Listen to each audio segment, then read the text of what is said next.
Chapter 801. I hope he saw the message. Reminding myself of a certain demon with pink hair, I shook my head. My preparations were almost done. All I needed were the conditions. I looked around me while taking a deep breath. The silence was deafening. It was the only thing that filled the air. No sound of cars passing by or people chatting in the distance. It was just me, standing there in the middle of an empty street. I looked around, taking in the desolate landscape. The buildings were empty, and the only sound to reach my ears was the occasional cart moving. It probably came from the little people that chose to remain back on Earth. While there weren't many, their numbers weren't little. Chirp, chirp. I guess I'm not entirely alone. I bitterly smiled at the thought. Apart from the few people that chose to remain, the animals were still here. You look pitiful. A sudden voice brought me out of my thoughts, and when I turned my head, I was startled to see a familiar figure that bore a striking resemblance to myself, standing in the middle of the road. His gaze indifferently fell on me. Why are you wandering aimlessly like that? I was just looking at my surroundings. I made up an excuse on the spot. To be honest, I actually was wandering around aimlessly, but I didn't want to admit it. Not to him, at least. Should you be looking at your surroundings given the situation that you're in? No. I shook my head.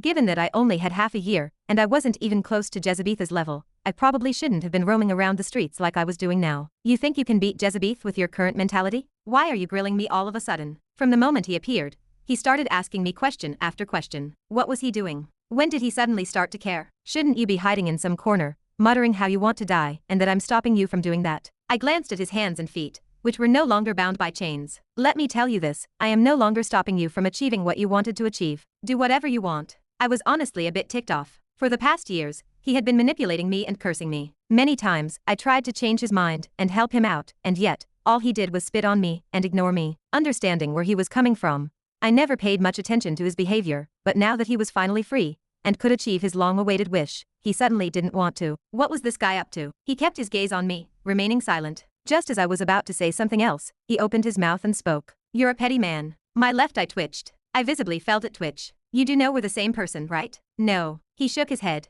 The two of us aren't the same, he continued. What we've experienced and what we've been through, we're completely different people at this point. You may look like me, and you may sound like me, but you're not me. So I'm just an inferior copy of you? No. He shook his head once more, his gaze settling over my body. Although I was uncertain, for a moment, I felt his lips curl. You're the most perfect version of me. Malin stood next to Gervais and Brutus. They overlooked the city from the building they were in, and their expression quickly turned solemn. What do you think? Do you think you can do it? Gervais asked, his hands placed on the glass pane. Unlike the other two, he had to move a little closer in order to get a better view of the city. It was a bit annoying, but he was already used to it by this point. It's not impossible, Malin muttered, tearing her gaze away from the city. Extending her hand, 3 marble-sized cores of different hues appeared in her hand, and her expression became pained. SSS-ranked cores. They were her most prized possessions. The amount of mana that a single core contained was absurd, and a lot could be achieved with them. They were something that had been handed down to her by the other elven forces, and she had never gotten the chance to use them since they were far too valuable for her to use. That was until now. I will begin the operation. Malin took a deep breath, moving away from the glass pane, and making her way toward a certain section of the building. As they approached the door to the room, a faint hum could be heard emanating from within. Gervais and Malin exchanged a glance before she reached out to grasp the handle. With a gentle push, the door swung open, revealing a dimly lit space that was packed to the brim with electronic equipment. Or at least, that was what they seemed to be. The first thing that caught their attention was the wires, thick, black, and snaking across the floor in a chaotic mess. They seemed to converge towards a central point, where a large device sat, humming softly in the dim light. A faint glow emanated from it, casting an otherworldly sheen over everything in the room. The device was surrounded by a veritable forest of screens and projections. Holographic images flickered and danced in the air, forming intricate patterns that roamed in the air. It looks like you've put quite a lot of work on the device, Malin commented, observing the piece of machinery in front of her. She was rather surprised by the structure. While she was already aware of what the dwarves had built, she didn't think it was to this scale. It made her feel rather complicated, but at the same time, she felt relief. Come here. At Gervais's call, she moved toward one of the projections. Is this where I put them? Malin pointed toward a small slot on the machinery. It was a smooth concave dent, and matched the size of the orb in her hand. Yes, Gervais nodded, his fingers dancing across the piece of machinery in front of him. Beep, beep. Once his fingers moved, the machinery came to life, and the entire room trembled. Lights flickered in and out of the room, and the roaring sound of an engine reverberated throughout. It startled Malin, who took a step back, and looked at the machine with even more wonder. Place the core on the slot. It was only after she heard Gervais's words that she snapped out of it, and did as she was told. Taking a closer step toward the machine, she took out one of the SSS-ranked cores, and placed it on the slot. Whoom. Coming into contact with the core, the machine trembled, and a terrifying pressure suddenly bore down on the entire room. Craw, crack. The floor of the room started to crack at the pressure, and the building seemed to be on the verge of shaking. Thankfully, Brutus was there. Bang! Lightly stopping his foot on the ground, the building stopped shaking, and the pressure that was coming out from the core suddenly subsided and re-entered the core. Gervis shot him a grateful look and turned his attention back to the device in front of him. There was a long bar in front of him. It was slowly filling up, and right when it filled up, he pressed a certain button. With a smile, he mumbled, "Mana extraction complete. Time to send the mana out." Whoom. The building did indeed start shaking at his point. The bustling metropolis of Voss City, which had just started to be a place of constant activity,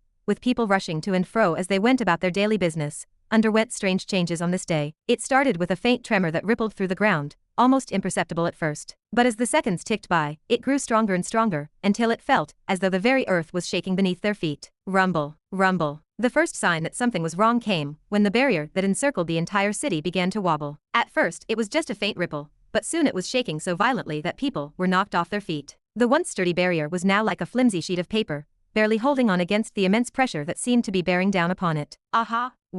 What's going on? Panic quickly set in as people began to realize the gravity of the situation. It was understandable. After all, they had been told the barrier was supposed to be extremely sturdy, and nothing should be able to get through it. Amidst the chaos, questions flew through the air like so many panicked birds. What's going on? Are we under attack? No one seemed to have the answers, and fear began to spread like a contagion through the crowds. Thankfully, the panic was somewhat contained. With no alarms ringing, and no visible signs of danger, people began to calm down and take stock of the situation. And when a certain few didn't seem to be concerned about the shaking barrier, it served to calm down the rest of the populace somewhat. But even as people tried to make sense of what was happening, something strange began to occur. The mana in some people's bodies began to boil, almost as if reacting to the seismic tremors that were rocking the city. It was an unusual sensation, and one that left people feeling confused and disoriented. Swoosh! As the trembling continued, a sudden breeze blew past, carrying with it an almost tangible wave of mana. The air around them thickened considerably, the mana that had previously been thin and insubstantial now thickening and coalescing into something much more tangible. And as the ground continued to shake,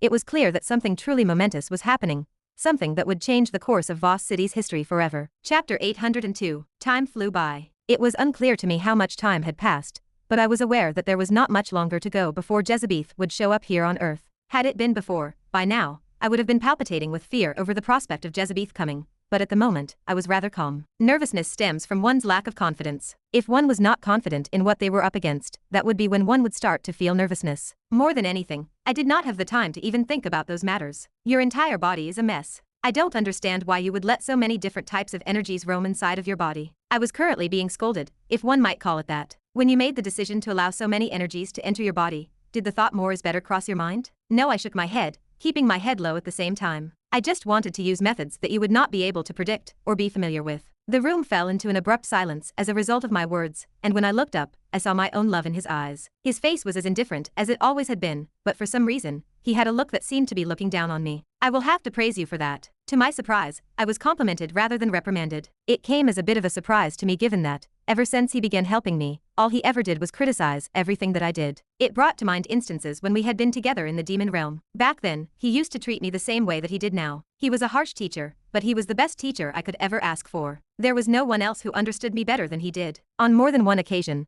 I found myself rather taken aback by the actions that you took. It is true that some of them were incredibly dim-witted, but there were also some that were admirable. Having said that, he looked at me dead on in the eyes. The key word here is some, and that is on rare occasions. Do you really think I have not tried everything in my pursuit of power? You think that I have never taken the path that you are currently undertaking? Scrap that nonsensical thought from your mind. Whatever you tried, I have tried it before. He pointed at his head with his index finger. You have only caught a glimpse of my hell, not the entirety of it. I pursed my lips and did not say anything at his words. Deep down, I knew that he was right. If there was anyone who knew the best path, it had to be him. It was as simple as following the story's plot line. I made it so that the only thing you would be able to concentrate on is following the plot line, and yet, like a complete moron, you chose to deviate from the plot line that I designed for you to take advantage of. I was not completely certain, but I thought I detected a hint of irritation in the tone of my other self's voice. Clearly, he was dissatisfied with the choices that I made in the past. I scratched the back of my head. Well, to be honest, I had to discard the plotline. The butterfly effect was getting out of hand and… Was it though? I was stopped mid-sentence and I felt a cold gaze fall on my face. I turned to look at him and he continued. Did you really think the situation was getting out of hand? He cocked his head a little, staring intently in my direction. In my book, there is no such thing as things getting out of control. Everything is in my control, and what you think of as a butterfly effect, I have already factored in a long time ago. You should have just been obedient and followed the plotline like I programmed you to. I smiled at him. Things worked out in the end, didn't they? They only worked out because I made them work out. His gaze stung, and I turned my head away from him. It would have been much simpler if you had followed the plot line. You would have probably suffered less, and you would be even stronger than you are now. Perhaps so. Even then, I do not regret my decision. I muttered under my breath. There were a lot of choices that I made, and I regretted none of them. Sure, in the end, those choices ended up being accounted for by him, but it helped me get out of that mentality that this world was merely just a failed novel that I wrote. That was probably the most important thing for me. It is good that you do not regret your decisions. If you had, I would be rather disappointed in you. Turning his head to look toward the sky, the other me looked back at me and pointed at the sword in my hand. We do not have much time. Start practicing again. So long as you carry out my plan, we will be able to win this. Got it. Sighing, I unsheathed the sword and got into a stance. Taking a deep breath, I slashed. Swoosh. Jezebeth sat upon his throne, his eyes closed in contemplation. He could sense that the time was drawing nearer and closer. While he was seated on his throne, his entire body would shake from time to time. He was unable to hold it in any longer. He wanted nothing more than to travel to Earth and put an end to something that had been going on for many decades. Rustle. Suddenly, the flap of a tent interrupted his thoughts, and Jezebeth's eyes slowly opened, revealing his crimson-colored pupils, which were stained with a purplish hue. Turning his head, his gaze rested upon the demon who had entered the room. The demon recoiled in fear at the sight of him, and quickly bowed his head in submission. Your Majesty, we are ready, the demon said, his voice barely above a whisper. Jezebeth's lips curled into a smile. Are the 7 patriarchs ready? Yes, Your Majesty, the demon replied. Good. Let us go. With both hands resting on the armrest of his chair, Jezebeth helped himself up and stood up from his seat. His figure towered over the demons, and he shivered even more. Without another word,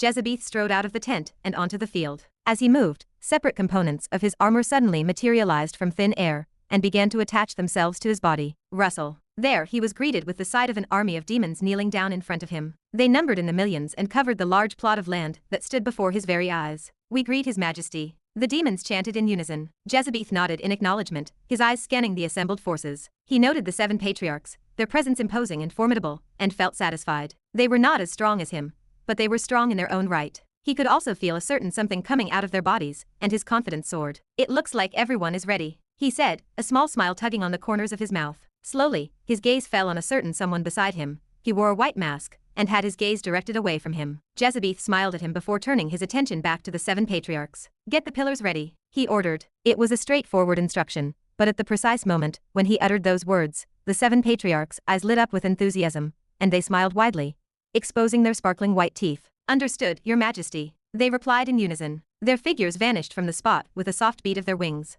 Jezebeth's eyes lingered for a moment over the location where they had just been standing before he tore his attention away from it and started staring into the distance. He closed his eyes, and a white glow spread from his body.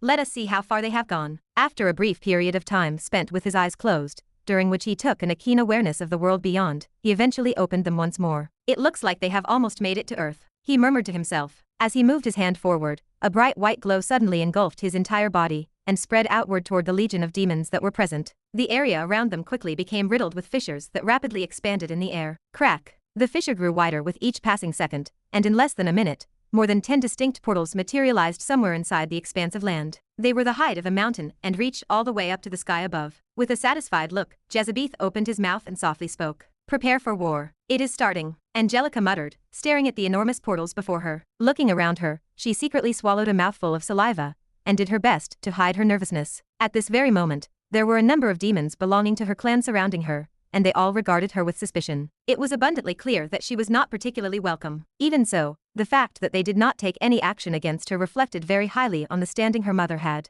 Get ready. We will soon be departing to Earth. A demon spoke beside her. Angelica did not even bother looking to see who it was. It was one of her mother's servants. It is fine. She kept herself composed, a smile tugging on her mouth shortly after. I have already finished my preparations. March forward. A thunderous voice resounded throughout, and the demons hastened to get to the portal in the distance. Angelica followed in their footsteps and launched herself toward the portal after her wings expanded. Like that, the third cataclysm began. Chapter 803. The blue sky above seemed to shimmer and vibrate. The clouds parted, and then suddenly the sky began to crack, like a fragile pane of glass that was subjected to too much stress. Crack! The first fracture appeared, jagged and rough-edged, and then another, until the sky was a spiderweb of broken blue glass. From within the cracks, shapes began to emerge, strange and distorted, like figures from another dimension breaking through into this one. Swoosh, swoosh, swoosh. Figures materialized into the sky, one after another. Their faces were pallid and drawn, their eyes sunken and haunted. They stumbled out of the cracks, their bodies haggard and trembling. We're here, one of them cried out,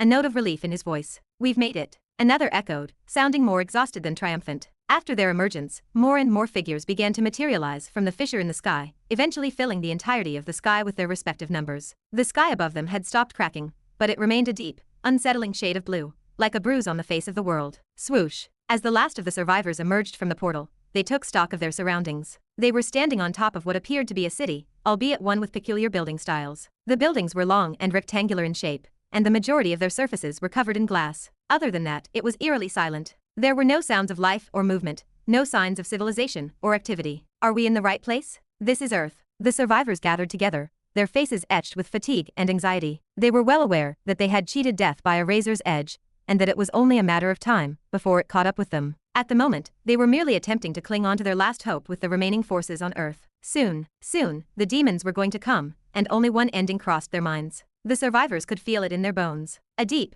primal fear that made their hearts race and their palms sweat. What's going on here? Where are all the humans? One of the elven figures said. Their eyes swept the area around them, and as they extended their mana in an effort to detect the presence of any form of life, they were surprised to discover that there was nobody in the immediate area. Confused and shocked, one of the elven elders voiced out their confusion. Why is it like this? That's because I've made it like this. A soft voice echoed, and everyone turned their heads to see a human with short black hair and deep blue eyes. His gaze was calm and he appeared not far from where they were. Who are you? One of the dwarven representatives asked, her voice filled with caution. She was a short dwarven elder with dreadlocks. Shouldn't that be a question I'm supposed to ask? The human replied, his voice neither humble nor overbearing, but with a certain authority that made it difficult for them to rebut. An elven elder stepped out. He seemed rather amicable. We apologize for the inconvenience. We have heard that you humans have signed an alliance with our races, and we've come here as reinforcements. The human's brow raised, and although his expression didn't change much, the way he looked at them made it seem as though he was seeing right through them. He didn't say anything after that and merely nodded his head.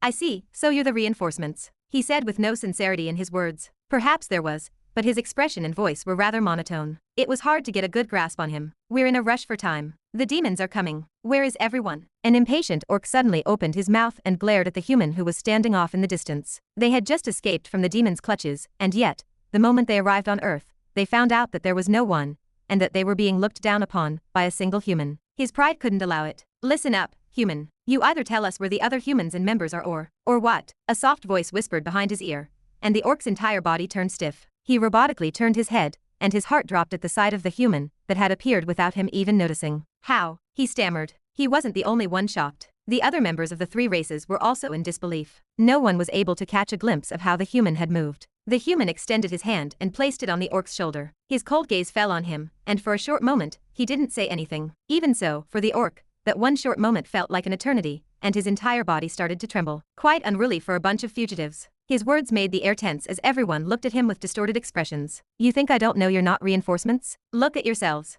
Do you look like reinforcements? His expression didn't change, but each one of his words struck the hearts of those present. Know your place, he said, and those three words powerfully rang in the minds of the three races that had arrived. The human no longer paid them any attention, and turned his head away from them to stare at the sky. Do you seriously think you managed to escape because of your abilities? He suddenly asked, gathering the attention toward him once again. What do you mean? One of the dwarven delegates asked. We just barely managed to escape from the demons. In fact, a lot of our forces fell in order to let us escape. If there's one thing I'm sure about, it's that our escape was not a mere coincidence. Ha! The human's eyes locked with the dwarven delegates, his gaze heavy with what could only be described as pity. The dwarf furrowed his brows in response, sensing the disdain that was emanating from the human's every word. The same went for the others. Before any of them could utter a sound, the human spoke up. You're wrong on every level, he stated, his voice cutting through the tense silence. The human shook his head, his eyes trained upwards as if looking for something. You didn't escape because of your own efforts, he continued, his voice laced with indifference. You managed to escape because they let you. What did you say? The delegates from the three races exchanged glances,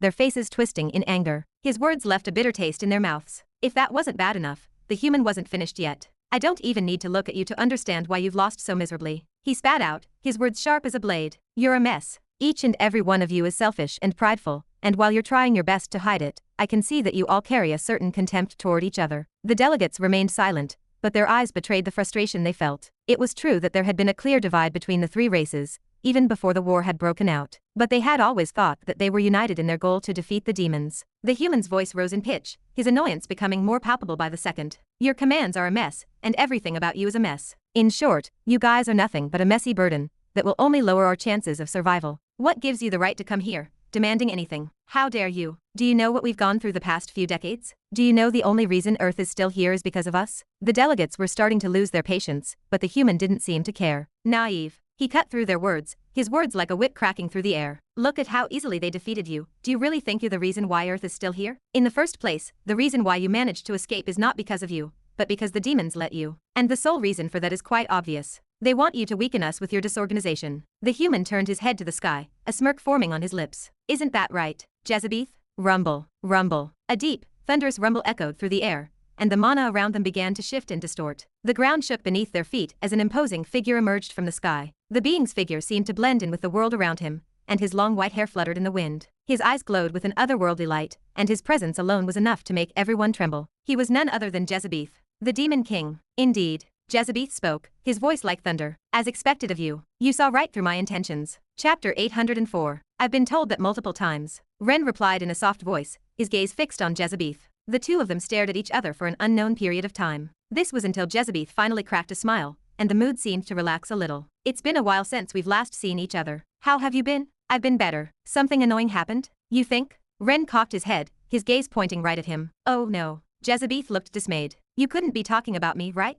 What made you think that? There was an undisguised sarcasm in Ren's words, and Jezebeth looked even more dismayed. Of course, he was merely pretending, but to those that were watching, the scene left them utterly terrified. Who is he? How is he able to talk to the Demon King like that? As the two conversed, an unsettling feeling permeated the air, leaving onlookers with a sense of insignificance. It was almost as if they were mere cogs in a larger machine, manipulated and directed by the pair.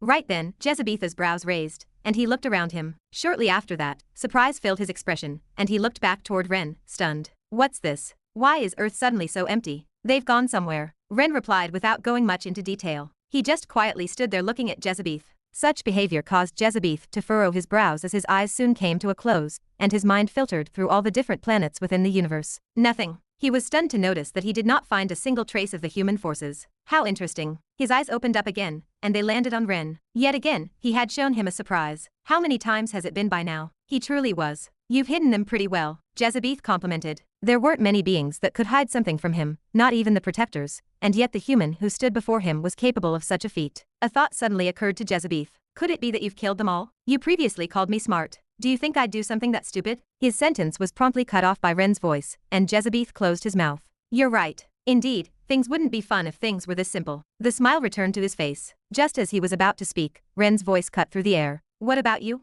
I don't see your forces anywhere. Where are they? About that. Jezebeth looked behind him, and the smile on his face widened. They're just about to be here. Whoom, whoom, whoom. Seconds after his words faded, a strange sensation rippled through the very fabric of the world. It started as a low hum, barely perceptible at first, but quickly grew into a powerful vibration that shook the earth to its core. Rumble, rumble. The seas themselves seemed to come alive, surging and churning with a furious intensity that sent massive waves crashing against the shore. The very earth itself seemed to shift and heave, with deep, jagged cracks forming on its surface. And as if in response to some unseen force, the towering mountains rose up from their foundations, their peaks piercing the sky above. What's going on? The changes didn't go unnoticed by Ren, who looked around with alarm. This was something that was well beyond his understanding. It was then that the sky suddenly grew dark, as if something was blocking the sun. The clouds parted and swirled apart, revealing a strange sight. 7 enormous pillars, each one of immense radius, hovered in the air, casting a shadow over everything below. For several moments, the pillars remained suspended in midair, as if defying gravity itself. The intricate runes etched into their surfaces glowed with an otherworldly light,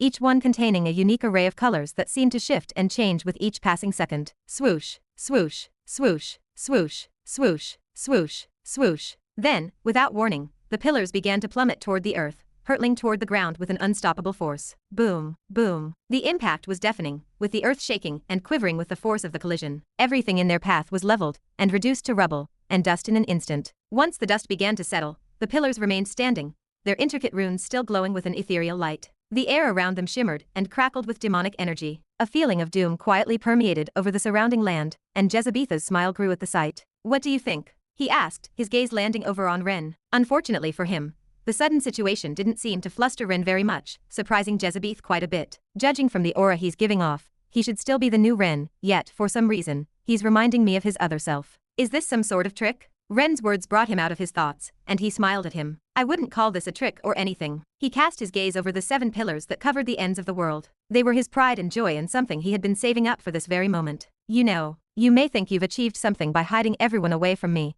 but you've grossly underestimated the extent of my powers, Ren. Jezebeth suddenly brought his hand next to him. Just because I can't tell where they are doesn't mean I can't bring them to me. With a smile on his face, he snapped his fingers. Snap. I may not be able to sense them, but if they contain mana and aura, they can't escape from me. The world around Ren turned completely white, and everything within his vicinity disappeared. The world around him started to shift once more, and grass appeared beneath his feet. The sky became blue once more, and trees started to sprout from the ground. A gentle breeze blew past, and a white table appeared not so far from where he was. Beside the table were 2 chairs, and a set of teacups materialized on top of the table. Steam rose from within the teacups as a murky liquid poured itself in. Jezebeth appeared shortly after that, sitting himself down on one of the seats. Extending his hand, he gestured toward the seat opposite him. Have a seat. Ren didn't utter a single word, but his feet moved on their own, and he sat down in one of the chairs. Extending his hand, Jezebeth grabbed one of the teacups and took a gentle sip. Smacking his lips, he showed a satisfied look. Have a try. It's quite good. It's something I've gotten from a planet from a distant galaxy. I've been saving it up for this day. Ren stared at the teacup for a moment,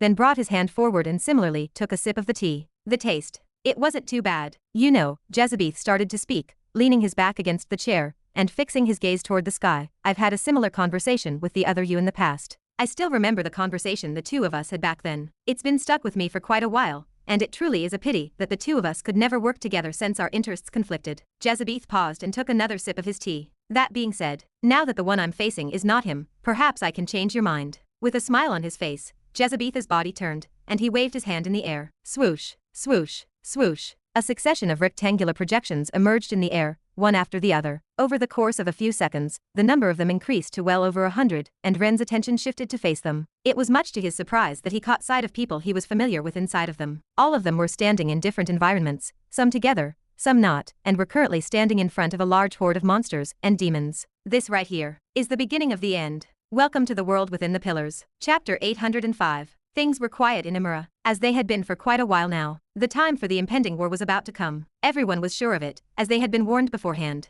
The city streets of Imura were filled with a palpable sense of unease. Individuals clad in armor were seen roaming the area. Are you ready? The portal should be opening any time now. Emma turned to Amanda, who had been keeping a low profile while standing next to her. She was standing still, staring silently over the vast area of land that was in front of her. Her bow was firmly held in her hand. How long had it been since she had last seen him? He had promised her he would visit every week, which was about 10 weeks in here, but, liar. He had only come once in the past, and never returned since. She was obviously aware that he was most likely busy, and that he did not have the time to visit. Perhaps there were other circumstances that prevented him from returning, but even so, she still could not help but feel a little indignant over the situation. It had been years since she had last seen him, and she missed him. Don't worry, we will meet him soon enough. When we get there, you can scold him or beat him to your heart's content however you see fit.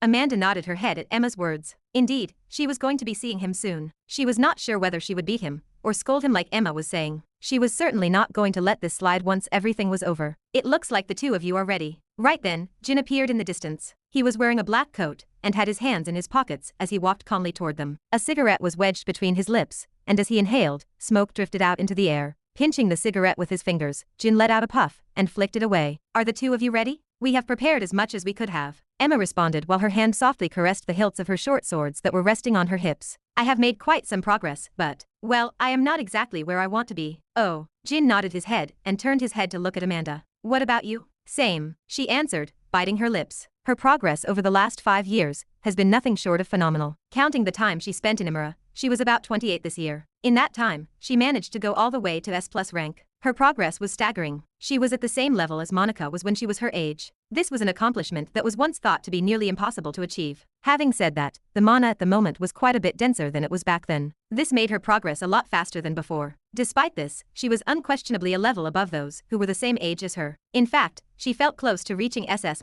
rank 2. She was just a step away from it, and she could feel it. But that was where the problem lay. Her age. She was still too young. With that, she knew that she was still not good enough to be considered someone strong enough to leave a mark on the war. Simply put, she was not satisfied with what she had achieved. She wanted more. There are more people coming. One by one, more and more people started to fill the land. There were a lot of familiar faces, ones that Amanda knew very well and was familiar with. It looks like everyone has improved a lot, especially the orcs. Pointed out by Emma, Amanda's eyes squinted, and her gaze fell on a group of orcs in the distance. She was taken aback by the pressure that was emanating from their bodies. It was completely different from anything else she had ever experienced. It is true, they have improved a lot, and not just by a small margin. It appears like this place truly was useful for their improvement. Jin remarked, seemingly impressed by what he saw. After the orcs had made their appearance, it was the turn of the dwarves. They roared while wearing cumbersome suits that covered their entire bodies like some kind of futuristic mech. With each step that they took, an imprint would be left behind on the ground. While they were holding onto large artifacts that resembled guns, they began to assemble in the area that surrounded them slowly. The elves were the very last to arrive. In place of their customary ornate attire, they wore leather armor with intricate purple rune decorations that intermittently appeared and vanished. It looks like Emma was never given the opportunity to complete her sentence. At precisely the moment that Amanda's attention was drawn to the elves, the world abruptly began to spin and went completely white. She did not have much of an idea what was going on, but she did not have much time to think about it as her entire body started to spin. Heel-a-a. Thump. Before she realized it, she felt her body land on something hard, and she took a deep breath. Instantly, her lungs filled up with air, and her mind cleared up once again. After she came to, she noticed that her body had begun to sink. She reached her hand behind her to pull herself up. As she did so, she felt a rough texture, and her hand began to sink as well.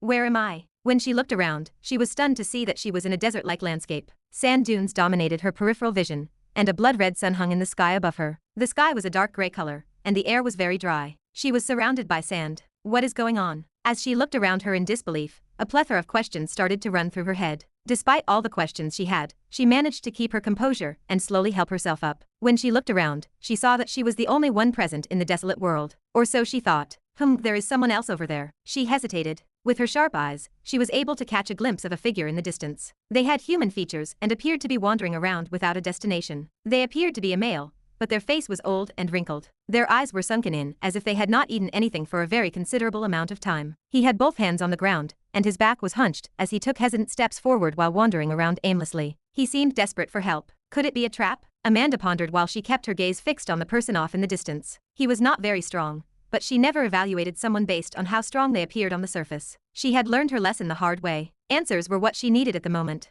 The human over there might have been able to give her the answers that she was looking for. But after giving the matter some thought for a while, Amanda shook her head and decided against approaching the human. It is too risky. In this unfamiliar world, Amanda knew better than to trust anyone. The only one she could trust was herself. Turning her gaze away from the human, she ran in the opposite direction. One way or another, she was going to find her answers. Swoosh. As her form faded into the distance, the surrounding area went back to its previous state of utter silence. A split second after Amanda's figure vanished, the human who Amanda had been looking at before halted. His eyes landed on the spot where Amanda had gone. Crack, crack. A series of cracking sounds erupted out of nowhere, and the figure suddenly began to mutate, transforming into the appearance of a tall and menacing demon. And here I thought my disguise was perfect. His words seemed to carry some sense of disappointment. However, the smile that was on his face made it seem otherwise. She is quite the sharp one, he commented again, turning his gaze away from her and looking around him. He was feeling the thousands of different lives around him. The smile on his face deepened, and the world around him started to twist. Swoosh, swoosh, swoosh.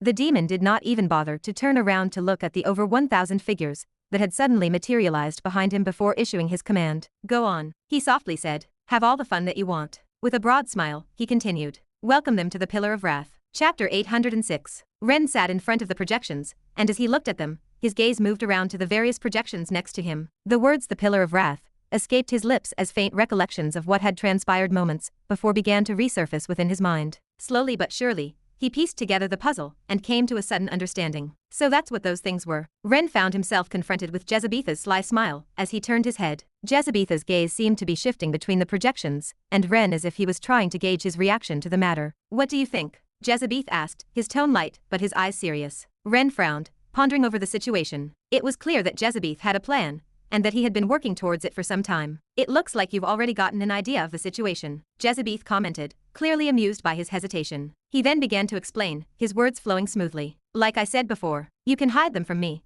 but you can't stop me from bringing them to me. Over the years, my mastery over the laws has progressed to the point where I can finally feel the records. Jezebeth stretched out his hand as if trying to grasp something that was just out of reach. I can feel them, he murmured. They are so close, yet so far and, lowering his head, Ren felt Jezebetha's gaze. The intensity of his gaze made him feel uncomfortable. You're the last step in helping me reach that goal, Jezebeth muttered, his words slow and deliberate. So long as he killed Ren and absorbed all of his powers, he'd finally be able to take that last step and get his hands on the records. With the protectors gone and all the fragments collected, he was the last hurdle that stood in his way of reaching his goal. He needed to die. The pillars are something I've designed over the past few regressions. I've spent quite a lot of time developing them. What they do is rather simple. They create a pocket dimension where all demons inside find their abilities amplified. Jezebeth pointed at the projections with his long and slender hand. As you've seen, there are 7 pillars in total, each representing one of the sins and amplifying their abilities to the point where even I shudder at the results. Jezebeth's smile widened, and he leaned back in his chair. Taking a sip of the tea,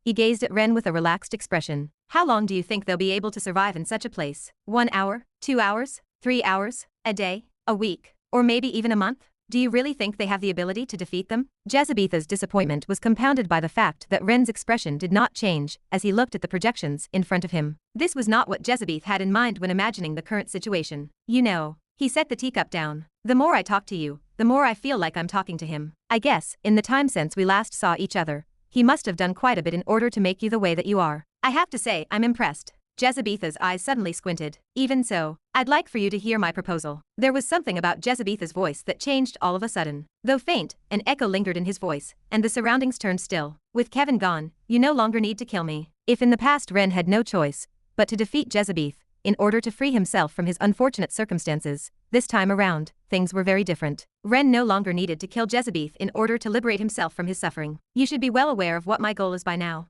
I want the records, and I will do anything in my power to get them. Jezebeth turned his head to look at Ren. It's a bit of a pity, but in order for that to happen, I need you to die. There were no emotions in his words as he gazed at Ren. The situation was simple. In order for him to get to the records, he needed to get his hands on the remaining powers that lingered inside of Ren. So long as he gained access to those powers, he'd finally get his hands on the records and, in a way, control the entire universe. Controlling the universe wasn't exactly his goal, but it was an added touch. That being said, in order for him to gain access to those powers, Ren had to die. It was the only way. As long as you die, I'll be able to figure out the answers that I seek and finally be set free from this long game of ours. Jezebeth turned his head toward the projections that were surrounding them. There were several thousand images on them, and each one was more eerie than the one before it. They portrayed a number of humans and members of other races engaged in a ferocious battle against legions of demons and monsters belonging to the demon realm. They were armed with swords and shields, but the otherworldly creatures that were surrounding them were more powerful than their weapons could ever hope to be. It didn't look like they'd last for very long. Jezebeth tore his gaze away from the projections and once again looked at Ren. Here comes the deal. Bringing his hand up, he pointed directly at Ren. Kill yourself and give me your powers, and in exchange,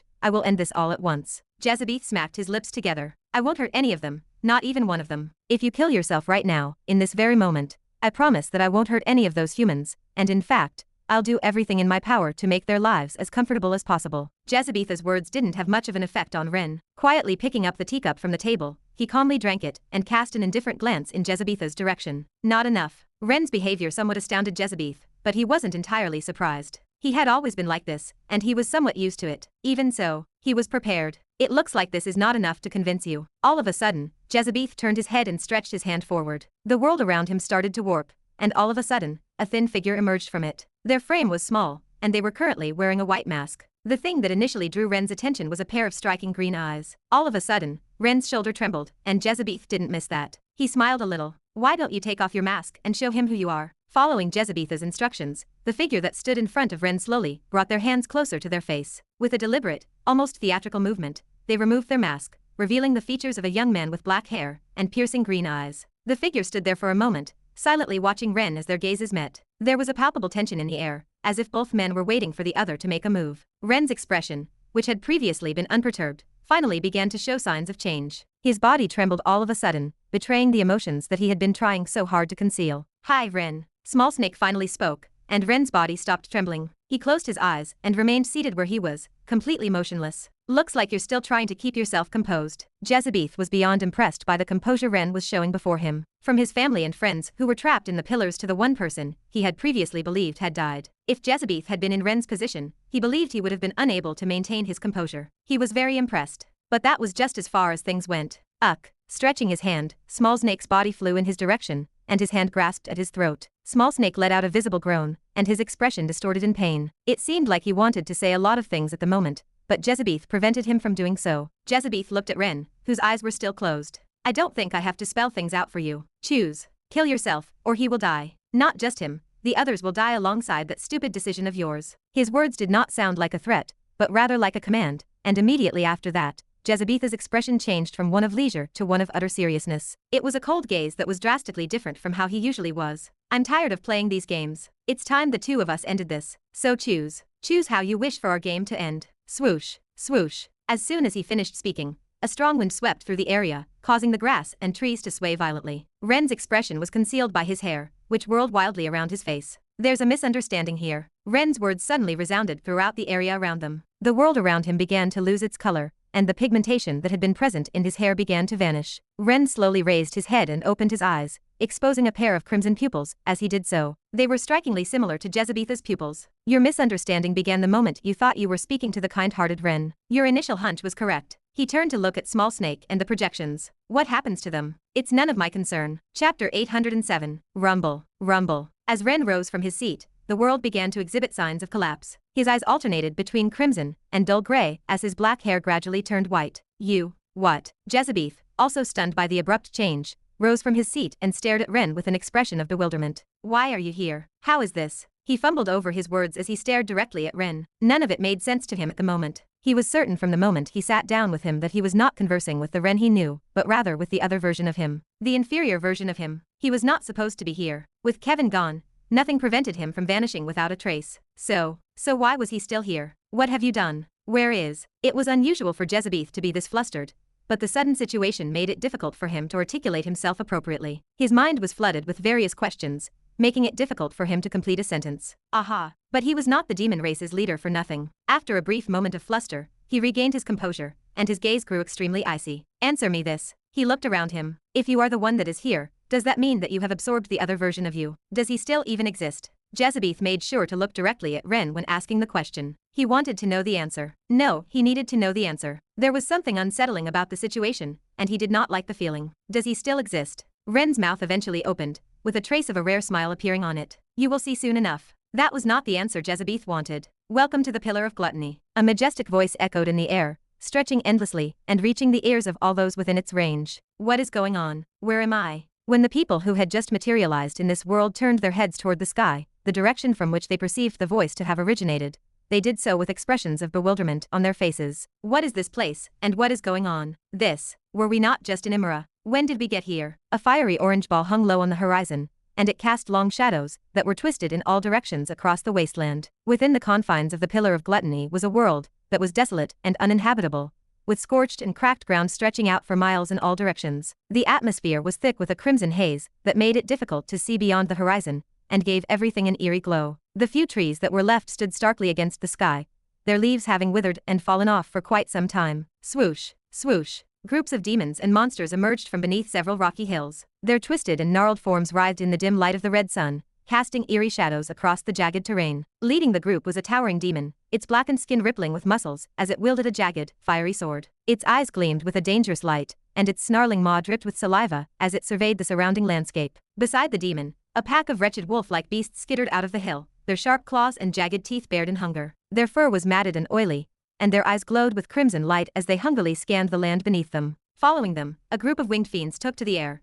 their leathery wings casting shadows as they soared overhead. Creak, creak. Their screeches filled the air, and their eyes glittered at the sight of the people beneath them as several demons appeared beside them. The hills trembled as the leading demon shouted and raised his sword. Attack! Watch out! A newcomer yelled out as he swung his sword at the first demon that lunged at him. I will kill you. But just as he swung, he noticed something strange. Swoosh! His sword cut through the air at a speed that a person with normal vision could see. It seemed as though it were moving in slow motion the whole time. What? Everything started to move in slow motion for him, and the weight of his eyelids grew increasingly heavy. His physical strength suddenly vanished, and he staggered forward ineffectually as a result. Craw! It was faint, but right before he drew his last breath, he felt his stomach rumble. Thump! He was not the only one like this. Many others tried to draw their weapons, but for some reason, they felt the task becoming increasingly arduous. It was as if their entire body had lost all energy, and what replaced it was an insatiable hunger. Spurt, spurt, spurt. Blood gushed out onto the ground as the demons tore their bodies in two using their claws, and mutilated everything else in the area. As blood continued to pool in the parched land, it did not take long for the situation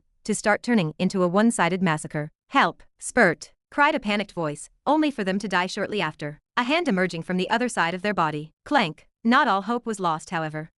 Some were still able to react despite the dire circumstances, and were able to halt the demon's advance. In particular, a group of three, one human, one elf, and an orc, huddled together in one of the corners of the land. Even though the situation affected everyone in the group, they were able to defend themselves against the demon's attacks thanks to the orc, who tanked all of the hits. Clank. Coo. The orc, who was positioned in the front, took a deep breath as he continued to absorb the onslaught of attacks coming from 4 demons. Shiu, Shiu, Shiu. Arrows flew in a whirlwind behind him, impaling the demons that were in front of him, and the orc charged to the right, where 3 large hounds were attacking. If it was not already obvious, demons were not the only creatures that appeared in this unknown world. There were also monsters present, and they made their presence known rather quickly. Where? They were roughly the same size as the orc, and as soon as they attacked, they completely overpowered the orc with their sharp claws and teeth. Arg. The orc was bitten on the shoulder by one of the hounds, and green blood spurted out onto the ground. As if that was not bad enough, the other 2 hounds went for the orc's legs, and a crunching sound resounded throughout the area. Crack. The orc fell on one knee with a thump. Desperation flashed across his features. Yark. When one of the hounds opened its mouth, the orc saw his own blood dripping from its massive teeth. He fixed his eyes intently on the scene, trying to make an impression of what he believed would be his final view. However, just at that moment, something ZPP'd by him, and a number of thumps resounded through the air. Thump, thump, thump. Ha. What happened? The orc was taken aback to find a human being standing in front of him when he came to his senses. He had a sword slung over his shoulder, and his long, dark hair fell down his back as he rubbed his stomach. Why do I feel so hungry all of a sudden? I am usually never this hungry, but I feel hungrier today than usual. How weird. The group of 4 quickly regained their composure after overhearing his mutterings. The 4 of them immediately took out several potions, and their injuries healed. They were about to express their gratitude when they were startled to see that the pupils in his eyes had suddenly dilated and turned a piercing shade of yellow. His eyes narrowed, and a sly grin formed on the corners of his mouth. I sense a powerful presence nearby. Stronger than me, the man said, licking his lips in what seemed to be anticipation. Perhaps it is the big boss, but it seems like they are already engaged in a battle with several other strong opponents. Is it really my place to intervene? The group of 4 exchanged a worried glance. This human did not seem entirely sane. The man appeared momentarily absorbed in thought as he scratched the back of his head with a troubled expression. Then, he abruptly smacked his palm with his fist and spoke with a determined tone. Screw it, I am going in. He unsheathed his sword. It is not every day I get to face someone so strong. I will first ask them politely, and if they refuse, I will just knock them out. It is not every day you get to face someone so strong, he declared, nodding his head confidently. Swoosh. Without another word, the human's form blurred, and he disappeared from sight, leaving the 4 battle-weary warriors standing there in stunned silence. They exchanged another look, then silently decided it was best not to get involved with someone who had clearly lost his mind. As the group of 4 moved on to continue their battle, they could not help but wonder if he truly would do what he said he would do. There was no way he was that crazy, right?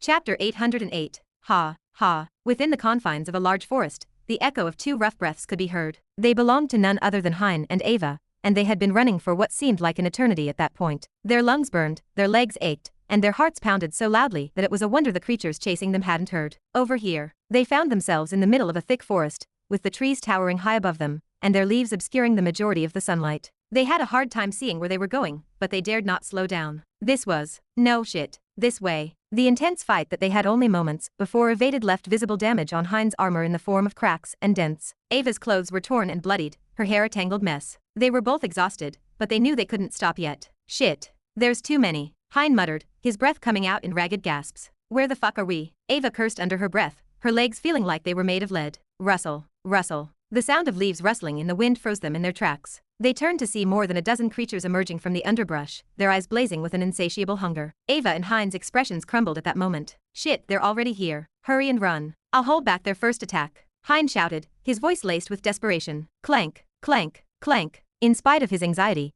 he took a step forward, and as he did so, his shield broke up into 9 separate pieces and floated in front of him. A translucent green field connected each individual section of the shield, and the result was the formation of a rectangular barrier that covered a large portion of the land in front of him. Boom, boom, irk. When the creatures first began their assault, the shield shook violently. Hein could taste something sweet at the very back of his throat, but he gritted his teeth and retracted his shield away. The pieces found their way back to him and pieced themselves together again. Let's go. Hein immediately changed course and made a beeline for the woods without wasting a single second of time. Although Ava was already quite a ways ahead, he was able to catch up to her in no time at all. Roar, war, keek. The creatures chased after them, their snarls and roars echoing through the forest. It was a relentless pursuit, and despite their best efforts, Ava and Hein were struggling to keep ahead. Ha, ha, this is too much, Ava complained, running forward with all of her might. They had been at it for several hours, and despite the fact that they had a number of potions available to them, she found that her strength was waning rather rapidly. Ava was beginning to worry about whether or not they'd be able to emerge from the forest alive.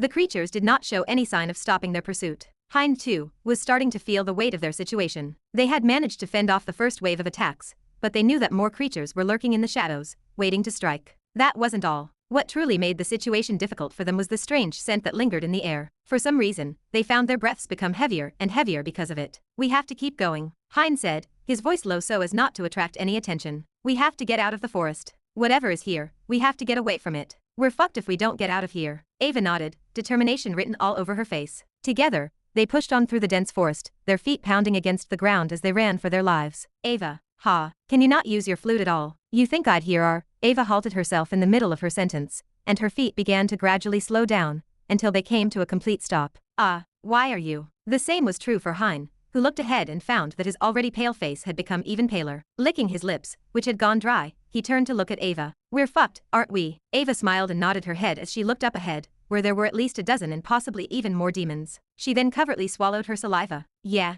she agreed, her eyes wandering over the beasts that the demons were sitting on. They looked like large wolves, but unlike them, they looked far more menacing, and were a lot larger. They had sharp, long teeth and claws, and their fur was a dark, matted gray or black. Their eyes were yellow and glowing, making them intimidating to look at. They weren't exactly the best-looking wolves, but they sure as hell looked menacing to her. "We're totally fucked. You're fine." Just then, a soft voice reached their ears, and the two of them froze on the spot. Upon recognizing to whom the voice belonged, both of their heads jerked abruptly to the side, and their eyes widened in surprise. The color returned to their previously pale faces, and the expressions on their faces became brighter. Angelica, it looks like the two of you have improved a lot." Standing behind them with a thin smile on her face, Angelica gazed at the two of them. It had been a while since she had last seen them, and the two of them looked stronger than the last time she'd seen them. "We had a lot of time to improve." Hein scratched the back of his head, finally letting his breath out as he did so. He wasn't quite able to sense Angelica's strength, but he could tell that she was stronger than the last time he had seen her. Most importantly, she was unquestionably more powerful than the demons that were pursuing them. "Young matriarch." The demons that had surrounded them came to an abrupt halt,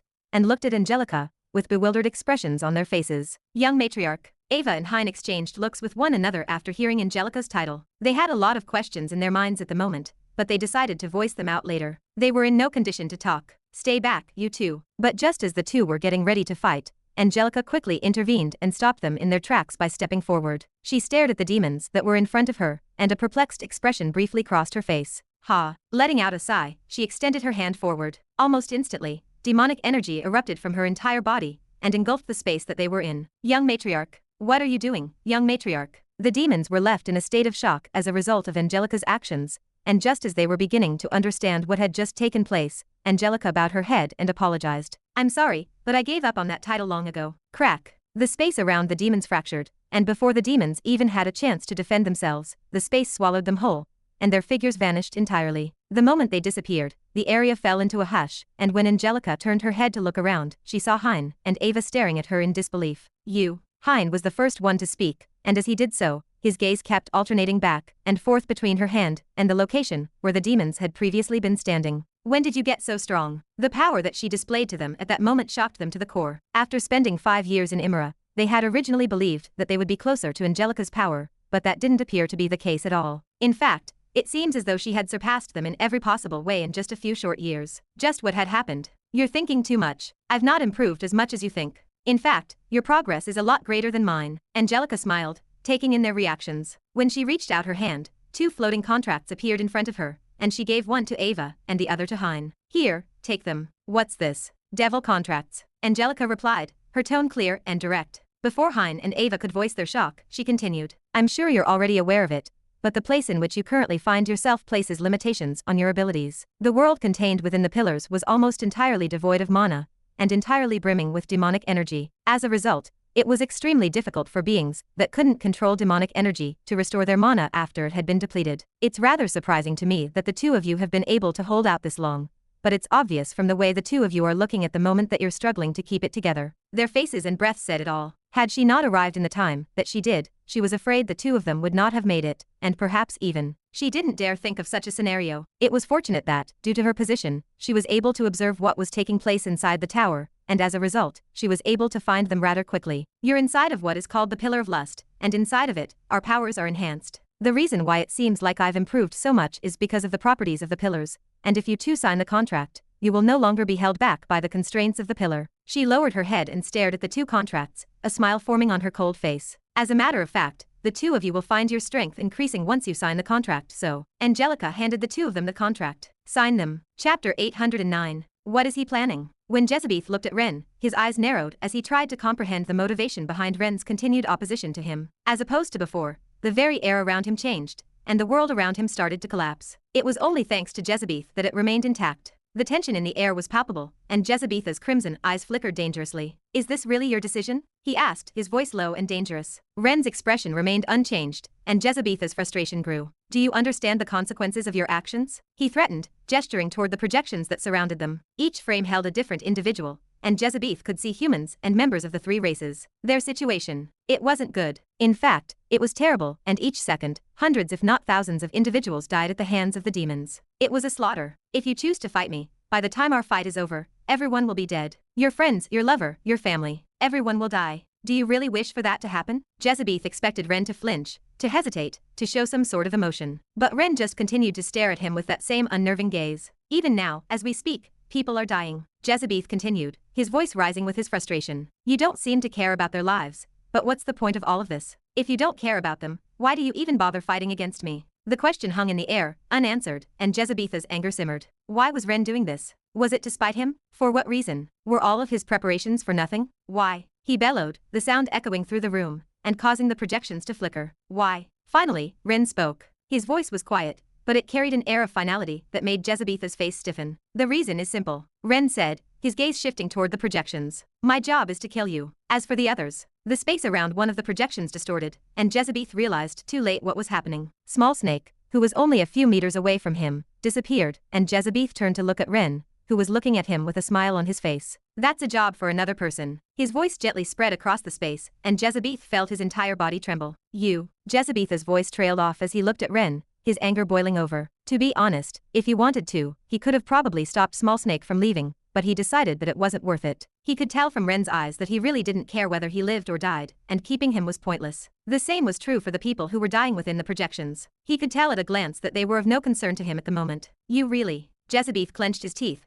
his lips curling into an annoyed smile. Piss me off. Drip, drip, drip. Thick raindrops pounded against the deserted streets, collecting into small pools along the streets. They reflected the dim light that filtered through the thick clouds in the sky. The sky was gray and overcast, casting a gloomy and eerie atmosphere over the empty town. Where is this place? I wondered, looking around me and finding a tiny deserted town nestled on the coastline of what seemed to be an island. Splash, splash. The waves hit the coastline with a relentless force, crashing against the rocks and sending sprays of salty water into the air. The sound of the waves was deafening, a constant roar that echoed throughout the surrounding landscape. As each wave approached the shore, it rose up, building in size and intensity before crashing down with a thunderous boom.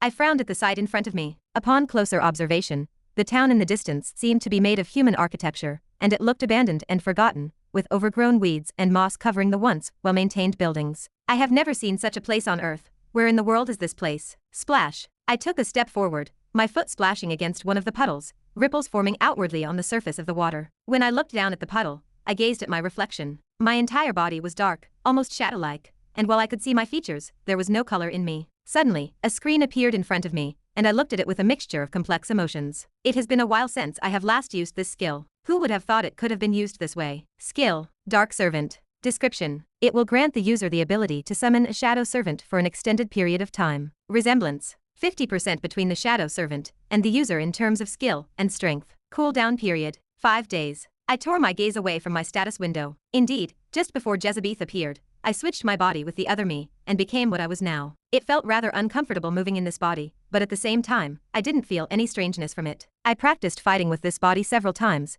and there was no problem with it. I could perform just as well as without this body, and in fact, I was a bit stronger than my usual self. That was just how big the difference between the other me and me was. Just 50% of his strength was about the same as my current strength. It is not all too bad. There was something that was unaccounted for in the skill. The fact that I gained my other self's skills while retaining my own. With the two combined, my power rose even further.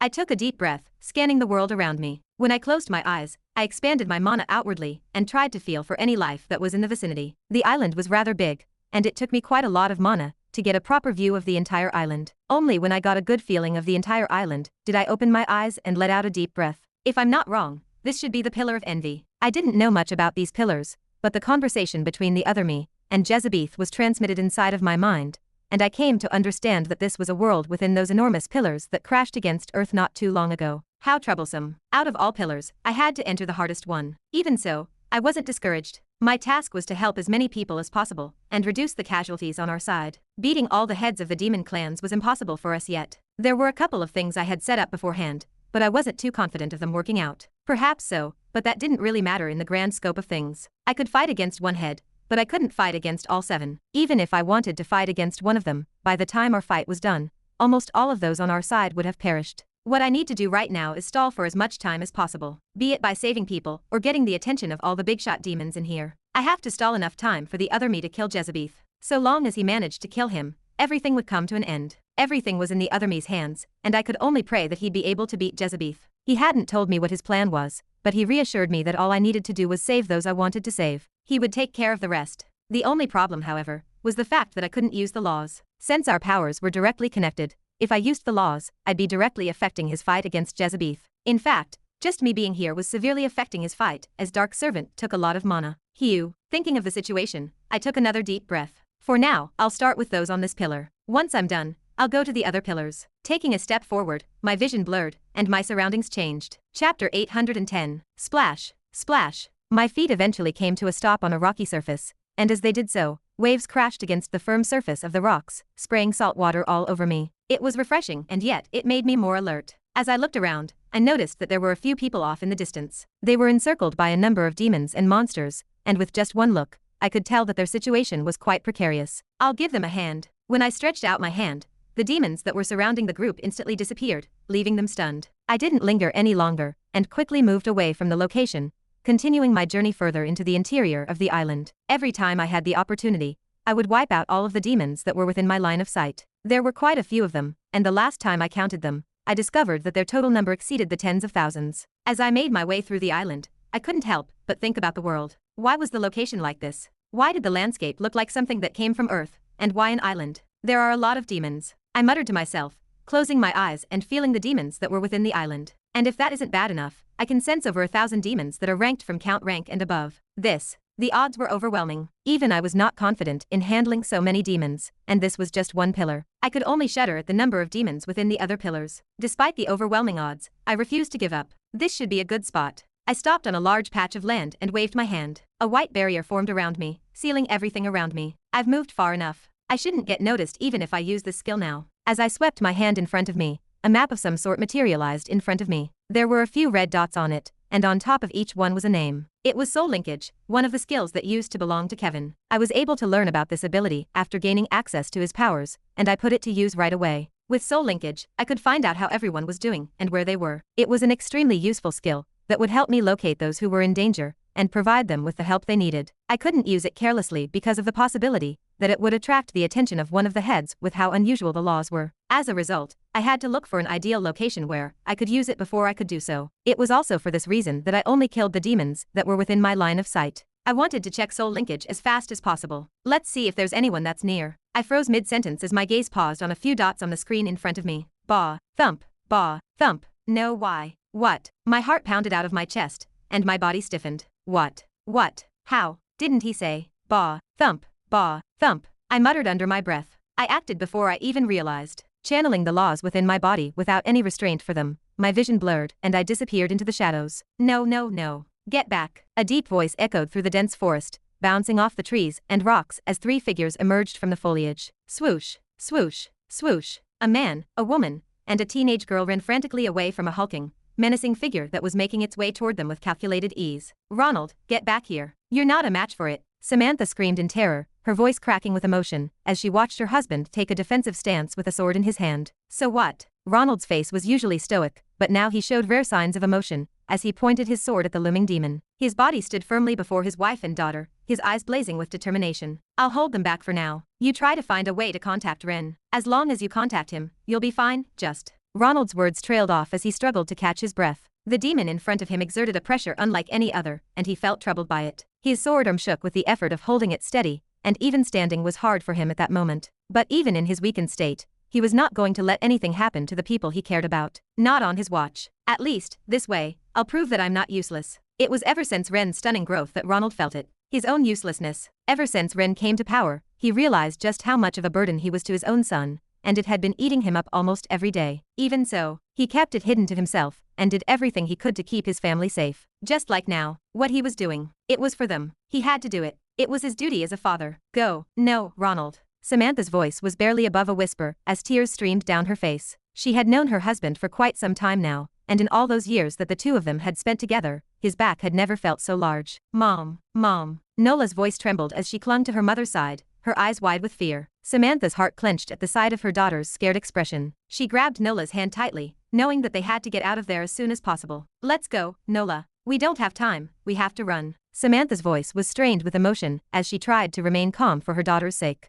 But Dad. Nola's voice was barely above a whisper, her eyes fixed on her father's back as he faced off against the demon. I know, sweetie. But we have to trust that he knows what he's doing. Samantha tried to keep her voice steady, even as her heart was pounding in her chest. With a heavy heart, Samantha pulled Nola along with her as they made their way deeper into the forest. Tears streamed down the side of her face as she forced herself not to look back, not to see what was happening to her husband. Ren will take care of it. We just have to run for now. We'll see him again very so. Bang. Before she could finish her sentence, the forest shook with a loud, thunderous crash. The ground beneath their feet trembled, and Samantha stumbled, nearly falling to the ground. What was that? Nola's voice was shaking with fear as she clung to her mother's hand tightly. Samantha's heart was pounding in her chest as she looked in the direction of the noise. And then she saw it. A large tree, taller than any other tree in the forest, had been split in half by an unseen force. The sound had come from the impact of the tree as it crashed to the ground, sending shockwaves throughout the area. And then she saw him. Her husband lay crumpled next to the fallen tree, his sword lying just out of reach. No.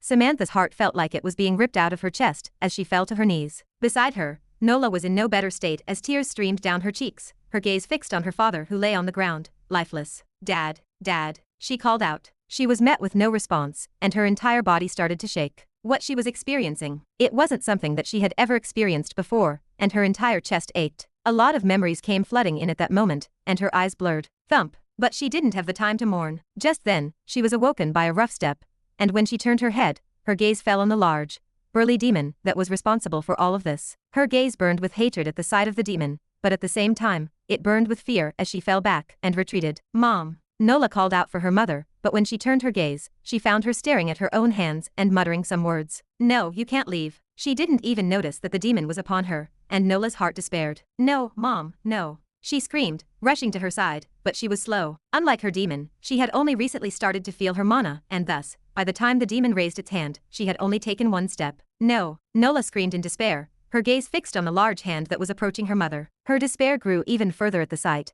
And just as she thought her mother was also about to leave her, a crack formed above the demon's head, and a black hand came grasping from above. It clenched the demon's head tightly and smacked it against the ground with frightening power. Crash! The entire earth shook, and a figure emerged shortly after. Despite being entirely black, Nola recognized it immediately, and tears welled up in her eyes. Brother. Chapter 811. Drip.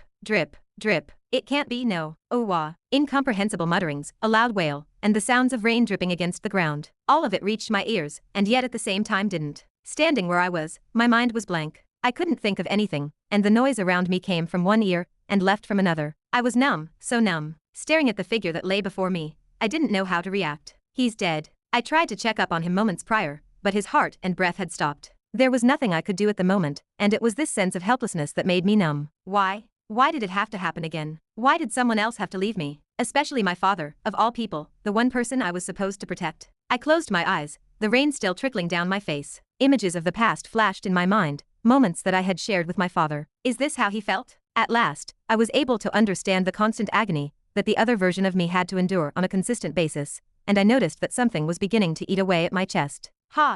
Breathing was becoming incredibly difficult at the moment, and if not for me being used to this, I would have already lost it at this point. Not yet. I can't show weakness just yet. I held back everything that was threatening to come out at that moment, and kept it to myself. There would be a time later when I could show weakness. The time wasn't now. Not yet, at least. The rain continued to pour down, drenching my clothes and making me feel cold. The only sound that could be heard was the sound of raindrops hitting the ground. Brother. It was upon hearing Nola's voice that I turned around. The pain that I was feeling further intensified when I caught her gaze, and I raised my head to look up. She had grown up since I had last seen her. With the time she spent in Imara, she was now 14 years old, a teen. She had grown into a beautiful young girl, and was no longer the little girl that I used to know. Unlike before, she was aware of what was happening, and I couldn't bring myself to look at her. Brother.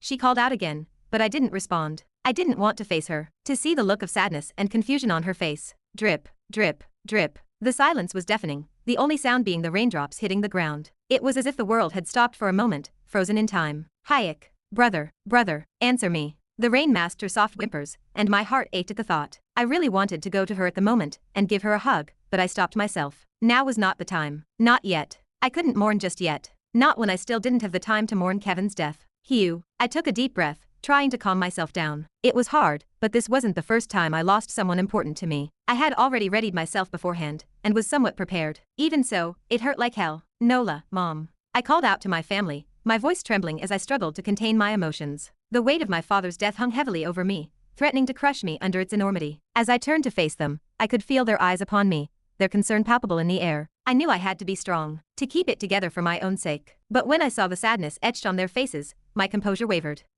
I took a deep breath and pointed towards a small house in the distance, my heart aching at the thought of leaving them behind. But I had no choice. For now, the two of you go over there. Bring Dad's body with you, I said, my voice shaking slightly. Nola's eyes widened in shock as she spoke up, her voice thick with emotion. You're leaving? I nodded, unable to meet her gaze. I want to stay with you too, but I can't. There are things I need to do, and I can't afford to waste time here. The words left a bitter taste in my mouth, and I regretted them almost immediately. Nola's reaction was swift and fierce, her grief and anger boiling over. Dad just died, damn it, she cried, her voice growing louder and more desperate with each passing moment. Did you seriously say that staying here with Dad is a waste of time? What's wrong with you? No, wait. I flinched at her words. This wasn't what I had meant. But how could I explain that to her in the midst of her pain? Nola, calm down. My mother intervened, trying to defuse the situation. But she was beyond reason, her emotions raw and unbridled. No, Mom, why are you taking his side? Did you not hear what he said? He thinks being with us is a waste of his time. Stop it. That's not what he meant, and you know it, she said strongly, her arms wrapping around Nola's trembling form. So what did he mean? Nola demanded, her eyes flashing with fury. I met my mother's gaze, silently pleading for her to handle the situation. She nodded her head, a subtle signal that she was with me. Stop, let's listen to your brother. We're only a burden to him now. No, fuck you, damn it. Let me go, Mom. Nola thrashed under my mother's arms,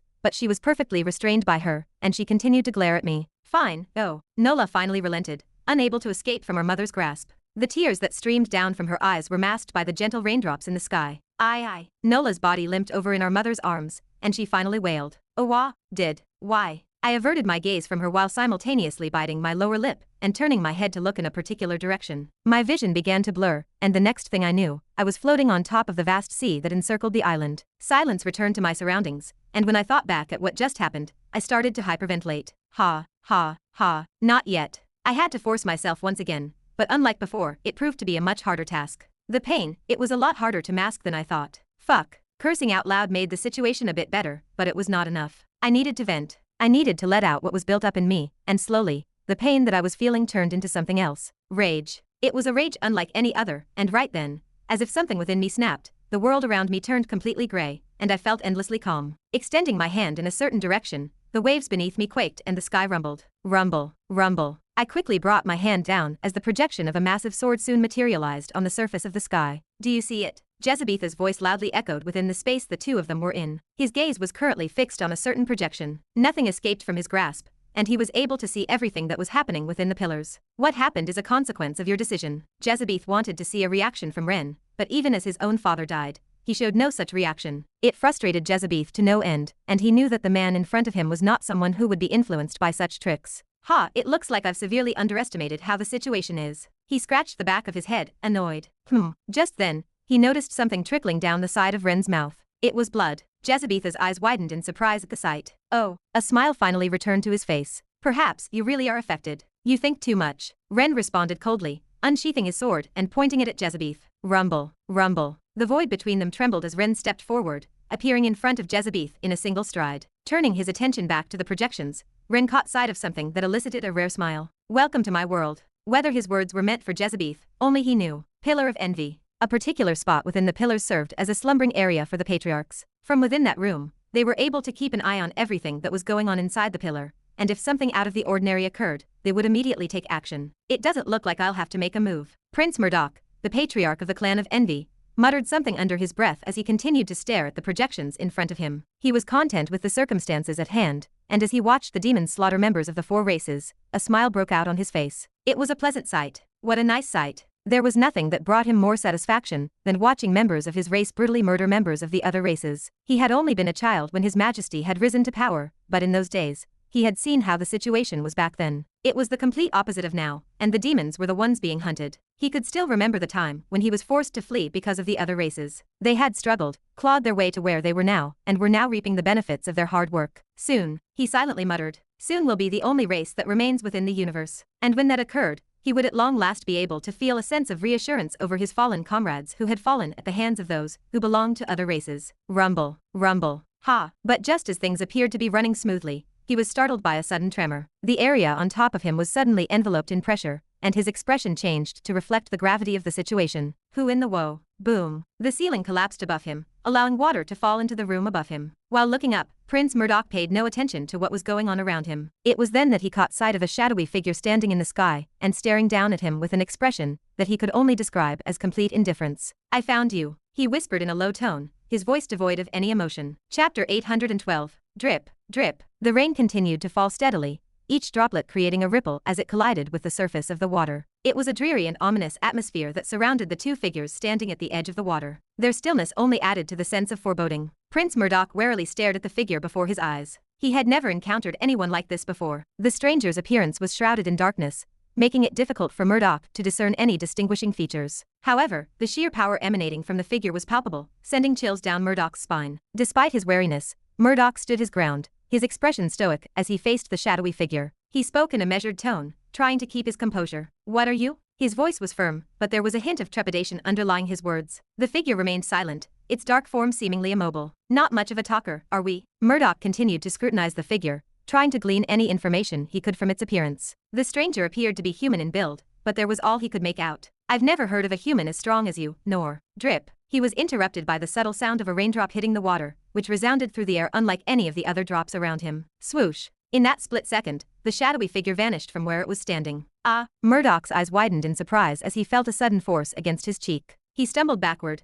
narrowly dodging a swift punch aimed at his face. Rather hurried, aren't we? Murdoch quipped, trying to regain his composure. As he distanced himself from the shadowy figure, Murdoch noticed a cold glint reflecting off a blade being unsheathed. The realization hit him like a ton of bricks, but it was too late. Murdoch's gaze met with the figures, and time seemed to come to a standstill. The only sound was the raindrops falling around them. Drip, sheeing. In that moment, Murdoch watched in horror as his arm was sliced clean off by the blade. The pain was intense, and he could feel warm blood gushing out of the wound. Spurt. Black blood spurted out, staining the water and adding to the eerie atmosphere. Murdoch could barely comprehend what had just happened. He looked up at the shadowy figure, whose features were still obscured by the darkness. Arg. He eventually succumbed to the agony, and let out an agonized scream as a result. He glared at the figure in the shadows while clutching his right hand, and he flapped his wing once. The outline of his figure became fuzzy, and then he materialized in front of him. His arm, which had disappeared earlier, reappeared, and he reached out his hand with the intention of hitting the shadowy figure in the head. Swoosh. Unfortunately, he passed directly through his body, and when he turned around, he saw him standing a few hundred meters away with his sword again pointed at him. Fast.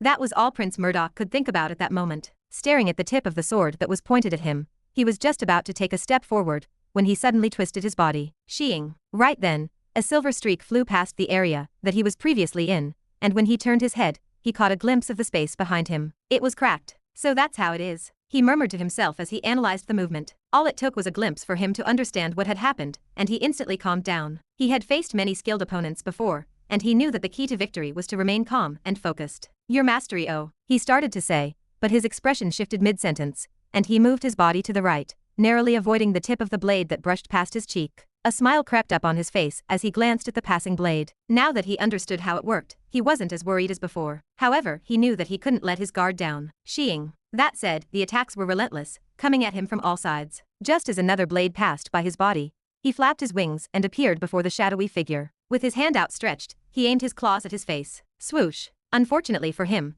the figure ducked down and counterattacked with a punch, aimed directly at his abdominal area. Prince Murdoch knew that he had to act quickly if he wanted to avoid the blow. Hap. Right as the fist was about to make its way toward his stomach, Prince Murdoch twisted his body, and the fist grazed past his back. Boom, boom. The aftermath of their fight fractured the water beneath them, and thunder began to crackle from the sky above. Cracka, cracka, boom. Finally landing a fist against the shadowy figure, he flapped his wings and appeared right behind him. He didn't waste a second and kicked him down with his leg. Splash. The figure crashed against the water, diving deep under it. Prince Murdoch followed him down, his figure plummeting into the water beneath, and with one quick scan of the surroundings, he managed to spot him. With the aid of his wings, he appeared right in front of the shadowy figure, and clenched at his throat with his hand, pushing him further down under the water. The water around them distorted as the two plummeted down from above at high speeds, and bubbles followed their trails. Boom! The two of them crashed deep under the ocean, sand spilling around the area they were in. When the sand settled, Prince Murdoch's figure was revealed, standing above the shadowy figure with his hand at his throat. He had the upper hand now, and he knew it. "Tell me," he spoke,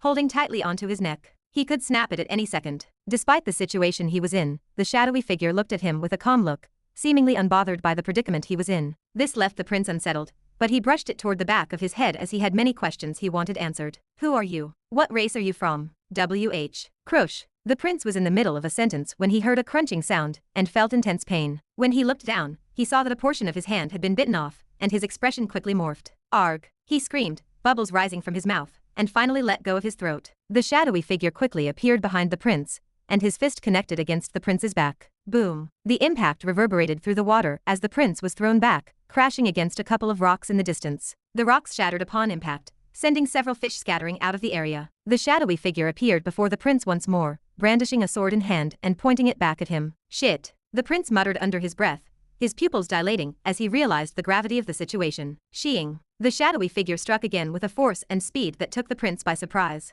The prince tried to dodge, but it was too late. He felt a searing pain in his hand as one of his fingers was severed, and black blood diffused into the water. The prince was in shock. How is this possible? He wondered. Sheeing! The figure struck again, and the prince barely managed to evade the attack. He flapped his wings and disappeared from where he was, leaving a long line across the space where he was a moment before. "I didn't see wrongly," he muttered under his breath. "This is serious." The realization hit him hard. His opponent's attacks were getting stronger and faster. The prince swallowed hard, his eyes fixed on the shadowy figure. He felt his core palpitate as he realized the extent of his opponent's power. He knew he had to take this seriously. Foom! The water trembled as demonic energy suddenly rose from the prince's body, enveloping the area around him. His black hair fluttered under the water, and his gaze turned utterly calm. He studied the figure standing opposite him, closed his eyes for a moment, and then reopened them. When he did, he caught sight of a familiar back, and he opened up his palm and reached out for the back. "I got you," he thought, but unfortunately, the figure reacted in time. With that said, the prince's movements were faster. His finger just barely managed to touch its back before the figure shot up like a rocket,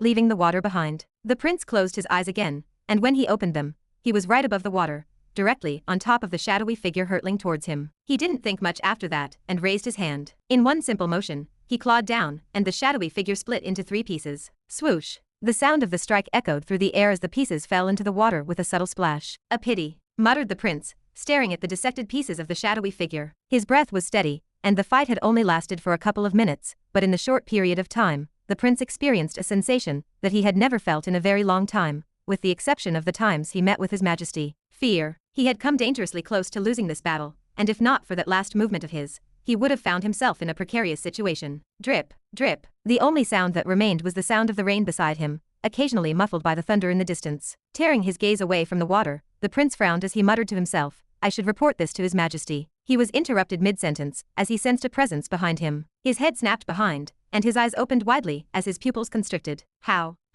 The prince exclaimed. For the first time in a very long time, the prince lost his composure as he looked at the shadowy figure that stood in the air behind him. The air around him chilled, and the shadowy figure finally opened his mouth, his voice echoing ominously through the air. "Give up. I can't die." Chapter 813. Cut my throat, slash my body, cut my limbs, I can't die. Dark Servant was a skill that consisted in creating a body made out of pure mana. Being a skill, so long as there was mana supplying the skill, the Dark Servant was technically invincible. Unless the user ran out of mana, or the mana was directly cut off, there was simply no way to kill Ren. But that was the thing. Ren's body was being sustained by his other self, a fact that weighed heavily on him. Each time he died, he took the mana from the other him who was fighting against Jezebeth. He was invincible, but at the same time, his actions held a considerable weight on the outcome of the real fight that was taking place. As Ren stood there, his body slowly regenerating, his thoughts raced. He knew that he couldn't allow himself to die again like before. While he couldn't see how the situation between his other self and Jezebeth was unfolding, he knew that his death could have made the situation a lot more difficult for his other self. Ren's thoughts were interrupted by the sound of the prince's voice. "So you can't be killed, ha?" The prince's words gently traveled through the air, reaching Ren's ears. When Ren looked down, he was met with a smile. "You can't die, but can you kill me?" the prince asked. The smile on his face deepened as he looked around him. He no longer looked as lost as he did before. "I can tell that you're here to get me, but will you really be able to kill me?" I've already got a grasp of your strength. Just like I can't kill you, you can't kill me. I'm sure you can tell that too. The prince looked up, his gaze meeting with Ren's once more. So that gives rise to the question. What are you doing here? Are you perhaps trying to stall for time? Perhaps keep me in check while others are. Ren's cold words echoed within the air, cutting the prince's words. Raising his head and letting the raindrop fall on his face, his mouth parted open. Keep you in check. He muttered again. The water beneath him split apart, and water particles flew in the air. The space around him started to distort massively, as his figure suddenly vanished from the spot, reappearing right before the patriarch of the Envy clan. Appearing right in front of him with his sword pointed at Prince Murdoch's brows, Ren's face distorted to an unbearable degree, and his voice raised. Why? Rumble. The world around him started to lose color, and his body flickered with a white light, as demonic energy and mana sprouted out of his body. The entire world seemed to come to a sudden standstill as the raindrops around him stopped, and his figure started to change. Right then, the projection of a huge sword appeared from within the space itself, coming out in a rapid manner until its full body was revealed. Whoom, whoom. The world fluctuated at the power held within the sword, and Prince Murdoch's expression crumbled. This power. Standing right beneath the sword, Ren coldly gazed at Prince Murdoch. His entire body was hazy, and the mana inside his body was depleting at a faster rate than it was replenishing. But even so, for the first time ever, Ren had managed to use the sixth movement as a whole. The result was a power that was far beyond what he had ever expected. Clenching his hand tightly, his figure became even hazier, but he didn't care as black threads floated out from his body and merged against the sword in the sky. The pressure that came out of it further intensified, and the pillar shook. Rumble, rumble. The rumbling didn't last for long as Ren's hand soon relaxed, and the world turned completely quiet. Opening his mouth, Ren muttered, "Fall. What's wrong?" Ren and Jezebeth faced each other, the tension thick between them. Jezebeth's figure suddenly appeared before Ren. The calm smile on Jezebeth's face belied the power that emanated from him. With a quick motion, Jezebeth touched his forehead, and Ren was hurled through the air, crashing through an invisible film that shattered like glass, and revealing a verdant green world behind. Boom. The verdant green world that appeared was peaceful and serene, but it was short-lived as Ren crashed into the ground, shattering trees and creating a large crater. Jezebeth looked down at Ren with a cocked head, studying him carefully. At first, I was taken aback by his appearance in the pillars, but now that I look at you, he said, his arms extending out as he chuckled, I think you've shot yourself in the foot. Not only is your mana rapidly depleting, but it looks like you're injured as well. Ren slowly stood up, feeling the effects of the battle taking its toll on him. His entire body was sluggish, and the mana inside of his body was depleting at an alarming rate. He understood that he didn't have much time left, but he didn't show any sign of emotion, even as Jezebeth extended his arms and taunted him. And here I am, completely unharmed and yet to use my full strength. From the looks of things, I was worried for nothing. Jezebeth may have sounded confident, but in reality, he was cautious. How could he not be? He knew Ren better than anyone else, and had died at his hands countless times. He was the only one in the universe who could actually make him fear something, and whatever was happening at the moment was just a smokescreen. I wonder what you're planning. Jezebeth knew that Ren had something planned, but he didn't know what it was. That uncertainty was what made him fear Ren. Crack, crack, crack. Ren didn't waste any time, as he pointed his sword at Jezebeth, shattering the space around him, and revealing hundreds of swords that stabbed at him. But Jezebeth was too quick, shattering the swords with a wave of his hand before freezing the space around Ren. With a single step, Jezebeth appeared before Ren, but this time, his finger passed right through Ren's figure, which turned out to be an afterimage of himself. You sure run fast, Jezebeth commented with a smile before knocking on the air to his right with the back of his fist. Bang! The space shattered, and Ren was sent hurtling toward the ground once again, crashing into the verdant world below. Jezebeth approached Ren once more, his calm gaze looking down at him. Stop playing around. I know very well this isn't the full extent of your power. Is this some sort of ploy? Perhaps. Jezebeth didn't finish his sentence as he thought of something, his expression turning frosty. Right, you couldn't be stalling for time, could you? He struck his palm toward Ren, unleashing a force that shattered the space around it,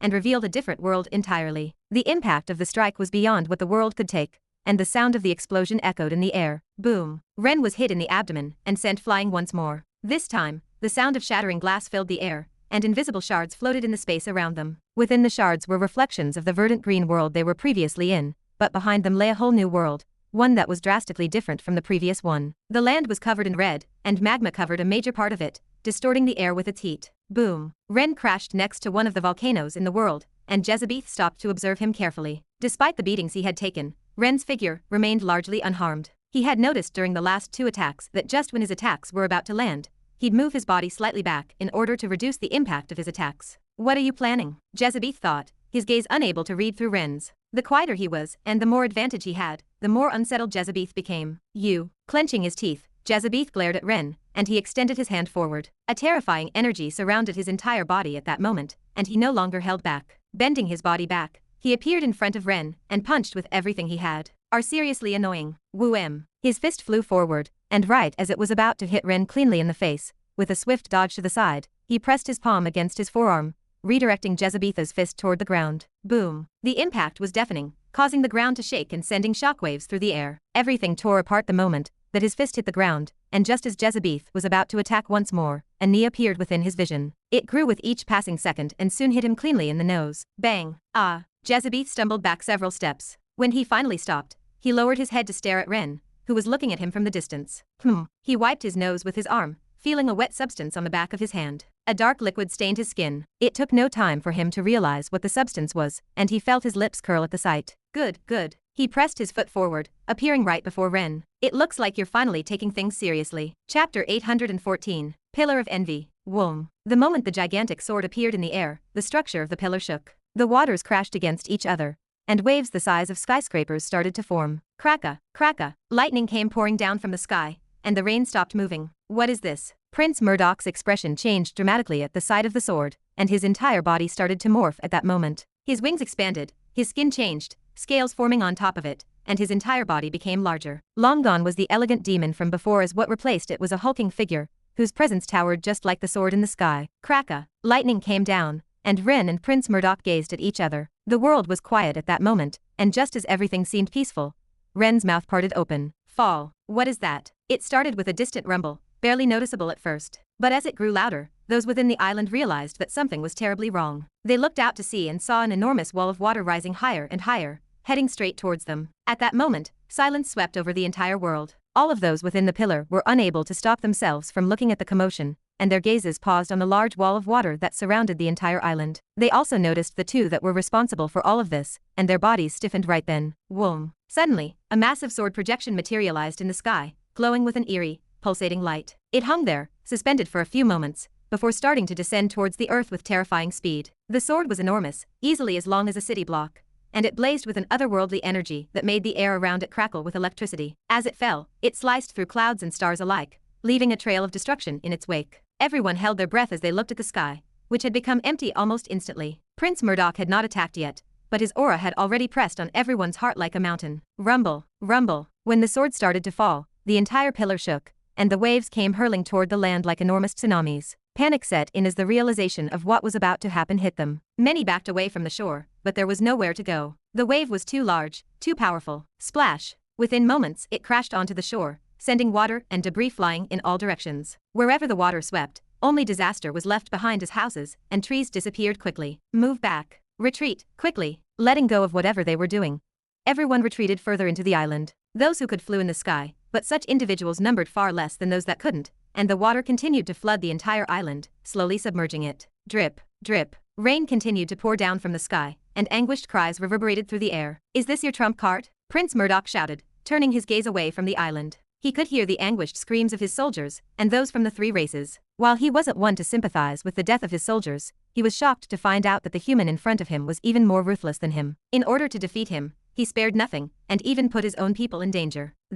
Even the prince found himself impressed by such ruthlessness. Not that he had very long to be impressed, as the sword slowly started to make its way toward him. Whoom. The space around the sword distorted, and so did Prince Murdoch's expression. Glaring at the large sword that was headed his way, a wave of demonic energy burst forth from his body, enveloping half of the island. The waves which were crashing on the people came to a sudden stop, and the demons beneath suddenly stopped moving. It all happened within an instant, but the demons that stopped moving suddenly started to shrivel up like mummies before falling down to the ground lifeless. Thump, thump, thump. Such scenes happened throughout the entire island, and before long, thousands of demons fell to the ground, lifeless. In the meantime, the power that surrounded Prince Murdoch increased, and his body bulged even further. Clenching his teeth tightly, Prince Murdoch glared at the approaching sword and concentrated all of his power on his right hand. All of this happened within the span of a few seconds, and just as the sword was about a few inches away from his face, he brought his hand forward, and his hand reached for the sword. Whoom. Coming into contact with the sword, the entire space around him shattered, and the sword hummed with a deadly light. Yuck. Blood leaked out from the prince's orifices, and his body was pushed back onto the ground. He let out several agonized shouts as his right hand continued to grasp onto the sword. His complexion paled by the second, and it became progressively worse by the second. But despite the change in his complexion, the sword did slow down quite a lot. Even more shocking was that with each passing second, it slowed down even further, and it wasn't long before it completely stopped. Ha ha. Sword in hand, Prince Murdoch let out several gasps, but his face was unable to hide the hint of glee he felt as he raised his head weakly to stare at Ren. Is this your ST boom? A soft voice drifted into his ears and his expression froze. Before he could understand the meaning of those words, the world around him turned white, and a deafening explosion reverberated throughout the world. Boom! Jezebeth hurled back, his feet planted against the volcanic ground. Lowering his head, he looked up at Ren and smiled. At the same time, he moved his hands behind his back. He was trying to hide the fact that they were currently trembling. Are you finally taking things seriously? In contrast to before, when he was just beating Ren up, he had finally started to throw attacks of his own. While they had no major effect on him,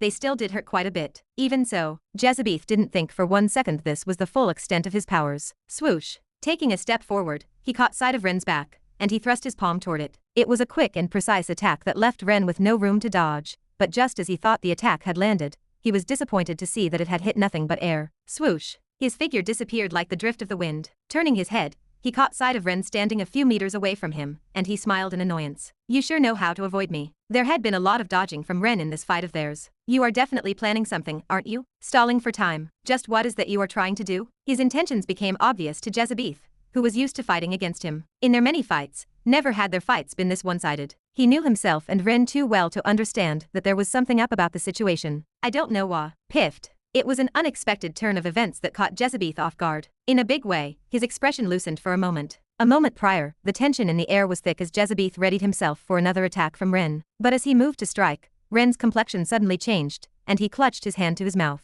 Jezebeth watched in shock as blood trickled from Ren's fingers, staining the ground beneath them. It was a strange sight, one that he had only seen on a couple of occasions. Since when did you become so weak? This was strange. Ren was usually strong and composed, always one step ahead of him, but now he seemed to be barely holding on. If not for the fact that he knew him well, he would have thought that this was the result of his attacks. Just what sort of game are you playing? Was this some sort of ploy from him again? Or was there something more to the sudden situation? Jezebeth squinted his eyes, unable to hide his expression. Perhaps he had grown paranoid, due to the many times he had fallen under his schemes, but Jezebeth couldn't quite brush off the feeling that something was wrong. Rumble, rumble. It was then that it happened. A faint tremor hit the ground, and Jezebeth blinked his eyes a couple of times. He closed his eyes and tried to feel for the source of the tremor. Strange. Why do if? Hastily raising his head, hundreds of projections depicting the happenings of the pillars appeared before his eyes, and his gaze fell on a gigantic sword that appeared in one of those very projections. It was long and stretched all the way up in the sky, its tip aimed at a certain demon within the projection. The moment Jezebeth gazed at the sword, his head snapped downwards, and his eyes met with Ren's. How can he? The power that he felt from that sword. How was it possible for a clone to be able to do that? Don't look so surprised. For the very first time in a while, Ren's lips curled, and Jezebeth's stomach churned. Pointing his sword right at Jezebeth, he mumbled, "We have only just gotten started." Chapter 815. Surprised. Just gotten started? Jezebeth mumbled Ren's words over and over again, while covering his mouth with his hand. As his whole body shook, his posture became increasingly hunched over. Ka. The words were so unexpected that he couldn't help but burst out laughing. His laughter started out as a series of muffled cries, but it quickly grew into something more. It wasn't a boisterous laugh, but it had a depth to it that reverberated throughout the world. By the time he was done laughing, tears had formed in the corners of his eyes. Now this. He wiped the tears from his eyes, fixing his gaze on Ren. This is the way things ought to play out. And here I was getting concerned that everything was going a little too smoothly for me. Jezebeth felt genuinely relieved. The scariest thing was the unknown, something that Ren specialized in. What wasn't scary was the known. And now that he knew what Ren's plan was, he no longer felt as wary as before. Having said that, he didn't let his guard down. Turning his head to stare at the projections, Jezebeth smiled. So this is your plan? Within one of the projections, the only thing he could see was the color white, and although he couldn't exactly tell what was going on inside, he already had an idea.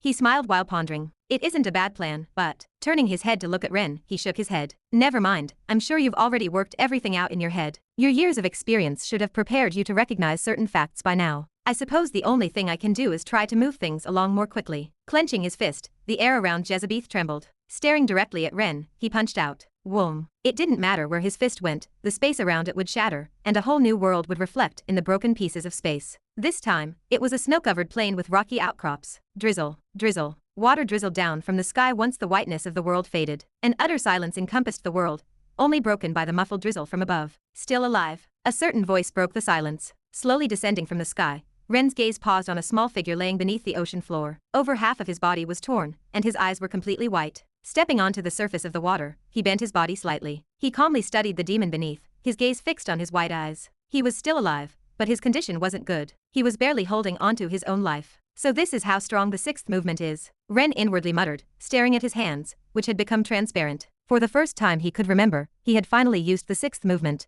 and the power contained within it was something that was well beyond his expectations. No, to say this was beyond his expectations was a lie. He had seen what it could do against the Protector, and thus could tell exactly how powerful it was. Splash! Submerging himself into the water, Ren sank down until he stood right above Prince Murdoch. He was just about to end things when, all of a sudden, Prince Murdoch's gaze cleared, and his hand sharply reached for his neck. Swoosh! Ren was able to take a step back just in time to avoid the unexpected attack. You're still fine? Ren was taken aback the most by the sight of Prince Murdoch standing before him with his entire body completely restored to health. He felt his heart sink. Swoosh! What surprised him the most was the fact that Prince Murdoch seemed completely unresponsive, as though something had taken over his body. Just as Ren was beginning to wonder what it was, his entire body suddenly froze in place, and golden runes and words began to form around him, and then wrap themselves around his body, immobilizing him. When he looked up, he was astounded to see a fine white film covering the body of the prince. Wait, this. The power of the laws. He recognized the runes and the golden words the very instant that they made their appearance. How is this? Ren fell into a state of utter shock. Many questions flooded his mind at the moment, but he had no time to dwell on them as two sharp claws made their way toward him. Swoosh! The water tore apart, and in its place was a long trail of bubbles. Clamped by the laws, Ren had a hard time moving his body, and just as the claws were about to reach his face, he clenched his teeth and cursed. Fuck it! A white glow that was eerily similar to the prince's emanated from his entire body, and at the same time, golden runes materialized on the arm of the prince, holding it in place. The golden runes that were encircling Ren's body shattered, and his body, which was already transparent, became even more see-through. Gritting his teeth, Ren felt something inside of him tear apart, and felt the connection between him and Dark Servant wane. As a result, his movements froze for a fraction of a second,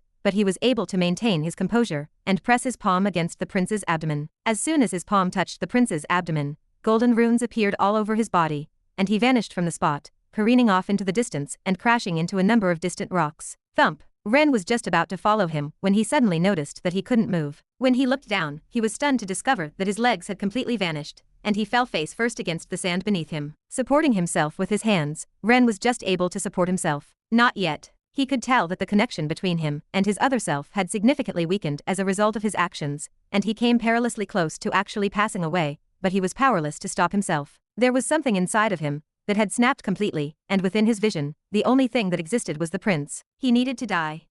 He pushed himself up by pressing his hand against the sand, and his legs slowly began to reappear. As he stumbled forward, he eventually arrived before the prince. Smack! Bending down on one knee, he slapped him on the face a couple of times. That didn't do much, as the prince didn't seem to wake up. He's completely out of it, Ren mused, distancing himself from the demon. That was Yuka. Until Prince Murdoch's eyes finally gained clarity, and he audibly gasped while submerged in water. Ren's head turned to face him, and their gazes met. You. He was immediately met with the terrified gaze of the demon. With his hands behind him, the prince tried to back away from him. It was a futile attempt as his back touched the rock behind him. Seeing such a powerful demon, who was once hailed as one of the strongest existences beneath Jezebeth and the Protectors, cowering right in front of his eyes, Ren found an inexplicable feeling in that expression. Taking a step toward him, he caught up to him rather quickly, and his hand grasped at his throat. You, what are you doing? You had the chance to kill me, so why didn't you? Are you trying to play with me? The demon was in a state of panic. Long gone was his calm and collected gaze from before. What replaced it was one of utter fear and indignation. What are you trying to ach? Quiet. Ren's words cut through his, and Prince Murdoch found himself unable to utter a single word. Grasping tightly at his neck, Ren brought his face near his, and he softly whispered. There's only one reason I'm still keeping you alive. He muttered silently, his eyes hazy. It's because you don't deserve to die so easily. You need to suffer a bit. Bang. He smashed the prince's head against the bedrock beneath. With the same haze in his eyes, he brought his head up and bang. He smashed it against the ground once more. Bang. And again. Bang. And again. Bang. He smashed relentlessly. The surface of the water shook with each smash, and like a machine,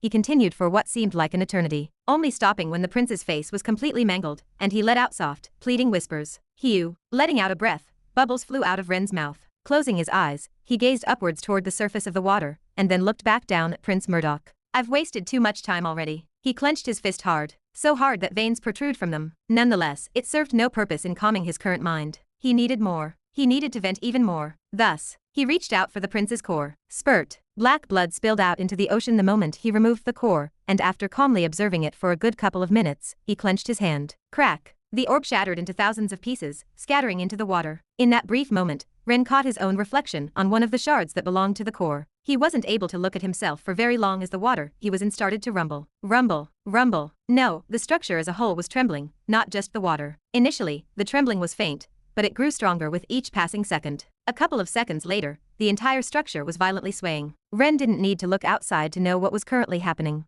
He was just about to leave when he caught sight of a certain yellow orb levitating over the prince's disappearing body. Feeling the power contained within it, he reached out for it. At the same time, the prince's body crumbled and turned into a black orb that Ren put away. Whoom. Almost immediately after he reached for the yellow orb, his entire body began to tremble. His previously transparent form began to solidify, and power began to surge within him. His mastery of the laws began to advance at an alarming rate, and golden runes began to encircle his body. The transformation lasted only a few seconds, and when it was complete, Ren's entire demeanor changed. He seemed to have blended in with the world completely. Waving his hand forward, he appeared in front of a small house and entered it. In there, he could see what remained of his family, and he closed his eyes. Let's go. His voice drifted into the room, and he felt two sets of eyes focus on him. Without looking at them, he waved his hand, and the scenery before them changed. They materialized above the island. There, they could see tens of thousands of demons fleeing in terror, as well as members of the four races. Ren's gaze was fixed on the demons and monsters that were squirming on the island, and after a few seconds of staring at them, he swept his hand through the air,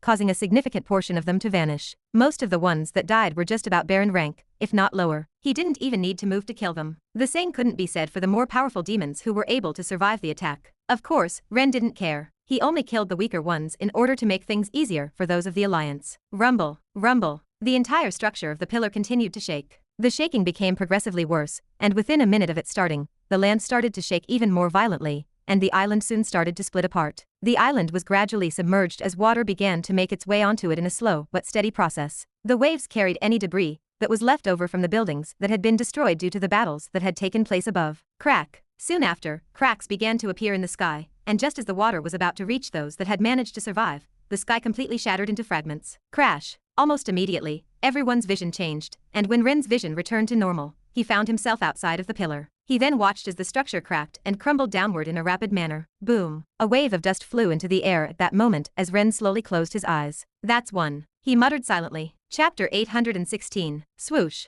For demons, Jin muttered, emerging behind a couple of trees, his daggers at the ready. I found him. He is over here. The demons surrounding him snarled and bared their teeth, their eyes glowing with malevolence. Jin had followed these demons for quite a bit. Knowing that the world he was in was infested with demons, he lured them to one of the more deserted islands that were floating in the sky. The sky around him was black, and the nebulae of all colors filled the sky. He could see several planets in the distance, some even larger than the sun back on Earth. It was a world unlike anything he had ever seen before. The demon charged at him, and Jin held onto his daggers more tightly. With a cold expression on his face, he charged at the closest demon. His daggers glinted under the colorful nebulae in the sky. Yerk! The demon snarled and lunged at him, but Jin was too quick. He dodged the attack and plunged his daggers into the demon's chest. Spurt. Arg. The demon howled in pain before disappearing into a cloud of black smoke. Jin's dagger had plunged perfectly at its core, killing it in an instant. But Jin had no time to celebrate. I've got him. The other demons were closing in on him, their claws and teeth glinting in the darkness. Clank. Jin spun around, his daggers flashing through the air as he parried and countered the demon's attacks. He moved with fluid grace, his movements precise and deadly. Clank. Clank. Despite their superior numbers, the demons were no match for Jin's skills.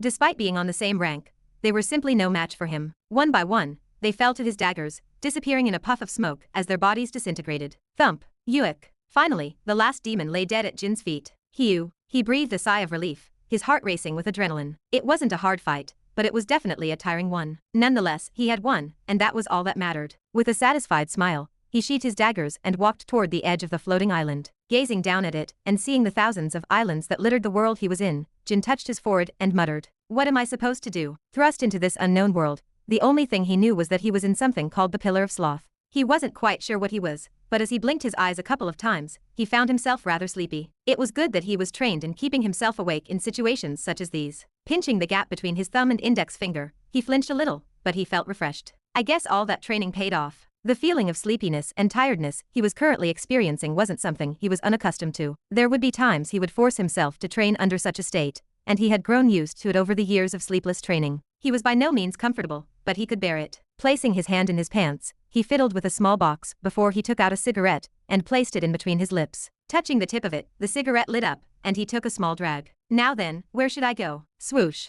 Right then, a figure flew from beneath the floating island and landed a few hundred meters away from him. Jin's head snapped back, and he instantly became alert. But just as he was about to take his daggers out, a familiar voice echoed in his ears, and Jin's entire complexion changed. I found you. It was a lock of pink hair that gave it away, and his face paled at the sight. Oh no. It was the arrogant demoness. What are you doing here? While he tried, he did his best to hide his cigarette behind his back, but it proved to be a futile attempt on his end as Priscilla's eyes followed his hands. You think I cannot see what you are doing? Priscilla's gaze frosted not so far from him. I know you can see what I did, but I thought you would take the hint. Give it here. Why should I? Where do you think you are? Fine. Jin was rather quick to give up. Thinking about the situation he was in, he could only give up. Rummaging through his dimensional space, he handed her a pack of cigarettes and sighed. Here. That is a good boy. Priscilla took the pack with a smile on her face. Opening it, she quickly lit up one of the cigarettes and took a small drag. Puff. Smoke bloomed in the air as her face relaxed, and a smile blossomed on her face. Her smile stunned Jin, and he thought to himself, what a deceiving smile. If only she looked as beautiful on the inside as she did on the outside. Those thoughts crossed him for only a short moment,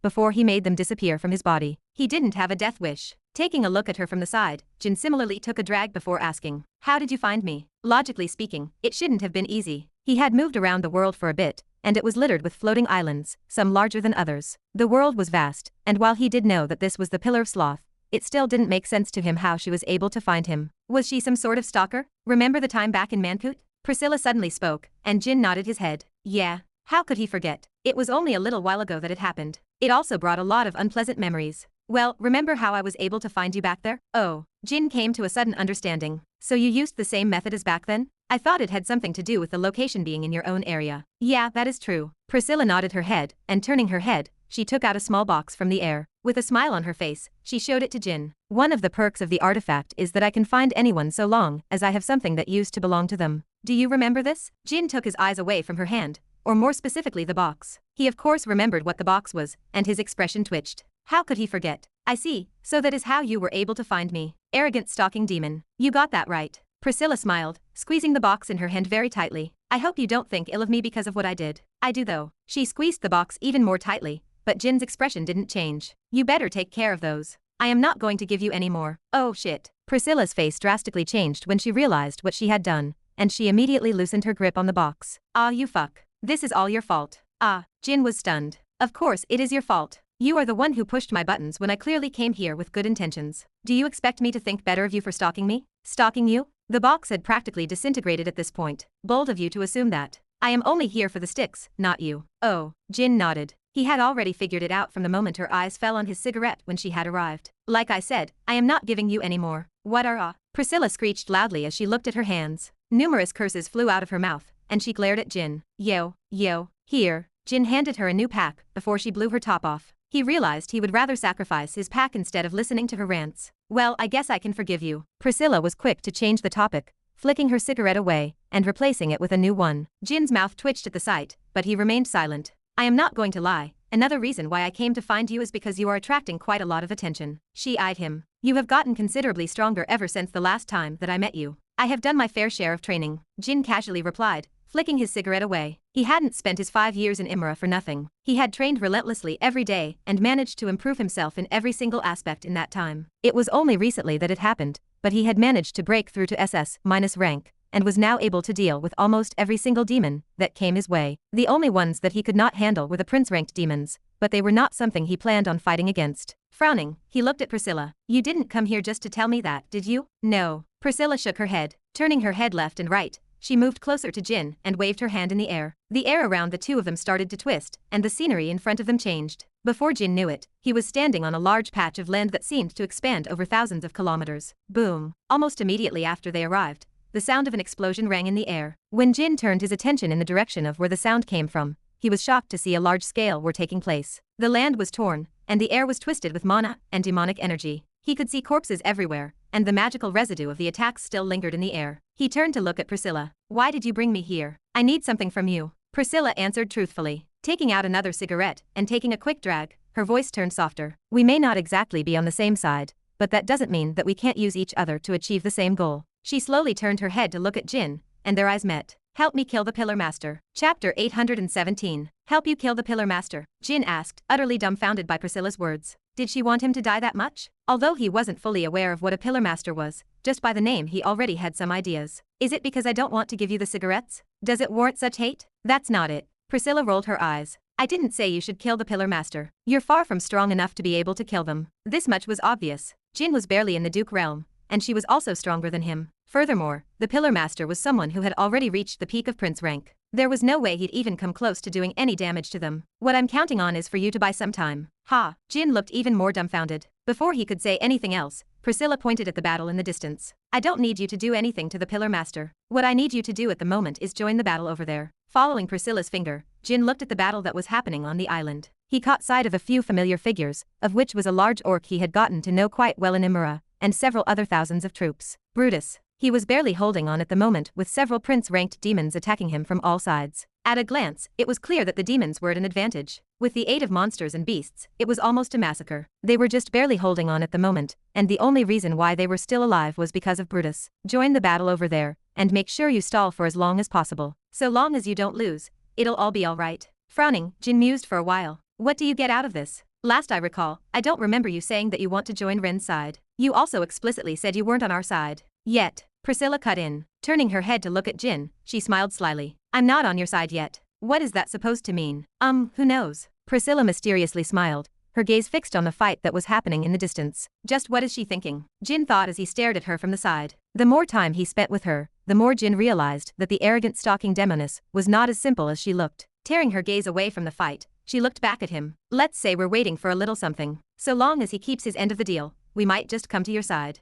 Ha! Her words left Jin confused, but after thinking for a while, a certain thought crossed his mind, and he looked enlightened. Extending his hands, 2 daggers appeared and he pointed them at the battle in the distance. I just have to keep them hanging for longer, right? Yup, Priscilla nodded. You just have to keep them alive for a little longer. She repeated in a slow manner, and Jin clenched on his dagger more tightly. Got it. Without further ado, black threads sprouted from the ground, and his figure started to melt alongside them. However, just as he was about to leave, a hand pressed against his shoulder. Wait a minute. Ha! Confused, Jin turned his head, and when he did, his expression crumbled. Give it. Pillar of Lust. Come this way. Angelica called to Hein and Ava as she led them outside of the forest. They followed closely behind her, curious about where she was taking them. As they stepped out of the forest, they were met with a breathtaking sight that left them speechless. Their gazes paused on the landscape ahead of them, taking in the grandeur of the sight. Is that a mountain? Ava asked, her voice barely above a whisper. Hein could only nod in agreement, his eyes still locked on the towering peak in the distance. It is rather big, Hein eventually said, his eyes losing slight focus. The first thing that struck them was the sheer size of the mountain. It towered high into the sky, and seemed almost impossibly steep.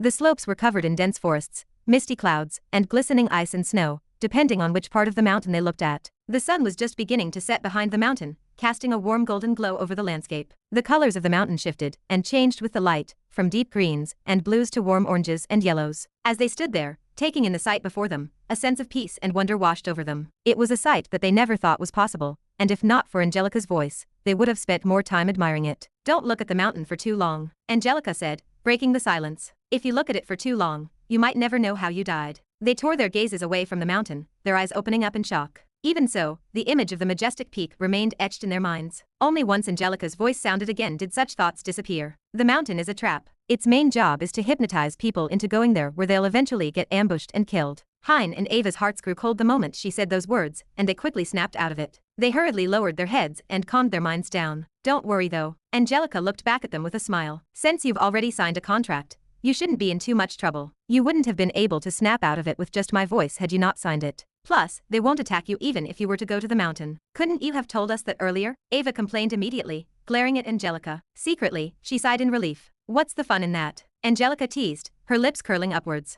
Such a reaction evoked surprised looks from both Hein and Ava, who looked at her weirdly. How odd. Hein muttered, pinching the bottom of his chin. It's been a while since we've last seen you, but you seem a lot livelier than before. Ava agreed. There was something different about Angelica compared to how she was in the past. While it wasn't that big of a difference, she was without a doubt livelier, and that surprised the two of them given that she was usually rather cold. Especially after Smallsnake's death. Did something good happen while you were away from us? Angelica pondered, looking up at the sky. Her shoulders visibly relaxed at that moment, and her gaze shifted back to them. I guess you can say that I realized just how much better you guys are compared to the people back in my clan. Her words were light, but there was a certain heaviness to them that made Ava and Hein both look at each other. They could tell the situation was a lot more complicated than that, but they didn't probe any further and nodded their heads. So, what do we do now? Ava asked, shifting the topic of conversation away. I don't know, Angelica truthfully answered. With a complicated look on her face, she turned her head and looked toward the large mountain in the distance. I really don't know, she repeated once more. Realistically speaking, there is a way to get out of the pillar. It's rather simple actually, and that is to defeat the Pillar Master. She paused for a moment and took a deep breath. The problem is that none of us are strong enough to even come close to the Pillar Master. I don't even know if Ren is strong enough. Maybe he is, but I'm not sure. I don't know how strong he is now, but I'm sure he's gotten a lot stronger than when I last saw him. Still, I don't know if that's enough. Angelica's expression turned grim at that moment. She knew the strength of the Pillar Master all too well. Of course, she knew. She was, after all, her own mother. So long as the Pillar Master is alive, we are stuck here, and we can only hope for a miracle to happen. A miracle was truly the only thing that they could hope for. She had witnessed firsthand just how the demons had completely overtaken the other races back in Edonia. It wasn't even a fight. It was just a massacre, and what was happening at the moment was no different. Perhaps, it was even worse now that everyone was within the pillars. I think that. Rustle. Right at that moment, a faint rustling sounded in the distance, and Angelica's mouth stopped moving. Immediately everyone became alert, and they turned to gaze in the direction of where the sound was coming from. Weapons drawn, they waited for a couple of seconds before a figure soon came out. At that moment, Angelica's pupils constricted and her gaze frosted. Appearing from behind the bushes was a rather small figure with long black hair and a white mask. Most striking, however, were his deep green eyes that fixed themselves on Angelica, Hein, and Ava. Gazing at his eyes, the three of them felt a certain intensity from them that intimidated them, and for a moment, neither party moved. Breaking the silence was Angelica, whose mouth parted open as she muttered one word. Strategist. Chapter 818. Crash. Small Snake was not sure what had happened. Just moments prior, he was under Jezebetha's grasp, and seconds later, he found himself in a large forest. Blinking his eyes a couple of times, his mind regained some clarity, and he looked around him. Where is this? Looking at the unfamiliar environment, Small Snake was not sure exactly where he was. The only thing he knew was that he was not anywhere near where Ren and Jezebeth were. Did he purposely send me here? He could still remember his last moments. It happened in an instant, but he understood that the one responsible for all of this was Ren. The other Ren. Where exactly was the Ren he knew? Ugh. With a sigh, he reached into his dimensional space and pulled out a white mask. It had been a while since he had worn it, but he knew that it was necessary if he wanted to blend in with the demons. As he stared at the mask, he could not help but think about the past 2 years that he had spent with Jezebeth. It had been a challenging experience, but it had also taught him a lot. Despite the fear and hatred that he had initially felt towards Jezebeth, he had come to understand him better, and even found him tolerable. While he looked terrifying on the outside, he was not as scary as Small Snake originally thought him to be. He was just committed. In his eyes, he only had one goal, and he was the type of person to do anything to achieve that goal, even using underhanded methods. He seemed rather desperate, and that was when Small Snake understood he was not too different from Ren. Still, it has been a while since I felt like this. Bending down and resting both of his arms on his knees, Small Snake caught his breath. After 2 agonizing years, he was finally free. He felt a mixture of different emotions, and they all came so suddenly that he found himself unable to process them all. He had a place to return, and that had been his goal since the very beginning. From the very beginning, his actions had one goal: to get back home, even if it resulted in him helping out the demons in the process. At the same time that he helped them, he was also helping himself, honing his skills and getting a better understanding of how the demons operated. He made a name for himself, and the mask in his hand represented his status, his achievements, his capabilities. It represented who he was now, and it was something he held very dearly. Slowly, Small Snake placed the mask over his face, and he took a calm breath. Looking around the forest, he calmly stood up and, without further ado, headed toward the right side. He could feel a few presences coming from there. The problem is that none of us are strong enough to even come close to the Pillar Master. I do not even know if Ren is strong enough. Maybe he is, but I am not sure. So long as the Pillar Master is alive, we are stuck here, and we can only hope for a miracle to happen. It was a set of familiar voices. Moving around the forest, Small Snake's feet came to a sudden halt when he heard a set of familiar words. He was not sure if it was them, but at the moment, he felt his breath stop. Bah, thump, bah, thump. His heart quivered at the possibility. Rustle.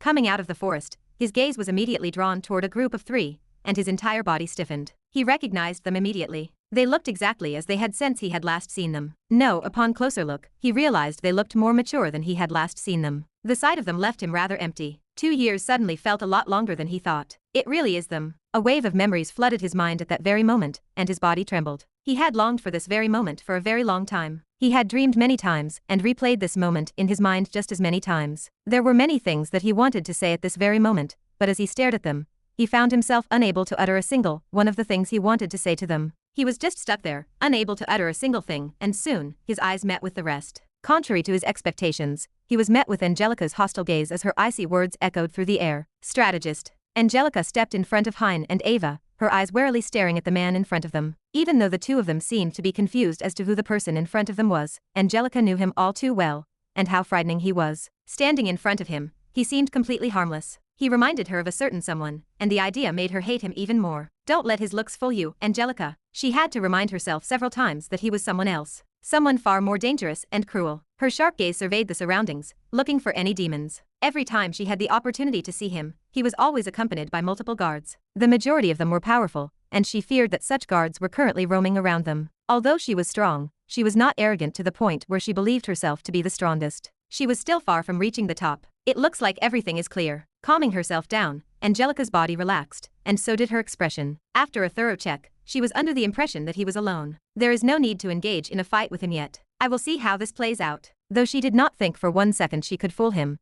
she did think she could buy herself some time to think of a more plausible excuse. What brings you here, Ad? But just as she had opened her mouth, her entire body stiffened, as did Heinz and Ava's. Mouths agape, they stared at the strategist, who slowly removed his mask to reveal a face the three of them were all too familiar with. With a soft smile on his face, he opened his mouth and greeted. It has been a while, guys. The voice. They were all too familiar with it. How could they forget it when they had been nagged by that very same voice 1,000 times over in the past? Clean up after yourself. Don't throw your clothes on the ground after exercising. Who do you think I am, your babysitter? A flood of bottled-up emotions almost burst forth out of Ava and Hein, but they were held back by Angelica, who pushed them back. Don't be fooled, she shouted, her gaze looking extremely fierce. Remember where you are. This is a trap. Don't get fooled by him. Angelica refused to acknowledge it, despite the fact that he resembled him visually, sounded like him, and everything pointed to the fact that it was him. It's not him. A certain something boiled inside of her at the moment as she glared at him. I have long heard of your tactics. You may be able to fool them, but you cannot fool me. You're not him, she shouted through her gnashed teeth,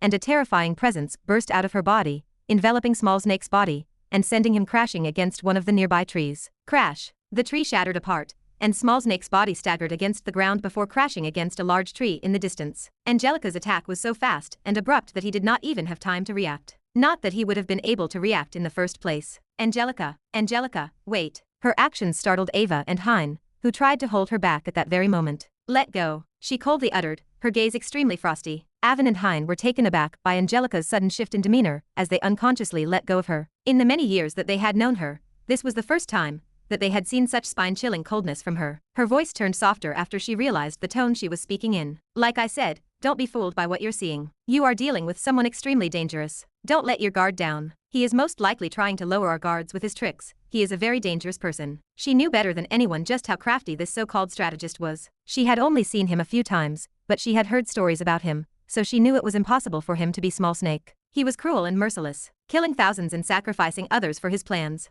The Small Snake in her memories was no such person. Ugh. A soft groan echoed from the distance, and Angelica's cold gaze fell on the strategist, who let out a pained groan. Weakly moving his body, he sat up straight and leaned against one of the trees. A bitter expression appeared on his face. He muttered in a pained voice. You really didn't hold back. Shut up. Angelica appeared right before him and grabbed his throat. Ach. The strategist let out another groan, but his eyes never wavered. Looking down at Angelica, who was fiercely glaring at him, he continued to smile. What's up with you and Ren? Ren always telling me to shut up. Upon hearing his words, Angelica's expression changed, and she loosened her grip. Are you finally getting it? Small Snake questioned after successfully inhaling some air.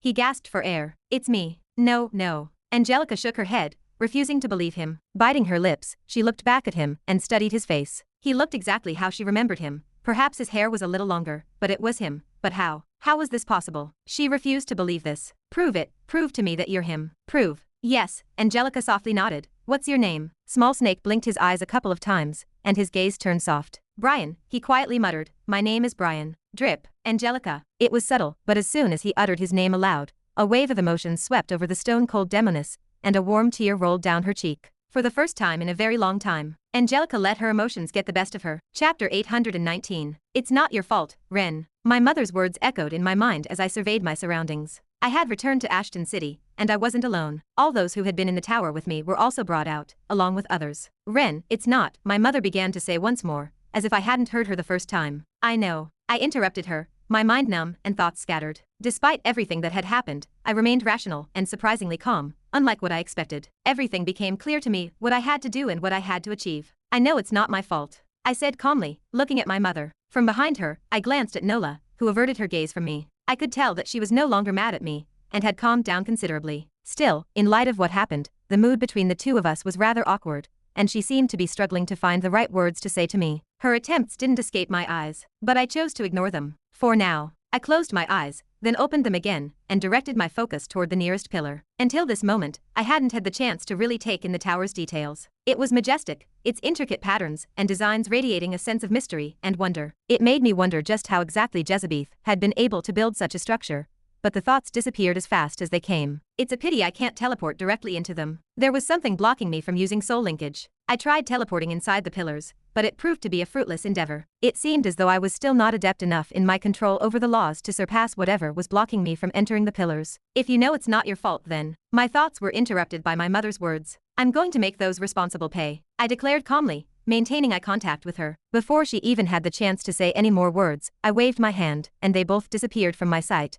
along with my father's body. It became quiet again. Now then. I blinked, and the scenery before me changed. I now stood in front of the pillar. I clenched my fist tightly, focusing my energy and channeling the laws within my body. Boom. A deafening boom resounded as my fist connected with the tower, sending ripples of energy throughout the world. Crash. The space shattered, and Jezebeth appeared in front of Ren, his fist hurling right at his face. Ren was able to avoid the attack by cocking his head to the side, and then he immediately launched a counterattack of his own. Boom. The atmosphere would shake whenever the two of them engaged in combat, and at the moment, in the snowy plain they were in, the snow beneath them tore apart, exposing a patch of dark rock. Boom. Ren's feet came crashing against the rock, creating a small crater beneath. You can try to hide it, but you can't fool me. Suddenly, Jezebeth's voice resounded through the atmosphere, and his figure materialized directly above Ren. With a gentle flutter, his hair scattered forward. Your decision to split yourself will prove costly for you. I can tell that your mana is rapidly depleting by the second. You don't have much time left. That's fine. Ren replied in a calm voice, his head raised and his eyes gazing deeply at Jezebeth. There wasn't much of a change in his expression,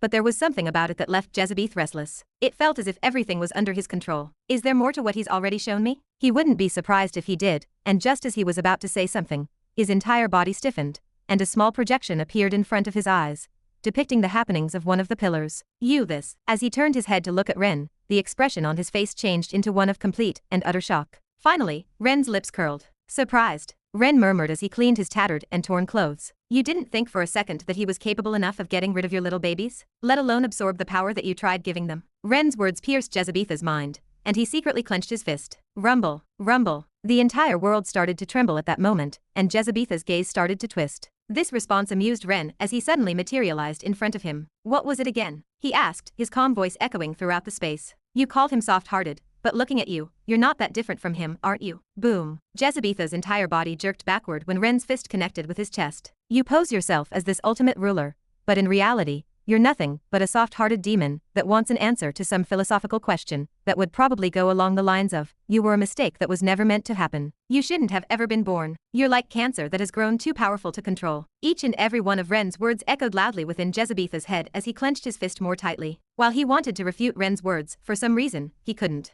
It was as if deep down, he knew that he was right. That perhaps his existence, and his entire race's existence were one mistake that was never meant to happen. Swoosh. Ren appeared directly behind Jezebeth, and punched him in the back with the same force as before, causing Jezebeth's back to bend in the opposite direction. Jezebeth was unable to react due to the rapidity of the events, and his body soon collided with the ground. Boom. Snow was hurled into the air, and Ren appeared directly above the area where Jezebeth had been thrown. To think that someone like you, who has lived even longer than me, still feels something at the death of their subordinates. Honestly. Ren paused, his eyes wandered off into the distance, and he slowly turned his body. There, he spotted Jezebeth's outline. Somehow, he was able to move all the way there without him noticing. It's pathetic. Swoosh. A breeze blew past, and Jezebeth quietly remained where he was, his gaze fixed on Ren. Are you finished? Jezebeth asked, his voice sounding awfully calm. Something about his words brought a sudden chill to the already chilly weather, and everything around them stopped still. Why do you, Jezebeth covered his face halfway through his sentence, as he let out a short sigh. Why do you always? He was unable to finish his sentence again. This time, he let out a small laugh as his face slowly started to twist. Why do you always get in my way? Finally, he was able to complete his sentence, and by then, his expression had distorted beyond recognition. In contrast to his usual serenity,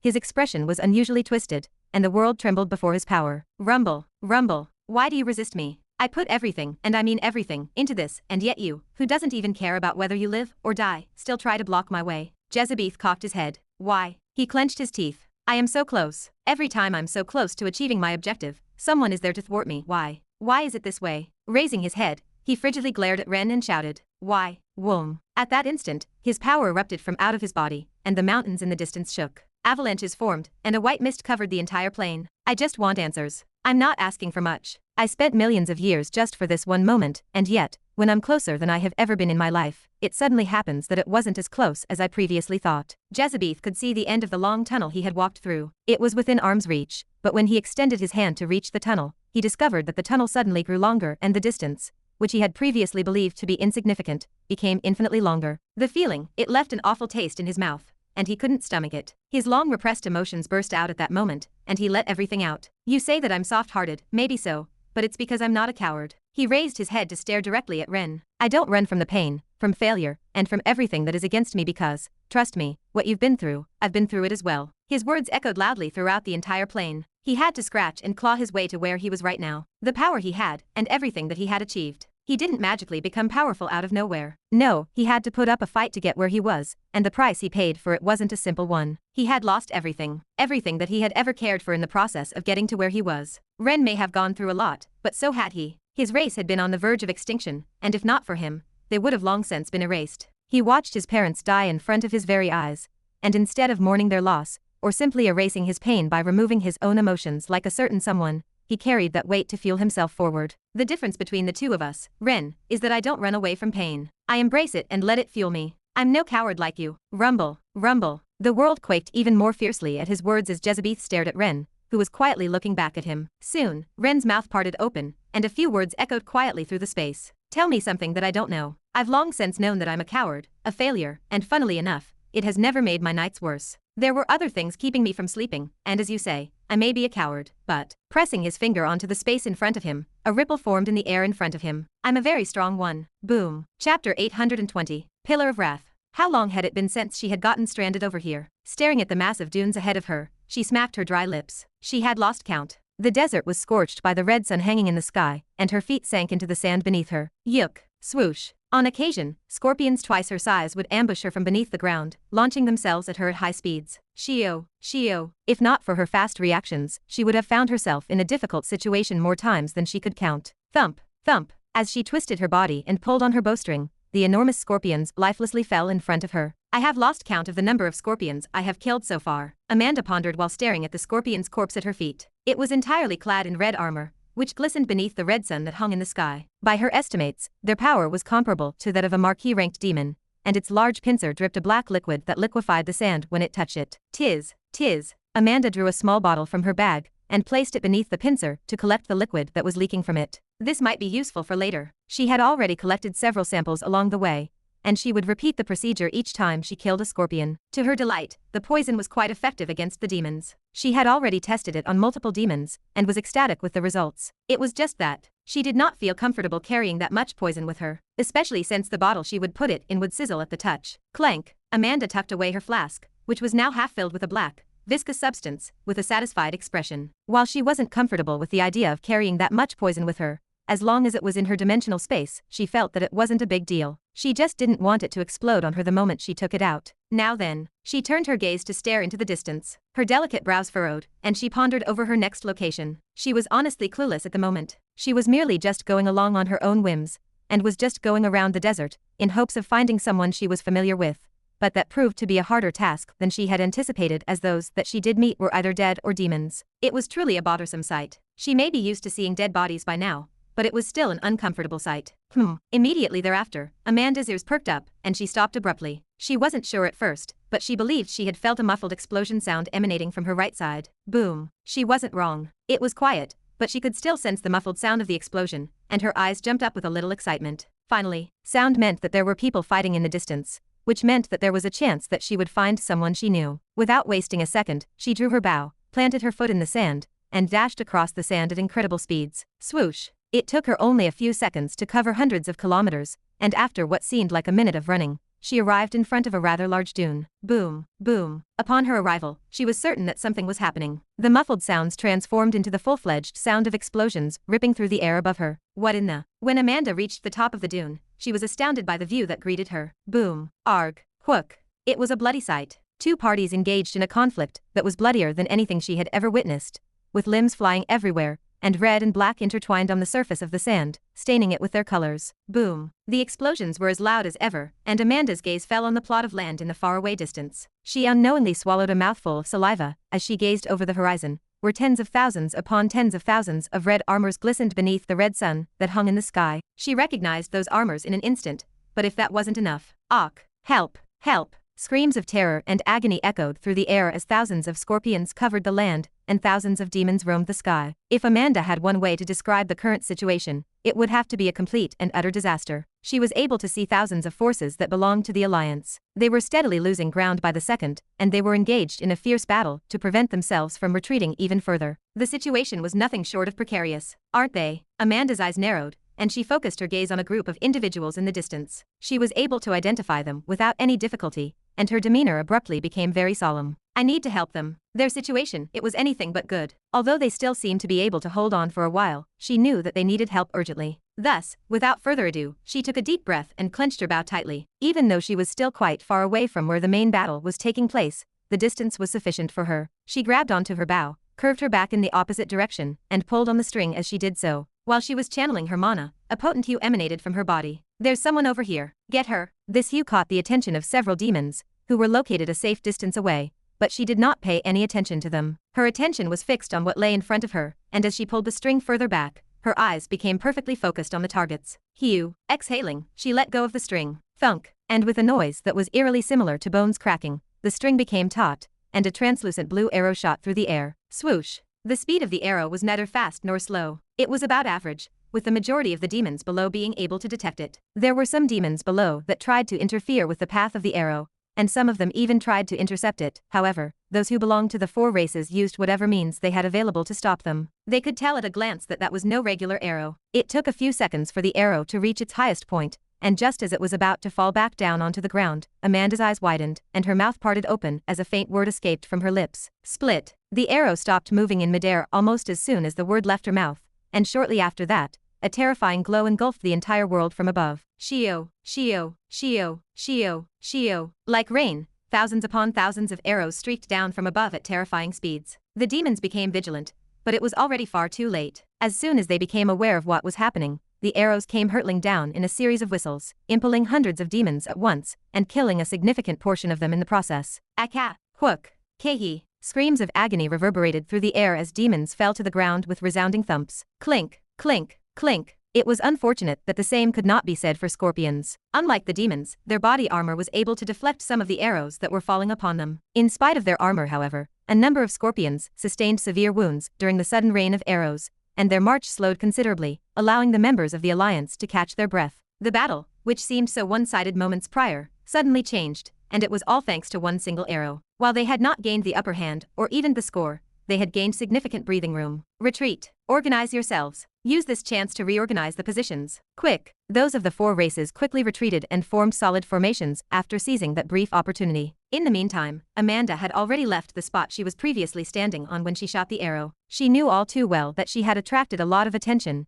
and that she was currently the #1 target of the demons. Even so, she was proud of what she had achieved. "Amanda, quick, over here." It was a soft voice that ushered her in a certain direction, and when she turned her head, she managed to spot a familiar flock of orange hair, and her expression softened a little. "Monica, quick," Monica urged her, waving her hand at her urgently while looking behind her with a sense of urgency. Seeing how serious she was, Amanda rushed to her side without delay. As soon as she arrived in front of her, she noticed the presence of numerous terrifying energies in the vicinity, and her face paled. "Quick, we don't have much time. Thanks for buying us time."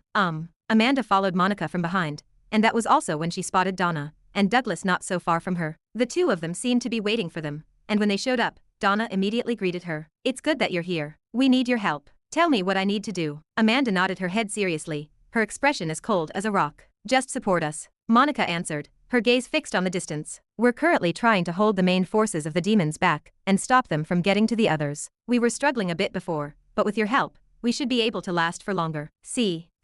Just as Amanda was about to speak, a demonic figure emerged from beneath one of the dunes in the distance, and almost all of them turned their heads at once, their heart at their throat. The demon had short black hair, and a large horn protruding from his head. He had a rather large build, and carried a heavy sword behind his back. Thump. Stepping right above the dune, the atmosphere changed almost immediately, and Amanda choked on whatever words she was trying to say moments earlier. That was not an existence she could provoke. When she turned her head, It was to her dismay to realize that the three of them were showing similar reactions to hers. One of true fear. That. Monica opened her mouth, her lips trembling. We're fucked, aren't we? Chapter 821. It looks like another talented one has arrived. His gaze landed on a human girl with long, glossy black hair and thin lips. By demon standards, she could be considered quite beautiful, though the prince had no interest in her. There were other things that piqued his interest, and that was not one of them. The fact that her powers affected a large area was one of the things that piqued his interest, and was something he could not allow to continue. She needed to be disposed of before she became a serious problem for his plan. In fact,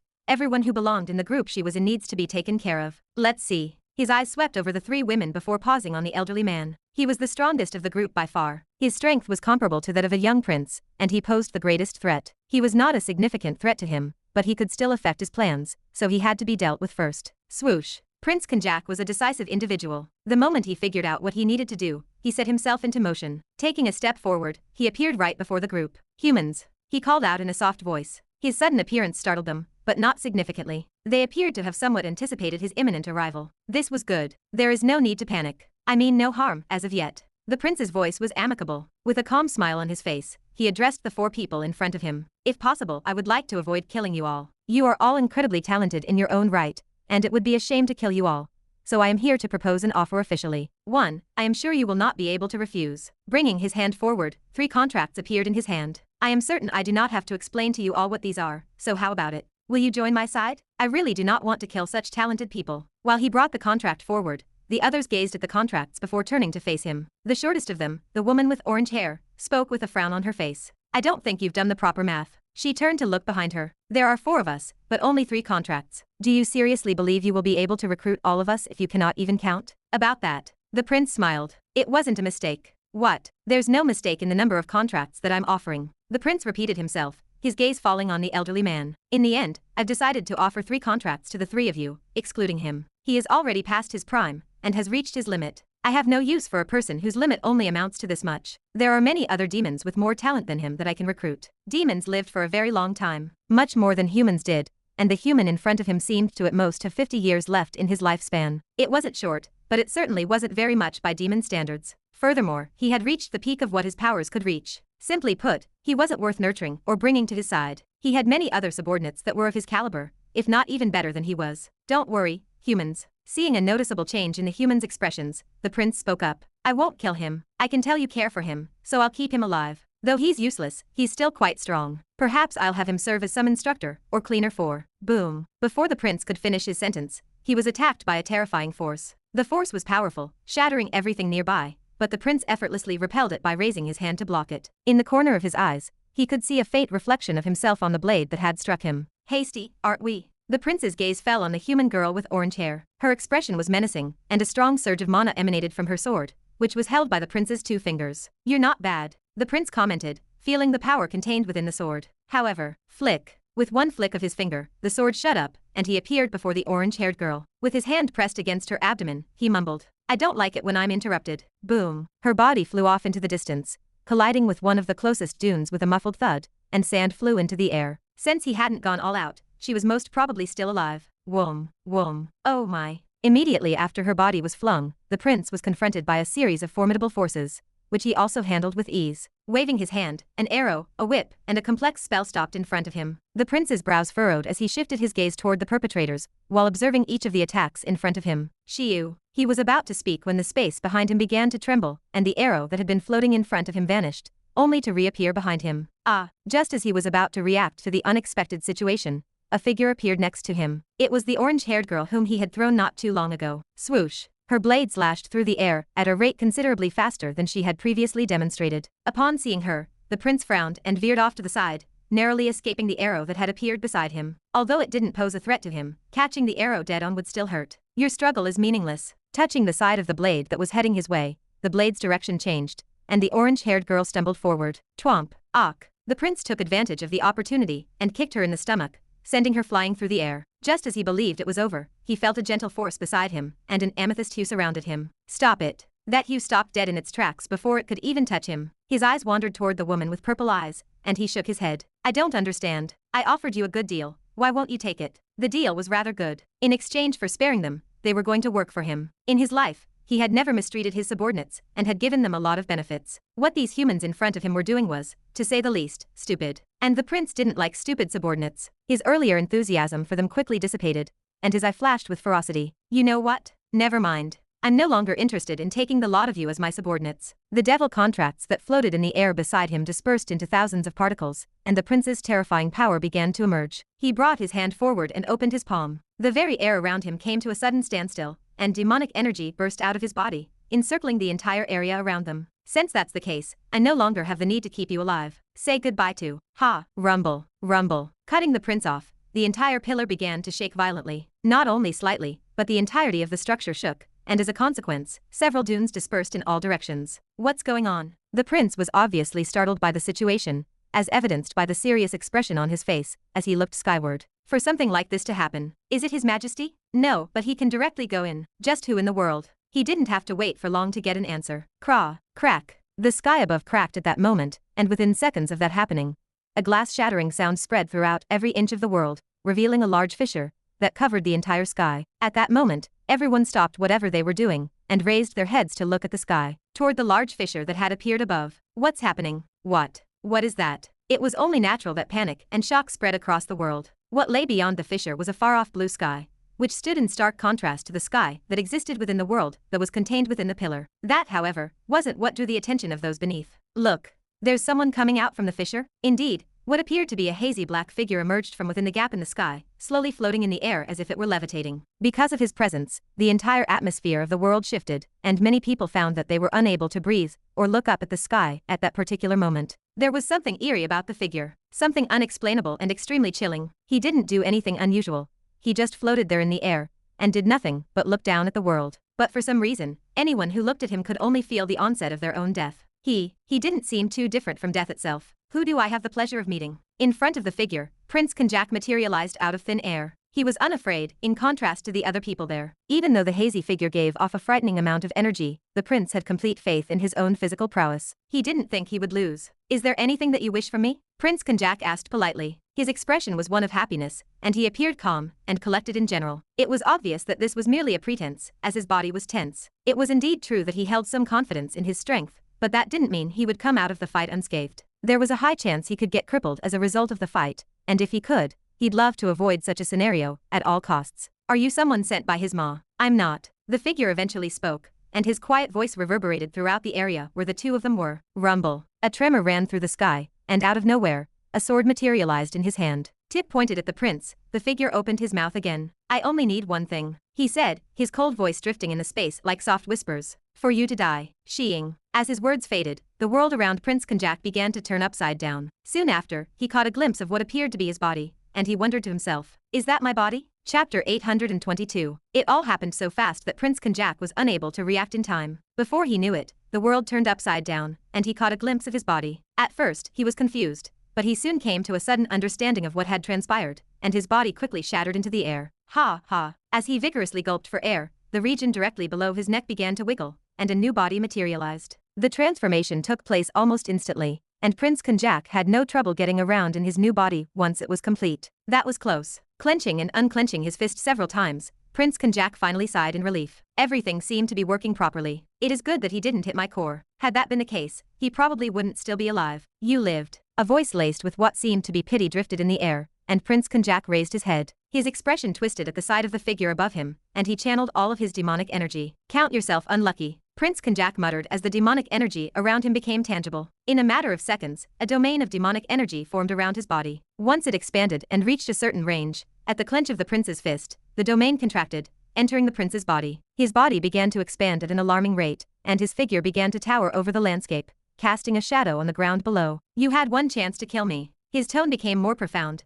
and the amount of energy he radiated became 10 times stronger. The world was completely taken over by his presence, and the space around him warped and distorted. But you failed, and therefore your one and only chance disappeared. He clenched his fist and shifted his weight to the back of his body. As he concentrated as much demonic power as he could into his fist, the air around it burst into fragments, and he ground his teeth together. Now, releasing all of the energy that was contained within his fist, he thrust his fist forward while shouting, "Die." Boom. I missed, what a pity. There I went and wasted my one and only chance to get rid of him quickly. Normally, I'd be bummed out, but at the moment, I didn't particularly feel like that. In fact, I would have probably been more disappointed if he had died that fast. I wouldn't be disappointed if he died because he was too weak. Rather, I'd be disappointed because his death would have been too fast. I wanted to take my time. I wanted them to understand how they had died. Die. Boom. A fist headed my way. It was fast and powerful, so much so that the space around the fist shattered, and the air stilled. I felt the area around me lock, halting my movements. Golden runes and words appeared in my vision and encircled my entire body. As expected, he too knows how to control the laws. If that wasn't bad enough,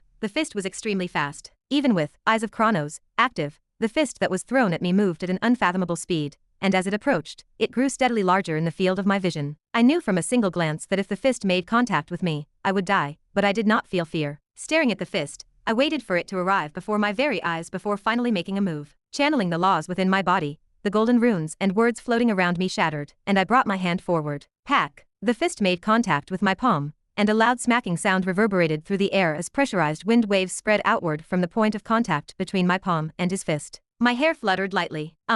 The impact was so powerful that I was pushed back several meters, and the sand beneath us disappeared entirely, revealing dense bedrock. I wasn't going to lie and say that the force didn't hurt me, but I did feel my entire body tremble in the aftermath of the attack, and even though I wasn't in my actual body, I could still feel the pain of the impact. It was painful, but it wasn't anything close to the pain my main body was sustaining. You, that power. A surprised voice brought my attention back, and when I looked at the prince, he looked back at me with a startled gaze. He seemed genuinely surprised by the fact that I was able to use the laws as his eyes shook fiercely. But he was quick to regain his composure. Flop, flapping his wings, he appeared before me, and my vision blurred. By the time my vision returned, my gaze fell on his exposed back, and I reached my palm toward his back. Pack. It was unfortunate that his reaction was so quick. My palm was about to reach for his back when his body suddenly twisted, and my palm once again came into contact with his fist. The force of the impact caused my body to jerk back again, and my arm to shake as a result of the force of the impact. The trembling lasted several seconds before it stopped and my arm returned to normal. However, I knew that had this been my real body,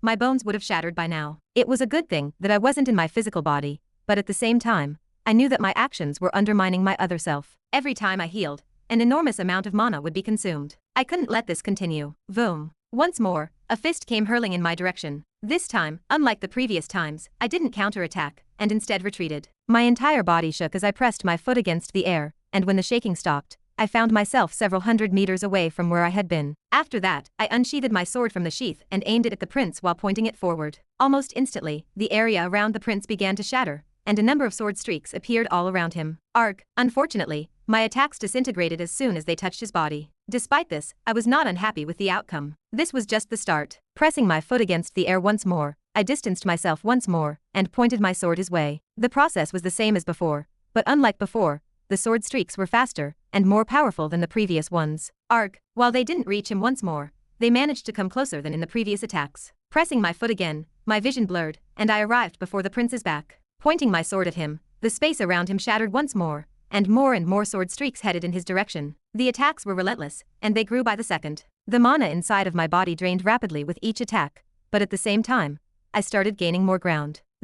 What I was doing right now was a result of my hard work. Combining all three arts together, I managed to create the perfect sword art. I didn't have a name for it yet, but it isn't too different from a sword domain. Swoosh, swoosh, swoosh. With a sword projection slicing through the air and aimed directly at him, I seized the opportunity to approach him. Since the projections had become so strong that he could no longer ignore them, I seized the opportunity to attack. As my muscles grew larger, the structure of my body changed as I clenched my fist. Simultaneously, power coursed through my entire body, and I punched his abdomen with everything I had. With a sudden blurring of my vision, I found myself standing right in front of him, and the sword streaks bent around my body as they continued to head toward him. Boom. Coward. My actions didn't go unnoticed by the prince, who was busy dealing with the sword projections. He turned his head, and our gazes met, but he was helpless. Due to the increasing speed and power of the sword projections, he was unable to react in time to my sudden appearance, and this was what I was waiting for. When I clenched my fist, the space around it shattered, and I aimed my fist toward his abdomen, releasing all the energy that I had accumulated. That was where I could feel the core was. Flop.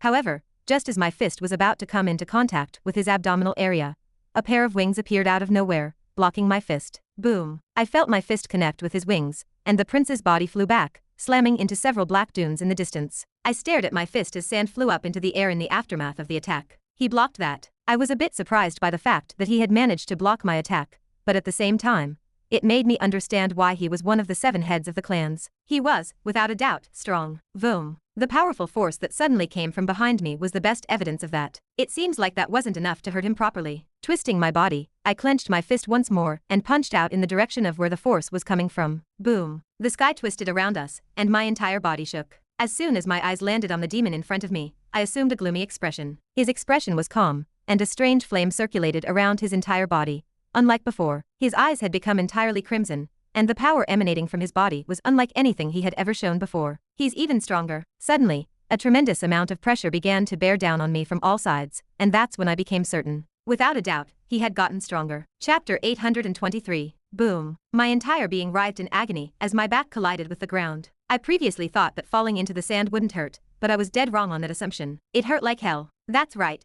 How come I only realized it now? I came to a sudden realization. Boom. While keeping an eye on the approaching punch, I twisted my body to the side and just managed to avoid getting hit by it. It was just by a hair's breadth, but I was still able to avoid the incoming attack. I was lucky enough to react on time. Boom. My eardrums shattered as a result of the impact between the prince's fist and the sand next to me. With no sound reaching my ears, all I could hear was a constant ringing noise. If that wasn't bad enough, the aftermath of his fist sent me flying in the opposite direction. With that said, I understood the reasoning behind the prince's sudden increase in strength. This is the Pillar of Wrath. It only makes sense that he becomes stronger the angrier he is. Swoosh. As I twisted my body in the air, a fist materialized in the area I was previously in, and my eyes landed on a long, muscular red arm. I tried to cut it with my sword, but it disappeared before I could even move my sword, and a powerful force hit me from above. Boom. Uck. I once again crashed against the ground and let out a soft groan. By now, my whole body ached, and the ring in my head only grew louder. I tried to pull myself up by pressing my hand against the sand,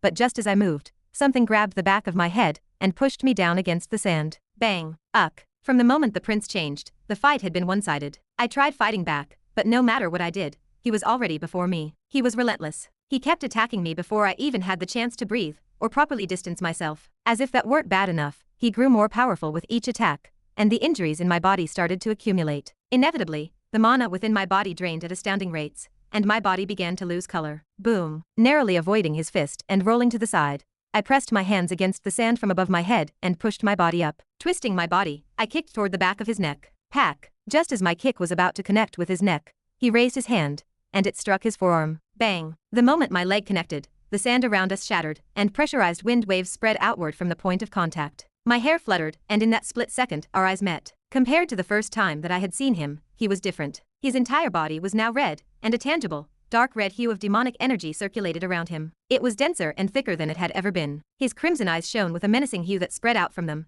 and his entire body towered over mine. The subsequent events transpired so rapidly that by the time I reacted, it was too late. Swoosh. Moving his arm down, I felt his hand grasp my leg. My body streaked through the air shortly after that as he pulled my body toward his direction, and I saw an elbow quickly approaching. Even with eyes of Chronos, I was helpless by the speed at which his elbow was coming, and the only thing I could do was bring my arms forward and block the attack. Boom. My arms disappeared. That was the best way I could describe what I saw. It all happened so fast that the moment that I brought my hands forward to defend against his elbow, my arms, which were covering my head, disappeared. The elbow stopped, but an unbearable pain coursed through my body. It was so painful that I was unable to even groan. The only thing I could do was clench my teeth and remind myself that the current pain was nothing compared to what I had endured previously. That this pain wasn't real, and that it was just in my mind. I've been through worse. It may or may not have worked, but I didn't have much time to contemplate this as his elbow dropped once more. Nope. My arms, which had vanished moments earlier, reappeared. In that instant, nearly half of my mana vanished, and my entire body turned a hazy gray color. Bringing my hands forward, I held onto his elbow with both hands and exerted as much strength as possible. The elbow stopped, and in one quick motion, I cut off my right leg, which was still being held by the prince. Uck. Once more, I felt a sudden wave of pain, but I kept reminding myself that this wasn't the worst I had ever felt. That it was all just an illusion. Swoosh. After depleting a lot of my mana, my leg returned, and I heavily gasped for air. Ha. Unfortunately for me, I didn't have much time to think as the prince was once again on me. Thrusting his fist forward, his figure appeared behind me, and I could only duck down, barely dodging his fist. Swoosh. The space above me shattered, and I felt the laws bind me all over as golden runes, and words emerged from the ground beneath me. Shatter. It was good that his mastery over the laws was far inferior to mine, and I was easily able to break the shackle. That being said, I was certain that the prince already knew this beforehand. It was clear from the get-go that his actions were merely an attempt to slow me down, and it worked. Right as I shattered the laws, his fist was already right on my head. Stop. I mouthed, channeling the laws into my voice. The space around the fist distorted as golden runes appeared in front of me, and a small fissure appeared before the fist.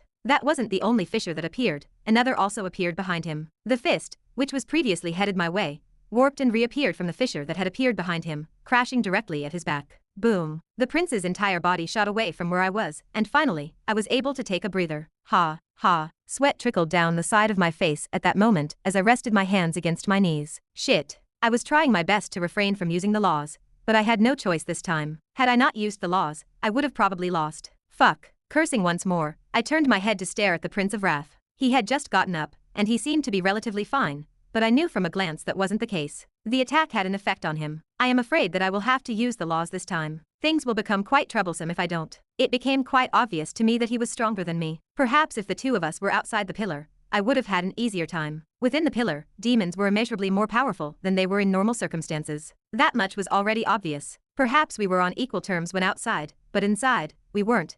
And it became very clear to me. Swoosh. The fact that he reappeared in front of me without my being able to detect him demonstrated just how powerful he was within the pillar. In fact, he had gotten even stronger than a few moments prior. Stop. Once again, putting the laws into my voice, the prince's body came to a sudden stop behind me. Golden runes clamped all over his body. My body turned hazy at that moment, and I almost collapsed from exhaustion, but I clenched my teeth and bore through the exhaustion. I could see a faint glow emanating from the prince's body as I turned to stare at him. It was the Akashic laws that shattered the shackles on his body, allowing him to break free from the restraints that I had set up. I didn't think much from that point forward. Extending my hand, I pressed my finger against his forehead, and his entire body flew back once more. Stop. He only flew back for a couple of meters before coming to a sudden stop again. Similarly to before, golden runes floated around the area he was in, clamping at his body from all sides. Cough. Cough. I nearly lost my balance in the sand after coughing several times, but I persisted and continued to move. My feet felt like lead, and the fact that they sank into the sand with every step did not help matters. You really. Arriving before the prince again, I almost vomited, but I held it in and pressed my hand against his face. Just as I was about to touch his face, his entire body began to tremble, and I became nearly translucent. Ugh. I groaned out loud, attempting not to pass out from the pain. Stop resisting. Soon, my hand came into contact with his face, and I clenched my teeth extremely tightly. Closing my eyes, I felt a soft yellow orb inside his body. It was an energy that I was all too familiar with, and I beckoned it toward me. Come to me. Chapter 824.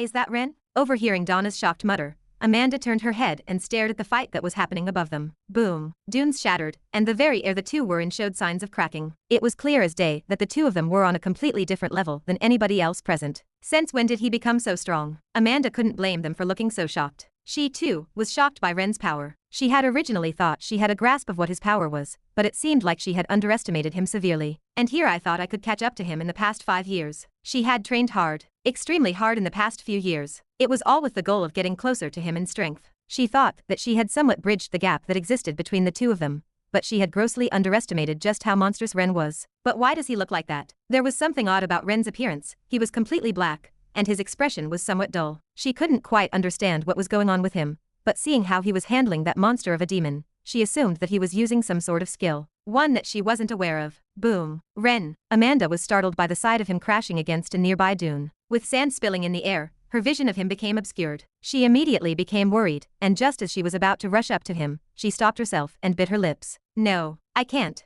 If I go now, I'll only make things more difficult for him. Staring at Donna and Monica, who were about to stop her, she calmed herself down and lowered her head. I know, you don't have to stop me. I'm not going. It quickly became apparent that this was the extent of her powers. At the moment, she could only watch Ren getting beat up by that monstrous demon, who seemed to have suddenly gotten a lot stronger. Boom. Boom. The fight continued, and the situation started to deteriorate quickly. If Amanda had to describe the fight in a few words, it'd be one-sided. Ren. He was getting manhandled by the prince, who seemed to be toying with him. He was just doing fine before. Why did things suddenly change? She had witnessed Ren have the upper hand in the beginning, but out of nowhere, things started to turn for the worst suddenly. It soon became clear to her and everyone else that the prince was becoming stronger with each moment the two of them fought. Hup. On many occasions, Amanda had to cover her mouth with the brutality of what was happening, especially when she witnessed his arms disappear out of nowhere. She believed the battle was over after that, but to her surprise, he regrew his arms and launched a counterattack. Just, what in the world did he do during the time we didn't see each other? Monica's words attracted Amanda's attention,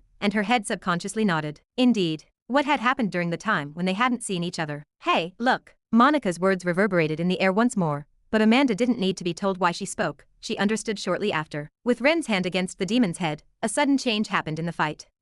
A familiar sensation washed over me the moment my hand came into contact with the prince's head. I felt the pores on my body open up as an indescribable power started to filter into my body. My mind relaxed at that moment as I absorbed all of that power, and slowly, I started to feel an increase in the laws within my body. Almost instantly, my connections with the laws grew stronger, and a sensation that was all too familiar washed over me. I started to feel reinvigorated, and everything became clear once more. Arg! The prince's face contorted the moment I started to absorb the laws in his body, and his expression was filled with nothing but shock.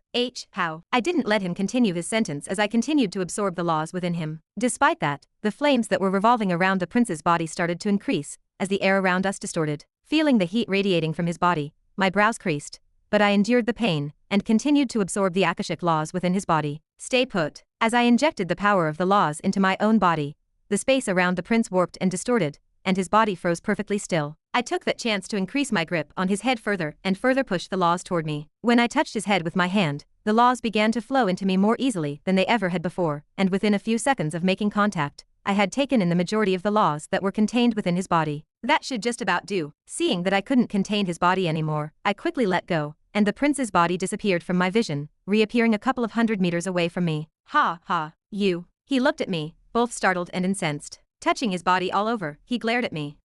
What have you done to me? Nothing much, I answered, lowering my head to stare at my hands, which were covered in murky white light. As compared to before, the laws within my body were thicker, and I could control them even more smoothly. My strength was rapidly increasing at the same time, but not all was well. Staring at my hands, which were flickering, I knew that the skill, Dark Servant, had become more unstable. This was a consequence of obtaining and using such power. I need to refrain from using the laws as much as possible. If I continued to use them, there was a high chance the skill would deactivate, and all would end up for naught. I couldn't allow that to happen.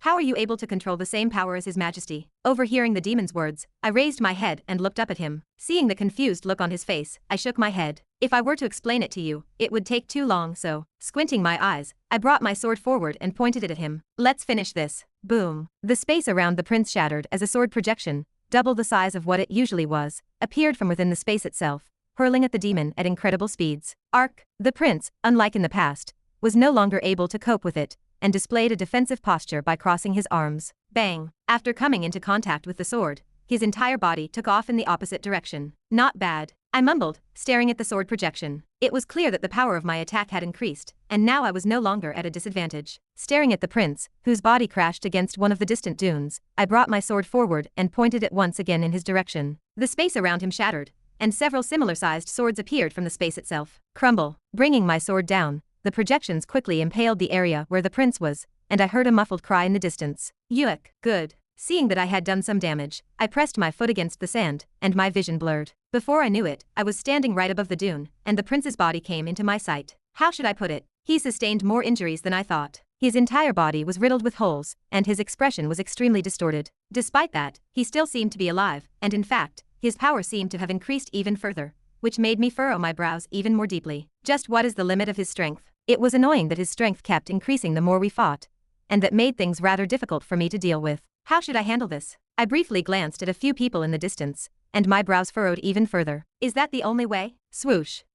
My attention was drawn to a gentle breeze, and in response, I rotated my body while floating in the air. Suddenly, from somewhere within the space itself, a hand materialized and clamped down on the spot where I had been standing. Stop dodging. The prince's voice echoed next to my ear, and a large hand grasped my shoulder. Crack. I felt something crack, and the right side of my body disappeared. It all happened so fast and abruptly that I wasn't even able to react. You're in my domain. So long as we're in here, I'll keep getting stronger and stronger. Whatever you do, it's futile. I'm invincible in here. A powerful aura burst forth from out of his body, and the entire space around me locked. Even with the sudden increase in my strength, I found it difficult to move, and I was once again forced to use the powers of the law to get out of the restricted space. No, you don't. My body was flung away once more as a powerful force appeared behind me before I even had the chance to escape. Bang, bang. Before finally sinking into one of the dunes, I felt my body strike multiple sand dunes and bounce off of them.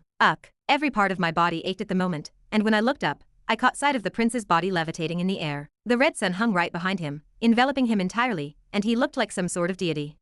I wasn't sure of what to make of the sight, and before I knew it, the prince was already upon me. What are you blankly staring at? His soft voice echoed within my ears as he clenched my throat with his hand. Closing my eyes for a moment, I raised both of my hands and placed them against my head. It's over. I twisted my neck and my vision darkened. Crack. Chapter 825. You are in my domain. So long as we are in here, I will keep getting stronger and stronger. Whatever you do, it is futile. The clues were always there. It was just that such an option wasn't really feasible. If the pillar crumbled, what would happen to those who were within the pillar? It was a question that had plagued my mind since the very beginning and stopped me from doing the obvious. That, however, only crossed my mind at the very beginning. Reminding myself of what had happened to my family because of my indecisiveness and realizing that I had no other option, I realized what I needed to do. It was as if something had snapped within me, and such questions stopped bothering me. All I cared about at the moment was winning. I wanted nothing more than to kill and satiate the numbness I was feeling. That is right. Who cares about what happens next? I will solve nothing if I keep pondering over these matters. I can always deal with the aftermath of my actions later. Thus, I didn't think twice before channeling the laws within my body. Boom. Crashing against the dunes beneath,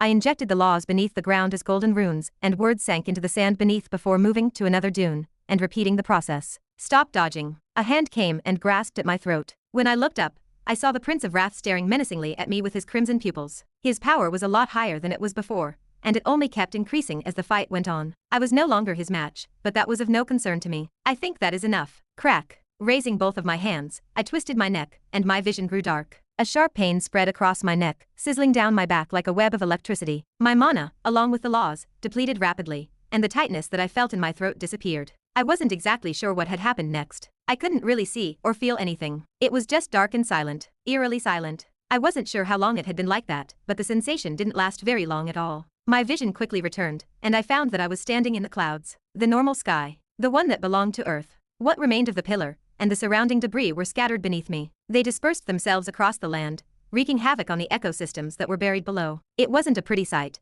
but that was of no concern to me at the moment. Raising my head, my gaze paused on the Prince of Wrath. Finally, I smiled. It seems like you can no longer continue. The dark red hue that had been enveloping his body had completely vanished, and his body had shrunk back to its original size. His strength, while still considerably strong, was a far cry from what it was before. He no longer appeared as menacing as he once did. In fact, without the constraints of the pillar weighing me down, I discovered that I was becoming more powerful than before. You maniac. The prince said, his words trembling. You would really risk the lives of all those that were within the tower just to kill me? Aren't you? Don't bother finishing what you wanted to say. Taking a step forward, my vision warped, and the prince appeared right in front of my eyes. Sword in hand, I pointed it straight at his brows. Clank. Surprisingly, or unsurprisingly, he was able to react to my movements. But it was to be expected. Even without the pillar supporting him, he was still considered to be one of the most powerful beings in the known universe. Still, things need to come to an end. My hand shook as a searing pain engulfed every part of my body as I extended it forward. Stop. When I spoke, my voice sounded hoarse, but that was the last thing on my mind as the prince's body came to a sudden stop in front of me. I took that moment to point my sword at him, and the space around him shattered, revealing over a dozen sword projections that shot in his direction from every angle. This time they managed to land. Arg. Over a dozen sword projections materialized all over his body as he let out an agonized scream, spraying black blood everywhere. I had aimed them precisely so that they would all become lodged in his joints, stopping his every movement. Taking a step forward, I arrived before the prince once more. Staring at him, whose teeth were clenched and saliva was dripping down the side of his mouth, I didn't particularly feel anything. If anything, my mind was even number as I reached out to grasp his head. What are you doing? He tried to speak, but I wasn't interested in anything that he had to say. Reaching out with my hand, I grasped onto his head, and through the gap of my fingers, our eyes met. There were a lot of things that I wanted to say to him at the moment, but when I tried to speak, I stopped myself. I didn't have time for such nonsense. I needed to end things quickly, and so I did. Goodbye. Swoosh. As if a sudden breeze flew past, the prince's body scattered in the wind, revealing a small core that levitated in the air. Alongside it was a pitch-black orb that materialized as a consequence of the ambers in the prince's body coming together to form a single mass. It was my doing, and it had its uses as I brought it to my mouth and ingested it. After that, I reached out for the core with my hand and calmly observed it. It pulsed with a faint demonic energy that twisted the air around it, and the demonic blood that was within my body pulsed and writhed in response to the power that was hidden within the core. Wrapping the core with the laws, I put the core away and finally took a deep breath. It looks like I have overdone things. When I observed my body and saw that a lot of the wounds I sustained weren't healing, I knew that I had gone too far. Using the laws with this body was simply a recipe for disaster. Simply put, this body was not fit to hold the laws. But what choice did I have? I was desperate. Ren. A sudden voice broke me out of my thoughts, and when I turned my head, I caught sight of a few familiar figures. It seems like they have made it out alive without a problem. I breathed in relief when I saw that. Destroying the pillar was a reckless move, but I didn't do so without a plan. Having injected a portion of the laws within my body, I was able to preserve the structure of the pocket world. Hopefully, everyone inside was still alive. I could only hope they were. Ren, are you all right? What happened to you? The first one to come was obviously Amanda. She had a worried look on her face as she scanned my body from top to bottom, and on any normal occasion, I would have smiled at her, but I found myself unable to at the moment. I am all right. The only thing I could do at the moment was reassure her that everything was all right. Do you really expect me to believe you when you can't even look at me? Sharp as always. I turned to look at her, and our gazes met. For a brief moment, neither one of us talked as we just kept staring at each other, but eventually, she tore her eyes away from me. She seemed dissatisfied, but at the same time, her focus turned to our surroundings. What do we do now? When I turned my head to look, I felt my brows furrow at the sight. Where the pillar once stood, all that remained were the ruins of the world within the pillar. There were several space distortions around the ruins, and I closed my eyes. Opening them up again, I looked at the familiar faces that I hadn't seen in quite a while. Donna, Douglas, Monica. We got it. There was no need for the four of us to exchange any words at that moment. With just a glance, they understood what I wanted from them, and without saying anything else, the three of them darted toward the space distortions that littered the area. Swoosh, swoosh, swoosh. Their figures disappeared into them shortly after, and silence once again reigned over the surroundings. What are you going to do now? It was Amanda's voice that broke the silence, and I turned my head to stare at the nearest pillar. It was quite far, with it barely visible, and yellow runes appeared all over the pillar. Even so, it was the nearest pillar and thus, my next target. I pointed at it. We go there.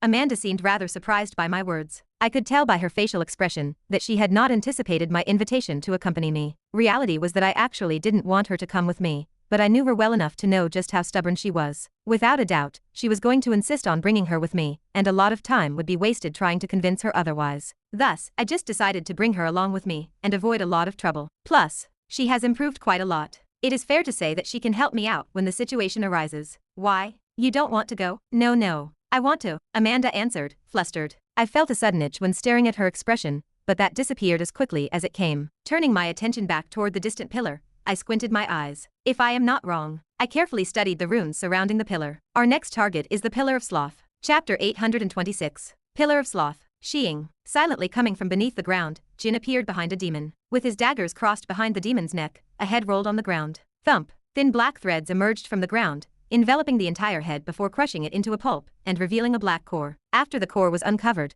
the threads eventually worked their way toward it and wrapped all over it, shattering the core at once. Like that, a Duke-ranked demon died. Ha! After releasing a soft breath, dark threads emerged from the ground and grappled onto his legs, pulling him beneath, and his figure disappeared into the ground. Boom! Shortly after his figure merged with the ground, a foot stomped in the area he was in, forming a large crater. He is gone. A demon huffed, looking around with a menacing glare. It had only been a couple of minutes since he had made his appearance, but from the moment he had appeared, the situation started to turn more chaotic. The great advantage that they had built was slowly starting to crumble, and the other races were starting to recompose themselves. Where has he gone? Damn hiding bastard. The demon cursed and thrashed, looking everywhere for any traces of the human that had appeared from out of nowhere. It was right when he fixed his gaze in a particular direction that he suddenly felt a chill coming down his back and a voice whispering into his ears. I am not hiding anywhere. You. Swoosh. He swung his claws directly behind him, but to his great dismay, he saw that his claws hit nothing. Instead, thin black threads emerged from underneath the ground and slowly grappled and latched onto his hands,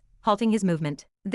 What is this? The demon tried to rid himself of the threads that were gripped onto his arms, but as he pulled, he found that they didn't budge a single inch and merely stretched a little bit. If that wasn't bad enough, more and more threads appeared from beneath the ground, encircling his legs and wings. No matter how much the demon tried to struggle, more and more threads emerged from the ground beneath, sealing his movements. The process moved along rather quickly, and before the demon even realized what was happening, the dark threads had encased every part of his body, with the exception of his head, which protruded from the cocoon. Release me. The demon tried to struggle, but it was a futile effort. Appearing behind him, Jin casually looked at him from top to bottom before bending over and stabbing at his calf. There it is. Spurt. Black blood sprayed all over the ground as Jin's eyes shone at the sight of a particular object inside the calf. As Jin retrieved a black core, the demon's face changed drastically, but it was already too late. Crack. Squeezing the core into his hand, it shattered into thousands of pieces, and the demon's body dissolved into the air. The threads that were cocooning him loosened, and they immediately returned to the ground.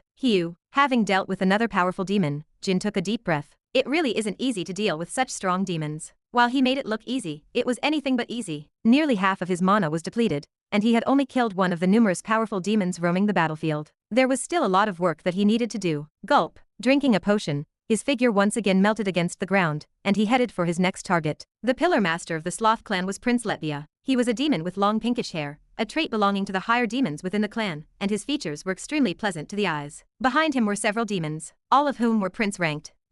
It looks like we've found ourselves a rather talented human, Prince Letvia commented, his gaze falling on a certain human boy with short blonde hair and deep green eyes in the middle of the battlefield ahead. The way he danced around the other demons and harvested their core without getting noticed. He was, without a doubt, talented. It almost makes me want to take him, thought the prince, silently licking his lips and feeling a certain greed. It wasn't a secret, but the demons weren't exactly going all out against those of the three races. While their goal was to win the war, they had another goal: convert as many as they possibly could. This order, it was not something that they desired, but rather something that His Majesty desired. He insisted that they make an effort to grow their forces even more by converting those who surrendered in battle. Many of the demons were confused by the order, but none disobeyed. There was no questioning His Majesty in their minds. Many had tried, and the results were anything but pleasant. There was nothing that could escape his gaze, and all they could do was obey his orders. What do you suggest we do with the little human? Does anyone want him? Prince Letvia questioned as he cocked his head to the side to take a look at the prince-ranked demons that were still present. There were more than a dozen of them,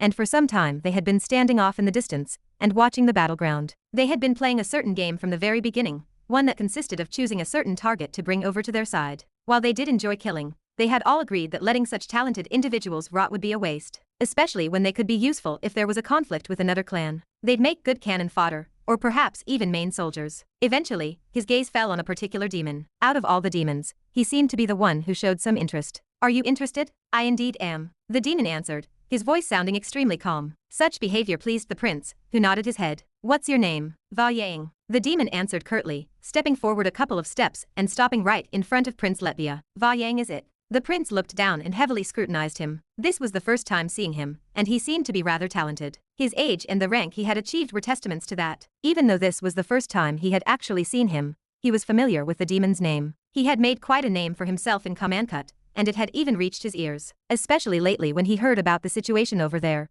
and how he had managed to gain an upper hand over the other clans. Because he had to deal with so many things and demons on a daily basis, only the most important topics would make it to his ears. The fact that he had heard about him was a testament to how well he had done over there. Good, good. The more the prince observed him, the more pleased he was with what he was seeing. His strength was adequate and fairly strong. However, it wasn't his strength that impressed him the most. Rather, it was the manner in which he carried himself. Such calmness was rare to see these days, and he was extremely pleased to know that there was someone like this in his clan. For now, Prince Letvia's gaze didn't linger over Va Yang for very long as he returned his gaze to stare at the battlefield ahead. His gaze paused over several entities before he ordered, "Since you've all selected your targets, capture the targets you've selected and meet here at once." Yes. The prince's words brought a certain eagerness upon all the demons present, and they all disappeared from where they stood, appearing on all sides of the battlefield. The same was true for Prince Va Yang, who appeared right above a deserted patch of land. Whoom. Extending his hand, he distorted the space, and Jin's figure appeared. Turning his head, the two's eyes met, and Jin's expression stiffened. "I found you." With a smile, Prince Va Yang beckoned with his hand, and Jin's body floated into the sky. He tried to struggle, but it was no use. There was a huge difference in strength between him and Prince Va Yang. "Stop struggling, I won't kill you," Prince Va Yang said, his gaze calmly glossing over Jin's body. After studying him for quite a bit, he showed a satisfied look. "For a human, you're rather talented." A rare compliment. Those who knew him knew that he wasn't one to dish out a lot of compliments. The fact that he had complimented Jin went to show that he was truly impressed by his talent. Sadly, his compliment was only met with a glare as Jin tried to struggle. It was of no use, however. Jin was simply far too weak to oppose someone like a prince-ranked demon. "Come, be obedient." Beckoning with his hand, Prince Va Yang returned to where he previously was and greeted Prince Letvia. "I've accomplished my mission. Good job." Prince Letvia complimented, his gaze falling over Jin and showing a satisfied look. "You've got a good seedling." "I think so too." Their conversation didn't last long, as they merely shared small pleasantries. Swoosh, swoosh. Demons began to reappear one at a time, and each one of them had one particular person in their grasp as they emerged from the shadows. Prince Letvia beamed with contentment as the situation on the battlefield began to shift once more. "Very good."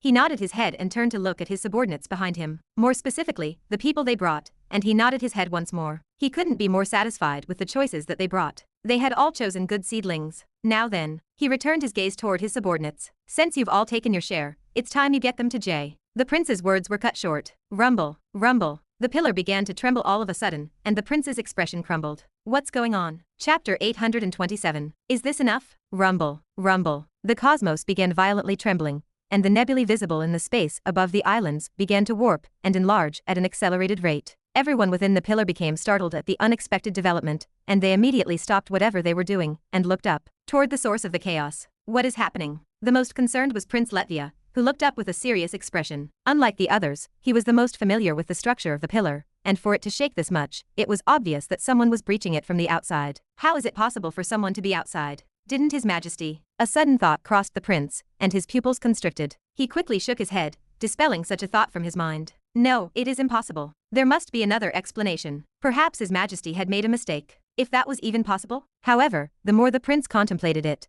the more he came to the conclusion that such a scenario was extremely improbable. He refused to acknowledge such a scenario. Rumble, rumble. The world that was contained within the pillar continued to shake, and Prince Letvia began to feel an increasing amount of unease regarding the unexpected circumstance. Such nervousness, however, did not last for very long, as his eyes became sharp moments later. His shoulders quickly relaxed, and power started to course through his body. Worst comes, I will deal with it. He looked around him and could feel the power that was coursing through his body. As he did so, his body began to float upward gently, and he looked behind him, where a number of other demons were. Follow me, we are going to be greeting a guest. His voice was soft, but it had a certain tone to it that made the demons behind him unable to refute his words as they floated up and followed him from behind. Crack. Not even a second after, his words faded, and the space above cracked. The crack in the sky began to widen, exposing a blue sky, and light began to pour through it, enveloping everything that was below it. Shortly after, two figures emerged from behind the azure-colored sky, a hazy black figure, and what appeared to be a human woman. Appearing from behind the crack,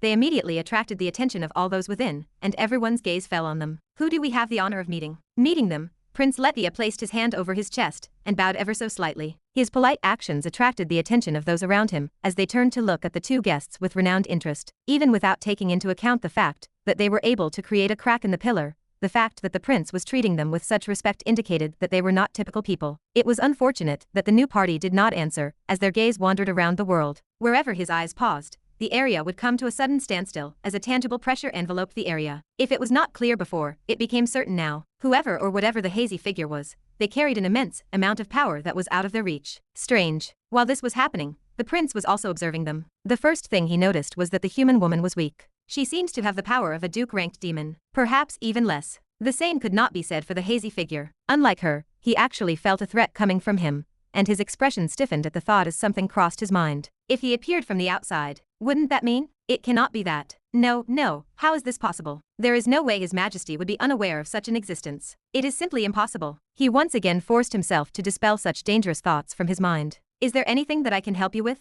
Why have you come here? If possible, the prince wanted to resolve this peacefully. Just standing before them, regardless of who or what they were, the prince sensed an immense pressure bearing down on him. He was not particularly afraid of the power, but he did want to avoid engaging in combat with such a powerful adversary, if it was at all possible. Is this enough? All of a sudden, the hazy figure spoke, and Prince Letvia froze. His words were not directed toward him. So, who was he talking to? Enough? What was enough? While Prince Letvia was confused, the shadowy figure slowly extended his palm, and two orbs appeared in his palm. He recognized the orbs in an instant, and his pupils constricted rapidly the moment he caught sight of them as chills ran through his body. How is this possible? He could not believe what he was seeing at this moment. He had to blink several times to ensure that he was not hallucinating, and when he realized that what he was seeing was real, his entire body stiffened. He raised his head to stare at the shadowy figure. How is this possible? How would His Majesty allow for someone like you ache? Spurt. The prince was never able to complete his sentence. In the middle of it, he saw a certain hand piercing through his chest, and dark blood dripping down toward the ground below him. He was horrified by the sight. You. When Prince Letvia turned his head to stare at the culprit, he was shocked to see that the one responsible was someone with whom he was familiar. Why?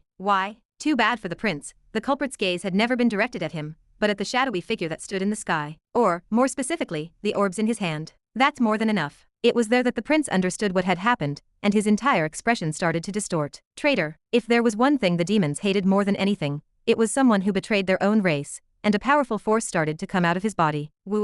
He may have been injured, but he was far from dead. If he wanted to, he could still drag everyone down with him. Stop. Unfortunately, before he could even think of doing anything, an ancient voice reverberated through the air, and time stood still all around the prince. His body came to a halt in the middle of nowhere as golden runes floated through the air and clamped at his body.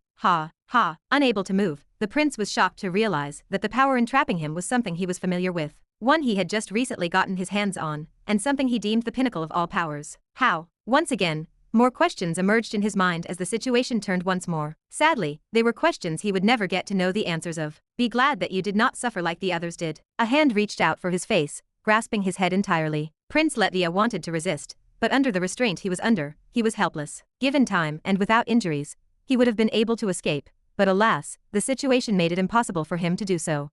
Feeling a rough hand grasp his face, the prince's vision grew dark. After that, a certain force within him escaped out of his body and began making its way slowly toward the hand that was grasping his face. No, he wanted to scream, get away from the grasp, but it was no use. It's over. Never had he imagined that he, who stood at the peak of the universe, would die such a death. Truly, it was a familiar feeling, a feeling I had relived twice by now, and I could not stop liking it. It felt refreshing, and my power steadily rose once more. Ek. The prince's cries rang before me, and when I lowered my head to stare at him, our eyes met. Once our eyes met, I blinked my eyes once. He looked pitiful, very pitiful. I also would not be pleased if I died such a death. The thought of dying such a meaningless death at the hands of someone that you do not even know, and in a matter of a few seconds. It truly was pitiful, but that was what made it worth it. Staring at his face, which was unable to conceal his emotions, I felt my emotions churn as I clenched my fists even tighter, and heard the air crackle, with a certain cracking sound. Crack. Staring deeply into the prince's eyes, I nodded my head before pulling with my hand. Spurt. As I pulled his head away from his body, revealing a black core, blood immediately splattered all over me. Throwing his lifeless head away,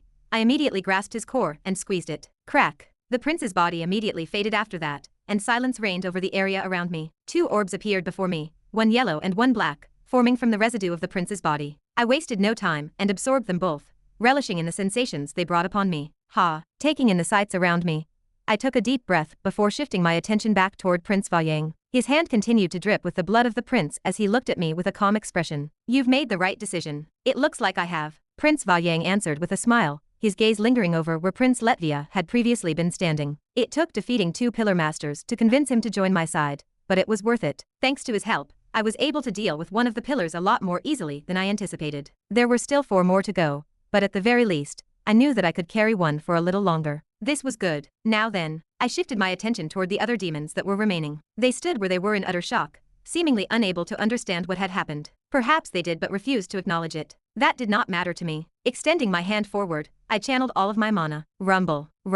Let's start by getting rid of the rest. Chapter 828. Everything started to crumble the moment Prince Letvia was defeated. The scene didn't go unnoticed by those beneath, as almost everyone was able to catch a glimpse of what had happened. Did we? The prince. It had all happened so fast that the demons beneath were unable to understand what had happened completely. You traitor. A scream suddenly spread across the sky. Bastard. How dare you betray our race? It was only after they heard an enraged shout in the air that they snapped out of it and focused their attention on a particular demon with long pink hair. It was none other than Prince Valyang, who took the scorn and hatred of the demons with a calm expression. Such expressions were the norm for him. There wasn't much that could unsettle someone like him. Beside him was the same hazy figure that killed Prince Letvia. Underneath, on the main floating island, Jin tore his gaze away from Ren and looked to his right, where a demoness he was all too familiar with appeared. She was looking at the scene above with an incomparably serious expression. Are you sure about your decision?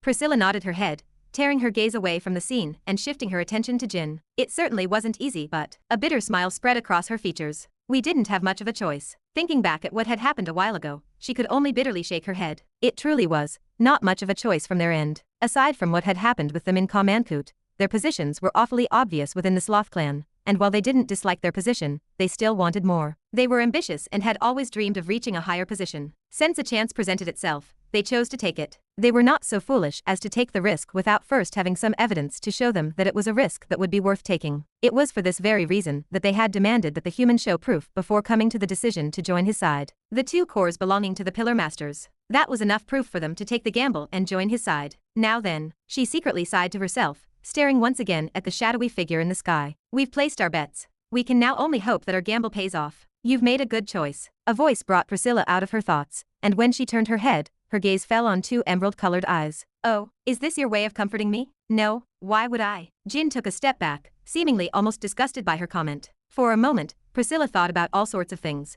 many of which weren't very nice, but she managed to hold herself back. He's my supplier of sticks. I can't ruin our relationship just yet, so long as she managed to get those sticks. On the premise that we're allies, I won't do anything to you, but, glancing at him from the corner of her eye, she extended her hand and opened up her palm. Moving her fingers, she nudged at him. Staring at her hand, Jin stood there blankly, unable to find the right words to say. He was utterly speechless. Has she become an addict? It seemed to be the case. Is it the nicotine? Is that what it is? Frowning, all sorts of thoughts started to cross Jin's mind, and silence reigned over the area they were in. Perhaps, nicotine was the key to defeating all of the demons. Various thoughts crossed Jin's mind as plans started to formulate in his mind. Just where am I going to get all that nicotine from? Rumble.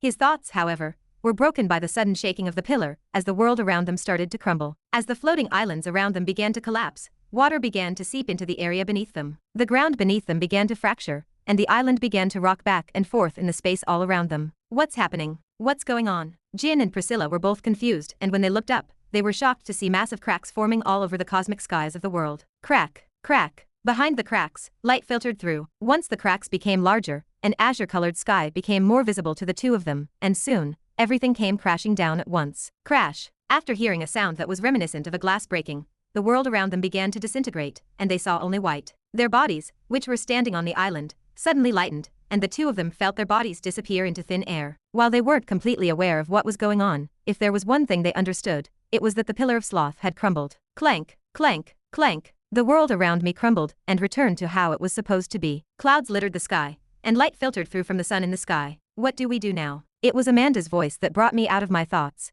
and I pondered for a moment before shifting my focus toward the nearest pillar. To the next pillar. Just like that? Is there anything else that we need to do? I only had one goal. Eliminate all of the pillars and absorb all of the Akashic laws from the demons. It wasn't an easy task, but having already dealt with 3 of the pillars, things were starting to become easier, especially since my strength was increasing. What about those that came out from the pillar? Amanda drew my attention to the ground, and when I turned to look, I saw a number of residual pocket dimensions from which people emerged. As time went on, more and more people emerged into the open, and before long, the entire region was teeming with demonic beings as well as people belonging to the 4 races. Thankfully, at the moment, it was just the 2 of us outside. Prince Valyang and the other demons weren't out, but I knew that they'd be out soon enough.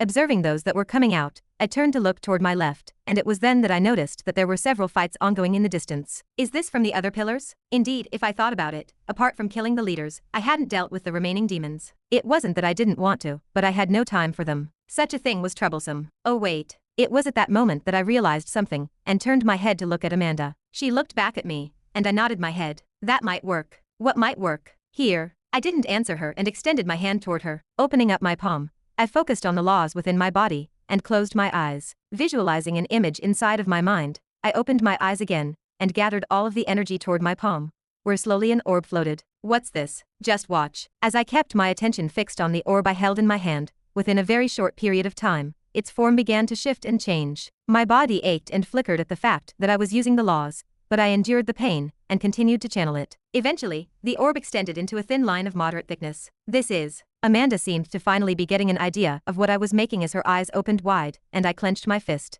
Done. Done. I managed to mutter through my clenched teeth, bringing my hand toward her and passing over a small, translucent white arrow. What? Take it. But. Just take it. Amanda reached out with her hand, and the arrow moved over to her hand and floated on top of it. Her face lit up as a result of the faint glow coming from the arrow in her hand. I would have smiled had it been before, but I was in no mood to smile, and nudged her with my head toward the demons in the distance. What are you waiting for? Okay. Getting the hint, Amanda's face turned serious, and she brought her bow out. How many can you hit? I'll try to get as many as I can.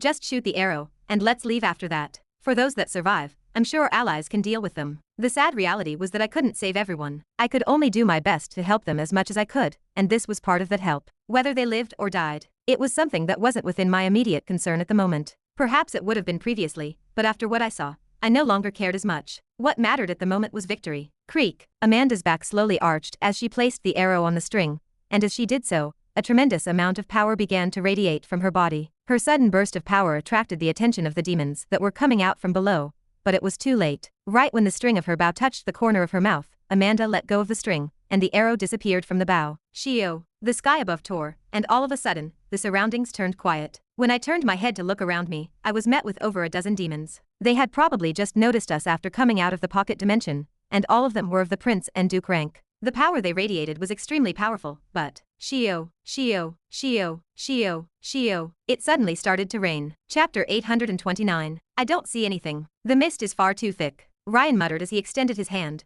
where a small device gently floated back into the palm of his hand. The device was compact, roughly the size of a Rubik's Cube, and it featured complex circuitry all around its body. I've tried using the heat sensor in the drone, but that also doesn't seem to work. The fog seems to be hiding everything that is inside. What about sounds? An older voice echoed. It belonged to Leopold, who was standing beside him with a pack of gum in his hands. Bringing his hand toward his mouth, he started chewing on the gum. The drones look for any sounds that are coming from beneath. Munch, that would probably do the trick. I've tried. Ryan shook his head. It blocks everything, from sunlight to all electromagnetic waves and sounds. We're on our own. Well, that sucks. Leopold muttered, leaning back against one of the rocks behind him. He wasn't in a very good mood at the moment. Suddenly transported in such a world, he was lucky to have found Ryan close to him, but the same thing couldn't be said for his daughter, for whom he had no idea where she was. I hope she was okay. Such thoughts crossed his mind as he gazed ahead, where he saw a young girl standing, waving her hand at him. She looked exactly like his daughter, but was merely an illusion. Dad, what are you doing over there? Hurry up.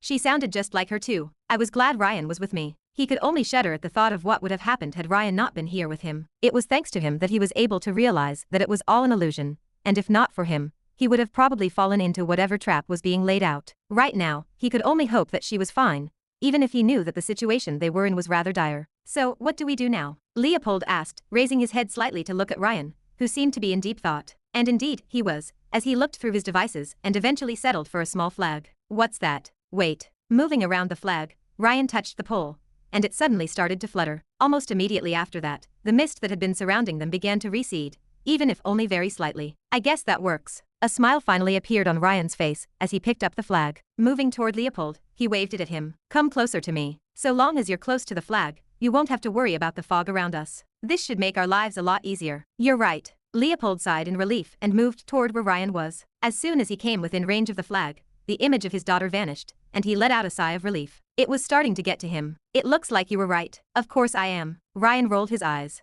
Who do you think I am? Cocky, aren't we? And rightfully so. Fair enough. Just then, Leopold stopped speaking, and so did Ryan, whose smile disappeared from his face. The two of them sharply looked around them, and it wasn't long before they heard faint rustling sounds coming from the area around them. Rustle, rustle. Immediately, over 10 black figures appeared around them and surrounded them. Both Ryan and Leopold's faces fell in response to what they saw, and Leopold spit out the gum that he had been chewing on. Pu. Well fuck. Her vision was obscured, and the only thing she could hear was the rhythmical sound of her footsteps crunching against the soil beneath her feet. What's going on? Emma wondered, looking around her and spotting the large, crooked trees around her. She had a very difficult time seeing, because of the mist that blanketed everything around her, and she could only see a couple of meters in front of her at most. It had been quite a while since she appeared here, and despite the time she spent, she still hadn't figured out what was going on. Where am I supposed to go? Before continuing forward, she slashed with her short sword, leaving a faint mark on one of the trees beside her. I'm back. It wasn't until she realized that she had returned to the same spot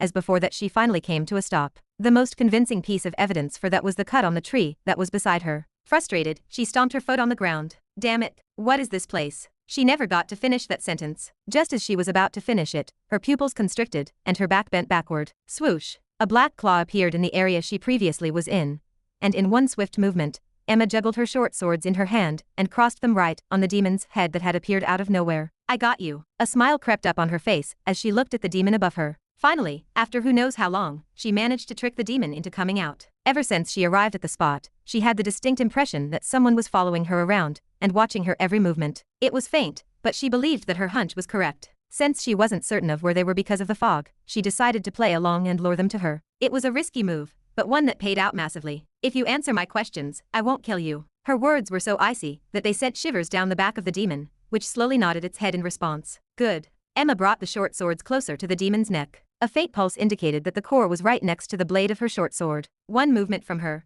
and the demon would die. Where am I? What is this pillar of greed? How do I get out? Get out. The demon all of a sudden froze before turning its head toward Emma. You want to get out? Isn't that obvious? Frowning, Emma brought the ends of her short swords even closer to the demon's neck, and a faint black line appeared on the demon's neck. Coo. Emma was taken aback when, all of a sudden, the demon's body began to tremble, and it broke out in an uncontrollable fit of laughter. You want to get out? Quahahaha. What's so funny? She pressed her short swords even more deeply into the demon's neck, but it did not stop laughing. In fact, the demon found the situation to be even more amusing. Just as Emma was about to kill the demon stopped and turned to look at Emma. There is no escaping from the pillar of greed. From the moment you stepped in, you've become our prey. The only escape for you is through death. Spurt. A head rolled under Emma's feet, and the body soon disappeared into thin air. Having dealt with the core, the demon died instantly. That was a waste of time. It was disappointing to know that her efforts to bait the demon were for naught. Well, not entirely. A hunting ground for demons, HA? That was the only thing she managed to make out of the conversation. It wasn't very much, but she understood a bit more about the situation. It looks like I'm not the only one here. That was great news for her. She had originally thought she was alone,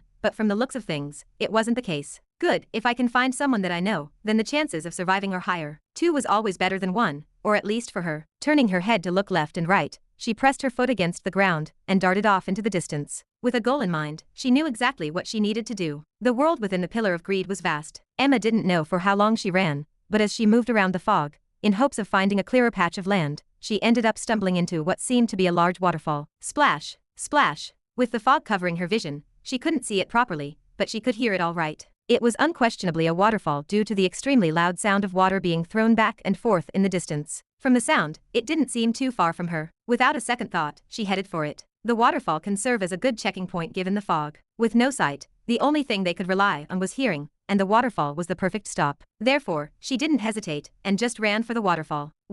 However, what she saw when she was close to the waterfall astounded her. An enormous skull was carved into the rock face of a mountain of considerable size. Its mouth was wide open, displaying its numerous large teeth, and murky red water dripped from its exposed mouth, heading toward what appeared to be a bottomless pit. What in the? The sight left Emma utterly speechless, as she didn't know what to do at the moment. What is this place? She truly couldn't fathom what it was, and just as she was having second thoughts, a hand pressed against her shoulder, and a voice that felt familiar to her echoed in her ears. Go, ha! Emma's head slowly turned, and her gaze interlocked with a man with black hair and crimson-red eyes. He looked incredibly handsome, and when her gaze met his, she felt her heart stop for a reason. For some reason, he seemed familiar to her, strangely so, and yet, her mind blanked whenever she tried to recall his face. She couldn't. No matter how hard she tried, her mouth trembled. Who are you? Chapter 830. Emma couldn't explain it in words, but the moment her gaze fell on the man that stood behind her, she found herself unable to speak. It was as if something was stuck at her throat, preventing her from speaking, and the empty feeling that she had been feeling for quite some time suddenly started to resurface once again. It drained her completely.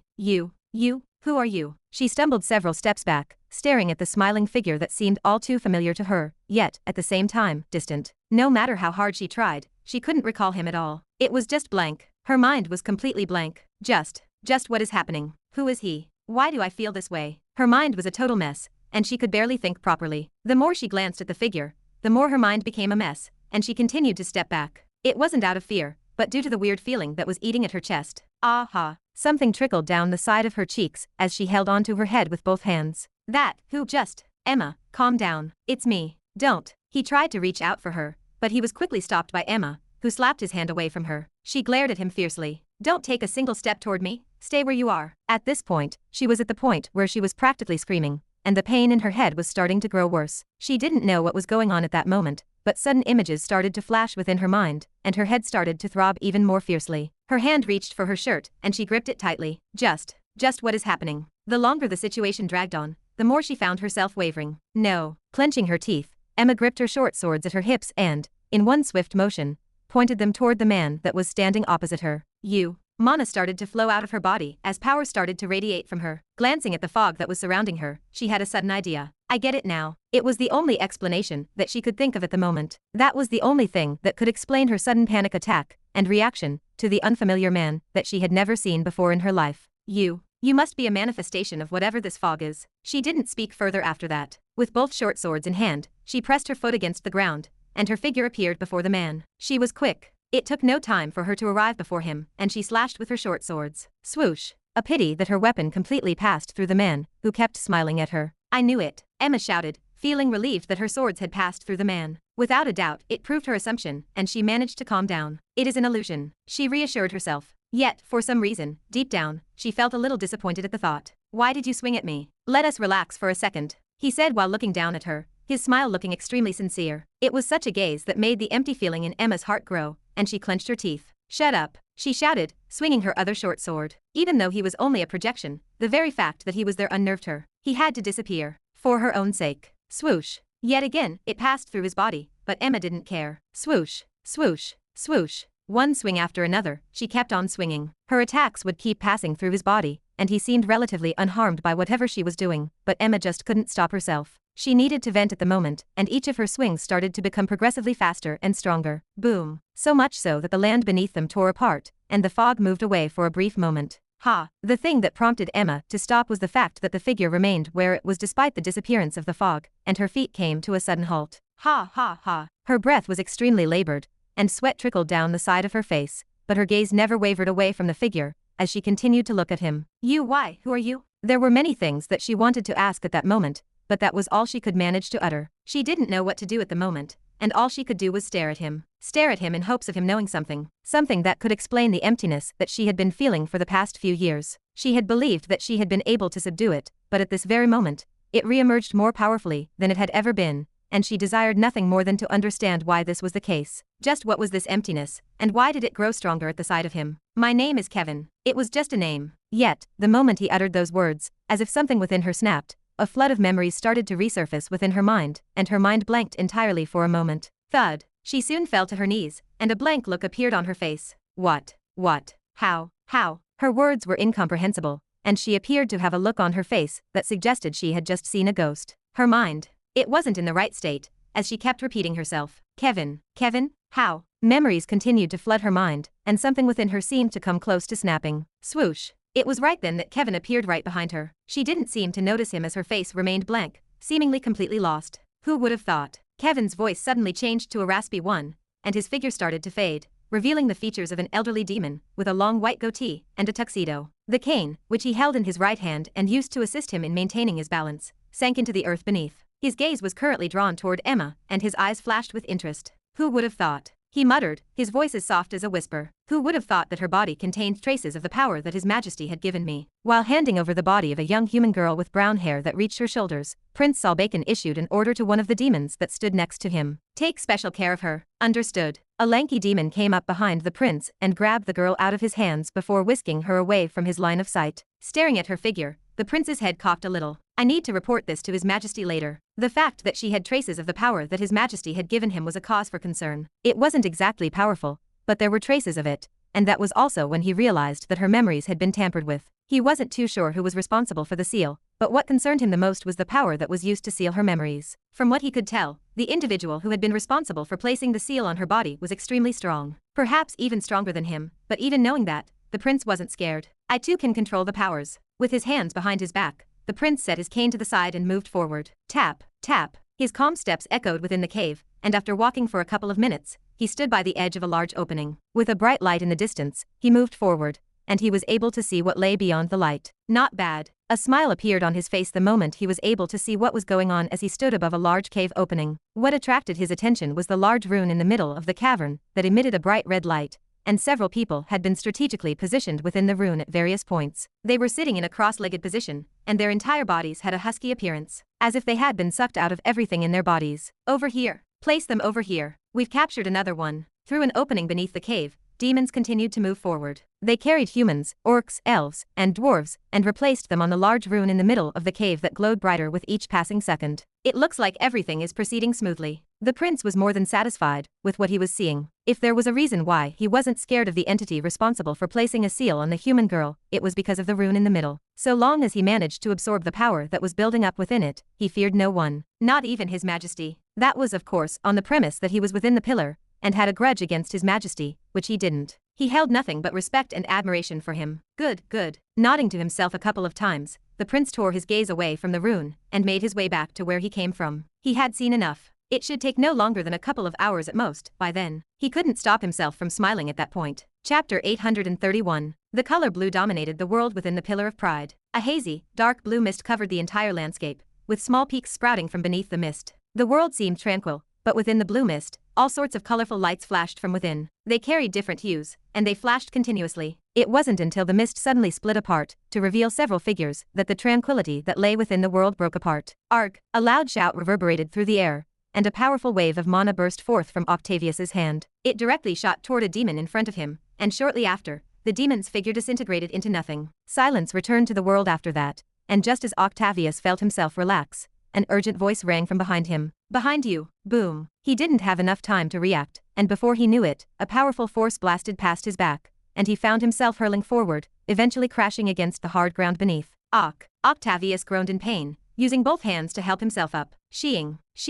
He could hear the sound of fighting behind him, and he just barely stopped himself from collapsing again. The force of the impact was a lot stronger than he had anticipated. I'm glad Gervis is with me. Who would have thought he'd have such thoughts? While he wasn't the same Octavius as in the past, he remembered everything that had happened in the past, and didn't think he would work well with Gervis. He was wrong. Oi, are ya helping me or not? Gervis's voice broke him out of his thoughts, and Octavius disappeared from the spot, reappearing right in front of another demon. With his fist clenched, he threw a fist in the demon's direction, and a powerful blast reverberated through the air. Boom! The demon's body hurled back several meters after the contact, and Octavius moved to where Gervis was. Sheeing.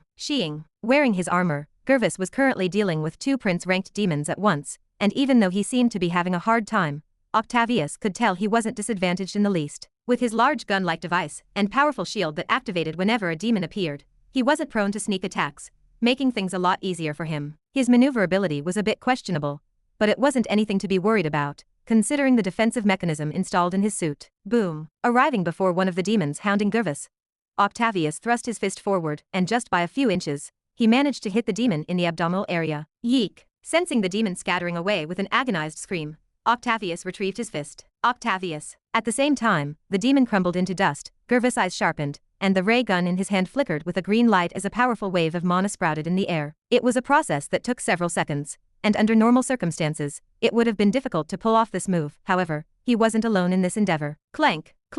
With Octavius helping him, Gervis had no trouble gathering up the mana required to charge the weapon, and his weapon flickered even more wildly as a large hue enveloped the area they were in. The residual mana coming out of the gun killed all the weaker demons around them, leaving behind only the powerful ones who warily stared at Gervis' weapon. Many tried to interfere with his gathering process, but with Octavius next to him, it was of no use. Now! Gervis shouted, and Octavius disappeared from where he was. Whing! Almost immediately after that, an enormously powerful beam shot out of the gun in the direction of the demon, who was unable to react in time, and was struck head-on as a result. Surprisingly, or unsurprisingly, the attack passed through every demon that it had a chance of meeting, and wherever it passed, it left nothing behind. This included the mist that parted along the path of the beam, finally revealing what looked to be a forest with trees that seemed to tower in the hundreds of meters. There were some demons that managed to dodge, but they were in the minority, as most of them died instantly from the beam. Shit! Seeing that he hadn't killed all of the demons, Gervis cursed and reloaded his weapon before hastily pointing it toward his right side. He felt something dangerous coming from there. Whing! Unfortunately, his attack missed completely. Careful! Right as he was getting ready to reload his gun again, a loud shout echoed behind him, and that was when Octavius appeared. Boom! A powerful force erupted from behind Gervis as Octavius's fist clashed against another fist, and circular pressurized wind rings spread from the point of contact between the 2 attacks. The wind was so powerful that Gervis was forced to take several steps back. When he finally managed to stabilize himself, he was surprised to see Octavius standing before him with a rough breath. That. In spite of his labored breathing, he appeared to be completely unharmed, which was not the case for the demon, who looked exhausted. Gervis wasn't one to waste time. Since the opportunity presented itself, he didn't waste a single second, and pointed his gun toward the demon in front of him. His movements were swift, and pressing the trigger, a beam composed of mana shot directly toward the demon, who was only barely able to dodge the attack. Spurt! Still, it did manage to graze the demon, and that was all that Octavius needed. After materializing behind the demon, he pressed his hand against the creature's back, and directed all of his mana into its back. Whoom! A terrifying wave of mana swept across the surroundings, and the demon's body vanished into thin air, leaving behind a dark core in the air. Without hesitation, Octavius reached out for the core. He had just firmly grasped it in his hand when, all of a sudden, he felt a subtle breeze, and his entire body lightened. Swoosh! I'll have to ask you to stop. He's a rather dear subordinate of mine. I wouldn't want him to die such a pathetic death. A voice that seemed to harmonize with the surroundings suddenly echoed, and Octavius's entire body stiffened on the spot. What happened? Why can't I move? It was much to his horror that Octavius realized that he couldn't move a single finger of his body. I'll be taking this. His heart dropped the moment he felt his hand lighten up, but at the same time, he was able to catch a glimpse of what the one responsible looked like, and his expression hardened. The first thing that hit him was the overwhelming presence he gave out. Standing before him, Octavius was reminded of his helpless days with the Protectors and how strong they were. He had always thought that the only one who could ever reach the same level as the Protectors was the Demon King, but it seemed like he had made a grave mistake. The demon that stood before his very eyes was one such existence, and despair filled every inch of Octavius's body. All of a sudden, a black hue sprouted out from the demon, and the core in its hand started to shake. Shortly thereafter, the core jumped out of its hands, and a demon materialized from it. I apologize for my incompetence, Prince Andrea. The demon apologized with their head lowered. One could tell from the tone of their voice that they truly felt remorseful about the situation. You were indeed quite incompetent. Prince Andrea nodded his head. He indeed found his subordinate to be quite incompetent. The fact that they had almost died at the hands of two inferior creatures. I will deal with you later. We have more important things at hand. Prince Andrea turned his head to stare at Gervis and Octavius. Under his direct scrutiny, the two of them suddenly found themselves unable to breathe as a terrifying pressure bore down on them from all sides. Quite the prideful duo. Not bad. A strange praise, and the prince's mouth curled. if ever so slightly. I'll make it quick then. He extended his hand to reveal 2 contracts that floated atop of his palm. Sign this and join my side. How about it? The way the prince worded his words made it seem as though they had a choice, but Gervais and Octavius both knew that they had no such option. Either they accepted, or they died. Hey. In the end, Gervais laughed. You said it best not long ago, right? He turned to look at Octavius, who turned his head to meet his gaze. If you know we're prideful, you should already be aware of our answers, right, Octavius? Opening his mouth, Octavius looked at the contract in the prince's hand and Gervais. He eventually closed his mouth and smiled. You're right. Bang. Octavius never got to finish his words. Right as he was about to finish his sentence, a terrifying power erupted from the area beneath him and clamped at the back of his neck. Octavius? The sudden situation startled Gervais, who quickly drew his weapon, but it was a tad too late. Before Gervais could even fire his weapon, Octavius found his body hurling toward Prince Adrian's direction, and a fist soon came into contact with his chest. Bang. Yuck. It was a pain unlike any other, and Octavius felt his chest cave in at the force of the impact. If that wasn't bad enough, the prince's grip on his neck didn't loosen, and a knee came hurling at his abdominal area, hitting him cleanly there. Bang. Ack. Spit and what seemed to be blood spilled out of his mouth as his back hunched. For a moment, he felt his heart stop and his vision blur. Weeing. Thankfully, just as things were starting to get worse, a powerful force erupted from above, and he felt the grip over the back of his neck loosen, and his body hurl toward the ground beneath. Boom. Crashing against the ground beneath him, the corner of his eyes started to darken, and so did his consciousness, which was on the verge of slipping. Tap, tap, tap. The last thing he heard was the sound of a couple of soft footsteps that stopped right before him. Beg me. Chapter 832. When you are going through a lot in your childhood, and it seems like everything is against you, you are bound to think negatively of everything. If that was how one would summarize Melissa's life in a nutshell, it would be that. Melissa's childhood was completely devoid of any meaningful experiences, in contrast to the experiences of other children who were able to see their parents every day, eat with them every day, and play with them every day. Her world was nothing but bleak, and eventually, it morphed her into who she was today. She was a negative person. Everything that she came across, she viewed in a negative manner, and she couldn't help herself. The only thing she cared about was herself, as that was the only person she trusted. She had been alone throughout a major part of her life. Who else could she trust but herself? It was just how she was, and she had come to terms with her personality. Yet, at this moment, staring at the figure that lay before her very eyes, her expression was complicated. It was the first time that she had seen him in this state. She had dreamed of this very moment many times. She frequently daydreamed about the time when she would be able to look down on her father, pleading for her help, while he was laying on the ground beneath her. The situation was just like in her dreams, except for one part. What are you waiting for? Melissa said coldly, her eyes paused on her father's figure. She wasn't sure why exactly she was acting the way that she was, but that was of no concern to her at the moment. Her mind was clear. Ask for my help. Beg me, and I will consider it. Her tone was cold and, at the same time, carried a certain arrogance to it. She wanted nothing more than to have this man beg in front of her. Nothing would satisfy her more than seeing him grovel before her with his head bowed and pleading for something, anything. Finally, she could show him that she was just fine without him. Yet, why aren't you saying anything? Do you not want to live? He remained silent and merely looked at her without saying anything else. His eyes were clear as he sat there with his back propped up against a tree. Come on. What are you waiting for? Beg me. As Melissa's mind became increasingly obscured by a particular sensation that penetrated deeper and deeper into her bones, so did her voice, which became increasingly agitated. Tell me that you want my help, and I will gladly help you. At this very moment, Melissa was venting all of the animosity that she had built up over the years toward her father for treating her like the shit that she was and neglecting her for the shit that she was. She desired the sense of accomplishment that would come from seeing the man groveling at her feet after everything that he had done to her. She needed that satisfaction. Nevertheless, she still found herself sneakily retrieving her potions from her dimensional storage space. She wasn't so self-centered that she would kill the one and only chance they had of getting out of this place, despite the fact that she wanted to make the man in front of her beg as badly as she could. Whatever was eating up her mind, it didn't completely destroy her rationality. Her dash just as she was about to hand out the potions, she was stopped by him. No, I don't need it. What? When she looked at him, Melissa's mouth suddenly went dry. For some reason, she couldn't help herself from saying anything as he slowly stood up, albeit weakly.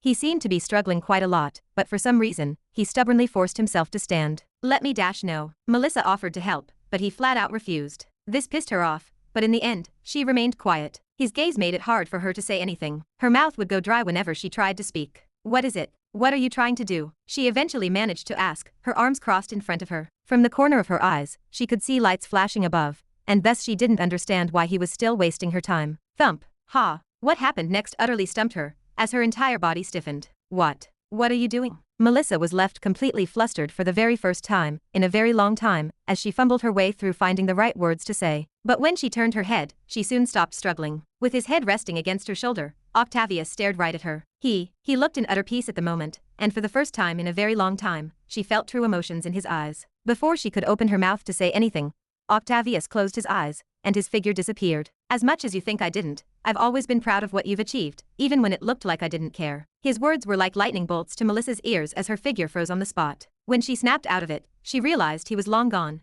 and her head snapped upwards. Hey wait, Melissa tried to call out for him, but it was already too late. A bright light flashed in the sky, and the battle above became even more intense. Boom. Arc shit. As Gervis slammed violently against the ground, he let out a loud curse. The force of the impact made his entire body hurt, and he had a hard time breathing as a result of how badly he had been knocked around. Cough, cough. Coughing several times, he looked up at the sky, and his expression changed. When the figure of a demon slowly descended from above, he felt a dryness in his throat. I thought I was strong, but Gervis, who stood atop the dwarven realm, experienced an overwhelming sense of helplessness as he stared at Prince Andrea from below. He was just at a level he could never hope to achieve in his entire life. What made him despair even further was the thought that there were 6 more monsters, just like him, roaming across the world. They truly are monsters amongst monsters. The feeling just one gave him was one of utter despair, and he could only look up with indignity. Such was the gap between them. What do you say about joining me? The prince once again offered, an offer that Gervis had already spat on before, and one he would spit on again. I am good. Whoom. Forcing himself up, Gervis loaded his weapon and fired right at Prince Adrian. The force of the attack made the air around it twist, and an explosion rang in the air. Bang! The blow struck the prince directly in the middle of his body, and a colorful blue cloud began to billow into the air above. It came as a result of the residual mana from the attack. Did I get him? Gervis muttered in hope, staring at the blue cloud that started to settle down. Gervis's expression froze moments later. Impossible. Impossible. It came as a great shock to him when the residual mana was finally gone, and he realized that the prince was, in fact, still alive. And the fact that the prince seemed to have suffered little to no harm from his attack only made the situation more terrifying for Gervis, who struggled to keep himself composed. That wasn't too bad. Overhearing the demon's words from above, Gervis felt his skin grow cold. They sounded like soft and enticing whispers that crept right into his mind, affecting his composure. Was that the best you could do? Swoosh. He had no idea when the prince materialized in front of him, but all it took was a single blink of his eyelids to find him standing before him. Gervis was quick to react and attempted to quickly pull his gun and aim it at the prince, but just as he touched his weapon, a hand came pressing upon it from above. A long, slender hand grasped Gervis's weapon, and as its fingers gently coiled around it, he was unable to move it at all. Let us not get ahead of ourselves here. Why the struggle when you know fully well that you cannot even beat me? The prince's words continued to echo within Gervis's mind, almost as if trying to tempt him into giving up. On multiple occasions, Gervis found himself almost giving in to the temptations, but through sheer power, he was able to stop himself from falling for them. Ho ho. Such tenacity astounded the prince, who found him even more pleasing to the eyes. Such pride. I really am starting to like you. Indeed, the more Gervis struggled, the more Prince Andrea found him pleasing to the eyes. If before he was merely testing the waters, he was now sure. He wanted him on his side. What is the point in struggling? Just sign the contract and join my side. Do not throw away your life like that. Pu. Halfway through his sentence, the prince felt something wet smack against the side of his cheek, and his entire expression froze. Raising his hand and wiping at his cheek, his expression morphed dramatically when he looked down at Gervis, who was looking at him with a smile. Power started to flood out of his body as he found himself unable to hold back anymore. This is a little gesture I learned from the humans, especially when Gervis raised his hand and threw a middle finger at him. Fuck you. Fine then. Yuka. Grabbing Gervis by the throat, the prince raised his hand and exposed his sharp nails toward it. Swoosh. Just as his nails were about to pierce Gervis's throat, he felt something from behind him, and when he turned, he was surprised to see a certain figure. It was the human from before. Aren't you the human from before? You didn't run away? That surprised him a little. Another good seedling. Are you here to save your little friend? Yuik. His grip on Gervis's throat tightened, and Gervis groaned. Unexpectedly, however, just as he was about to open his mouth again, the human spoke. I wish to sign the contract with you. Chapter 833. As much as you think I didn't, I've always been proud of what you've achieved, even when it looked like I didn't care. There was truth in the words he said to her. It may not have looked like it, but he had always been proud of what she had achieved. He may not have shown it because of his circumstances, but he was proud. He had always been. The feeling only grew stronger when he could feel himself again. He couldn't have been more pleased with her accomplishments, and the fact that she handled everything on her own made him even prouder. He was glad she was doing well. Well, for the most part. He knew that he couldn't go back in time and undo the harm that his neglect had caused her. When he thought about her past and how his actions had harmed her, he felt an overwhelming sense of guilt wash over him. She had been through a lot in her life, especially for someone her age. Growing up without a family, she must have truly been lonely. He had never sought forgiveness or expected to receive it. It stung,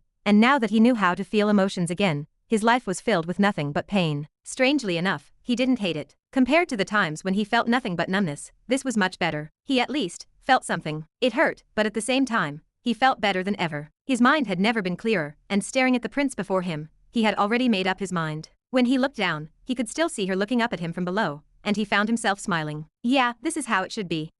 Aren't you the human from before? You didn't run away? The prince seemed rather surprised by his sudden appearance. Gervis too, but for another reason. What are you doing? The way Gervis looked at him changed, but Octavius paid him no mind and continued to gaze at Prince Adrian. I would like to make a contract with you. The glare that Gervis was casting became even more intense, but the prince stopped him from saying anything by waving his hand at him and smacking him toward the ground. Bang! He then proceeded to look at Octavius. So you'd like to form a contract with me, H.A.? Prince Adrian studied Octavius from top to bottom. At first glance, he wasn't too bad. A tad bit worse than the dwarf, but overall, he wasn't too bad. To have reached his rank while being a human was a testament to his talent and his gaze. He quite liked it. Prince Adrian extended his hand, where a contract appeared. Very well, since you're interested in signing a contract, I won't stop you. He offered it without much thought. He was good enough to join his side. Thank you. Octavius nodded his head, staring at the contract in front of him. Don't you dare. From the side, he could hear Gervis's muffled words, but he paid no attention to them, and grabbed the contract in front of him. Whoom. It erupted with demonic energy as soon as his hand touched it,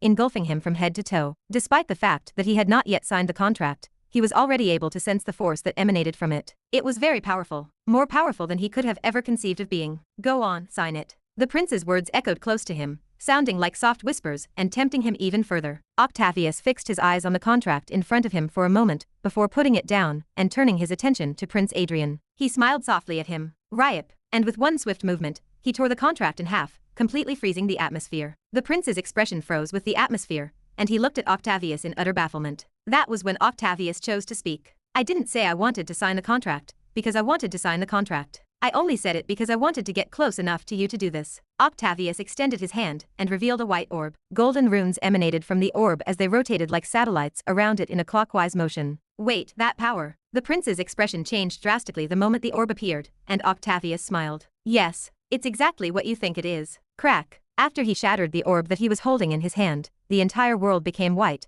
and golden runes flooded their surroundings, completely enveloping the prince in their entirety. Wait. How is this possible? Although the prince attempted to put up a fight as his own golden runes emerged from his body, his efforts were fruitless. The golden runes whirled around him at a speed that was even greater than the one he was starting to produce, and they wrapped themselves tightly all over his body.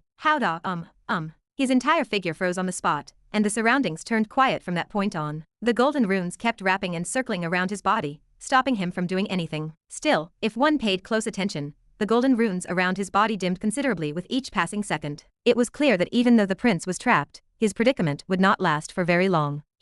As soon as Octavius used the orb, his entire body began to shrink, and he had a hard time maintaining his balance. From a man who was in the prime of his life, he slowly turned into a frail and old man. Such was the consequence of using the laws that didn't belong to you. But that didn't matter to Octavius as he weakly moved toward the prince. He weakly placed his hand over the prince's shoulder and looked down. That was when his gaze paused on a certain girl who was looking back at him. He smiled at her. This is how it should be. He had been a terrible father then, and a terrible father now. Perhaps he was never meant to be a father to begin with. Or perhaps he just wasn't ready to be one. Still, staring at Melissa for one last time, Octavius really did see her figure overlap with someone he used to know, and something trickled down the side of his cheek. They truly are alike. It was too bad Melissa had never gotten to meet her. His vision warped with images of them as a happy family. As a family that they never were, and the thought ached him even more. Crack, crack. Octavius was deep in thought when he was startled out of his musings by a loud cracking sound. When he looked up, he saw that the golden runes that had encircled the prince were beginning to disintegrate, which meant that the prince would soon be free once more. Realizing that he didn't have much time left,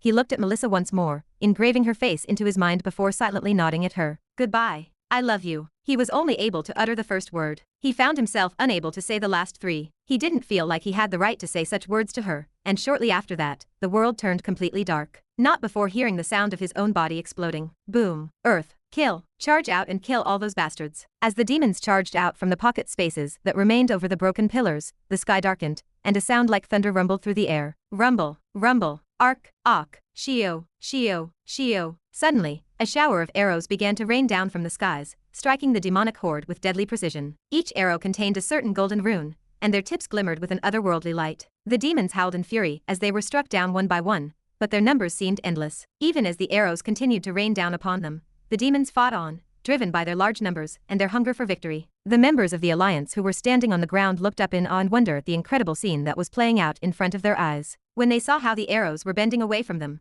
they realized that they didn't have to worry about getting hit by them as they charged forward in the battle. Charge! Attack the demons! All of this unfolded right before my very eyes as I turned to look at Amanda next to me. Her complexion was extremely pale, and sweat trickled down her forehead. Are you all right? No. Amanda shook her head at my question. She began to show signs of aging right in front of my very eyes not long after that. But as soon as I pressed my hand against her shoulder, she was able to quickly return to her normal self. Such was the toll that the laws took on the human body. Coating her body with the laws, her complexion gradually returned to normal. What was that power? Amanda wondered, looking at me from the side. I was just about to answer her when I suddenly felt something, and turned to look toward a distant pillar. A faint projection appeared in front of me. It was soul linkage, and there I was able to get an idea of what had happened in that pillar. He really did it, huh? I closed my eyes for a moment. With Melissa being one of the people I put the link on, I knew exactly why he did what he did. It was because she was there. I was somewhat prepared for what was to come, because I was the one who gave him a small portion of the laws. It was back during the time when everyone was about to migrate to Amura, and he came to me asking for them. I knew in that instant what exactly he was planning, but I didn't stop him. The decision he took was one he had taken long before this day, and had only now put into action. I didn't really know how to feel at the moment. What happened? Well, I have to go. The opportunity presented itself, and I knew that I had to move. I opened my eyes again, and looked at Amanda. When I looked at her, I had a sudden thought, and I found myself frowning at the thought. It was a dangerous idea, but what if? Chapter 834. It all happened so quickly, but when she felt his gaze fall on her for just a split second, time seemed to come to an abrupt halt, and so did her world. His expression was the same as usual, a little aged, perhaps a little different, but it wasn't so different from how it had always been. Yet, for some reason, in that moment, it felt as though that simple gaze told her 1,000 words. He nodded at her and said something. She couldn't quite make out what those words were. That was because she knew exactly what he was going to do, and in that moment, her mind blanked. Her usually brilliant mind blanked, and she dully stood on the ground, staring up toward the sky, which was soon enveloped by a brilliant white light that came directly from her father's body. It enveloped the sky in its entirety. Boom. That was the last thing she saw before a terrifying explosion covered the sky, and she was hurled a great distance away from the scene. Bang! She collided with a tree, and if it weren't for the protective shield that materialized around her just as she was about to make contact with the tree,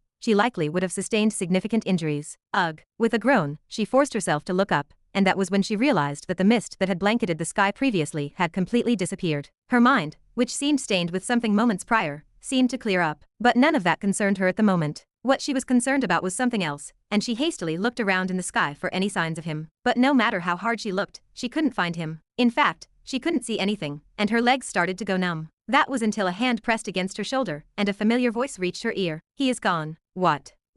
When she turned her head, she caught sight of a hazy, almost transparent figure. Who are you? She thought he sounded familiar, but the way he looked, was that really who she thought he was? It is me. His voice was hoarse, almost feeble. But when he turned his head and their eyes met, Melissa understood that it was really him. What are you doing here? How did you get here? Were you here originally? No. He shook his head and stared into the distance, toward a spot where she couldn't see. Are you really fine? Melissa didn't answer. It was a question she didn't know the answer to. Was she fine? She didn't feel very much, and that was a problem. She just felt empty, and she didn't know why. She just did, and found everything hard to process. I don't know. She was eventually able to mutter those words. Taking out her glasses, her vision started to blur, and she found herself unable to see what was ahead anymore. In all honesty, she could have had her eyesight fixed a long time ago. Be it a potion or surgery, she could have. She was rich and was smart enough to produce a potion that could fix her eyesight. She just didn't want to. There were times when her blurred vision would stop her from feeling people's gazes on her, and give her peace of mind. There was no one around her at the moment apart from Ren, but even so, she didn't want to keep her glasses on. She didn't want to see what was above her anymore. She is surprisingly calm. The thought crossed my mind when I stared at Melissa beside me. At least, that was what I was able to perceive from her on the outside. Whether she was truly calm, I wasn't too sure, but I didn't have time to care. My entire body was writhing, and the pain that was permeating every part of me was making it difficult for me to maintain any semblance of sanity. It is good that he made things easier for me. When I looked up and stared at the area above me, I knew that things weren't over yet. Still, the situation was very advantageous for me at the moment, especially since I was in no state to properly fight at the moment. There was something that I had to do before coming here, and that took almost everything from me. But it was worth it. Swoosh. With the sudden blurring of my vision, I appeared before a certain area in the sky, and looked around me. That was until my attention was eventually drawn to a dark spot in the sky. It was writhing in the air, and the skeleton of a figure was gradually beginning to take shape as it did so. I didn't waste a second and arrived before it. It looks like I have arrived on time. I pressed my hand against the blob, and the moment I made contact with it, I felt a soothing energy spread throughout my entire body from head to toe. My body, which was briefly disappearing, and then reappearing, started to take shape again, and the excruciating pain that had been pulsating through every part of me started to subside. It was a scene that I had experienced a couple of times already,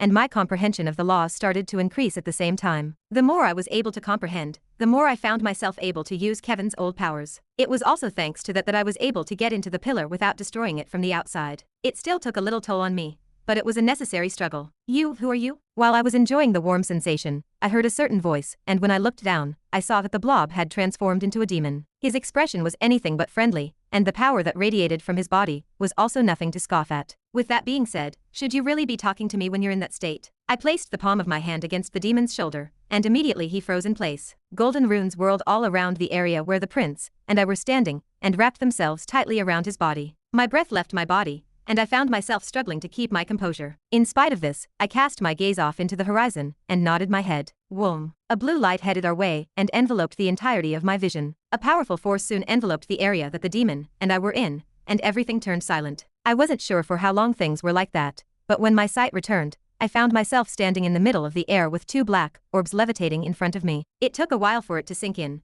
but pain unlike anything I'd ever felt before started to cover every inch of my body. Ha ha. I struggled to keep my breath in check, and had to take several large gulps of air in the process. It was for a short moment, but the pain that came upon the complete destruction of my body almost made me faint from the pain. Ever since the war had started, the only thing I felt was pain, and I was starting to wonder, just when exactly was I going to get used to this pain? I wanted to get used to this pain. Are you all right? It was Gervis's voice that broke me out of my thoughts, and when I turned to look at him, I shook my head. No, the pain I was experiencing wasn't something I could describe with words. I was anything but okay. Still, I was still hanging there. Is it over? Gervis asked, looking at the two orbs in the sky. I shook my head again, and extended my hand to where the orbs were floating. It's not over until the core over here is destroyed. I was able to feel the demonic energy that was pulsating from the core as soon as I got a hold of it, and held it in my grasp. The other orb, on the other hand, softly moved toward my mouth, and I quietly ingested its content. Once more, I was engulfed in a whole world of pain, but I bore with it. It was a lot lighter than the other pain I felt. Crash.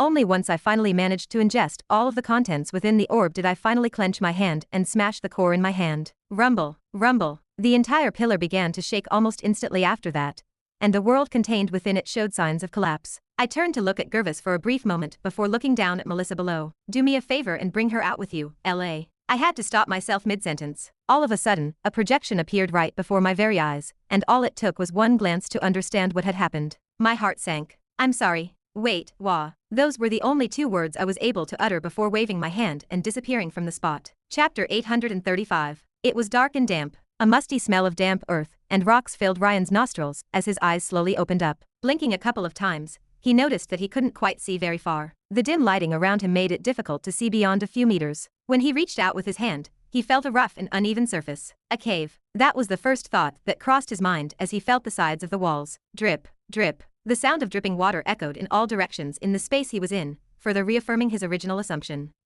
Right when he tried to move, he noticed that his feet were bound to something, and that the little mana inside of his body had been completely sealed. Shit. Letting out a curse, he squinted his eyes and noticed a small bracelet on his ankles. They were firmly clamped at his ankles and were rather thick, about the size of his forearms, and made it impossible for him to move properly. This is bad. He knew instantly that the situation was not good. It was also at that moment that he recalled what had led to his sudden appearance over here, and his expression changed. Leopold. He called out, hoping to receive some sort of answer, but it was much to his dismay that he realized that he was the only person inside the cave. Crap. Ryan started to worry a little. Although Leopold was stronger than him, he didn't know what was currently happening, and was understandably worried. That being said, all it took was a single breath for Ryan to calm himself down. He had been on many dangerous missions in the past, and this wasn't any different. After calming himself down, Ryan closed his eyes and started to ponder over his options. While he wasn't like Ren and didn't have a chip inside of his brain, he was still a genius in his own right. Several different scenarios popped up in his mind, and it wasn't long before a plan formulated inside of his mind. I guess that could work. He opened his eyes. Unlike before, his gaze was calm, and no longer was he nervous like a few moments prior. Now then, fiddling his tongue around his teeth, his tongue settled over the furthest tooth on his bottom right side, and his expression cringed a little. Crack, crack. With a low snapping sound, his tooth came undone and fell directly onto the ground. The process was rather quick, but it still hurt a little. Turning his head to stare at the tooth in front of him, Ryan moved his body forward a little, and he picked the tooth with his tongue. Who would have thought I would have to use this? It is good that I came prepared. Although his mana was sealed, he had installed a mechanism within the tooth that enabled him to access the contents without the need to use mana. Tick, tick. It took him about 20 seconds, and within that time, the tooth had completely changed into a tiny black box. Tapping onto it with his tongue, Ryan was able to catch a glimpse of a myriad of different items. I guess Ren's nagging wasn't useless. He had originally made this for Ren, but he had also made one for himself and the others. He never would have thought he would need to use it, but as luck would have it, he indeed found himself in a situation where he needed to use it. Even though his main dimensional space was taken,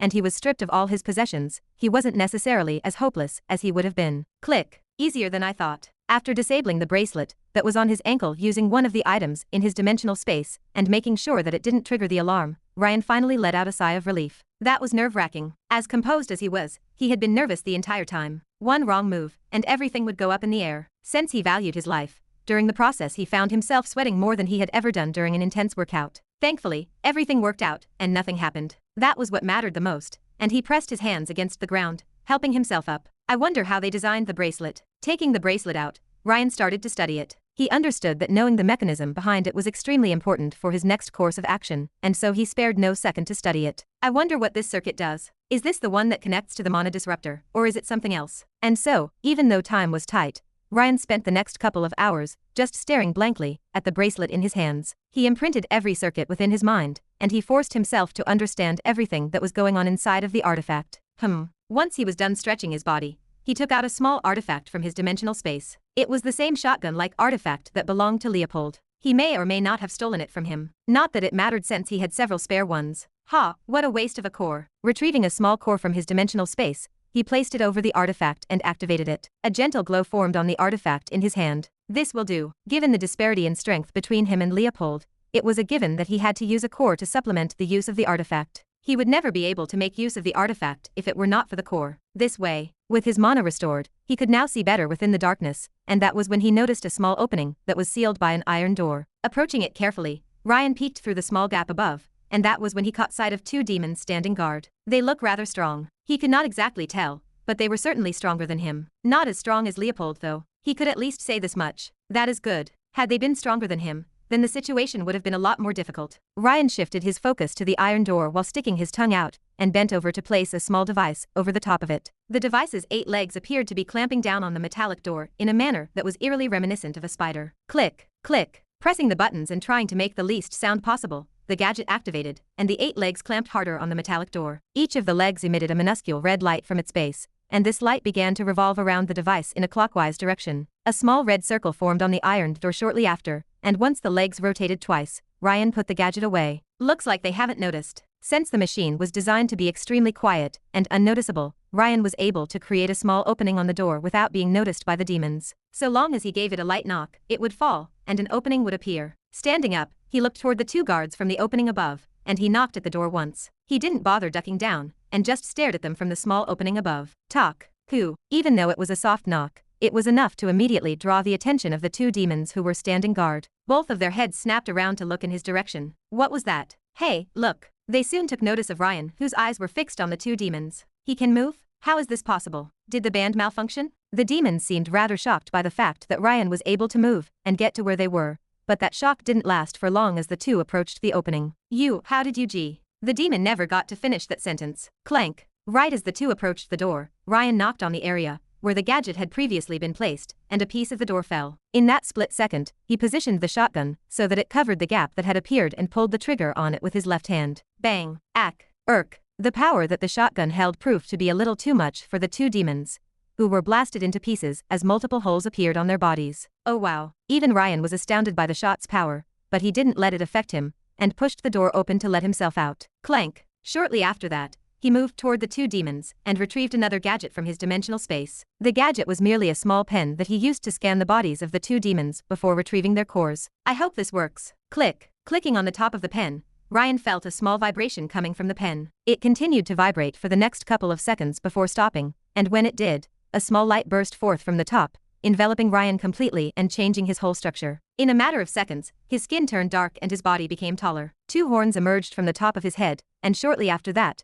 2 wings materialized on his back. Taking out a mirror, Ryan looked at himself and nodded in satisfaction. Good. What he had done was merely create a hologram that overlapped with his figure, enabling him to look like a demon. Although it was not the most suitable approach that he could take, given the circumstances, it was the most appropriate approach. Placing the pen in his pocket, Ryan put one of the demon cores away and crushed the other one. Whoom. A wave of demonic energy burst forth shortly after crushing the core and beckoning it with his hand. The demonic energy started to move and coat Ryan's body. Instantly, his body started to emit the aura of one of the demons he took down. While it closely resembled the demon's aura, it wasn't the same. There were subtle differences. If one paid close attention, they would notice that the demonic energy that was coating his body was thinning by the second, but that didn't really matter to Ryan. He wasn't planning on staying for much longer. Now then, clank. With everything in check, he closed the door behind him and rubbed his hands. He didn't even bother hiding his traces, he just left. To find Leopold. Chapter 836. The internal structure of the underground cavern was massive. Ryan couldn't count the handful of times he had taken the wrong path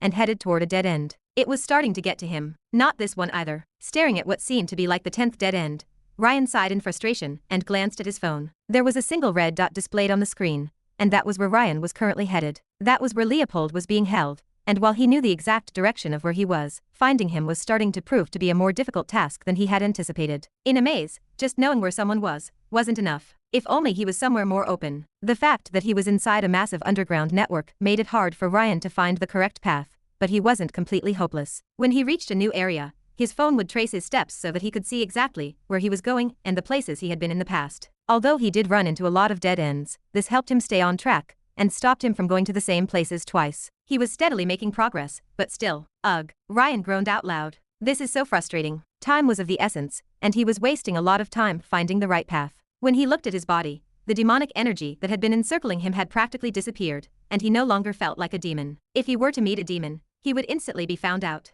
How annoying. The situation was anything but pleasant. Despite that, Ryan could only grit his teeth and take out another demon core. This one belonged to the second demon he killed. Crack. Crushing it in the palm of his hand, he repeated the process from before, and once again trekked on. No point in complaining. If I don't hurry up, things might turn for the worst. I need to hurry up. Bingo. Ryan didn't know for how long he had walked, but after a couple more dead ends, he finally found the correct route, and he was shortly exposed to a large opening that was filled with thousands of metallic doors. He was still quite a distance away from it, but he was able to see everything properly with the aid of a certain device. Well, shit. Ryan's face fell the moment he noticed the numerous doors. Unlike his cell, the area was far more secure, with thousands of different demons patrolling the area. They all emitted intimidating auras, and Ryan knew that even Leopold was no match for them. If he were to be caught by them, he could only shudder at the thought. It's fine. It's fine. I can do this. Ryan had already thought things through before, and what he was seeing was within his calculations. Scanning around, his eyes paused on a certain door in the distance, and taking a deep breath, he remained where he was. He didn't feel that the time was ripe yet, and remained where he was for the next couple of hours. Ryan wasn't idle for those couple of hours. During that time, he made a concerted effort to eavesdrop on the conversations that were taking place,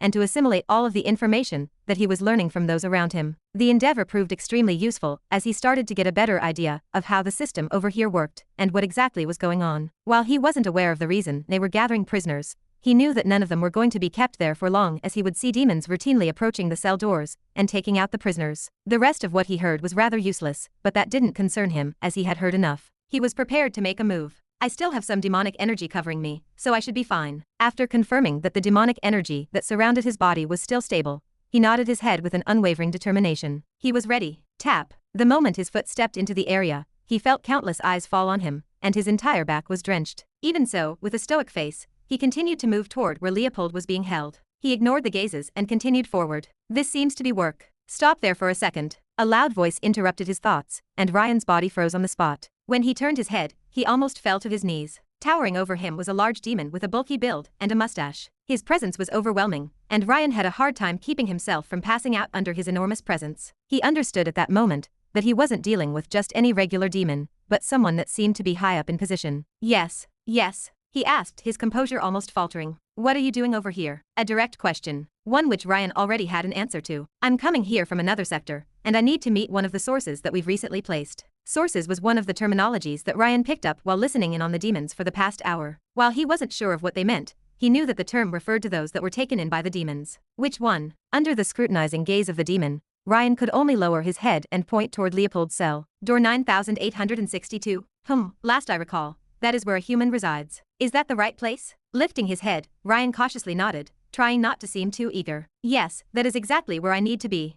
Okay then. Surprisingly, the demon was quick to agree and stepped to the side. Since you have work to do, I won't disturb you any further. When you go there, you can just tell them the reason why you are visiting, and they will let you in. I hope your findings are successful. Thank you. Ryan felt rather relieved that things went so smoothly. Things would have been troublesome if the demon had noticed that something was wrong. Thankfully, he didn't. Okay, this is good. Fixing his gaze over the door where Leopold resided, Ryan took a deep breath and proceeded forward. At the same time he moved, he touched his wrist and tapped on it once. Keep an eye on him. Don't make a move yet. The commander said expressionlessly. When he turned his head, his gaze fixed on a demon moving toward door 9862. From the moment that he appeared, he knew that he didn't belong in this sector. Even if we ignore the fact that demons of its rank would not show up in such a location, the fact that the demonic energy that covered its body was rather faint was a great indicator that whoever this demon was, they were merely pretending to be something else. The only reason the commander hadn't stopped the demon right then and there was because he wanted to see what he wanted to do. Their goal. Since he could tell at a glance what the intruder's strength was, the commander wasn't particularly worried about the demon escaping from him. Just in case, he signaled to the other demons to keep a close watch on him. If the pretender tried to do anything, he would have them killed in an instant. Now then, crossing his arms together, he quietly observed the pretender, while glancing at the demons in the vicinity and signaling them to get ready. I wonder what they are up to. The game of the mouse had begun. Understood. You may enter. Clank. Entering Leopold's room was surprisingly easy for Ryan. He didn't even have to say much to convince them to open the door for him and let him in. Are they just stupid or overconfident with themselves? Or was it that his disguise was just that good? That seemed like the most plausible answer. Leopold. Entering the cell, the first thing Ryan did was call out for Leopold. Much to his relief, upon entering the cell, he spotted him instantly and rushed toward him. He was faring much better than he originally thought. Are you all right? You're already here? Fiddling with a familiar bracelet, Leopold nodded at him. His hair was unkempt, but other than that, he seemed to be doing fine. In fact, he looked even better than when the two of them first appeared in this strange world. I was just about to go out to look for you, but it looks like you beat me to it. Liar. Ryan immediately called him out for his lies. While he indeed had the capability to do so, given that he had given him a similar tooth-like dimensional space, Leopold was by no means the type of person who would proactively look for someone. Chances were that he was most likely waiting for him to show up. And that annoyed him. Hurry up, we don't have much time left. Tearing his gaze away from him, Ryan turned his attention toward the door. His brows furrowed, and he let out a long breath before looking back at Leopold. You have the thing, right? Staring back at him, Leopold took out a pack of gum and tossed one in his mouth. If you mean that then, yeah, Chapter 837. They're coming out. What shall we do, Commander? A voice transmitted into the commander's mind. The commander didn't answer immediately and pondered over the matter. It is safe to assume that the pretender's goal is to save whoever is inside cell 9862. From the information, it seems to be a moderately strong human. The original goal of keeping the pretender alive was to see what their motive was. The commander already had an idea beforehand, and thus wasn't very surprised with what he found out. He was a bit disappointed, however. A pitiful attempt. It was honestly a pathetic attempt. The commander had expected much more, but it seemed like he was just being too cautious. He never thought someone would show up in such an obvious manner. He thought that there was something more to their terrible disguise, but it seemed that was it. The moment they come out, apprehend them immediately. I no longer have any interest in the matter. Finally answering the communication, the commander turned around and left to patrol a different area. He was no longer interested in whatever was happening over here. Whatever interest he previously held had long been extinguished. His feet came to a sudden pause, recalling something. Don't kill them. Keep them alive. The commander had a change of heart about the standard protocol that dictated that those who tried to infiltrate would get killed on the spot. Killing them was far too light of a punishment. We need to set an example for those who misbehave. Surrender yourselves, and we'll consider keeping your lives. The moment Leopold and Ryan left the room, demons surrounded them on all sides. They didn't even get the chance to do anything before a terrifying pressure locked onto them and stopped them in their tracks. The most confused one was Leopold, who turned his head to look at Ryan. His face was rather pale. I thought you didn't get followed. Impossible, my disguise. It was perfect. Ryan's face appeared completely pale at this moment, giving off the impression that he was more than just flustered. Looking around at the demons around him, the holographic outline around his body flickered in and out before revealing his true body, and his face paled even further. Oh no. So that's what it was. Ryan's sudden appearance made the demon realize something, and they all smiled. You were looking to save your comrade, weren't you? One of the demons said, his voice filled with light amusement. You should have worked harder on your disguise. The commander saw through it at first glance. I bet you went in all smug thinking about how stupid we were when, in reality, you were merely walking in on a trap that we've set up for you. The demon's words were rather harsh, and Ryan's expression trembled. Most likely from embarrassment, Leopold thought. What are you going to do with us now? Ryan asked in a quivering voice. He tried to step back, but his movements were impaired by the force that was enveloping their bodies. The only thing he could do was stay rooted on the spot and wait for the demons to do something. He was helpless, utterly helpless. "Don't worry," one of the demons reassured. "You're in luck. Under the commander's orders, you are not to be killed. The two of you." The demon alternated his gaze between Leopold and Ryan. "Will not be killed for now. In fact, you'll be moved to another cell where we can ensure that you don't pull another similar stunt like the one you just pulled. As a matter of fact, how exactly did you manage to escape from your cell?" The demon turned his gaze to look at Ryan, whose expression grew even paler. His entire body trembled, and he seemed to be on the verge of crying. Such a scene was found to be utterly amusing by the demons. Aye. He stuttered over his words, and the demons found the scene extremely amusing. "Oh, are you that scared?" A demon approached him and patted him on the shoulder. Bringing his head closer, he whispered close to his ear, "Don't worry, we won't kill you fast. We'll make sure to make it as slow as possible, so the two of you can live for a longer period of time." Ryan's body started to tremble even further, and tears finally streamed down the side of his face. Ha, he's crying. The scene left the demons utterly amused, as they couldn't help but laugh out loud amongst each other. "Where did all the guts from before go? Why are you crying right now?" Teasing him, the demons placed a new bracelet over Ryan's and Leopold's wrists, and the mana inside of their bodies instantly vanished. Then, the demons placed the two of them on their shoulders and carried them like a sack of potatoes. "While we carry them to the other quarters, check the room carefully. Make sure they haven't tampered with the room." Understood. In minutes, they were already far away from the cell that Leopold was previously held in. It was just the right distance. "It's been a while since I've had such a hearty belly laugh. Kid, considering that you've brightened my day, I think we'll take it easy on you from here on out. Am nice, aren't I?" The demon once again tried to tease Ryan, but contrary to what he had expected, he was met with a calm smile. "Is that so?" A response like that caused the demon to immediately frown, but before he even had the chance to figure out why the human was suddenly smiling, the demon noticed that the human's lips were beginning to part. "This should be far enough." Boom, boom. Within a fraction of a second of Ryan uttering those words, there were not one, but two horrifyingly large explosions heard reverberating through the cave system. The force that was released during those explosions was so intense that the entirety of the cave system shook, and a massive fire erupted from the ground, engulfing each and every passageway within the cave. Spurt.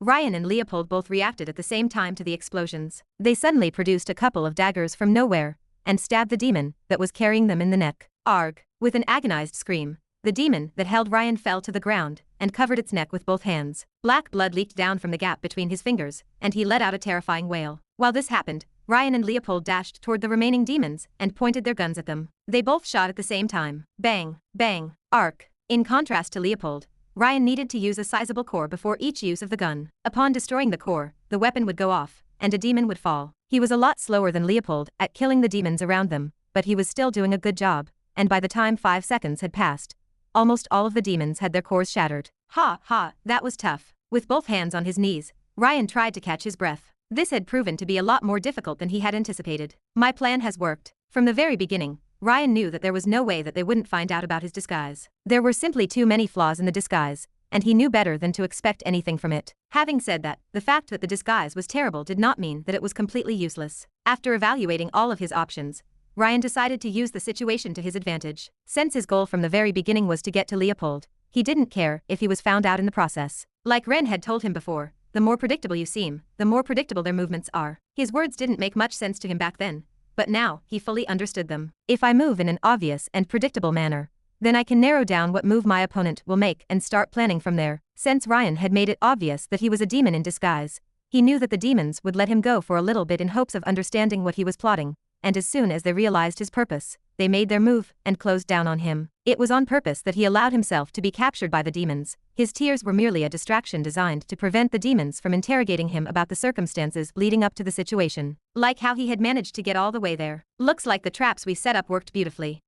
It was Leopold's voice that brought him out of his thoughts, and pursing his lips, Ryan smiled. "Yeah." Taking out a potion and downing it, Ryan turned his attention back toward where they came from. "Let's go. We still aren't done yet." Chapter 838. Boom, boom. It was the sound of two massive explosions that reverberated from two opposite ends that startled the commander out of his mood as his head immediately snapped upwards. What happened? He had just left the premises to go inspect the other areas when, all of a sudden, two massive explosions happened. The commander was able to deduce from the degree to which the environment was shaken that the explosions were not something to be taken lightly, and his expression changed to one of grave concern. Commander, there is an emergency." A panicked voice reached his ears. Trying his best to remain calm, the commander spoke. "Report to me what is going on." Two explosions happened, one in the lower quarter, where the lower-end prisoners are trapped, and one in the higher quarter, Star Unit 5. Star Unit 5? Make the demons check the room. Overhearing the exact location of where the explosions had occurred, the commander's frown deepened, and all of a sudden, his face stiffened. It cannot be. Pinching his chin,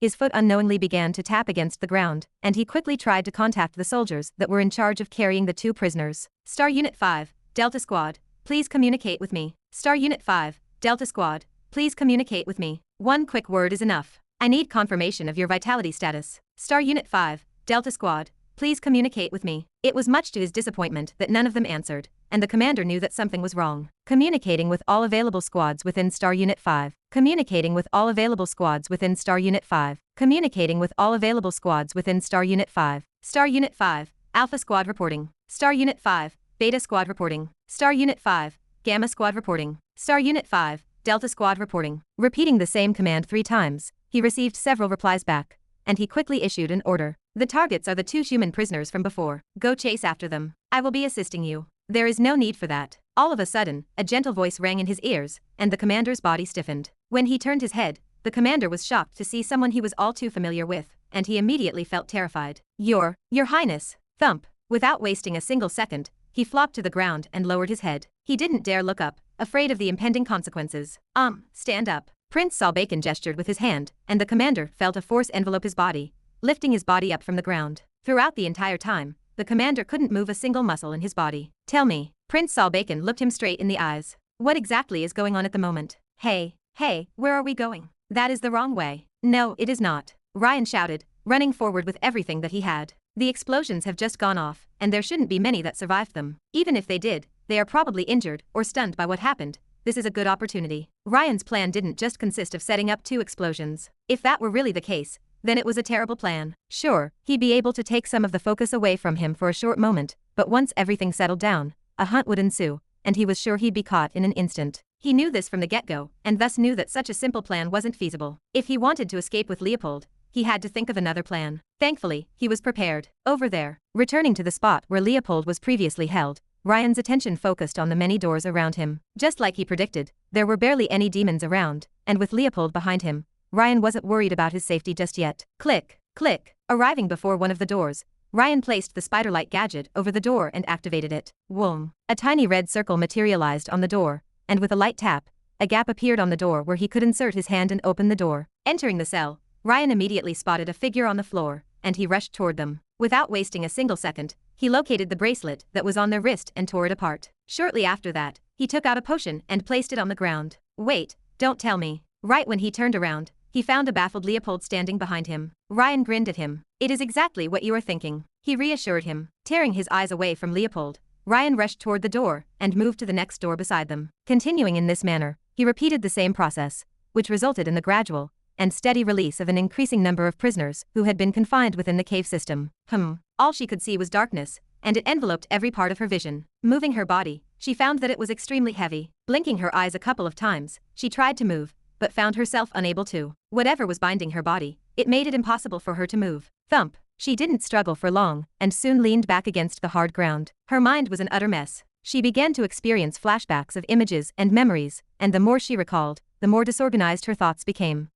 For some reason, the memories that flooded her mind didn't seem to merge within her. She could see that the memories and images seemed to belong to her, but at the same time, did not. It was hard to explain, but to her, it was more like she was seeing someone else's memories. Someone that seemed to be her, reliving moments and events that she couldn't remember properly. It felt rather uncomfortable, but with time, some memories started to merge with her. Kevin.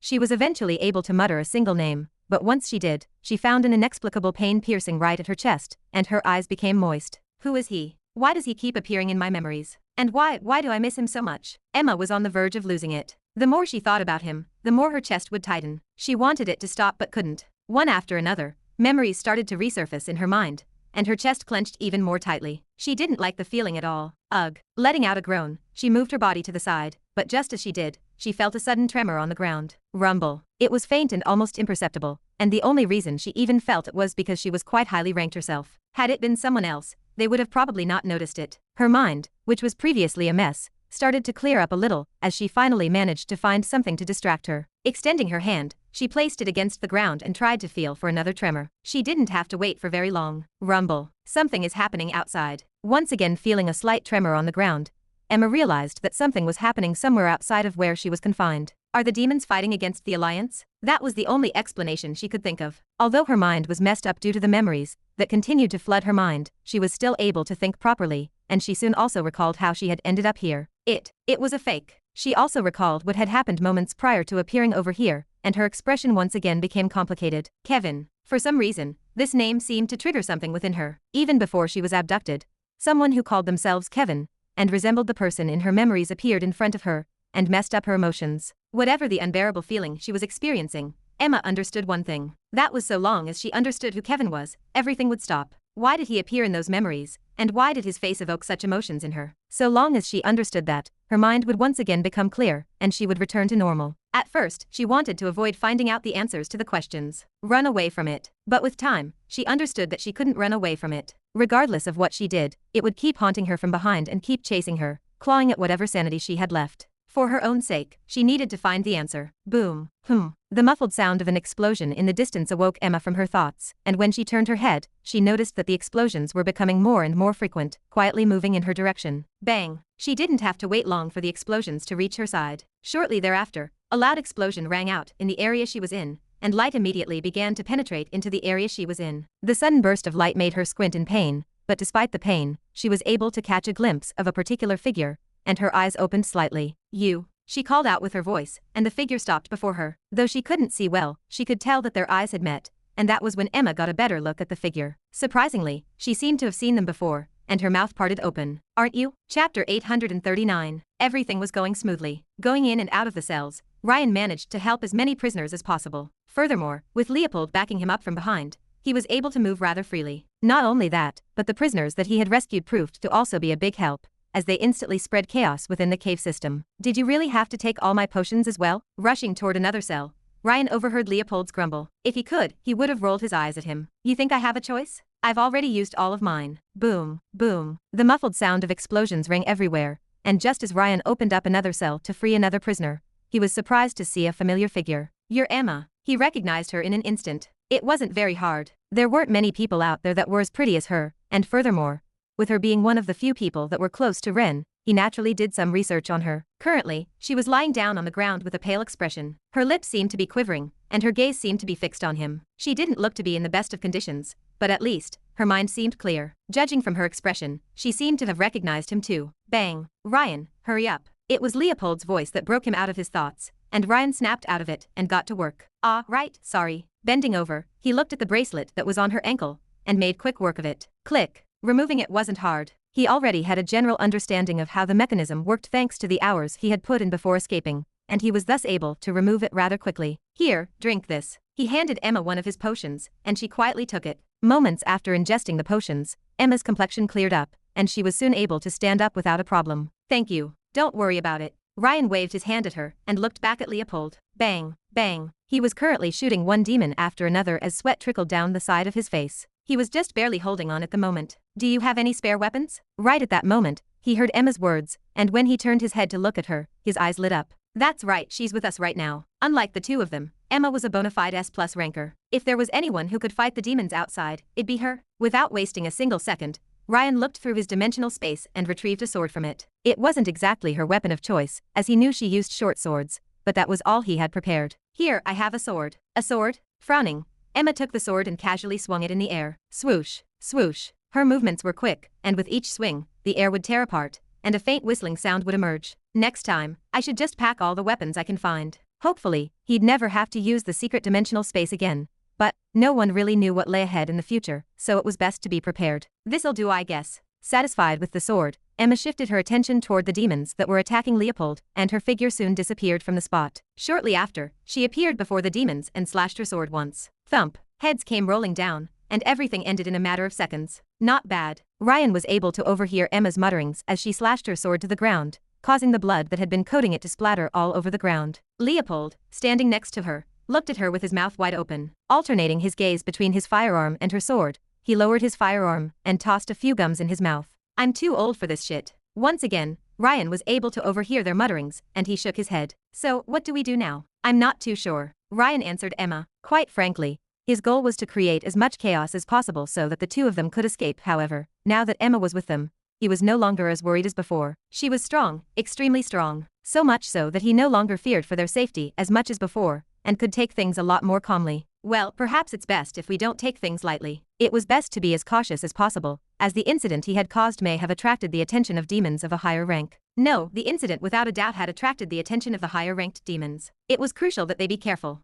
I really can't think of anything we can do at the moment. Pondering over his options, Ryan's gaze eventually settled on a couple of demons not so far from where they were, and an idea popped into his mind. That might work. He turned to look at Emma. Can you paralyze them and bring them to this room? If we want to have a better idea of what we need to do next, then we need information. You're right. Nodding her head in agreement, Emma's gaze turned toward the demons that Ryan pointed at and disappeared from the spot. She returned shortly after and threw them both on the ground. Thump, thump. Ryan was rendered speechless upon seeing the demons thrown to the ground like rag dolls, but he kept his thoughts to himself and bent down to face the demons. If you want to live, give us a map of the cave system. His question was met with no response, but Ryan didn't care and continued to ask questions. Where exactly are we? Where is the exit? What are you demons planning? Why are you capturing so many people? Ryan kept peppering the demons with questions, one at a time, but they never responded to any of them. They were adamant about maintaining their silence the entire time. Ryan, what is it? Hearing his name called, Ryan raised his head. When he did, he saw Emma looking at the door of the room, and he understood what she was trying to hint at. All right.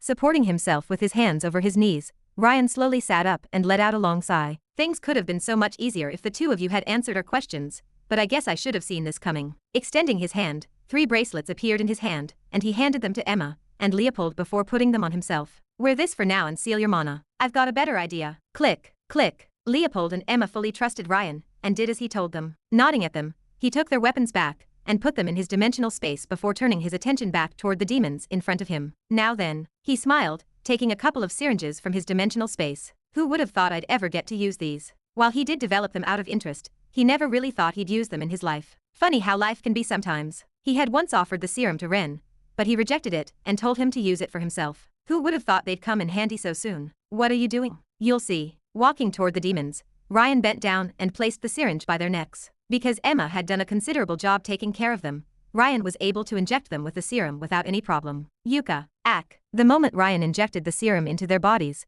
the demons started to convulse rapidly, as their eyes turned completely white, and saliva started to leak out of their bodies. Thankfully, they weren't like this for very long and soon calmed down. There was, however, a noticeable difference between them. If their eyes were clear before, they were now rather dull, and they didn't seem to be very responsive. Looks like it worked. Putting the empty syringes back, Ryan walked toward the 2 demons and placed his hand over their shoulders. Stand up, he ordered, and the 2 demons stood up. There wasn't even a hint of hesitation in their movements, and Ryan smiled at the sight. Good, good. He patted them on the shoulder. Good, it looks like they are following commands rather well. I was worried they wouldn't listen to me since I didn't have much time to experiment with the substance, but it looks like I worried too much. Bang! A loud explosion rang in the distance, and Ryan snapped out of his thoughts. Staring at the 2 demons, his eyes sharpened, and he commanded. For now, lead us out of the cell. The 3 of us are prisoners that you've managed to recapture. Ryan moved behind the 2 demons and followed their every move as they advanced without uttering a single word. What? When he turned his head to look at Emma and Leopold, he was surprised by the looks the 2 of them were giving him. It was rather uncomfortable, especially when Emma looked at Leopold and said, "You see the resemblance, don't you? Remind me not to ever let children near that guy." Yes,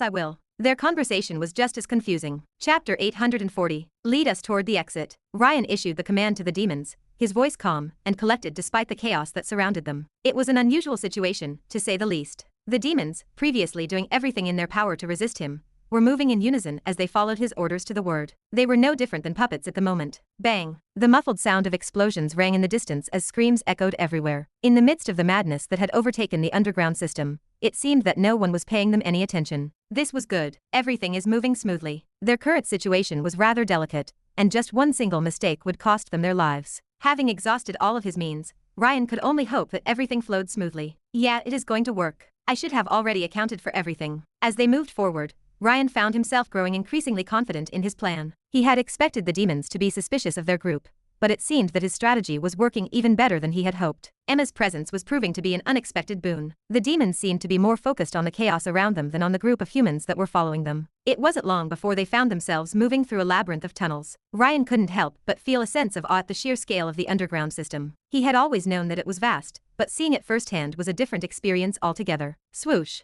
swoosh, over here, move. As they moved through the tunnels, they saw demons rushing past them, heading toward the areas that they had previously been in. But the demons paid them little attention. Their gaze was focused solely on the task at hand. It seems like the prisoners are making things difficult for them. Good. The group continued on for what felt like hours. Ryan had lost track of time, and he wasn't sure how much longer they could keep up the pace. But then, in the distance, he saw a faint glimmer of light. His heart skipped a beat as he realized that they were nearing their destination. As they approached the opening, the demons in front of them came to a sudden stop. Ryan hesitated for a moment, unsure of what to do. But then he understood. The area ahead was where he needed to go. He turned to the demons and spoke softly, his voice barely above a whisper. "The exit is over there, isn't it?" The demons didn't reply, but their nodding heads confirmed what he had suspected. Ryan felt a surge of excitement as he realized that they had made it. When he turned his head, he saw that both Emma and Leopold were looking at him. "Let's be careful when going there. We might never know if there are any demons guarding." Plus, frowning, Ryan moved to where Emma and Leopold were and removed their bracelets. What lies ahead might not necessarily be the exit, so it is best if we are careful. Click, click. After removing the bands, Leopold and Emma felt their mana return,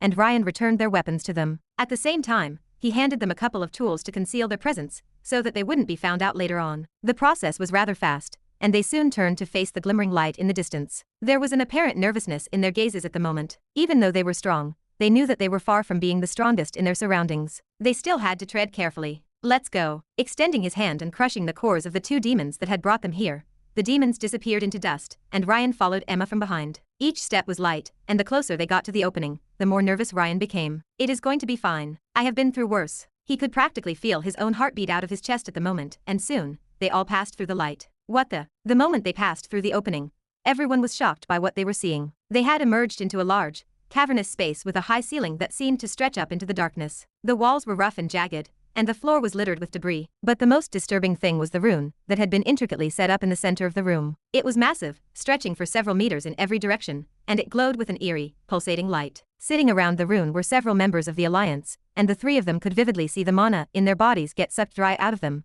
turning them into skinny husks that would soon fall down and be replaced by new members every minute. The entire thing was gruesome, and Ryan's face turned green. Shit. He felt a chill run down his spine, as if he had stumbled upon something that he was not meant to see. He took a step back, his mind racing with questions and fear. Emma and Leopold were similarly shocked, their eyes wide with shock as they looked upon the scene. They had to cover their mouths in order not to make any sound, but it was too late. As soon as they arrived, Ryan and Emma realized that they had underestimated the demons that lay beneath them. Despite their careful planning, they were instantly detected by the numerous demons that lurked in the shadows. Countless pairs of glowing eyes stared up at them, making their skin crawl with fear. Shit. Ryan cursed under his breath as his body tensed up with a sudden chill. They had tried their best to remain cautious, but it seemed like their efforts had been in vain. All the tools they had used to conceal themselves had failed, and now they were caught in the demon's sights. "So be it," Emma said grimly, drawing her sword and jumping down into the fray. "Emma." Startled, Ryan called out for her, but it was already too late. Swoosh. Blade drawn, her blade flashed in the dim light,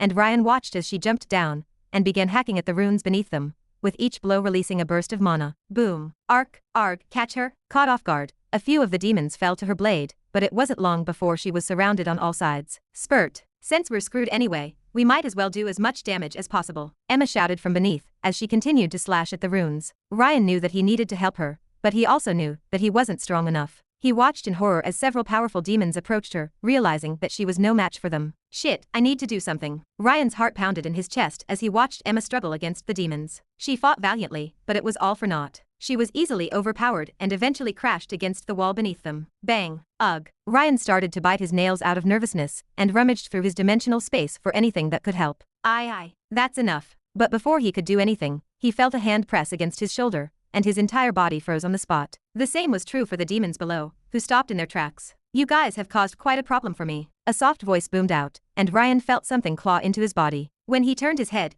his eyes caught sight of a particularly sinister-looking demon. Ha. His presence was unlike any of the other demons Ryan had seen before, and he struggled to breathe. He exuded a sense of power and malevolence that made Ryan's skin crawl. The demon seemed to be smiling, but when his gaze fell upon the runes beneath them, his expression turned sinister. "I see. You guys must be the reason for all of the chaos that has ensued, right?" The demon spoke, his voice sounding like soft, tempting whispers that almost made Ryan agree with him. Biting his lips until they bled, Ryan forced himself out of the trance. He could feel the demon's grip tightening on his shoulder, and he knew that he had to act fast. Spurt. But before he could even do anything, his vision clouded with red, and when he turned to see the source, he found Leopold staring at him with wide eyes. Their gazes lingered for a moment, and Leopold lowered his head to look at the gaping wound on his chest. Blood leaked everywhere, and his gun fell to the ground. Tack, tack. Raising his head back up to stare at Ryan, he cocked his head. Why? He never got to finish that sentence. Staring at Ryan one more time, Leopold fell over the edge and against the hard surface beneath. Thump. Leopold.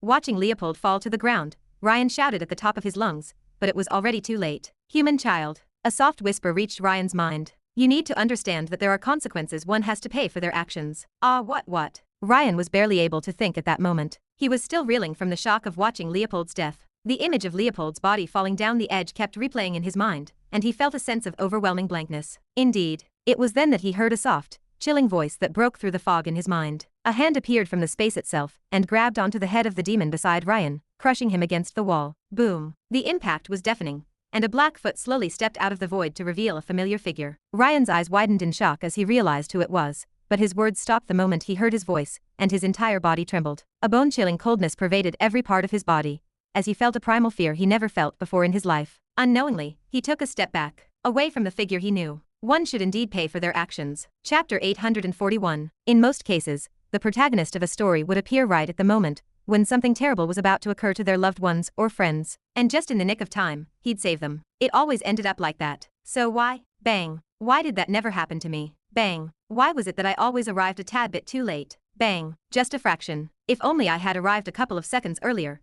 Just a few seconds. Bang. Why couldn't you wait a few more seconds? My hand moved on its own. I just pulled it back and repeatedly smashed it against the wall of the cave. Debris and dust flew everywhere, but I didn't care, and just continued to smash the demon's head against the side of the cave. In the meantime, power started to flood my body as the laws within it started to increase. I started to use that very same power that was flooding my body. I wasn't supposed to use them. Every part of my body was tearing apart at the usage of the laws, but I didn't care. It was because I kept holding back that such situations were happening, and I couldn't forgive myself for it. At the same time, I couldn't forgive them. They were just as guilty as I was, and they needed to die. As a result, I made the decision to stop holding back and use everything that I had, even if it meant risking my body. Everything. Thump. Only when there were no more walls did I finally stop and throw the demon to the ground. Why didn't you wait for a few more seconds? I stepped forward and lowered my head, staring straight at the demon. My already numb mind became even more numb, and whatever color was left of the world started to fade. Tell me, why? Helplessness. The feeling or state of being unable to do anything to help yourself or anyone else. It was a word and an expression that Prince Saul Bacon had heard many times in his life. Over the course of his life, he had been exposed to a number of situations in which he had seen other people give in to the sensation of helplessness, and he had become accustomed to it, to the point where he even found a peculiar sense of satisfaction in it. On many occasions, just to see that very same expression,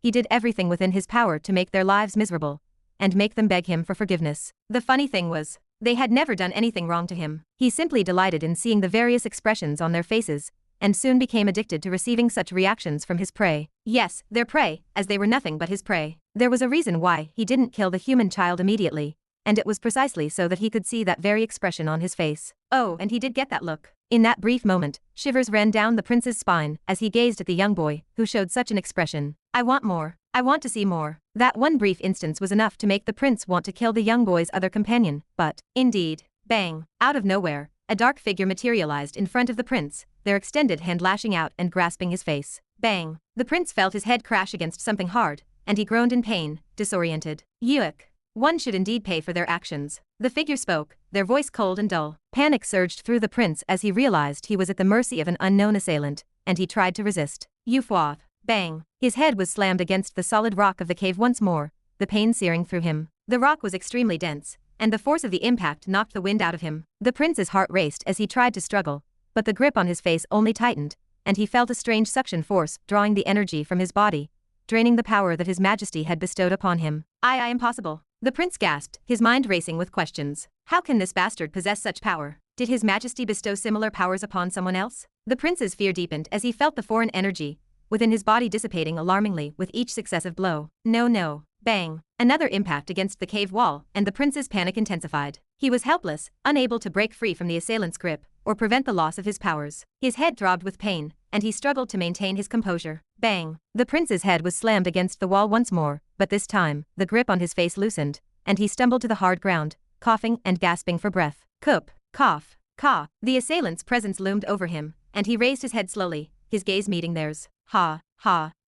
ha, ha. The prince's breathing became more labored, and he felt a sense of helplessness washing over him. It was the first time he had experienced such vulnerability, unable to do anything as someone stood above him, looking down on him with a cold, unfeeling gaze. The prince's hands moved back, his body trembling as he tried to push himself away from the figure. His mind raced with fear and uncertainty as he realized the gravity of the situation. He was defenseless, stripped of his powers, and at the mercy of his unknown assailant. Tap, tap. The soft sound of a footstep echoed through the cave, and the figure's shadow cast over the prince. He swallowed hard, his eyes fixed on the figure's cold gaze. His breathing grew shallower, and his chest tightened with fear. So this is how it feels, the prince thought, his mind a whirlwind of emotions. He had always been the one in control, the one with power and authority. But now, he was reduced to such a sorry state by this unknown figure, unable to do anything but watch as his fate hung in the balance. Helplessness, something that he had never thought he'd feel, engulfed him, and the prince's heart clenched in fear. You, who are you? He struggled to find a way out, but his mind was foggy and his body weakened. He was at the mercy of the unknown assailant, and the reality of his vulnerability hit him hard. Ha, ha. The prince's breathing grew shallower, and his vision blurred. He tried to summon his inner strength to fight back against the overwhelming sense of helplessness that threatened to consume him. And it was right at that moment that he recalled something. That's right. Why didn't I think of that? Prince Solbakken muttered to himself as he recalled the true purpose of collecting those who had entered the pillar. Power. The purpose of collecting them was so that he could feel his power. Despite the setback from what had happened moments before, he had still managed to collect enough. Boom. With a sudden burst of energy, the prince pressed his hands against the ground, and a darkish green hue began to emanate from his body. Rumble, rumble. The surroundings trembled as rumbling echoes filled the cavern. Stalactites above them fell to the ground, shattering upon impact, and green runes spread across every surface. It wasn't just the cavern that was shaking, but the entire pillar itself. The runes appeared on the trees, the rocks, the ground, and everything else that covered the entire world within the pillar. Power surged into the prince's body. It's working. Prince Solbakken grinned with delight as he felt the power flowing into his body. It was more than he had anticipated, though slightly less than he wanted. Nevertheless, it was enough to fuel his plans. His previously helpless expression morphed into one of twisted satisfaction. Yes, this is good, he murmured silently, his voice filled with what seemed to be happiness. It's a little less than I wanted, but this is enough. This is more than enough. Power continued to flow into the prince's body, and his physical form started to change. His body inflated, and his power surged dramatically. The cave, which had seemed on the verge of collapse, finally gave way, as walls cracked and everything fell apart. Crack. Boom, boom. Prince Solbakken exuded a terrifying aura as his expression twisted with newfound power. Yo. But before he could utter another word, a single command stopped him in his tracks. Stop. It was just one word, a single word, but the impact was immense. Time seemed to freeze at that moment, and the space around the prince twisted as a familiar force chained him down. This. The prince tried to struggle to break free, but his efforts were in vain. He could only watch in horror as a figure approached him from above, two eyes looking down at him with such indifference that it made him feel utterly insignificant. No, the prince muttered, realizing the gravity of the situation. He was completely at the mercy of this unknown figure. But how? How was this possible? He was someone who stood at the pinnacle, so how was it possible for him to lose this miserably? How? Tap. The sound of a single step echoed in the frozen world, and the prince's body tensed. He looked up to see the figure reaching out with a hand, which soon passed through his body, retrieving his core. The process was quick, but in the prince's eyes, it felt like an eternity. No, not like this. Alas, it was too late. Without so much as sparing him a glance, he clenched his fist, and the core shattered apart. Crack. Everything turned dark after that. During the end of his life, all Prince Solbakken felt was helplessness. Chapter 842. Ha ha. I could barely hold my breath at the moment. Something seared through my chest as what remained of the core crumbled from my hands and reached the floor beneath me. Pain engulfed my entire being as I stretched my hand, which was flickering in and out of existence. The toll that the laws had taken on this body was quite large, and each second felt more agonizing than the other. I need to go. There wasn't much time left. I could tell with just a glance that my time in this body was almost up, and that it would soon shatter. But that was fine. There were only 2 remaining Pillar Masters. Just 2 more. All I needed to do was get rid of them. So long as I did, my goal was accomplished. No, there's still one more thing left. I took a deep breath and closed my eyes. Indeed, there was still something else that I needed to do after getting rid of the Pillar Masters. Something far more important, and more meaningful to me. And for that, crack, crack. A crack formed on the space in front of me as the pillar started to shake simultaneously. Rumble, rumble. Using all of my power, the very air inside of the pillar started to twist, and the shaking grew more intense. At the same time, the crack in front of me started to expand, and I turned my head. It was there that my gaze met with Ryan's. The two of us looked at each other for a couple of seconds before I nodded at him and mouthed, "Take care of what happens next." Where do you think you're going?" I felt something grasp at my arm just as I was about to leave. When I turned my head, I found myself staring at Emma. Her eyes were burning with a certain something that forced me to stay rooted on the spot. "Tell me." Every word that came out of her mouth seemed to be a struggle for her. She had a pale complexion and appeared to be on the verge of passing out, but even as she was clinging to me, her bloodshot eyes were focused intently on me. "I know you know," she started, her voice hoarse. You've been keeping a lot of things from me, and well, I never asked you because I respected you, and what you've been trying to do, I can't take it anymore. I'm losing my mind," and Emma ruffled her hair, her voice turning feeble. I need answers. I can't take it anymore." I stared at her without saying anything. I couldn't do it, and just as I was about to say something, she interrupted me with a question that stopped me in my tracks. Who is Kevin?" She ruffled her hair once more. He keeps appearing inside of my head, and I just can't take it anymore. It feels like I know him. It feels like he should be someone important to me, but why? Why can't I remember him?" Her voice was laced with desperation, and when she looked up at me, she bit her lips until they bled. "You know, don't you? Not only that, you also know what happened to my father, don't you? Why won't you tell me? Please tell me." Rumble, rumble. In the background, the pillar continued to shake, and everything around us was crumbling. Even so, despite everything that was happening, I continued to stare at Emma, and I eventually let out a sigh. Cat's out of the bag, I guess. I didn't want to do this. Not now, and not in this situation. I wanted to tell her after everything was done and the situation wasn't precarious, but seeing the state in which she was,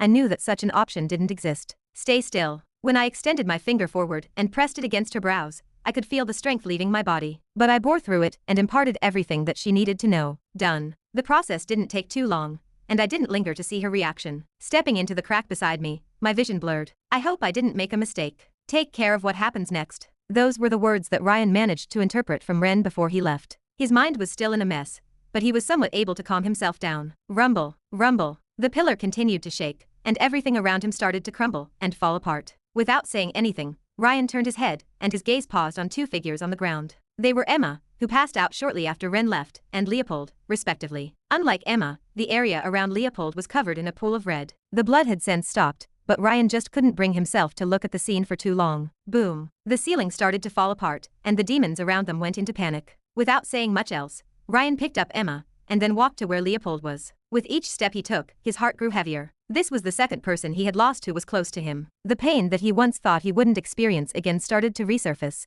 and he brought his arm to his face, wiping away at whatever was falling. Biting his lips, he moved next to Leopold and pressed his hand against his chest. Bang, bang. A blue barrier formed around the three of them, and right as the shield formed, the cave's ceiling crumbled, burying the three of them together. The world within the pillar collapsed after that. Earth, careful, there's still a lot of demons. We may have the upper hand, but I'm not sure for how long. Monica's face tinged with worry as she gazed at her horizon where thousands upon thousands of demons were. Alongside them were a legion of monsters that bore their fangs at them. The scene would leave anyone tingling with fear, and had the scene happened in the past, then perhaps so. Unfortunately, things were different now. Everyone had witnessed the fall of several pillars, and morale couldn't be any higher. Clank, clank. Hues of all colors flashed across the sky as the land crumbled, and blood spilled in the air. Leading the charge were Brutus, Gervas, and Monica, who left nothing but devastation in their wake. Shio, Shio, Shio, Shio, Arg, it's the Harbinger of Rain. The Harbinger of Rain. Kill her. If there was one individual that left the greatest impact within the battlefield, it was none other than Amanda. She wasn't as strong as Gervas, Brutus, and Monica, but every action of hers was met with nothing but fear. Her arrows rained down from the sky like a storm, killing hundreds of demons at once. Her pinpoint accuracy and power left the demons in despair, and thus a nickname was created after her. The Harbinger of Rain. A nickname that perfectly suited her style. The Bringer of Rain. Shio, Shio, Shio, Shio, Shio, Arg, Ok. Stop. Stop her. More and more arrows continued to rain down from the sky, killing many of the weaker demons ahead. Many demons tried to attack her directly, but it was a futile effort on their end. Silly, you've chosen the wrong target. You're supposed to kill the one next to you. Ah, yes, I apologize. Spurt. Arg. Traitor. Scenes in which demons turned against their comrades started to appear within the area around Amanda, as a purplish hue swept the surrounding. The source originated from Donna, whose eyes glowed brightly, and her sweet voice traveled across the surroundings. Careful of the one behind you. He's trying to backstab you. Ah, how dare you? What? Spurt. You think you could get me, you shitty traitor? Boom. Donna wasn't the only one near Amanda. Pressing his foot against the ground, black threads burst from the point where the foot pressed, and shot in every direction, impaling all the demons around. Spurt. Spurt. Black blood rained down from the sky, and Jin's figure blended against the ground, reappearing on the other side of the field, dagger in hand, and aimed at one of the many demons around them. Arg. Spurt. Removing his dagger away from the demon's back, Jin looked around him and frowned. There's too many, we need more backup. While he and Donna were doing a good job, they were still massively disadvantaged. They were only two people, and while their individual power was extremely strong, their stamina and mana were not infinite. At the moment, they were really struggling. Shio, Shio, Shio, Shio. The same went for Amanda, who didn't even have the time to wipe off the sweat that had accumulated on the side of her face. Stretching the bowstring, she released arrow after arrow. She was like a machine, and despite the blood that was leaking from her finger, she continued to shoot. But just like Jin and Donna, her stamina and mana were not infinite. She needed breathing space, and potions weren't going to cut it for her. This can't go on. Understanding just how precarious her situation was, Amanda was about to resort to one of the trump cards when all of a sudden, boom. Amanda, you're safe. A thrilled voice echoed across the space as two people came rushing in Amanda's direction, killing all of the demons that were in their way. When Amanda turned her head, her expression also brightened. Mom, Dad. Despite seeing her parents, she was still able to keep herself relatively calm. The same couldn't be said for them as they pounced on her immediately. You're safe, thank God. I didn't know what had happened. I just found myself in this weird world with your mom. I panicked when I saw you, thinking that something. Thankfully, you're safe. Of course, the one that was the most worried was her dad, who embraced her tightly. So tightly that she struggled to breathe, but thankfully, he didn't hug her for very long. Letting go, Edward looked around before asking, where is Ree? Rumble, rumble. Not even halfway through his sentence, a muffled explosion reverberated from the distance. The sound came from quite far, but they were still able to hear it, and soon, they witnessed one of the pillars crumble in the distance. Is that him? The subtle pain in her dad's voice was almost comical, but Amanda didn't have much time to pay attention to it as she once again stretched her string and shot her arrows. Shio, yes. She still had time to reply to them as she shot arrow after arrow. I see. Nodding his head, Edward turned his attention toward the demons and monsters around them. Stretching his shoulder, he clapped his hand once. Boom. A large shockwave spread across his surroundings, sending some of the demons recoiling back. Extending his hand, a large spear appeared in his hand, and the world around them started to dye in a crimson color. Let me help out. Stretching his back, he clenched the spear tightly. You might not know this, but there was a time I was called the Blood Prince. Arching his back, he threw the spear with all his might. Boom. A sound akin to a bomb exploding echoed out loud, and the spear shot forward at neck-breaking speeds, tearing everything in its path apart. Black blood rained down on the sky, and the air around Edward twisted. Extending his hand, a brand new spear appeared, and he once again stretched his back. Let's see. His gaze swept across the field and settled over the nearest demons. He repeated the same motion as before, and the sound of an explosion echoed in the air. Boom. Over 100 demons disappeared at that point, and a new spear once again appeared in his grasp. He grinned. Looks like I'm not as rusty as I thought I was. Chapter 843. Why are you still struggling? A soft voice echoed, and a fist appeared before Ren. Cocking his head, he just barely dodged the fist and pressed his finger against Jezebetha's abdomen. It only touched him, but the moment it did so, it sent Jezebeth hurling back and plummeting against the sea beneath. Splash! Calmness returned to the world, and Ren looked around him. He was in the middle of the ocean, and the sun hung in the cloudless blue sky. He could feel the sunlight gently envelope his body and bathe it in a warm light. He could smell a rather stale, sulfurous smell coming from the sea. Such vivid sensation made him wonder if he was back on Earth or if this was a separate space. The answer was very hard to find. He couldn't quite tell anymore. Everything just seemed so realistic, and if not for the fact that he couldn't see any pillars near him, he'd be inclined to believe that he was back on Earth. Have you seen enough? A soft voice whispered behind him, and Ren turned his head. There he saw Jezebeth standing not far from him, his gaze focused on a small projection that appeared before him. His expression was anything but good at the moment. You really? As a matter of fact, it was getting worse with each second that he spent staring at the projection and tearing his gaze away from it. He looked at Ren while sweeping his hand through the air. His gaze was a mix of complicated emotions. Didn't hold back, huh? What do you mean? Don't pretend like you don't understand. Frowning, Jezebeth clenched his fist. The water beneath him broke apart, and a significant wave rose high into the air. I bet everything that has happened to him is not a coincidence. The death of your dad, was on purpose. It was, wasn't it? The water that was surrounding Jezebeth began to wriggle and move around his body as if it were a serpent with its own independent will. A strange power fluctuated inside of the water, and Ren couldn't help but look at it. At the same time, his mouth parted open and he spoke. What makes you think that I would purposely kill my own father? What reason would I have for doing that? Isn't it obvious? Swiping his hand, hundreds of projections appeared in the air. Jezebeth pointed at them. From the moment your father died, he no longer seemed to care about himself or those around him. He's been going on a rampage ever since, and even now, as broken as his body is, he's still trying to kill the last two. It's as if in his mind, the only thing that matters is their death. Jezebeth had to pause mid-sentence and tear his gaze away from the projections. He didn't particularly feel happy, realizing that only 2 of his 7 patriarchs were alive. In fact, the realization hit him more than he had anticipated as his fist slowly came to a close. One simple breath was all that was necessary for him to rid himself of any of the unfavorable emotions that he was experiencing. Raising his head, his face turned expressionless, and the very air around him started to change to a more tranquil one. While he indeed felt sad at the thought of his comrades dying, he was quick to cut such emotions off and regain control of his mind. He was sure of it this time. Everything that had happened was within Ren's anticipation. You are the type of person who would stoop to anything to achieve his goal. I'm sure what's happening to him is all part of your intricate plan. From the very moment that the fight between the two of them started, Jezebeth had this unsettling feeling wash over him. He thought he had gotten an idea before, but the more he watched, the more confused he became. Just what was he planning? What was he waiting for? I'm still surprised at the fact that you're willing to drive your other self to this point in order to achieve your goals, but looking at you, I can see that you don't particularly care about what happens to him. Whenever he displayed the projections for the two of them to see, Ren never showed any care or concern for what was happening in the other pillars. It was as if he was waiting for something, and when Jezebeth watched again and saw the current state of Ren's other self, he couldn't help but think that it's as if you're driving him to his death. No, Jezebeth corrected himself. You are driving him to his death, aren't you? The eyes of the two met at that moment, and Ren's expression remained unchanged. Jezebeth continued. You were aware from the very beginning that his mindset was still not quite there yet, and in order to perfect it, you chose to sacrifice one of the people he was close with. I don't know how, but I have a feeling that his death was something you planned. It had to be. It's something you did in order to make his goal clearer, and rid of all the unnecessary thoughts that were clouding his mind. The more he thought about it, the more Jezebeth felt that he was right. Ren, the other version of him, he was someone who tended to overcomplicate things. If the incident with his father hadn't happened, it's likely that he would have started fighting against one of the patriarchs after getting a better idea of their power, and attempting to stabilize the situation over the entirety of the world within the pillar. Such method was indeed good, but it consumed a lot of time, which they didn't have. What surprised Jezebeth the most, however, was the fact that Ren could absorb the laws that he had given to his subordinates, the one that belonged to the protectors.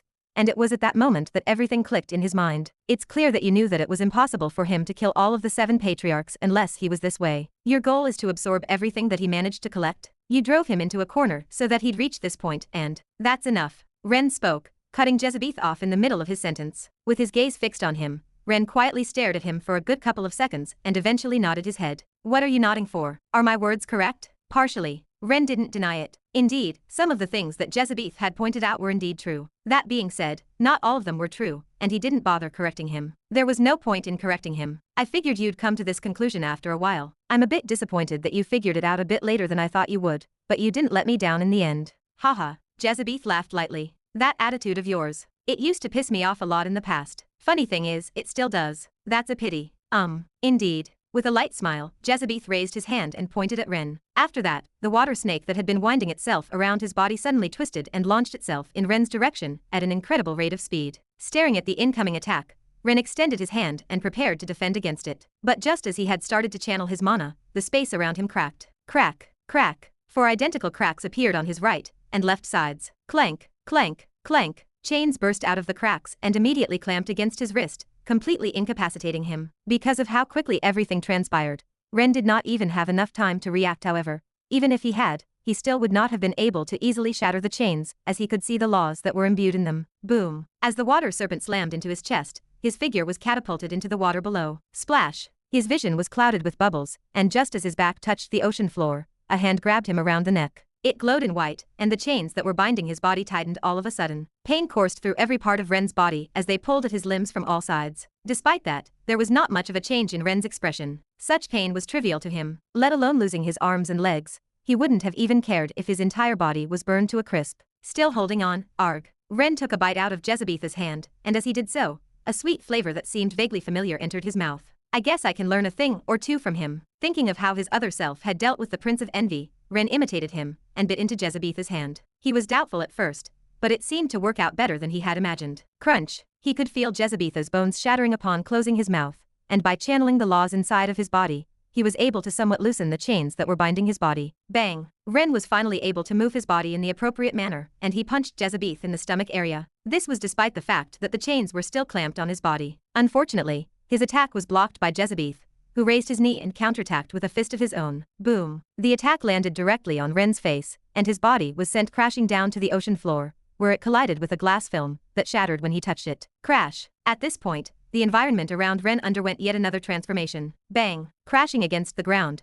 Ren felt almost all of his bones break, and he lay on the ground, unable to move. The chains clamping on him tightened once more, making it impossible for him to move. When he looked up, his gaze paused on the azure blue sky and sun that hung above. On the side of his vision, he could see towering buildings, and when he looked around, he realized he was in the middle of a city. Yet again, the scenery had changed. Chapter 844. Ren lay on the ground, his body bruised and battered, unable to move. He felt weak, and with the chains sucking the mana out of his breath came in ragged gasps. Then, a soft voice echoed throughout, piercing through the haze of pain. "You are strong, Ren, but you have gravely miscalculated the amount of time it would take for him to gather toward all 7 pillars." The voice said, and he strained to listen, turning his head towards the source. There, standing before the sun, was a figure that cast a brilliant glow. Ren squinted against the blinding light, trying to make out Jezebetha's figure that was hidden behind the glowing light of the sun. He looked powerful at this moment, more powerful than he had ever seen him in the past. Clank, clank, clank. Ren strained with every last ounce of his strength, extending his hand towards Jezebeth and tearing at the chains in his way. As he covered his figure with his hand, his vision darkened, and he no longer needed to squint. Simultaneously, he sensed an immense power gathering above him, the air trembling with its intensity. Ren was prepared for it. He gazed at the chains binding him, briefly closing his eyes, and then slowly clenched his hand. Chains. He wasn't unfamiliar with them. He had been bound by them for a very long time, especially ones that had been imbued with the laws. They were like an extension of his body by this point, and they didn't bother him very much. When he opened his eyes again, sunlight filtered through his fingers as his extended hand, which was aimed above his face, came to a close. Crack, crack. With a resounding crack, the space around Jezebeth shattered like a broken mirror, revealing his figure, frozen and standing behind the fractured barrier. "If someone has miscalculated, it is you, Jezebeth," Ren muttered in a low tone, his eyes fixed on the chains still clinging to his hand. He clenched both fists, and the chains disintegrated into tiny particles, followed by the chains that bound his feet. Ren reached for a potion, slowly rising to his feet and patting down his clothes. As I said before, his vision suddenly blurred, and he reappeared in front of Jezebeth, who was trapped behind the shattered glass, seemingly frozen. "You only got a fraction of your deductions correct." Ren pressed his hand forward, shattering the space around Jezebeth, and his figure vanished into nothingness. Crash. What followed was utter and complete silence as a gentle breeze blew past, scattering Ren's hair slightly. Ren stood motionless, staring at the spot where Jezebeth used to be before suddenly bringing his hand over to his mouth. Piffed. A dark red substance filtered past the narrow gaps of his fingers as his face became incomparably pale. Although his expression had no change, his entire figure was trembling. Clearly, what he had just done had taken a huge toll on his body. A testament to this was the fact that he soon felt his body plummet to the streets beneath, crashing down on them, and breaking a few cars along the way. Bang. Ha. Ha. Breathing heavily, Ren stared at the distant sun with a blank look. Almost every fiber of his muscles was torn, and his bones were on the verge of breaking apart. The extent of his injuries was so severe that Ren didn't even bother taking out a potion to heal himself. He knew that it would be of no use to him. I guess this is the extent of this body. On any normal occasion, he would have been able to last a lot longer. In fact, he would have perhaps even been able to beat him, but the current situation was different. He wasn't at his full strength. The other him was still lurking around the pillars, collecting the remnants of the protectors, and fighting against the 7 demon heads. In order to ensure that he could fight against them, Ren had to restrict the amount of mana he could use. It put him at a severe disadvantage, and made things a lot more difficult for him. But that was fine. This was the path that he had chosen. Ha. Taking another deep breath, Ren stared at the sky and closed his eyes. For now, all he could do was wait. He had done enough. Crash. The space around him collapsed. Whoom. Coming out of the dimensional space, Ryan stumbled a couple of steps forward until he fell to his knees. Feeling the hard ground beneath, he looked up at the sky and stared at the distant sun. The blue sky. It was a familiar sight. When he looked around him and saw the crumbled buildings, his eyes started to clear up. Finally, we are back. His emotions were complicated at the moment. He wasn't sure how to feel. He was partly glad that he was back, but as the images of what had happened before continued to flash in his mind, he found himself struggling to keep himself composed as his hands slowly came to a close. Damn it. If only he was more talented in combat instead of intellect. He was so close to him, and yet all he could do was watch as he died right before his eyes. He couldn't even do a thing. The same was for Small Snake. If only.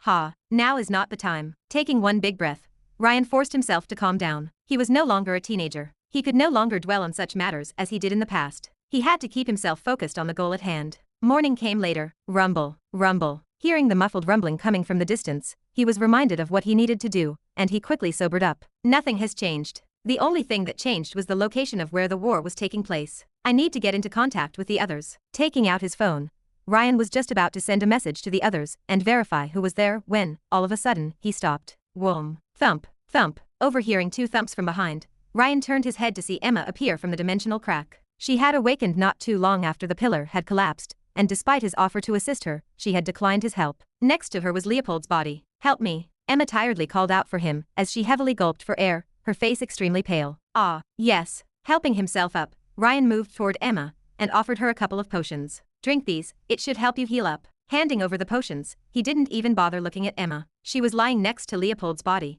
and he didn't want to be reminded of his failure. Not again. Do not. You have any more? I didn't give you enough. Frowning, Ryan finally looked at Emma. At a glance, she seemed to have recovered somewhat, and she still had several potions at hand. It doesn't look like you need any, so warehouse. Not me, idiot. Emma cut, pointing at Leopold. Him. Ah, pillar of gluttony. This can't be happening. Han Yufei was known for his unwavering composure in even the most tumultuous of situations. He had faced numerous challenges and crises throughout his life, but none of them had ever fazed him quite like the scene that played out before him at this very moment. As he gazed into the distance, his heart pounded in his chest and his palms grew sweaty, betraying the control he had so carefully cultivated over the years. He is absolutely insane. Han Yufei muttered under his breath, his voice barely audible over the cacophony of explosions that echoed through the air. He has lost his mind. Despite his attempts to remain calm, Han Yufei found himself caught in the grip of an overwhelming sense of dread. His eyes were fixed on the distant figures engaged in combat, their movements blurred by the sheer intensity of their struggle. As he strained to see through the haze of dust and smoke,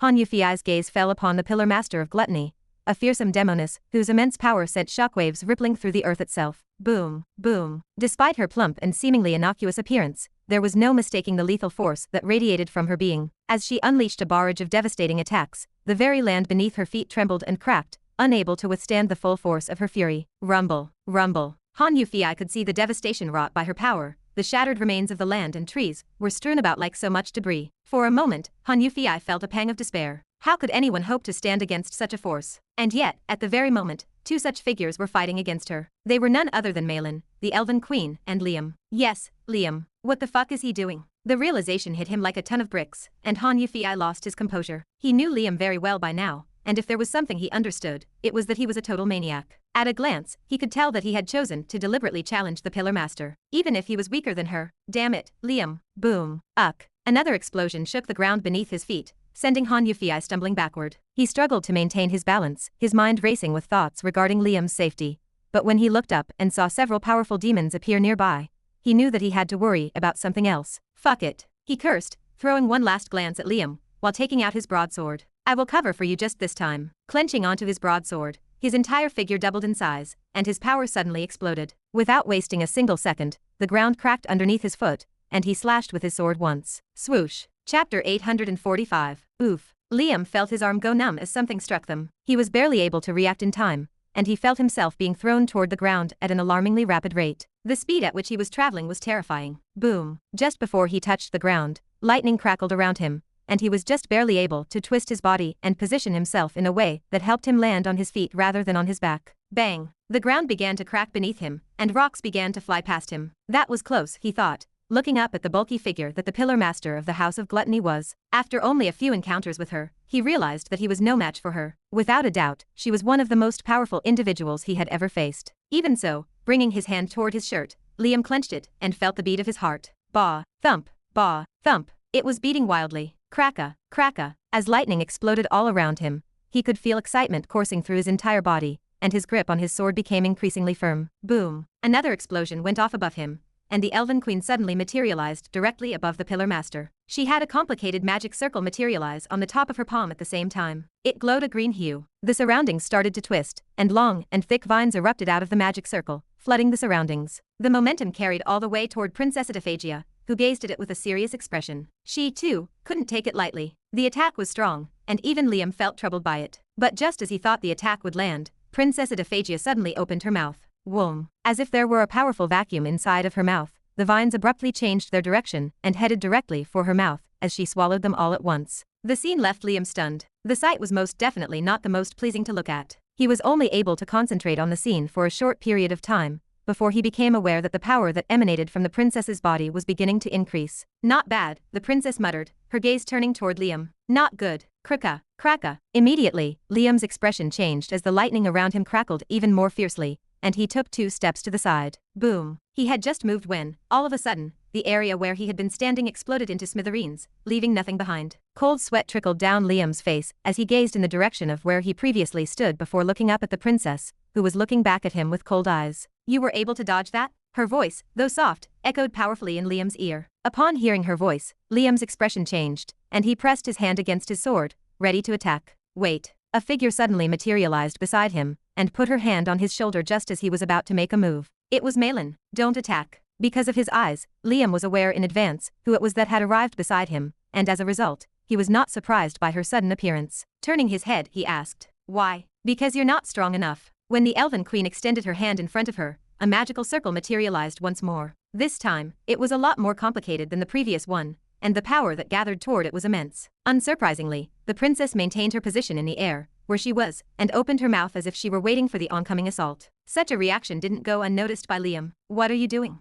Haven't you noticed that she can absorb your energy?" Liam asked while looking at Malin with a strange expression. It should have been obvious from the first time Princess Adaphagia did it, so why was she doing it again? Did she really think that a more powerful attack was going to make a difference? I know. Thankfully, it didn't seem like Malin was unaware of this. Then, I'm just buying time. For you, she answered as if it were the most obvious. Ha! Liam was taken aback by her words, and he looked at her with an even stranger gaze. She explained further, "You'll only be a hindrance if you're here. I'll attack her, and you can take that chance to leave. I'll buy you as much time as possible, so the moment I attack, you go." "Oh." Liam nodded his head, completely misinterpreting her words. "So she wants me to leave, and attack her from up front. Thankfully, she's not stupid. I see. It's good that you understand." Misunderstanding Liam's nods, Malin smiled, and the magic circle before her burst with power, and headed directly for the demoness, who was still hovering in the air above. Whoom. Princess Adaphagia, upon realizing that the attack was headed in her direction, opened her mouth, and the attack ended up landing directly in her mouth, inflating her body. Go. Immediately after she attacked, Malin pushed Liam from the back, and lightning started to crackle around him. Kraka. His figure blurred on the spot and disappeared completely. He was so fast that even Malin was unable to tell where he had gone. When she managed to spot him again, her expression changed dramatically. "This bastard." Appearing right behind the demoness, Liam thrust his sword at her. The space around the sword cracked and twisted, and a powerful hue suddenly burst forth from the sword. The power of that attack was unlike any he had ever thrown, and the princess, who was halfway through digesting the force of Malin's attack, could only turn her body to dodge the attack. Spurt. Unfortunately, Liam's sword was still able to land on her body, and a large gash appeared on the side of her abdomen. Black blood leaked down, and the princess's expression twisted. Not that Liam cared, as lightning crackled around him, and he appeared right behind her, sword thrust directly at her left side. "Her core is in her left armpit," he telepathically said to Malin while thrusting his sword at her armpit. He wasn't as lucky as before. Unfortunately for him, the moment he appeared behind her, the very air around him started to twist, and his sword bent to the side, and his attack completely missed the princess's body. "Ha! I missed." As soon as it became clear that his attack was going to miss, the demoness turned around and reached out with her hand to grab hold of his neck. Thankfully, Liam was able to react in time and dodge her large hand, but he wasn't lucky enough to dodge her leg, which hit him directly by the side of her abdomen. Bang! Uck! He fell back a few paces, but before he even had a chance to catch his breath, as if something were sucking him in, he felt his body move, and before he knew it, he was standing in front of the princess once more. Ah shit. Seeing her approaching hand, Liam inwardly cursed. Even so, he wasn't necessarily panicking. Exactly when her hand was about to reach for his throat, Malin appeared right behind her, with a magic circle already formed. The power contained within that magic circle was nothing to laugh at, as the entire space trembled, and even the princess was unable to ignore it as her attention shifted away from Liam. Smack. When Liam tried to knock the princess's hand away, he found that his entire body was being flung back, and he ended up crashing into the ground below. Bang. Uck. It was painful, but he didn't sustain any serious injuries. What caught his attention was a large shadow cast over the area he was in, and when he looked up, he was shocked to see the princess's figure. She was big before, but now, thump, the land quaked at her step as her figure towered over it. She was so big that Malin, who stood in the sky, looked like an insignificant bug. Rumble, rumble. The world within the pillar quaked at her presence, and an enormous power erupted from out of the princess's body. It enveloped the entire land, before gathering back toward her. With her eyes trained on the Elven Queen, she extended her large and bulky hand and flicked at Malin, who was just barely able to dodge. Boom. The force of that one flick was enough to generate a pressurized wind streak that tore through the air and destroyed everything that was in its line of sight. Oh shit. The sight made Liam tremble, not out of fear, but out of pure excitement, as he hastily stood up and smacked his foot against the ground. Oi, don't forget that I'm still here. Shouting at the top of his lungs, he appeared right before the princess and aimed his sword at her eye. He was fast. Extremely so, and by the time the princess found him, he was already before her eye. Clank. Unfortunately, she was able to close her eye in time, and Liam's blade was knocked back. He fell onto the bridge of her nose. Ah shit. Maybe it wasn't the best idea to shout. Realizing the predicament he was in, Liam cursed, and a large shadow cast over the area he was in. Scratching the back of his head, Liam watched as a large hand came right at him. The speed wasn't anything he couldn't deal with, but a strange suction-like force bounded him where he was, and all he could do was stare at the incoming hand that was approaching him. Well fuck. Realizing that he couldn't dodge, Liam sighed and sat down cross-legged. Maybe I should have gone for the smack. Chapter 846. Shit. Malin's eyes widened the moment she witnessed the hand come down to crush the human's body. Although she didn't want to believe it, Malin knew that it was impossible for the human to dodge the attack, and in the last moment, she saw him give up and sit down cross-legged on the bridge of the princess's nose. Then, as if swatting a bug, the princess's large hand came smacking down against her face. Smack. Shockwaves spread across the land as a result of that smack, sending all the nearby people scattering into the distance. Malin included, as her body flung into the air several times. When she stabilized herself, a curse slipped from her mouth. Shit. Damn it. Damn it. I had already warned him beforehand that this was dangerous. Why did he have to go ahead and kill himself like that? Malin was understandably angry at the situation. It was never easy to see such a talented individual die, and the fact that this could have all been avoided made her even angrier. What am I going to do when he comes and finds out that his comrade has died? Staring at the princess who towered over her, Malin felt helpless by the enormous power gap between the two of them, but she could only grit her teeth and channel all of the mana inside of her body. Knowing of just how wide the gap between the two of them was, Malin could only use her most powerful move. One after another, green magic circles appeared behind her. Thump, thump, thump. The land beneath started to tremble, and out of nowhere, thick vines that numbered in the hundreds sprouted out and made their way toward Malin. The speed at which the vines were moving was extremely fast, and upon reaching her, they twisted and bent around her body. Glowing with a yellow light, power started to filtrate Malin's body as her silver hair fluttered forward, and runes appeared all over her body. Power that was unlike any other surfaced within every corner of her body. Letting go of Malin, the vines around her turned around and pointed directly at the princess, whose attention was now focused on her. What powerful energy, Princess Adiphagia muttered, her deep voice rumbling throughout the rotten land. She seemed rather impressed, perhaps even salivating at the power as she brought her arm to her mouth to wipe the saliva that leaked down from the corner of her mouth. One after another, magic circles appeared at the tips of the vines that were pointed at the princess, who once again swallowed a mouthful of saliva at the sight. A lot of energy. The sight of her thirsting after her attack made Malin frown, but she didn't let that get into her head, and within the span of half a second, the energy that had gathered at the tip of the vines burst forth and covered the entire land in green. Grass and flowers germinated all over the land, and the once dry world seemed to come to life for a brief moment. Malin's hair fluttered upward, and she pointed her hand at the princess. Go. Her soft voice echoed throughout the land for a brief moment, and the power she had gathered burst forth and headed directly for the princess with unbelievable might and momentum. The world seemed to come to a sudden stop at her attack, and even the princess seemed to be rather taken aback by the power of the attack. That's more than I thought. Despite that, she didn't seem to be scared in the least bit. In fact, she seemed even more excited as she pressed her foot forward and opened her mouth widely. A humming sound came forth from her mouth, and Malin's attack started to twist in the air before directing itself toward the princess's mouth. Whoom. The attack soon reached her mouth, and when it did so, the princess was forced to take several steps back. Thump, thump. With every step that she took, the terrain beneath her began to crumble, and all of a sudden, her cheeks began to swell up to an enormous size. Her cheeks had swollen to such an extent that she resembled a hamster that had overindulged in seeds and nuts. Ha ha. During this time, Malin's figure gradually descended toward the ground as she struggled to maintain her breath. Her expression was completely pale, and she struggled to keep herself from vomiting. Aye. She could barely formulate a single word, and when she looked in the distance, her gaze seemed to fog up out of tiredness. Despite all of this, she forced herself to look in the distance, and that was when, to her horror, she witnessed the princess slowly coming to a halt and closing her mouth as she sucked her attack in one go. Her cheeks squirmed for a couple of seconds before the power that was contained within them calmed down, and Malin's heart dropped. Aye. She wasn't sure how to feel at that moment. It felt as though the entire world had crumbled before her very eyes, and something sweet lingered at the back of her throat. Piffed. Unable to hold back, she spat a mouthful of blood, and her already pale face paled even further. Damn. Malin felt indignant at the situation. She thought she had grown stronger over the past 5 years, strong enough to perhaps fight against one of the 7 heads of the demons, but how wrong she was. They were monsters amongst monsters, and they weren't something that the likes of her could even deal with. Cough, cough. Coughing several times, she raised her head in resignation, but just as she thought everything was over, her expression changed. What? How?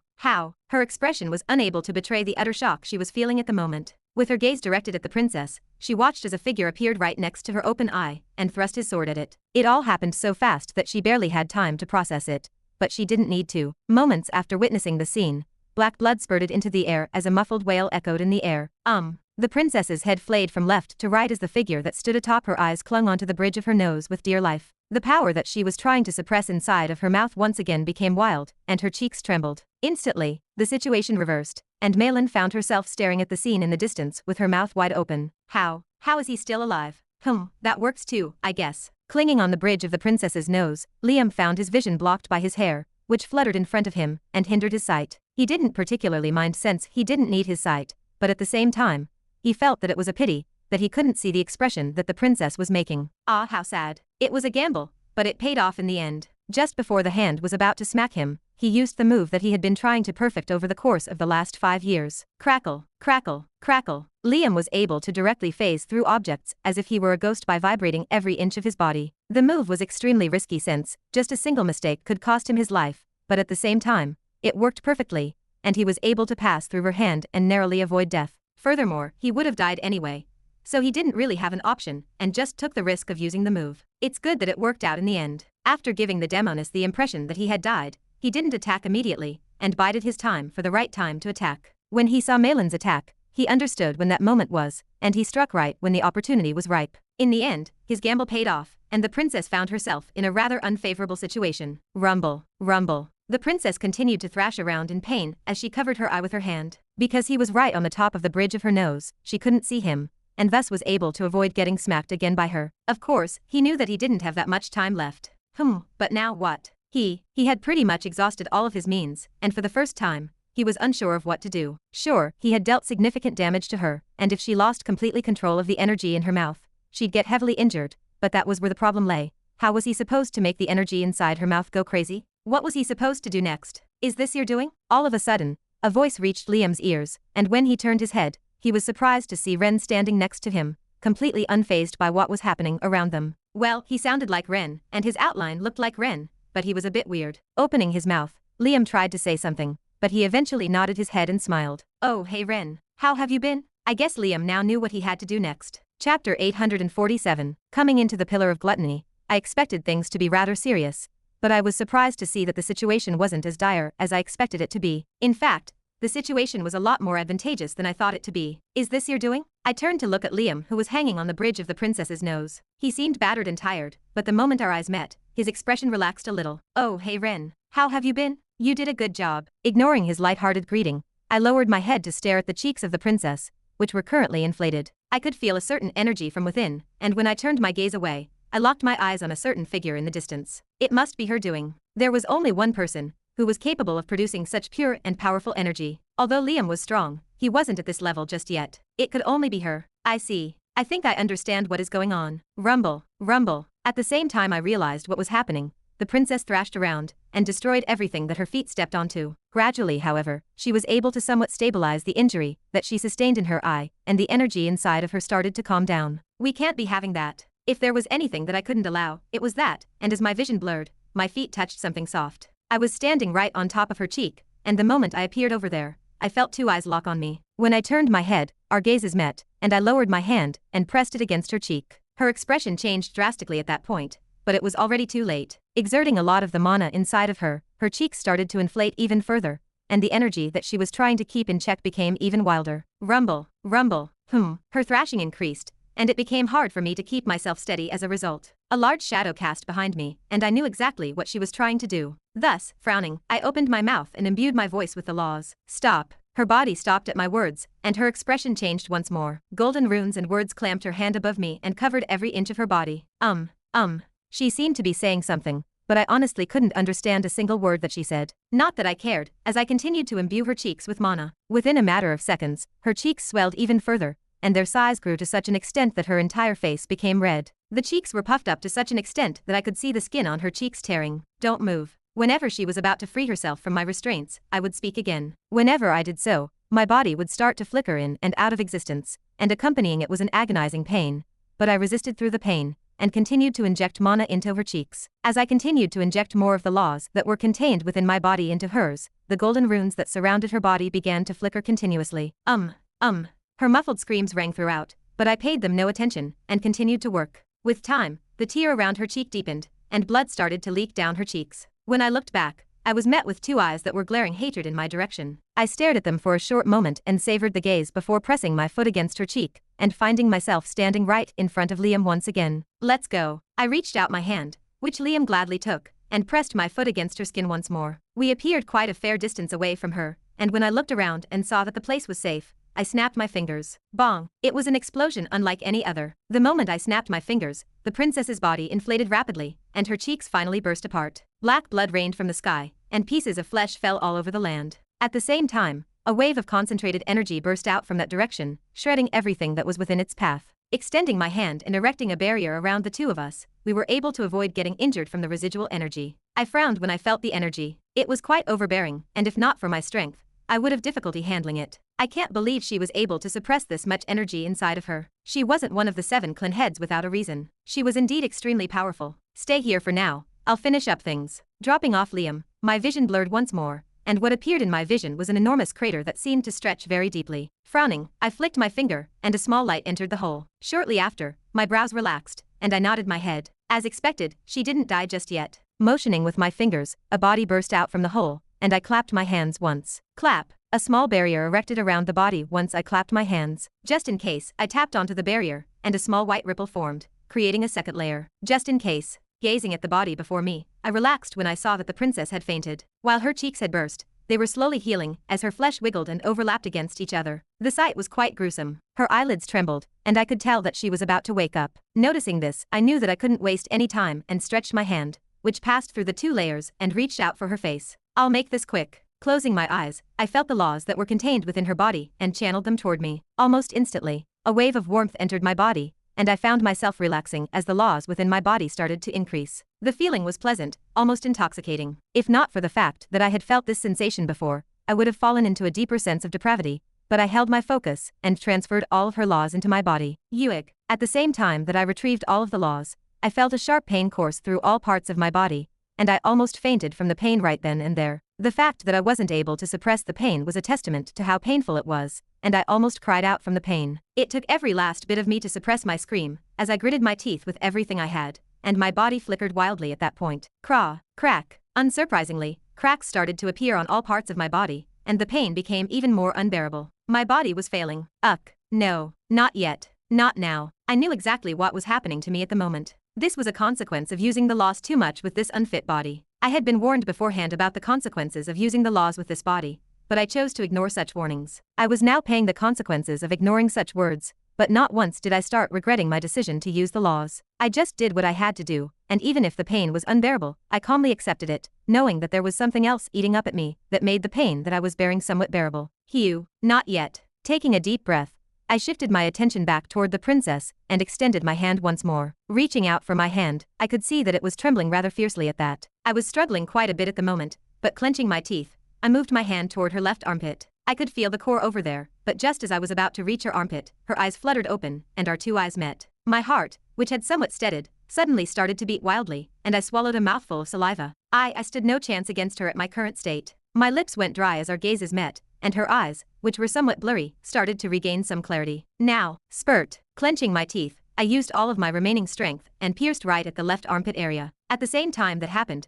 clarity returned to the princess's eyes, and her mouth parted open. You bastard. How the... Crack. It was too late. Before she could even finish her sentence, I crushed the core in my hand, and her figure froze on the spot. Her expression changed drastically at that point, but it was already too late. Shortly after, her figure turned into dust, which disappeared into thin air. Thump. At the same time that happened, unable to keep my legs steady, my body fell down, and I blankly stared at the sky. Almost there. Just one more.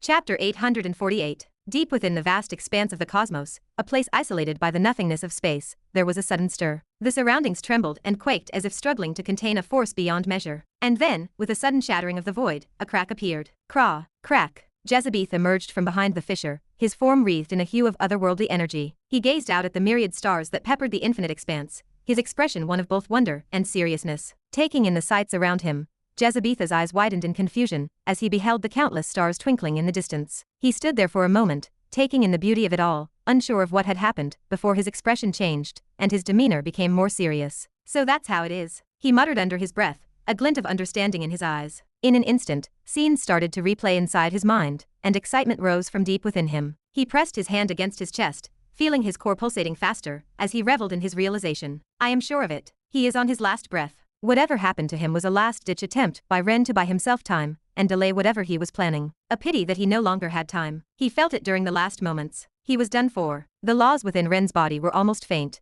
and his power was weaker than it had ever been. Victory seemed inevitable, but it is still not over yet. Only once Ren dies will everything finally be over. Despite his elation, Jezebeth managed to maintain his composure, knowing that the battle was not yet won. He closed his eyes and breathed in the chill of the void, letting the energy of the cosmos seep into his very being. It was a heady sensation, like standing at the edge of a precipice and looking out at the endless horizon. But despite the rush of excitement that pulsed through him, he knew that he had to remain focused. So he opened his eyes once more and gazed out at the stars with newfound clarity. You've run out of time, Ren. I'm sure of it. Having understood the motive behind Ren's last actions, Jezebeth knew that the ending was within sight. A viscous white hue emerged from deep within his body and burst out of him. His eyes soon fixed on a certain planet in the far cosmos, and he pressed a hand against his chest, feeling the steady beat of his core. It was a reminder of his mortality, of the fact that even he had not yet grasped the ultimate power he was chasing after. It was a feeling he had felt many times, and at the same time, he knew this was the last time he'd feel it. So long as he absorbed the records, he'd no longer be immortal. Crack. With a sudden burst of energy,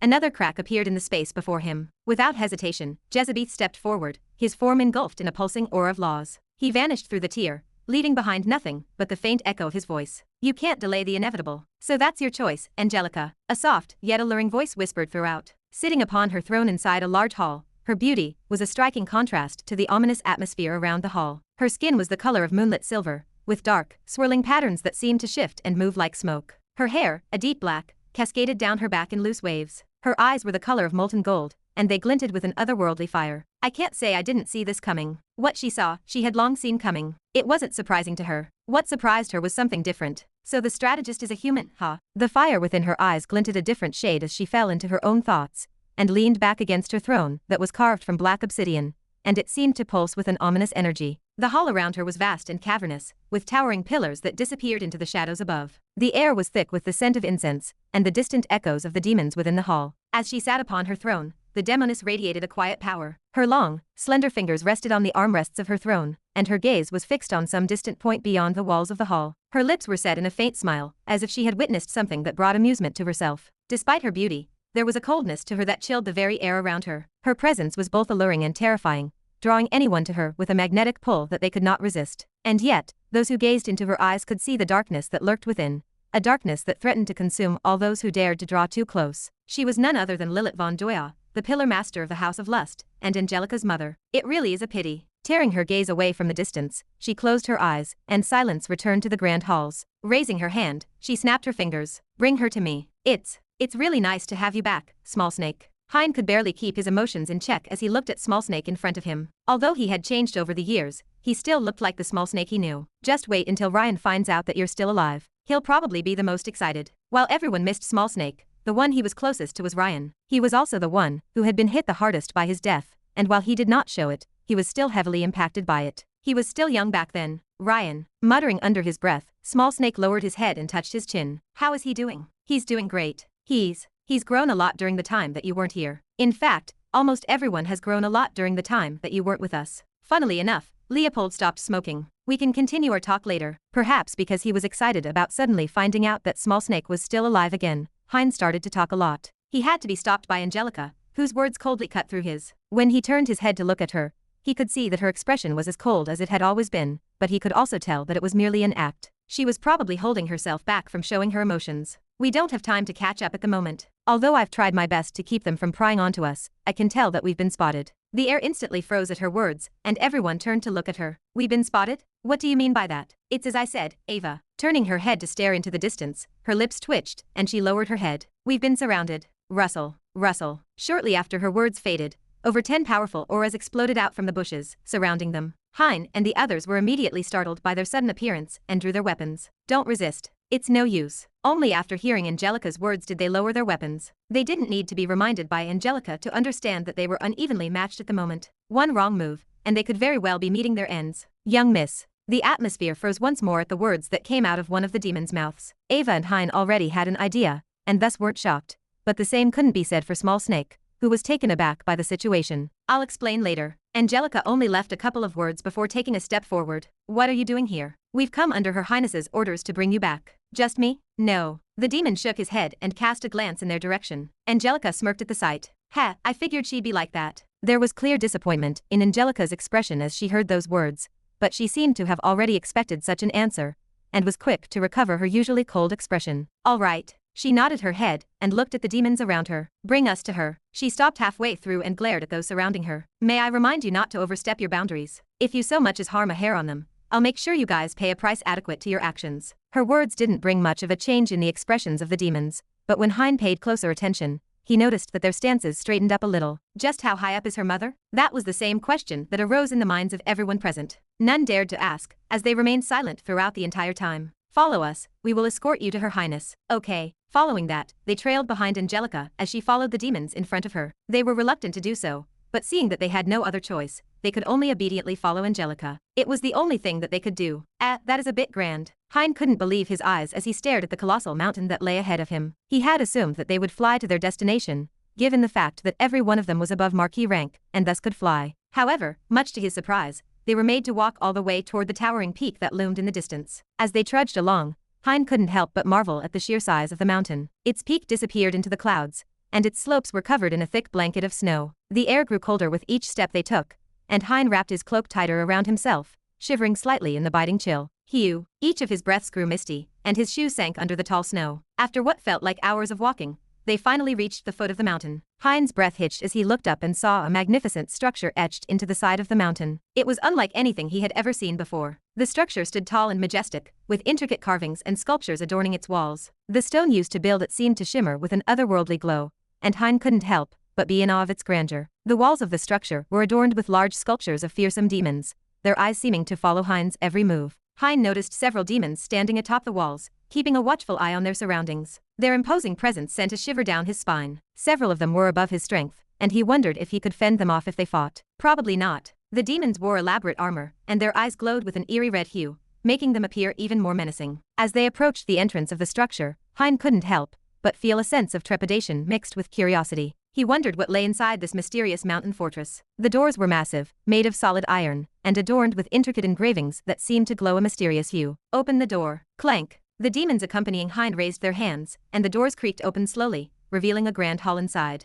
Hein's eyes widened in amazement as he stepped into the vast chamber. The walls were lined with tapestries depicting scenes of battles and conquests, and the ceiling soared high above, adorned with an elaborate mural depicting the history of the demon realm. At the far end of the hall, Hein caught a glimpse of what appeared to be an obsidian throne, adorned with gemstones that glittered with an otherworldly light. As he approached, he realized that the throne was occupied by an alluring figure, clad in regal attire, and exuding an aura of power. Her head was currently resting against her fist, allowing her black hair to cascade down the side of her shoulder. The moment they entered, her eyes flicked open, and her gaze paused on Angelica. A faint smile spread across her features as her mouth parted open. What have you been up to, my good daughter? Chapter 849. There was something about her voice that made it hard for those who were listening to it to keep their heads straight. It was as if a fog suddenly appeared within their minds, making it hard for them to think or even move properly. Thankfully, Ava and Hein had signed a contract with Angelica beforehand, and were thus only slightly affected. The same couldn't be said for Small Snake, who found himself sinking in this cloudy state, unable to move at all. Would you stop it with your stupid tricks? It was only after Angelica intervened that he was able to snap out of whatever state he was in,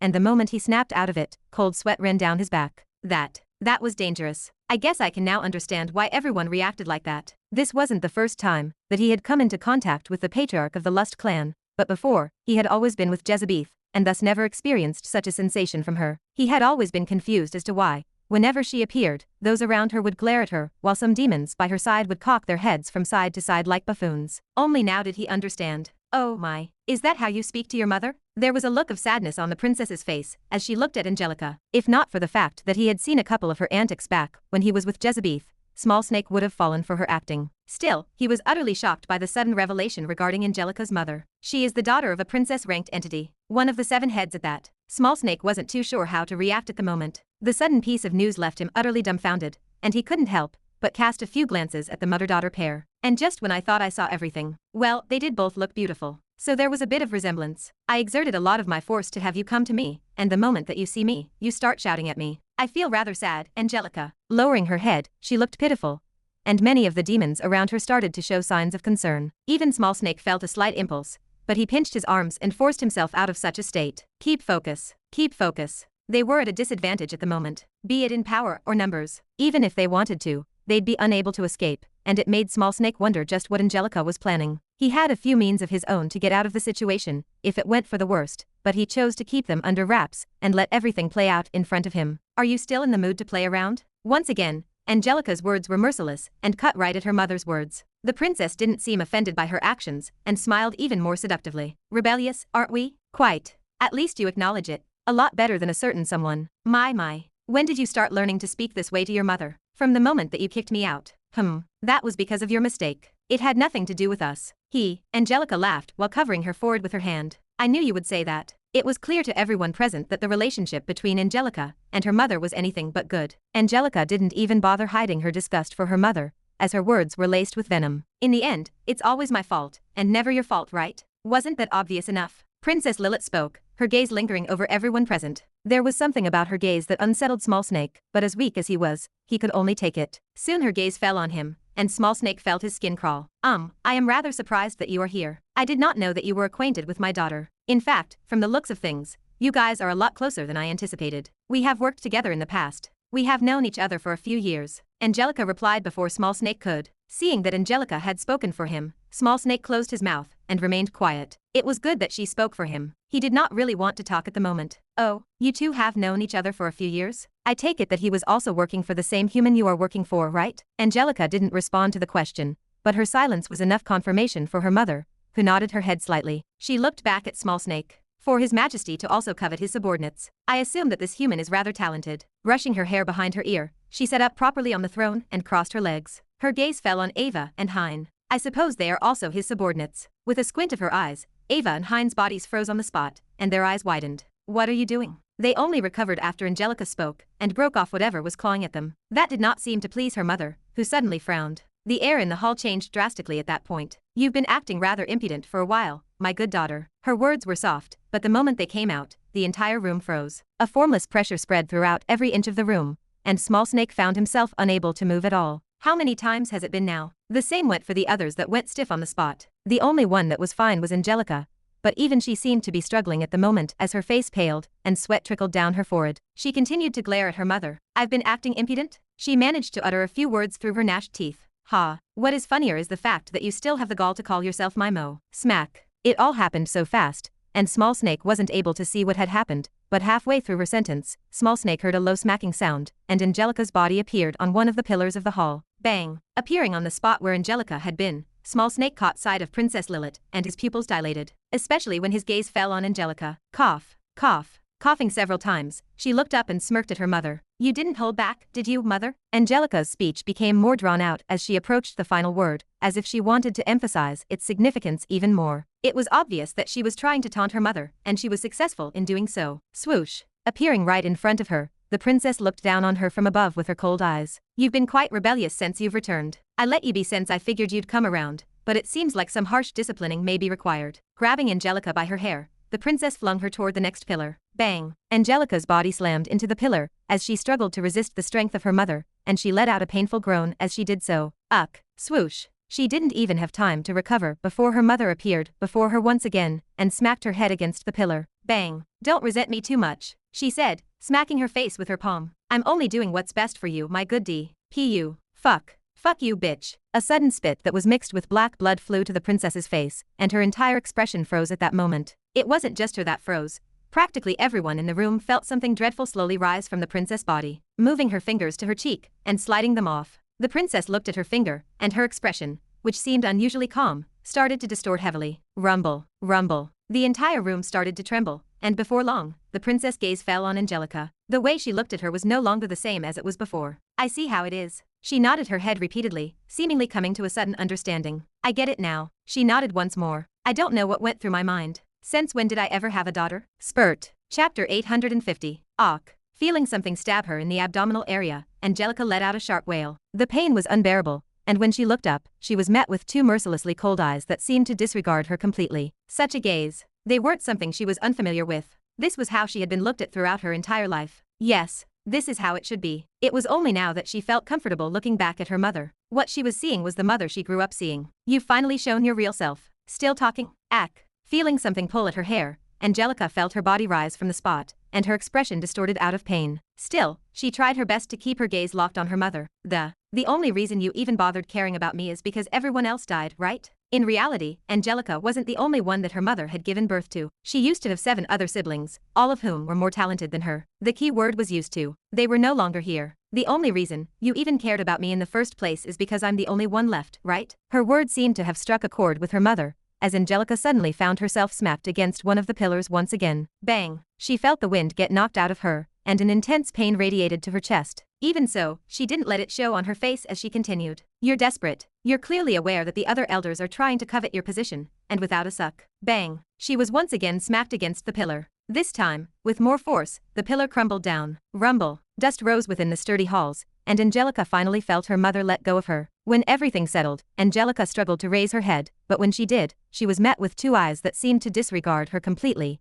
and an open palm slowly reached out for her. Since you don't wish to keep your life, then I don't see why there's a need for you to keep it. Something dreadful suddenly manifested on the palm, and was directed right at Angelica. In that short instant, Angelica understood that her life was coming to an end, and she closed her eyes. Instead of feeling sad, she felt rather liberated. She had finally managed to say what she wanted to say to her. Although she wouldn't get to live much longer, she knew that he would settle everything for her soon. The energy approached her and slowly crept into her body. Angelica slowly felt her existence crumble apart. But just as she was about to lose consciousness, she managed to hear a couple of faint words from the distance. Stop. It was a voice she was familiar with. And when she opened her eyes, she saw Small Snake staring at them with an expressionless look. His current demeanor was a stark contrast to how he usually was, and it reminded Angelica of the time when she first saw him as the strategist. He looked like a completely different person. Strategist. The power that was seeping into her body stopped at his voice, and her mother turned her head. Why are you meddling in my matters? You should know that even if His Majesty treasures you, you can't change my decisions. That's not it. Small Snake shook his head, confusing everyone that was within the halls. The princess moved her hand away from Angelica, and looked at him with a serious expression. Oh, then what is it? It's not that I don't want you to kill her, but the moment that you kill her, the Lust clan will fall into chaos. He looked at Angelica. I'm sure you're a lot smarter than that, Princess Lilith. I know you understand perfectly what will happen if she were to die at this moment. Can you really keep all of the elders from revolting against you after her death? Can you really stop them from coveting your seat of honor? I'm not speaking to you as her acquaintance. I'm speaking to you as the Demon King's strategist. All of a sudden, his voice deepened, and while there was no power in it, his words felt very commanding. Almost as if there was no rebuttal. If you kill her, then that's the same as seeding chaos within the clan of Lust, and I can't be having that at this very moment. Not when His Majesty is about to complete his long and cherished goal. His eyes suddenly squinted, and his voice deepened.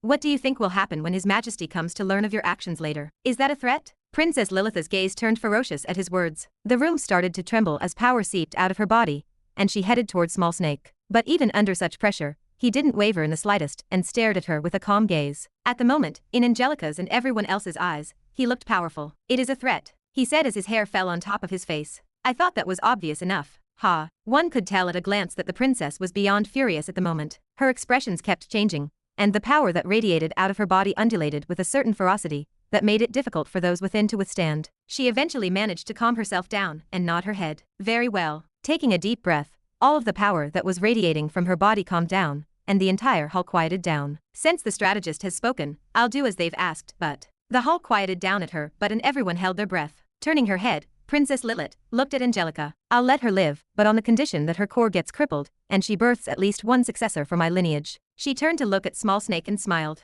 That sounds fair, doesn't it? That. Opening his mouth, Small Snake seemed unsure of how to respond. Angelica's expression distorted at that moment. She'd rather die than be crippled and give birth to a successor. I won't compromise any further. You choose which option. Either she dies, or I cripple her and have her make me a successor. From the tone of her voice, everyone understood that there was no more compromising. Neither option was good, and Angelica gritted her teeth. Dawn. Her words stopped halfway as the room trembled and everyone felt something akin to dread. Crack. Right then, a crack suddenly appeared, and a hazy black figure walked out of it. Tap. The soft echo of its foot echoed within the hall, and almost everyone within the hall turned to look in the direction of where the figure was. The entire room fell silent. The eyes of a few people lit up the moment the figure came in, and a dreadful aura suddenly enveloped every part of the hall. It was so overbearing that it even made Princess Lilith wear a cautious look. Ren. Although he looked different than he usually did, Angelica recognized him immediately, and breathed in relief. With him here, maybe things could be resolved. Every part of me hurt, and I could feel my body barely hanging in there. Despite that,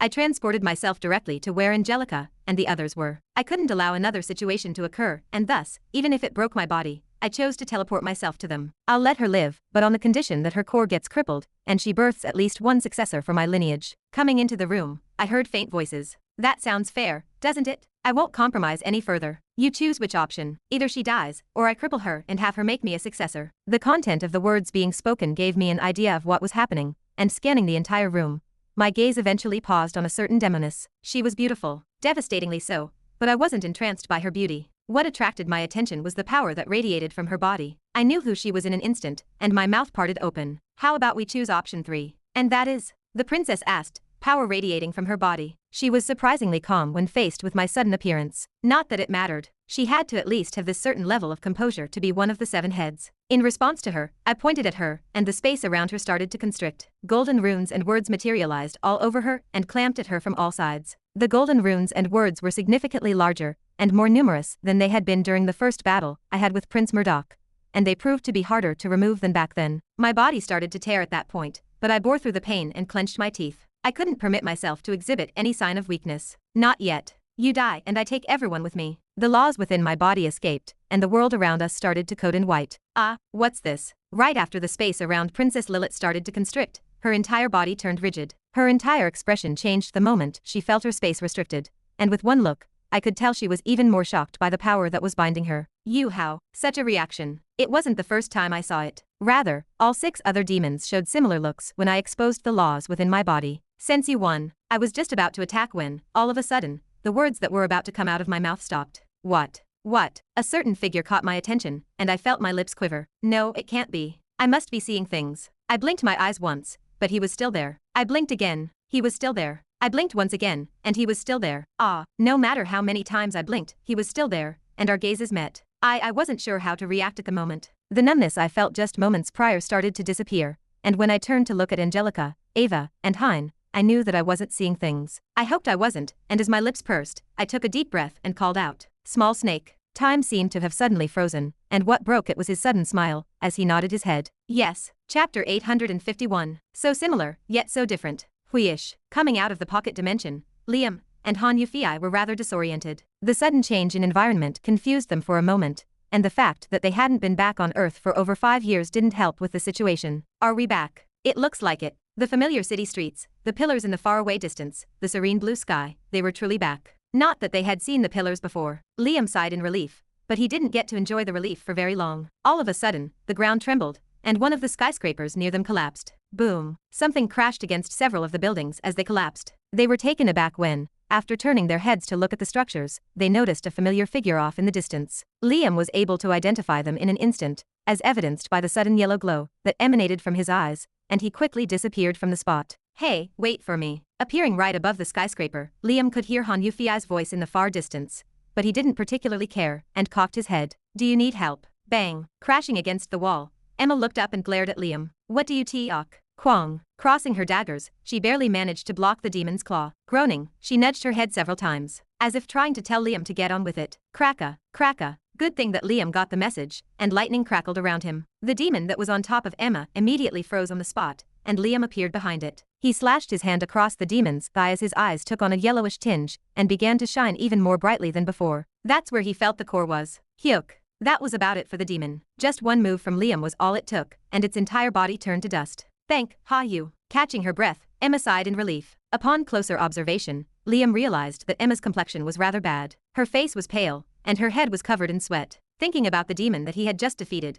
his expression turned strange. You were struggling with just that. Actually, now that he took a closer look at her, she seemed different from how she normally was. He hadn't spent much time with her, so he wasn't too sure, but she seemed a little wilder. If that made any sense. Do you really think that's the only demon that I was up against? Catching her breath, she pointed toward the distance, and that was when Liam finally noticed a street littered with demon corpses. It was a sight to behold, and his mouth instantly shut. That's fair enough. No shit, I'm fucking tired. Well, he could tell. The fact that speaking made her this tired was a great testament to that. Want a potion? He offered her a potion as an apology, but she rejected him right away. I'm good. Well, suit yourself. Putting the potion away, Han Yufei suddenly appeared beside them. With his broadsword on his back, he gazed at the streets hidden behind the skyscraper and put up a thumbs up. Wow, impressive. Thank you. Emma thanked him politely, taking out one of her own potions and gulping it down. Her chest started to level at that point, and her breath returned. Just as she was about to speak, Liam's expression suddenly changed, and his head snapped upwards, toward the sky. What's wrong? Suddenly noticing the shift in Liam's expression, Han Yufei and Emma looked at him. He didn't respond to them, and continued to stare at the sky for a good couple of seconds, before his eyes suddenly shone with a brilliant hue of yellow that enveloped the entire surroundings. Liam. His action startled both of them, but his subsequent words startled them even more. Do you have any way to contact the others? His voice, which always seemed lazy and lethargic, had an unusual seriousness to it that made both Han Yufei and Emma look at each other in confusion. They nonetheless thought about his words, and Han Yufei was the first one to answer. Ryan, he knows of a way to contact everyone. Okay. Liam nodded his head. Contact him and tell him that he is coming. He. Womb. No one said a word upon coming out of the dimensional pocket, be it Angelica, Hein, Ava, or Small Snake. They all just stared quietly at the world around them without saying a word. What they'd witnessed inside of the pillar. Are you? Ava was the one who eventually broke the silence, as she turned to face Angelica. She was quietly staring at the ground, her thoughts unknown. Everyone turned their attention toward Angelica, following her words, and sensing the attention she was being given, Angelica raised her head. I'm fine. She was. At least, that was what she tried to make herself believe. Reality was that she wasn't sure. The scene she witnessed, it wasn't something she wanted to remember. Even though Angelica knew it had to be done, and she deserved it, it still left her empty. That was her very own mother. Someone she looked up to despite hating her at the same time. Are you sure you're okay? A soft voice reached her ears, and when she turned, she saw a face she hadn't seen for quite a while. I'm fine. She smiled at Small Snake. Well, I'll believe you for now. It was clear that he could see right through her, but it was good that he let the topic go, and shifted his attention toward Ava. What are we sup? Ava, Hein, I can feel your communication. Are you guys there? Small Snake was stopped by a familiar voice that echoed from Ava's watch. He froze the moment he heard the voice. Ryan. Ava raised her watch and brought it to her lips. Ryan, is that you? Who else would it be? I'm the only one no, never mind. That's not important. I was just about to say Ryan. Small Snake spoke, moving closer to Ava. It was there that the communication abruptly turned silent. Ryan. Small Snake called out once more, hoping that he could hear him. But yet again, he was met with no response. Just as he was about to try again, the communication turned on again. Is this some sort of sick joke? What are you guys trying to pull? No, never mind. I don't have time to deal with this shit. There was clear anger in his voice as he spoke, and when Small Snake heard his words, he smiled. So he still remembers my voice. The thought made him smile even more, and his head moved closer to the watch. He tapped on the screen, and a projection appeared in front of him. Turning the camera on, Small Snake waved, a soft smile on his lips. After seeing him again, he had a lot of things he wanted to say to him. He had changed a lot in appearance since the last time he saw him. He had become an adult, and looking at how disheveled his appearance was, he knew that he must have had a hard time during the few years he wasn't there. You've grown up a lot. Such were the words that came out of his mouth when he saw him. He could have started with something else, but his appearance was what reminded him of how times had changed, and that he was no longer the young teen he once used to know. On the other side, Ryan's expression froze, and when his gaze met Small Snake's, his eyes blinked several times until, eventually, droplets of water streaked past his cheek. Blinking more, he brought his arms over his face and continued to wipe at whatever was falling, his expression never changing. Hugh, covering his face with his hands, he hoarsely spoke. Well, as of the time that you left, I am approximately the same age as you were. Ah, I see. Small Snake smiled, his lips trembling a bit. Same age, I sure missed a lot. Yeah, you did. In an unknown area, Earth. The world outside the pillars was a mess. Buildings crumbled, ecosystems were torn apart, and the ground was shredded into nothingness. Jin wielded his daggers like they were an extension of his body, slicing at the enemies with such utter precision that they didn't even have the time to react. The accuracy of his attacks completely shattered their cores in one go, killing them immediately. Thump. What's more, stepping onto the ground, black threads would spike out from the point between his foot and the ground, shooting directly at the demons near him and impaling them directly at their cores. His skills had improved drastically over the years, and he was now at a level where only prince-ranked demons could pose a threat to him. Not bad. Priscilla turned to look at Jin with a look of pleasant surprise. Being the closest one to Jin, she could see just how much finesse his movements had. As someone who was nearing prince rank herself, she could see through his every move. His power was quite rare and extremely good when dealing with multiple opponents. Impressed. Her train of thought was interrupted by Jin's voice as he appeared behind her without any warning. Reaching out with his hand, he grabbed a demon by its throat and clenched his hand tightly, tearing the head off. Then, moving one of his fingers up, thin threads burst from the ground and enveloped the entire body of the demon, sinking it to the ground. Don't flatter yourself. Priscilla snorted and waved her hand. Whoom. Immediately, the surrounding space shook, and a tidal wave of demonic energy burst forth from her hand, enveloping several monsters and demons approaching in their direction. You're still too early to compete with me. You want to bet. On what? On who gets the most kills. With another snort, Priscilla smirked, and her pink hair started to flutter. Her crimson eyes shone with a strange power, and every demon and monster near them suddenly slowed down. Though Jin seemed serious, Priscilla found his actions laughable. After she had shown him her powers, how did he still think that he had a chance against her? Did he have something else up his sleeves? If he did, what was it? She suddenly grew curious. All right, I'll play with you. What does the winner get? Why are you asking if you already know the answer? I just need to make sure. I've already learned my lesson the last time. Feeling her subtle glare, Jin turned his head and pretended to not have heard her words. She sure knows how to hold her grudge. She reminded him of a certain someone. Maybe just not as petty. It's hard to find someone as bad as him. Truthfully, he didn't know if such a person existed. Nor did he want to imagine. If such person truly existed, he wouldn't want to meet them. When do we start? Priscilla's demonic energy started to spread throughout every inch of the area they were in. At the same time, Jin grabbed his 2 daggers and got into position. We can start whenever you're ready. I'm ready. Okay then. The two of them were just about to get ready when, all of a sudden, a voice transmitted into Jin's mind. Whatever you're doing, get cover. Ha, who is this? Jin looked around in surprise. His actions caught Priscilla's attention, and she teased. What's with you? Backing out already? Quiet for a moment. But Jin's serious expression made her instantly understand that the situation was not as it seemed. Jin, if you're hearing this, immediately find cover, Biz. A static sound filled Jin's ears halfway through. Hello, what's going on? Biz, hide, he is calm, Biz. What, he is coming, who is co? Craw, crack. With a sudden distortion of the space above, a subtle cracking sound echoed from above, and the entire planet came to a sudden standstill. Almost at the same time that happened, Jin turned his head, and his heart stopped.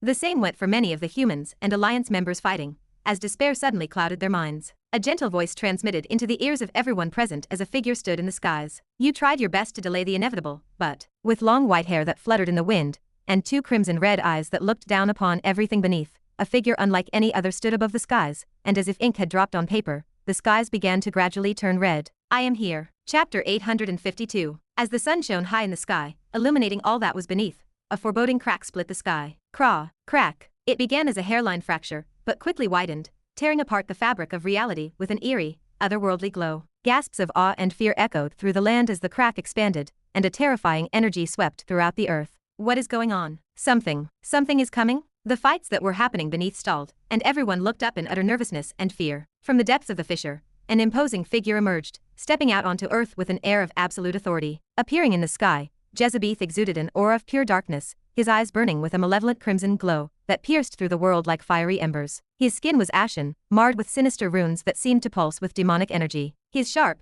angular features were twisted into a small smile that exuded boundless confidence. He wore a tattered cloak that billowed around him, seemingly made of shadows themselves, swirling and undulating as if alive. His armor was a macabre fusion of metal and cores that glinted with a malevolent light. Each step he took sent tremors through the ground, causing the very earth to shudder as a result. As Jezebeth emerged fully from the crack in the sky, he surveyed the land with a sense of authority. This was the second time he had returned to Earth, and just when he thought he would put an end to everything, things took an unexpected turn, and he was transported out. Perhaps to buy time, or perhaps something else. It no longer mattered to Jezebeth. But still, why did he choose to bring him out when he knew full well that their powers could destroy the entire planet? I hope I am not too late. Jezebeth's presence was palpable, radiating a sense of overwhelming power and darkness that seemed to suffocate the very air. The surrounding flora withered and died in his wake, and the temperature dropped, leaving a frigid chill in the air. Jezebeth's arrival sent shockwaves through the earth, igniting fear and panic among the Alliance members. He is here. How are we supposed to beat that? Some fell to their knees, unable to withstand the sheer weight of his presence, while others rallied to resist, albeit with trembling resolve. The skies were dyed red, and the earth seemed to tremble. As everyone's eyes fell on the Demon King, a pair of grayish eyes similarly looked up. They belonged to Ren, who was currently lying on a patch of green grass, unable to move. Blood leaked from the corner of his mouth, and his body trembled from time to time. Time is up, he muttered, albeit weakly. He had done everything he could to delay the inevitable. Staring at Jezebeth's figure, he saw him turn his head, and their gazes met. Jezebeth smiled, and though Ren couldn't see clearly, he thought he saw him mouth the words, I see you. Taking a deep breath, Ren's chest heaved upward, and his eyes gradually came to a close. When he opened them up again, the entire world had changed. He was no longer lying down on the patch of grass. He was now standing in an empty world with a cloudless blue sky and a white floor, in which he could see his own reflection. When he raised his head, he found a certain figure standing. You planned this all out, didn't you? There stood someone with whom he was all too familiar. He looked strikingly similar to him, apart from his eyes and hair which were of different colors. Again and again you play these kinds of tricks as if this is some sort of game that you are playing. There was a certain something in his voice as he spoke. Closing his eyes, Ren simply let him speak. Whatever he was saying, he wasn't wrong. If you want to vent, just vent, but I will have you know that we do not have much time on our hands. You just. Opening his eyes again, he found his other self shaking his head. He looked like he wanted to say something. A lot of things. But he forced himself not to. I will satiate your curiosity. Ren spoke, his eyes focusing on his other self. Yes. I indeed knew about everything that was going to happen. Yes, I purposely sent you to the Pillar of Envy first. Yes, I knew that Small Snake was still alive, and purposely sent him to the Pillar of Lust. And yes, I knew that our father was going to die. Pausing, he added. I made sure that last part happened. Everything went silent after his words. There was a certain order to his actions. It wasn't hard to predict which of the pillars Ren would go after. The Pillar of Envy. They followed a certain sequence, which Ren knew his other self would follow. Death, as sad as it was a great motivator for changing someone and making them seek a goal wholeheartedly. Worrying about how much his actions would impede those within the pillars, and wasting time figuring out how to kill someone was not something that Ren desired. Time was of the essence, and in order for that to happen, someone had to go. Deliberating over the matter, he thought that the most appropriate choice was none other than their father. Someone whose death would have the greatest impact. Sending Small Snake to the last pillar was also no coincidence. He was his assurance. An assurance that would stop him from ever turning out like him. Everything had been planned out from the beginning. And the fact that he stood before him was a testament that his plan had worked. I trust you already know why I did what I did, right? His words lingered in the air for a brief moment as silence continued to reign over the space where the two of them were. You're too emotional and soft, right? Getting cut all of a sudden left a bitter taste in Ren's mouth.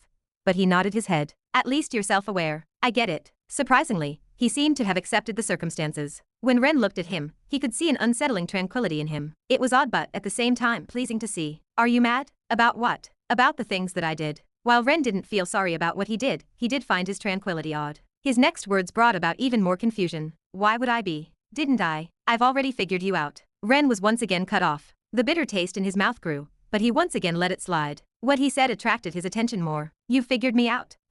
Nodding his head, Ren watched as his other self took several steps in his direction. Tap, tap. Within the empty space, the only sound that echoed was the rhythmical sound of his steps moving closer to him, until he eventually stopped a couple of meters away from him. My father's not really dead, is he? That feeling I felt before I sent them to Imura, where I felt my heart suddenly beat with unease. It was your doing, wasn't it? The sudden question brought about confusion in Ren's mind, but before he could speak, the other version of him spoke once more. Deep down, you're not as heartless as you make yourself out to be. When I think about it, at the end of the day, you're still me, and I know myself better than anyone else. Especially since I know for a fact that you never had to do this from the very beginning, and if you wanted to, you could have defeated Jezebeth without my help, or me needing to do all the things that I did. Clearly, you were trying to prepare me for something. Feeling something touch his chest, Ren looked to see a finger pointed at him. You never lost your emotions, they've always been there, and you just sealed them to numb yourself from the pain that you felt. If you were really as heartless as you make yourself out to be, why did you even bother doing what you did? You had the chance to kill yourself, yet you didn't.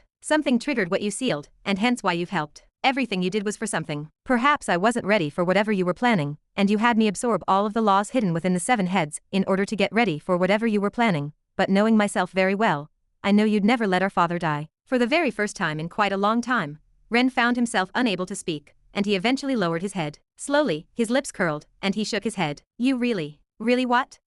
It doesn't feel good, does it? It doesn't. Ren shook his head and almost laughed. Is this how he felt whenever I saw through him? It sucks. He finally understood how it felt to be seen through, and he had to admit that he really disliked the feeling. It's good that you finally realize it. Feeling his finger move away from his chest, Ren raised his head, and his eyes met with his other self. Looking directly at them, he could see his own reflection in them. They were so similar yet so strikingly different. Perhaps it was a reflection of who they really were. Two people that looked the same but traveled completely different paths. He was the result of everything that could have gone wrong, and he was the result of everything that could have gone right. So similar, yet so different. Chapter 853. Click. I am fucking exhausted. The first thing Ren did upon returning from work was lay down on the soft couch in his house. Feeling his body sink into the sofa, he felt his body slowly relax. Yeah, this is how it should be. The lights were closed, and the only light that filtered through was from the narrow gap of the curtains on his left. It was quiet around him. Hey, brother. But that quietness was broken by the softly spoken words of a little girl. A soft smile appeared on Ren's face when he looked at the little girl. What is it, Nola? In her hand was a small ball, which she handed to him. Want to play? Play? At this time, checking his watch, it was 2100. It was rather late, but seeing the pitiful look on his sister's face, he relented. Well, fine. Picking up his jacket, he left the house alongside Nola. Click. Here. The two played catch and throw. When one would throw, the other would catch. A rather simple game. A gentle breeze blew past the empty park the two were in as the soft giggles of his sister filled the air. Haha, too strong. The two played for a long time. Ren had lost track of the time as he immersed himself in the soft giggles of his sister. Catch, oh damn. He ended up throwing a little too hard, and the ball flew behind the bushes. I'm sorry, Nola. It's fine, brother. But the little angel that she was, Nola sweetly smiled and trotted to where the ball fell. Her figure disappeared behind the bushes in the distance. Ren waited where he was with a soft smile on his face. He waited for who knows how long. He just stood there, staring at the bushes with a smile. He didn't know when, but the ball appeared right beneath his feet. But Nola was no longer in sight. He just remained where he was and waited there while blankly staring at the ball at his feet. Ren, Ren. That was when he heard a couple of shouts from the distance. When he turned his head, he found two familiar figures. Mom, Dad, you're also here to play?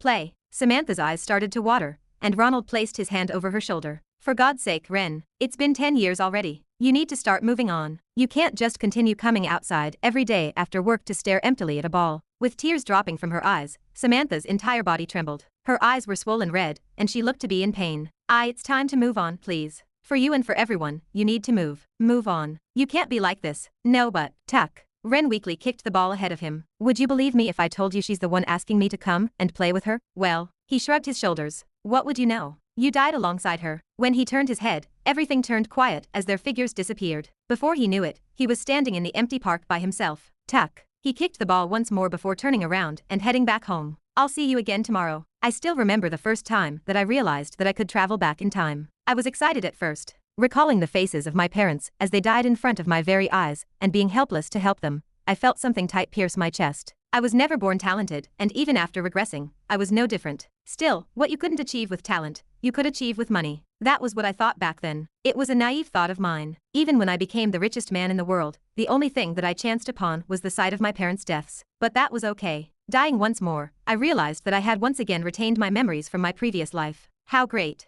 What I couldn't achieve in the previous 2 lives, I could do in the third, right? Maybe not the third, but what about the fourth? That didn't work. Really? What about a 5th time? Didn't even last as long as the previous times. Was talent really the key to achieving the perfect ending? The ending in which we survived the calamity and everyone that I cared about survived. Okay, I wasn't sure when, but I did develop talent at some point. The seed of limit, as he called it. I chanced upon it after hearing Kevin speak about it, and my limit was removed. Great. I tried again, and again, and again, and again, and again, and again, and again, and again, and again, and again, and again, and again, and again, and again, and again, and again. Haha, maybe next time. So close. I know where I went wrong. Aish, so close. Phew. I was just about to stab him in the core. What did I do wrong this time? Kevin, what? Why what? Is it my fault this time? Can he be killed? What? That is bullshit. Where? How did I die? How did I go wrong this time? I killed everyone that stood in my way and took all the cheats for myself. Am I really the problem? I am not the problem. He is the problem. Why am I back? I killed him. Why am I suddenly back? What? Only Kevin can kill Jezebeth? What? Why couldn't he kill him? Why is he so weak? Did I take too many cheats? Why did he fail again? I took nothing this time. Fail. This cannot be. Again? I did everything. Why won't he kill him? Kill me. I want to die. Why do I even exist? Help.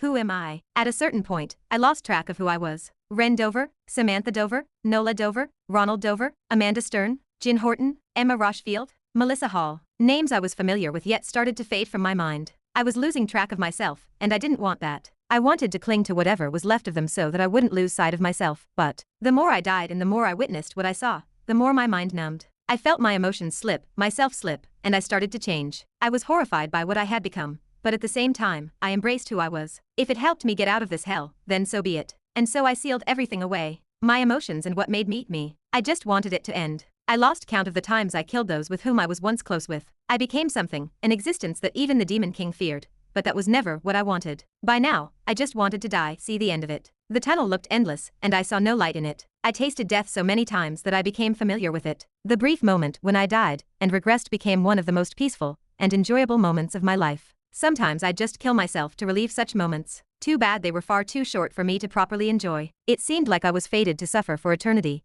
and I almost lost hope. I tried, and tried, and tried, and tried, with no one time ever getting close to the end. That all changed, however, when I came to learn of everything. Suddenly, the tunnel, which seemed to be completely dark, shone brilliantly. I didn't hesitate, and I walked toward that tunnel. It was the light that would finally free me from this hell. The closer I got, the more liberated I felt, and the moment I crossed it, I found myself standing in an empty world where the floor was white, and I could see my reflection in front of me was none other than the existence that came to be due to my actions. He too had it rough, but he was everything that I wanted to be. The perfect version of myself that still had everyone that he cared about, and the version of me that would get to live like I always dreamed to live. I am not sorry for what I did, nor will I ever be sorry for what I did. My efforts were what made this possible. I may have been consumed by my goal, and the things that I did to you may have been inexcusable, but I did what I did in order to free myself from the curse that had been binding me for the many years that I've lived. Words started to pour out of my mouth as I stared at my other self. I've always hated what I've become, but I never regretted becoming what I am today. Circumstances made me who I am today,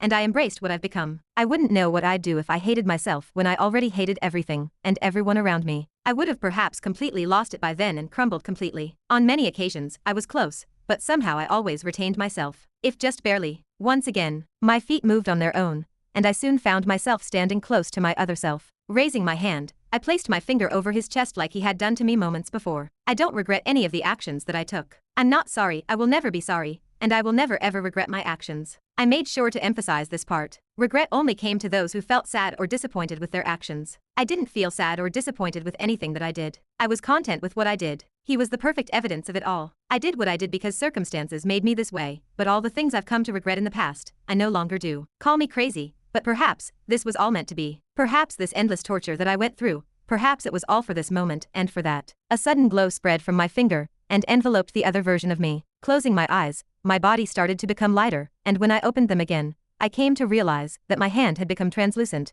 almost transparent. Taking several steps back, I felt light, lighter than I ever felt before. I didn't dislike this feeling. I felt somewhat refreshed, something I hadn't felt in a very long time, and for some reason, I felt somewhat relieved. Yeah, this is how it's meant to be. What a life I had, ha. Unknowingly, the edges of my lips curled. Turning my attention back toward my other self, who seemed to be deeply absorbed in what I gave him, I felt my lips curl up once more. Yeah, this is how it's meant to be. The last thing I saw were tiny speckles of light that rose into the air. Finally, for the first time in a long time, I felt at peace. My hell, it was finally over. When I opened my eyes again, I was met with countless tiny speckles of light that floated in the air and moved up. Staring at the floating speckles, I felt a myriad of different emotions course through my mind at that moment. In the end, all I could do was lower my head. As much as I hated you, I guess I understand where you're coming from. Staring at my very own reflection, I noticed that there was no difference in how I looked. My hair was the same color as it had always been, and my eyes were the same deep blue. That, of course, was the only thing that remained the same. Clenching and unclenching my fist, I felt power radiating through every part of my body. Knowledge that I had never known before flooded my mind, and the powers within my body started to calm down. I felt in complete harmony with myself, and never before did I feel so in tune with the world around me. Although it was faint, I could also feel something extra in the air. It was within arm's length, yet at the same time, far from my reach. Is this the power that Jezebeth is so obsessed with? The records, for the very first time, I could feel them, and they were far closer than they had ever been. I could feel immense power radiating from them, and I finally understood why Jezebeth sought such power so desperately. So long as I beat Jezebeth. Crack. Raising my hand, the space around me started to collapse, revealing a crimson-colored world. Taking a step forward, the space around me changed, and a familiar figure appeared in front of me. Our eyes met at that moment, and the world stopped moving. Chapter 854. Why do I exist? It was the question that Jezebeth had wondered about ever since he was a young boy. He wasn't sure why, but for some reason, he became obsessed with understanding the reason for his existence. Jezebeth had grown up hearing the same phrases over and over again: mistakes, spawns that shouldn't have existed, and so forth, as a member of a race that was constantly under attack and hunted by the other races and protectors. It was enough to make anyone wonder if they were really just a mistake, a product of a creator who had made a fatal error. Perhaps they really were right, and they were indeed a mistake. But how could the creator make a mistake? That was the question that plagued Jezebeth the most. If there was a creator, then surely everything that existed was part of their plan, right? And yet, if that were the case, why were they constantly hunted and oppressed? Jezebeth refused to accept that they were just mistakes to be hunted and destroyed like vermin. He wanted to find a purpose. No, he desired to find a purpose. A reason for their existence that went beyond simply being a target for those who saw them as inferior. His thoughts were further reinforced the moment he managed to survive the attacks of the protectors and got his hands on the first fragment. Ever since that moment, everything changed for him, and instead of being the hunted, he became the hunter. He conquered planet after planet, eradicating those who had once hunted his kind and creating contracts with those who were willing to submit. Like a tyrant, he became the most powerful being in the known universe. There was no one strong enough to oppose him. He had become the laws itself. And then, just as he was about to achieve his goal, everything reset. He found himself going back in time with nothing to show for all his efforts. That is fine, I can do it again. At first, he was undeterred. He would simply gather the fragments again, he told himself, and this time he would succeed. But as the years passed, and he found himself caught in a never-ending cycle of regression and recollection, he began to lose hope. Kevin. He was the anchor the records had created in order to rewind time. Kevin's birth was the moment they discovered his power and wanted to rid him of it. Unfortunately, they had discovered him too late and couldn't reverse time to the point where he had just started to rise to power. They could only make do with the anchor they created. That suited well with Jezebeth. After all, by then, he was strong enough to deal with the constant regressions. But, no. Why? What is it this time? Every time Jezebeth believed he had discovered his reason for being and came closer to his goal, it would all slip through his fingers like sand. Jezebeth was a patient person, but even his patience had its limits. He grew frustrated with the never-ending game of cat and mouse, with the universe seeming to conspire against him at every turn. And yet, he refused to give up. He knew that the answers he sought were out there somewhere, waiting for him to uncover them. He would keep searching and fighting until he found them. For Jezebeth, there was no other option. There was no turning back for him. He was already too far gone into his obsession. Crack. Coming out of the crack, Jezebeth found himself in front of a familiar world. The last world, as he called it. Looking down, he could see the looks of fear and dread coming from the humans and those from the other races. Such looks were something he had grown accustomed to, and he paid little attention to them. His eyes darted around the world, looking for a certain someone. There he is. And he soon found him. He lay down on a patch of grass with his eyes closed. He looked to be sleeping soundly, and his face seemed at utter peace. It was a strange sight to see, especially for Jezebeth, who had known him for quite a long time. Gradually, his eyelids opened up, revealing a pair of pristine blue eyes. His ashen white hair turned black, and his chest moved up once. Turning his head, their eyes met, and everything around them came to a sudden standstill. In the blink of an eye, he appeared right before his very eyes, and the two of them just stared at each other. Seeing that there was something different about the Ren in front of him, Jezebeth decided to break the silence and ask, "Which one of the two are you? Does it matter? I guess not." Indeed, be it this Ren or the other Ren, it really didn't matter to Jezebeth. What he cared for was something else, and he planned on eliminating whatever stood in his way. In fact, Jezebeth believed that things were easier now. Although he didn't outright say it, he could tell that he was up against the inferior version of Ren. Did something go wrong with his plans, or were my deductions wrong? He was still feeling a little unsettled in the corner of his heart, but there was nothing he could do about it at the moment. Rumble. The sky began to quake as it slowly started to fold together. The space around them started to crumble, and something dark started to come out of Jezebeth's body, slowly enveloping the sky above. Staring at Ren, Jezebeth's crimson eyes rippled, his soft voice echoing throughout like soft whispers. "We should end this, shouldn't we?" "Yeah." Boom. Neither one of the two moved, but everything in front of them started to collapse, and the world started to quake. "If you care for your life, run and take cover." A sudden shout snapped those beneath them out of their reverie as a look of horror replaced their expressions. Liam, Monica, and everyone that can, try to set up barriers to withstand the aftermath of the attack between the two. It was Amanda who was barking the orders as her gaze continued to move toward where Ren was. There was visible worry on her face, but she tried her best not to show it. There was something more important that she had to do at the moment. Something that was even more important than her very own life. "Ryan, if you can, try to communicate with as many people as possible, and tell them to move where the safe spots are. Tell them that if they can't defend themselves, they must go there." "What about the demons? Do you think they'll let that happen?" Ryan rebutted while silently throwing a handful of small drones from his hand,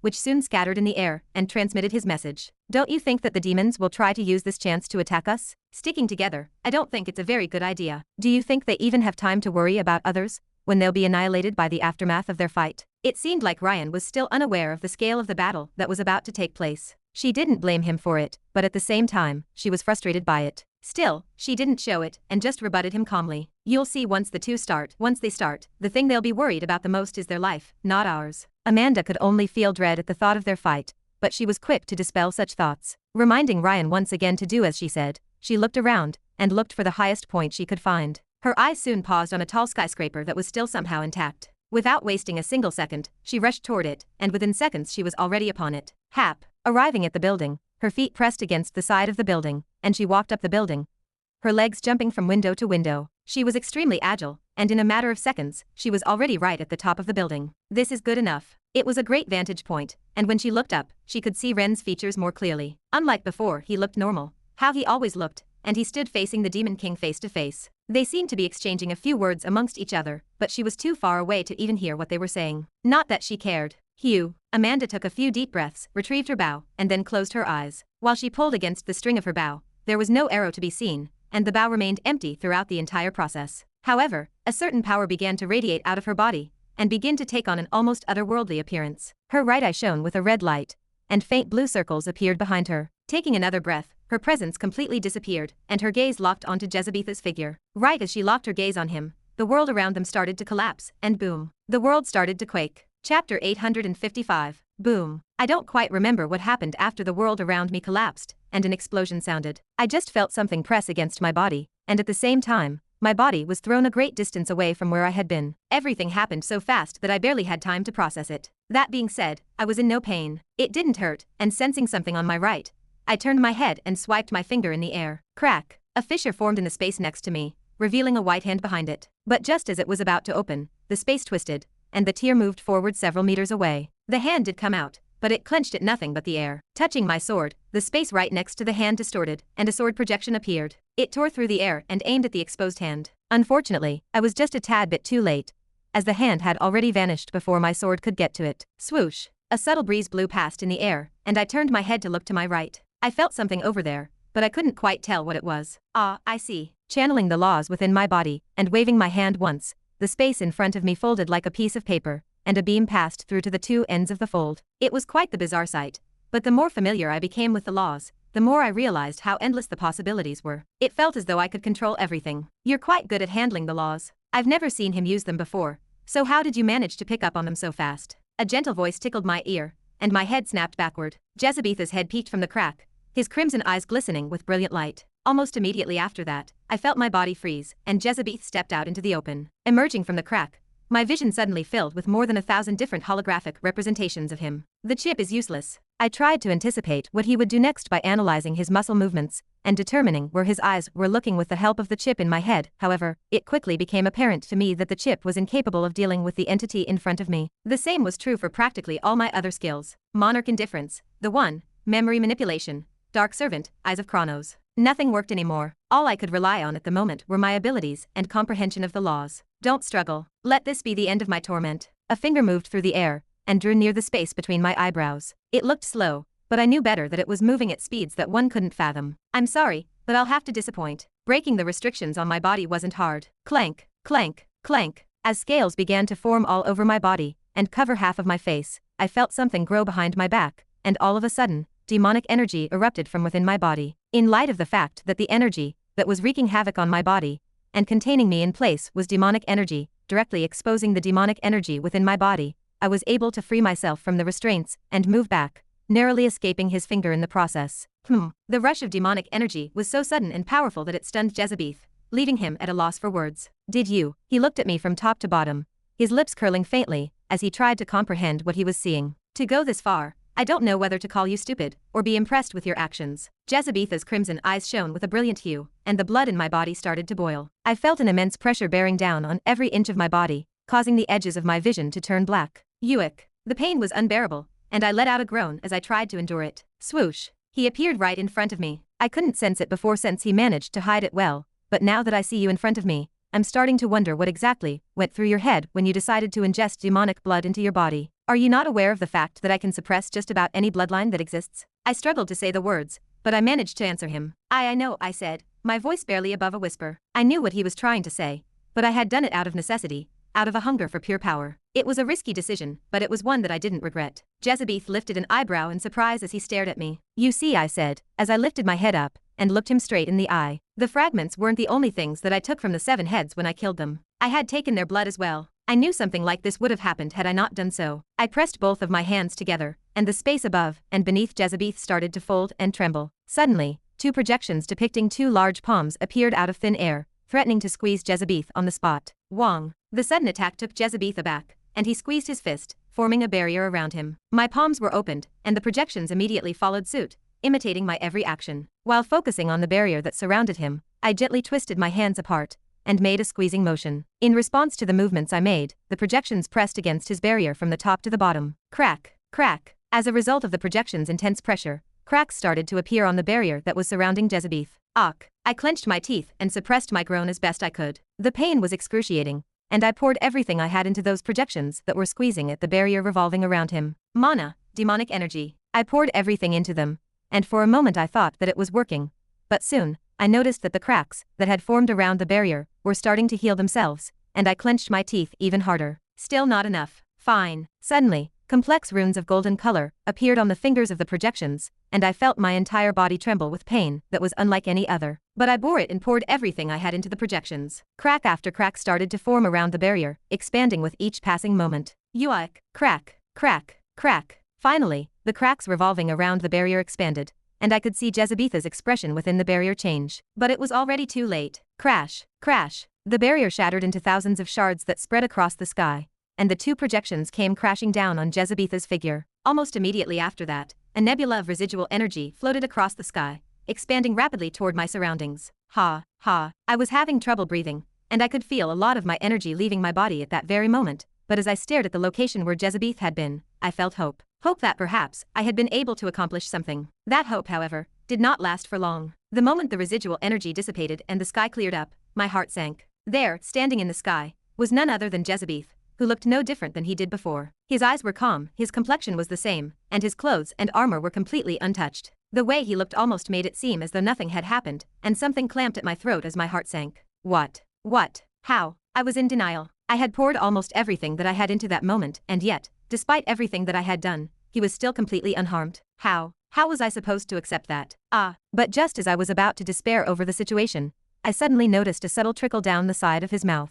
It was black and looked like blood, and the moment it started to trickle down, Jezebetha's complexion paled dramatically, and he brought his hand toward his mouth. Pfft. He tried to hide it, but he failed, and right at that moment, I witnessed as black blood leaked from the gap between his fingers. My heart skipped a beat at that moment, and the previous misgivings I had disappeared. It seemed like my attack did, in fact, have an effect on him. Good. I clenched my hand, channeling all the powers within my body. Since it worked, I needed to continue, even if the price was my body. Chapter 856. I am hurt. Staring at his hands, which were soaked in his own blood, Jezebeth was left in wonder. He hadn't expected his attack to be as devastating as it had been. If not for his armor, he probably would have sustained heavier injuries. It came from out of nowhere, and he was barely able to resist it. Raising his head to stare at Ren, who was huffing and puffing, Jezebeth felt something boiling inside of him. Right, it is not good if I don't reciprocate his intentions. Seeing that the attack had taken a toll on him, Jezebeth suppressed his injuries and forced himself forward. With a subtle blur of his vision, he saw Ren's back in front of him, and he reached out with his palm forward. Golden runes enveloped his palm, and the space around his hand shattered. A blade immediately blocked the hand just as it was about to reach Ren's back. He didn't know when, but Ren had suddenly turned around and slashed with his sword. The two stared at each other silently as the space around them started to crumble. There were no words exchanged with each other like before. Neither left any time to spare any words as they distanced themselves from each other and attacked one another. Boom. The attacks were devastating,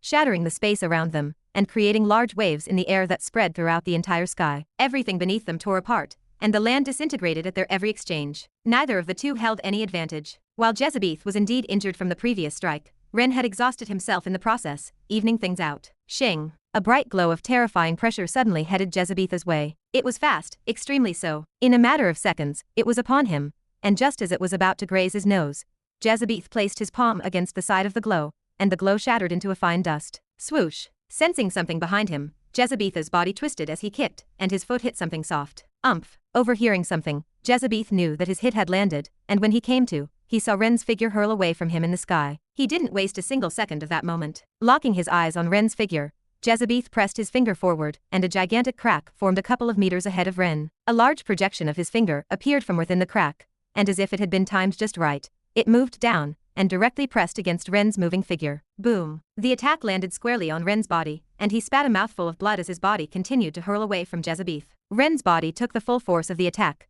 and as his body continued to fly away from him, he spat out a mouthful of blood and coughed up more. Jezebeth did not pass up such an opportunity and followed him from behind, eventually appearing right in front of him and pressing his hand against his face as he did so. Swoosh. Attempting to contort his body and evade Jezebetha's hand, Ren acted swiftly, but fell slightly short. His efforts proved futile as Jezebetha's hand firmly made contact with his face and grasped onto it tightly. Bang. Exerting an immense force, Jezebetha's hand unleashed a surge of power, propelling Ren's body through the air with great momentum. Seizing the opportunity without hesitation, Jezebeth swiftly positioned himself directly beneath Ren, extending his knee in a forceful thrust. Awk. Spit flew from Ren's mouth as he landed directly on Jezebetha's knee. Though faint, Jezebeth could make out a faint cracking sound, and he knew that Ren had sustained some injuries. Still, he did not let go. Jezebeth wasn't the type of person to show mercy to those against him. Grabbing Ren by the hair, he raised his head toward him and punched at his face. Bang. His fist landed squarely in his face. Bang. He didn't stop at just one punch. Bang.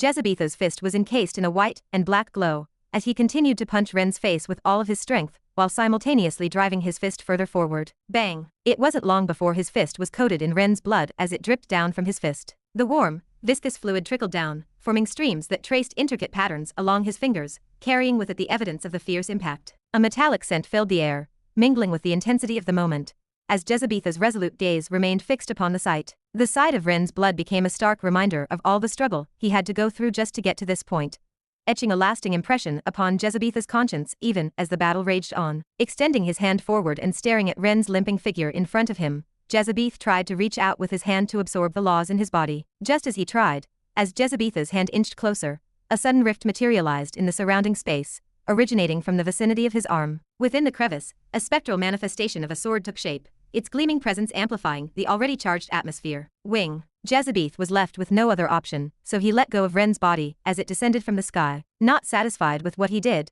Jezebeth pressed his hands together, and that was when two large projections manifested around the area Ren was in. They moved closer together and pressed directly onto Ren's body, which was falling down from the sky. Boom. With one gigantic explosion, Ren's figure came crashing down from the sky, landing against the ground beneath, and creating a massive crater in the land. That should have done something. Standing where he was, Jezebeth could hear the sudden gasp of anxiety coming from those beneath. He didn't pay much attention to them, and took a single step forward. Feeling his feet touch the ground, he looked down, and that was where he caught sight of Ren lying down in the middle of the crater. His clothes were a mess, and so was his hair. Blood leaked down from the side of his mouth, and his eyes seemed hazy. Despite that, his eyes were wide open, and they were locked directly at him. Wing. As expected, the moment Jezebeth arrived, the ground beneath him trembled, and something flashed right behind him. Twisting his body, Jezebeth was just barely able to avoid the incoming attack, but just as he did, a hand came grasping at his head, and he felt it smash against the hard ground beneath. Bang! Feeling the taste of dirt in his mouth, Jezebeth felt something tug at the back of his head, and his head was brought up once more before he saw the ground coming closer to him once more. Bang! A familiar taste, one that he didn't particularly like. As he tried to move his body, his head was pulled at again, and once again, his head came smacking against the hard ground beneath. Bang! It hurt quite a bit as his vision blurred. Reaching out with his hand, he grasped at the forearm that was grasping at his hand, and he squeezed with everything that he could. Crack! Crack! The sound was similar to the sound of bones breaking, and whatever was grasping at his head let go, and Jezebeth was able to move away. Recovering his bearing, Jezebeth caught sight of Ren's arm, which was bent at a weird angle and limping. He smiled at the sight and decided to go on the offensive again, as if he was going to let such an opportunity go to waste. Seeing that his right arm was injured, Jezebeth aimed for Ren's right side. Swoosh! Appearing with a sudden breeze, he aimed a punch directly at the side of Ren's exposed abdomen. Complex golden runes manifested all over his hand, and wherever his hand passed, the space around it shattered. Bang! Coming into contact with something, the space crumbled, and a large explosion reverberated. Dust flew into the air, blocking his vision, but with one swipe of his hand, the dust settled. When he looked to see the aftermath of his attack, he was surprised to see his fist hitting against the side of Ren's knee, which was raised up in front of him. Just like his fist, complex golden runes revolved around Ren's thigh. Swoosh! A fist came hurling at him from above, and Jezebeth retrieved his fist back, and counterattacked with a kick, which Ren avoided by bending his body back. Bang! The after effects of their attack destroyed everything that was around them, and before they knew it, the crater that they were in had become even deeper. They had traveled to such a great depth that the light that was coming from the sky above them began to dim, and all that they were able to see was a tiny gap above them. Still, neither cared as they continued to fight against each other. Bang! Ren's fist managed to land directly on Jezebetha's face, sending him crashing against the ground. Ren took the moment to distance himself from him and retrieve his sword. Rumble! The air that was close to him began to twist, and all of a sudden, a powerful force erupted from out of his body, and engulfed everything that was in its path. Crack! Crack! A crack formed in the area above him, and the tip of a sword appeared from behind the gap.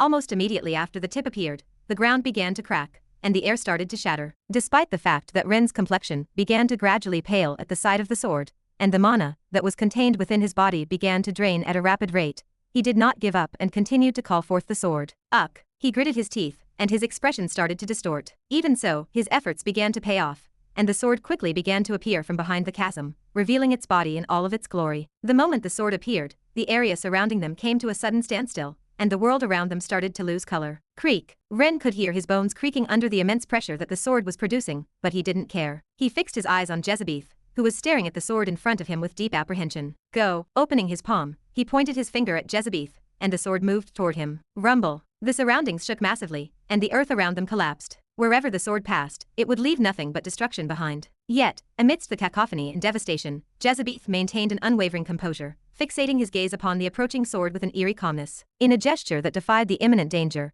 he gradually closed his eyes, succumbing to a serene stillness that permeated both his external surroundings and the recesses of his own mind. At first glance, he looked to have given up, but Ren knew he had not. A pregnant silence descended upon the world, intertwining with the tranquility of Jezebetha's demeanor. When his eyes finally unveiled their vision once more, Jezebeth found himself inexplicably positioned directly behind the sword, his hand instinctively reaching out to make contact with its hilt. Grip. The ensuing sequence of events left Ren utterly dumbfounded as the unstoppable momentum of the sword abruptly halted under Jezebetha's unwavering grip. Time seemed suspended, allowing for the gravity of the situation to sink in, as the sixth movement, the most powerful movement in his arsenal, found itself tamed by the sheer force of Jezebetha's will. However, the astonishment didn't end there. Arg! With an abrupt cry that pierced the air, the armor encasing Jezebetha's body shattered, revealing the raw, sinewy contours of his musculature beneath. His bulging muscles pulsated with an imposing presence, exuding an aura of formidable power. Fixing his penetrating gaze silently upon Ren, Jezebetha's hand began to move with a deliberate purpose. He manipulated the sword's trajectory until it aligned menacingly with Ren, its tip pointing directly at him like a harbinger of impending doom. How?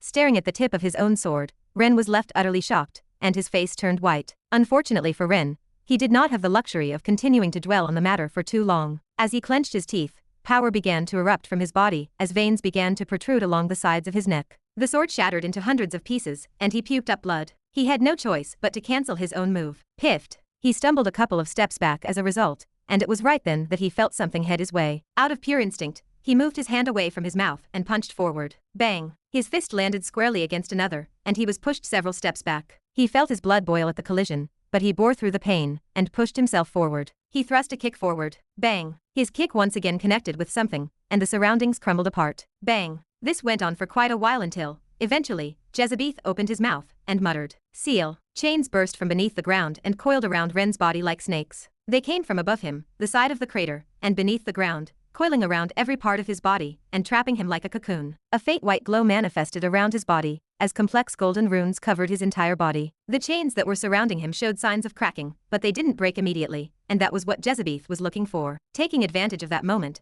he appeared right in front of Ren and punched directly toward his abdomen. Bang! A clean hit. Landing his fist against his abdomen, Jezebeth watched as Ren's expression distorted with pain, and his body floated up. The chains that were binding his body shattered, and his figure hurled up into the sky, coming out from the hole they were in. Stepping forward, Jezebetha's vision shifted, and when he looked down, he saw Ren's body coming at him from below. Extending his hand forward, he opened up his palm. Golden runes appeared all over his hand, and just as Ren's body was about to come crashing against his palm, his figure suddenly disappeared. Swoosh! It all happened so fast that Jezebeth was barely able to react. Struck by an overwhelming force that jolted against the side of his cheek, Jezebetha's vision distorted, spinning wildly, as he found himself hurtling uncontrollably toward the ground below. The speed of his descent was nothing short of astonishing, as a faint vapor cloud appeared behind him as he fell. As he cast his gaze downward, his eyes widened in disbelief at the sight that awaited him. A vast multitude of sword projections adorned with intricate golden runes erupted from the very ground, their razor-sharp tips ominously aimed at him. The sheer magnitude of the spectacle sent shockwaves through Jezebetha's core, forcing him to employ every available resource in his arsenal to halt his descent before meeting the deadly convergence of the sword projections. In a desperate display of acrobatics, he managed to halt himself mere inches away from the lethal array. It was a narrow escape that left his core pounding with anxiety. However, before he could fully savor his fleeting victory, an unforeseen assault struck him from behind, ravaging his body with searing pain that reverberated through every fiber of his being. Bang! A resounding impact echoed through the air, accompanied by an involuntary cry of pain that escaped Jezebetha's lips. Every inch of his body felt the intrusion, as sharp objects pierced his flesh, puncturing his arms and legs and staining the ground with his own blood. Overwhelmed by the excruciating agony that consumed him, he gritted his teeth, suppressing his pained groans by a thread. The intensity of the pain threatened to overwhelm him entirely, yet through sheer resilience, he managed to maintain a semblance of control, and he shut his mouth. Screaming was a waste of energy. With his forearm forward, Jezebeth moved his body up and felt the sharp ends of the projections through his arms, legs, and chest. He was pierced almost everywhere, but thankfully, none of the spikes had managed to hit him in his core, which was still intact. Clenching his fist, the sword projections around him shattered completely, and Jezebeth immediately felt better. Despite that, he didn't let his guard down, and noticing a certain shadow right above his head, he hastily moved his head to the side. Bang! He was glad he did, as immediately after he moved his head, a foot came crashing against where he previously was, stomping at the ground beneath. Right as the foot landed, Jezebeth pulled his hand forward and grabbed at the foot, clenching with all his might. Crack! Immediately, bones cracked, and Ren started to fall down next to him. Suppressing his pain and bringing his leg up, Jezebeth helped himself up and elbowed Ren cleanly in the face. Bang! The hit was clean, and immediately after his elbow came crashing against the side of his face, Ren became disoriented. Jezebeth didn't waste the opportunity, and despite the pain, that was tormenting his body, he raised his hand and punched his face. Bang! His fist missed, but at the same time that he punched with his fist, he brought his head down, and their heads smacked against one another. Bang! His head throbbed massively at his action, and Jezebeth felt disoriented, but the same could be said for Ren, who seemed to have lost consciousness for a split second. Bang! Clenching his fist, Jezebeth landed a hit directly in his face, smacking his head to the side. The fist sent Ren's head moving to the other side, and Ren's eyes turned white at that moment. The sight made Jezebeth's body tremble as excitement started to course down every fiber of his being, and he swallowed a mouthful of saliva. I am close. I am almost there. He could feel Ren's breath weakening. With his fist smacking his head once again, Jezebeth felt Ren's breath almost drop to a pitiful low. Bang, bang, bang, bang, bang. Yes, I can feel it. Ren's lips were busted, and blood leaked from his head and lips. Extending his hand forward, Jezebeth brought his hand to Ren's face, and chains burst from beneath the ground, binding Ren at his arms and legs. Clank, clank, clank. Sealing his every movement, Jezebeth clenched Ren's face with his hand. Taking a small breath, he tried to feel for the laws within his body, and when he did feel them, his body trembled once more. Come to me. A white glow burst from Ren's body all of a sudden, and the surroundings started to quake. Rumble, rumble. Power started to enter Jezebeth's body, and his surroundings flashed between earth and what seemed to be an enormous library. The entire library was covered in an ethereal glow, and right toward the very distance, he could see a small patio made out of wood and surrounded by glass. There, he saw a book lying down on top of a small altar, and Jezebeth's breath stopped. The records. Never before had he been able to see them so clearly, and for a moment, he didn't know what to do as his mind blanked. When he came to, he found that his surroundings were back to normal, and that his hand was still grasping at Ren, whose entire body was extremely husky, almost as if everything had been sucked out of him. All the power that Ren previously had was gone, and silence predominated their surroundings. Weakly, Ren opened his eyes to expose his two blue eyes, and their eyes locked. For the first time in a while, Jezebeth opened his mouth and spoke to him. If it had been the other you, perhaps things might have ended differently. Wing. But just as Jezebeth was about to suck the very last bit of the laws that were contained within Ren's body, he felt something powerful coming from behind him. When he turned his head, he was shocked to see a white streak covered in golden runes head his way. What? Shocked, Jezebeth tried to move, but two hands grasped at his forearms. When he looked down, his gaze met Ren's. You, let go. Jezebeth tried to free himself from the grasp, but he was baffled to see that his grip was extremely tight, preventing him from moving. Let go. How? How is this possible? How do you still have power left? Panic started to spread across Jezebeth's face as he tried to free himself from his grip, but Ren just refused to let go, and soon his mouth parted open. Indeed, if it had been the other me, the result would have been completely different. His voice was weak and frail, as if it was about to break at any moment, but his eyes seemed clearer than ever. Let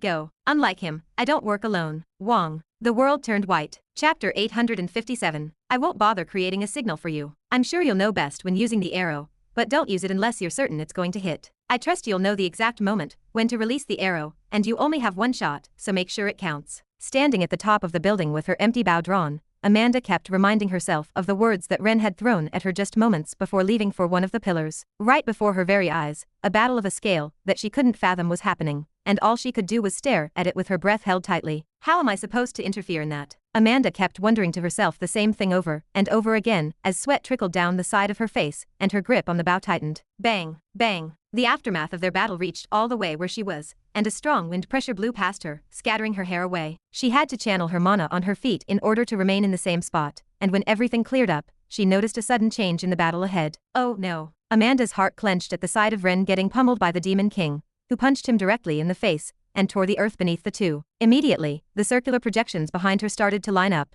from largest to smallest, and her entire body started to tremble. She was just about to call forth her arrow when she was once again reminded of Ren's words, and she stopped herself. Not yet. The time wasn't ripe yet, and she knew it. Bang. Seeing Jezebeth punch him again, Amanda flinched but didn't look away, and kept her gaze fixed on him. More than ever, she wanted to interfere, but she stopped herself again, and silently clenched her teeth. With another hit, Amanda watched as the Demon King placed his hand over Ren's face, exposing his back to her. Shortly after, a familiar set of golden runes manifested on his hand. The same happened to Ren, whose face became colored in golden runes that slowly moved away from his face, and moved to the Demon King's hand. The world around them started to twist. Rather quickly, Ren's body started to shrivel up like a mummy, and Amanda could no longer sit still. Placing her foot forward, she drew a silent breath, and an arrow manifested on her bow. Immediately after the arrow appeared, soft whispers echoed in the air, and golden runes floated around the area she was in. Her bow became increasingly heavy, and Amanda felt her entire body burn at that moment as she watched her hands age. Even so, despite the pain she was experiencing, her gaze was fixed on Jezebeth's exposed back. At the same time this was happening,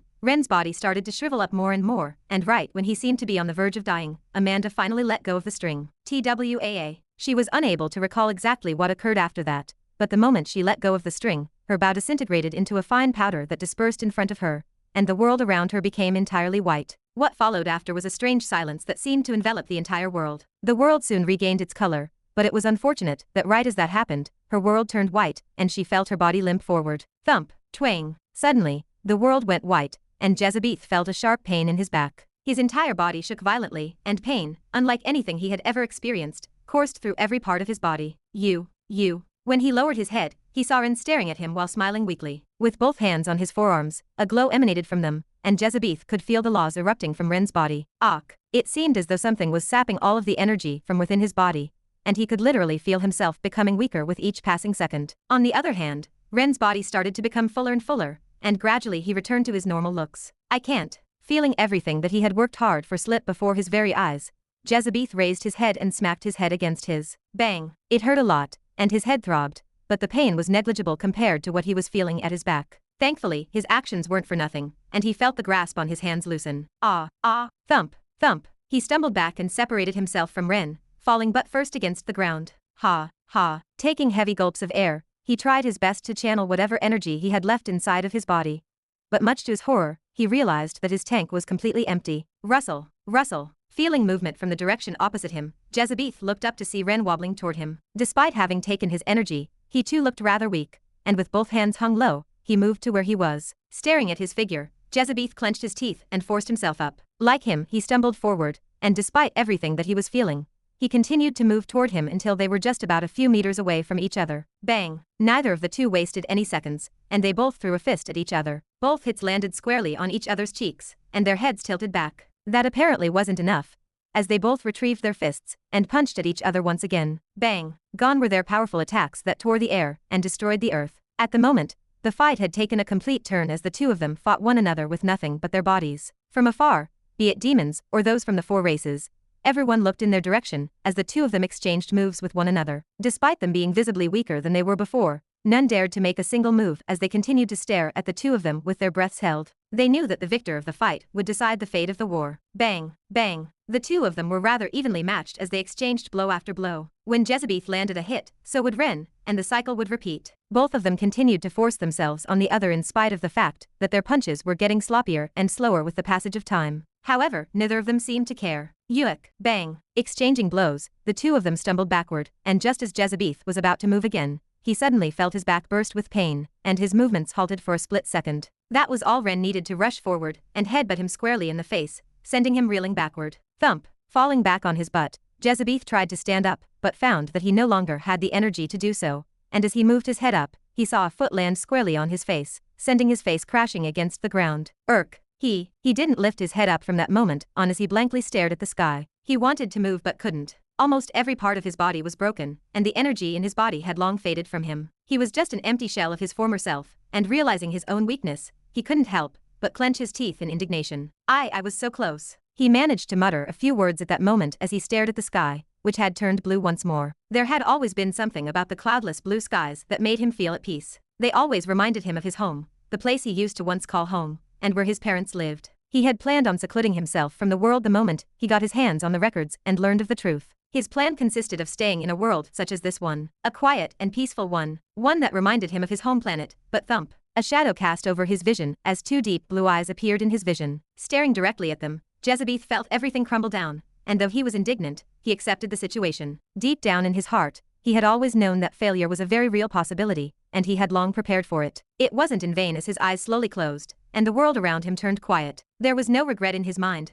only pity. If only. He never got to finish that thought. Everything ceased from that very moment, and the existence known as Jezebeth disappeared from the world. I found it hard to breathe or speak at this very moment. Almost every part of me was broken, and I could barely keep my eyes focused. All that was within my vision was the hazy outline of Jezebeth's body, and with my best efforts, I tried to keep my hand on top of him. I could see a multitude of golden scribbles and runes fly in the air, but I was having a hard time keeping conscious. Despite that, I continued to keep my hand on Jezebeth's body, and the world around me started to shift. I felt a sinking feeling wash all over me, and my vision suddenly started to shatter. In that brief moment, before I completely lost consciousness, I found the scenery around me changing. It looked like I was standing in the middle of a patch of green, but I wasn't sure. All of a sudden, Jezebetha's body started to disappear, and golden runes floated on top of me. My hand soon touched the ground, and I felt something linger over my fingertips. In my best efforts, I was able to catch a glimpse of several metallic shards as well as a faint black mist that lingered over them. Reaching out with my hand, I clenched at the shards, and my vision finally turned completely dark. Chapter 858.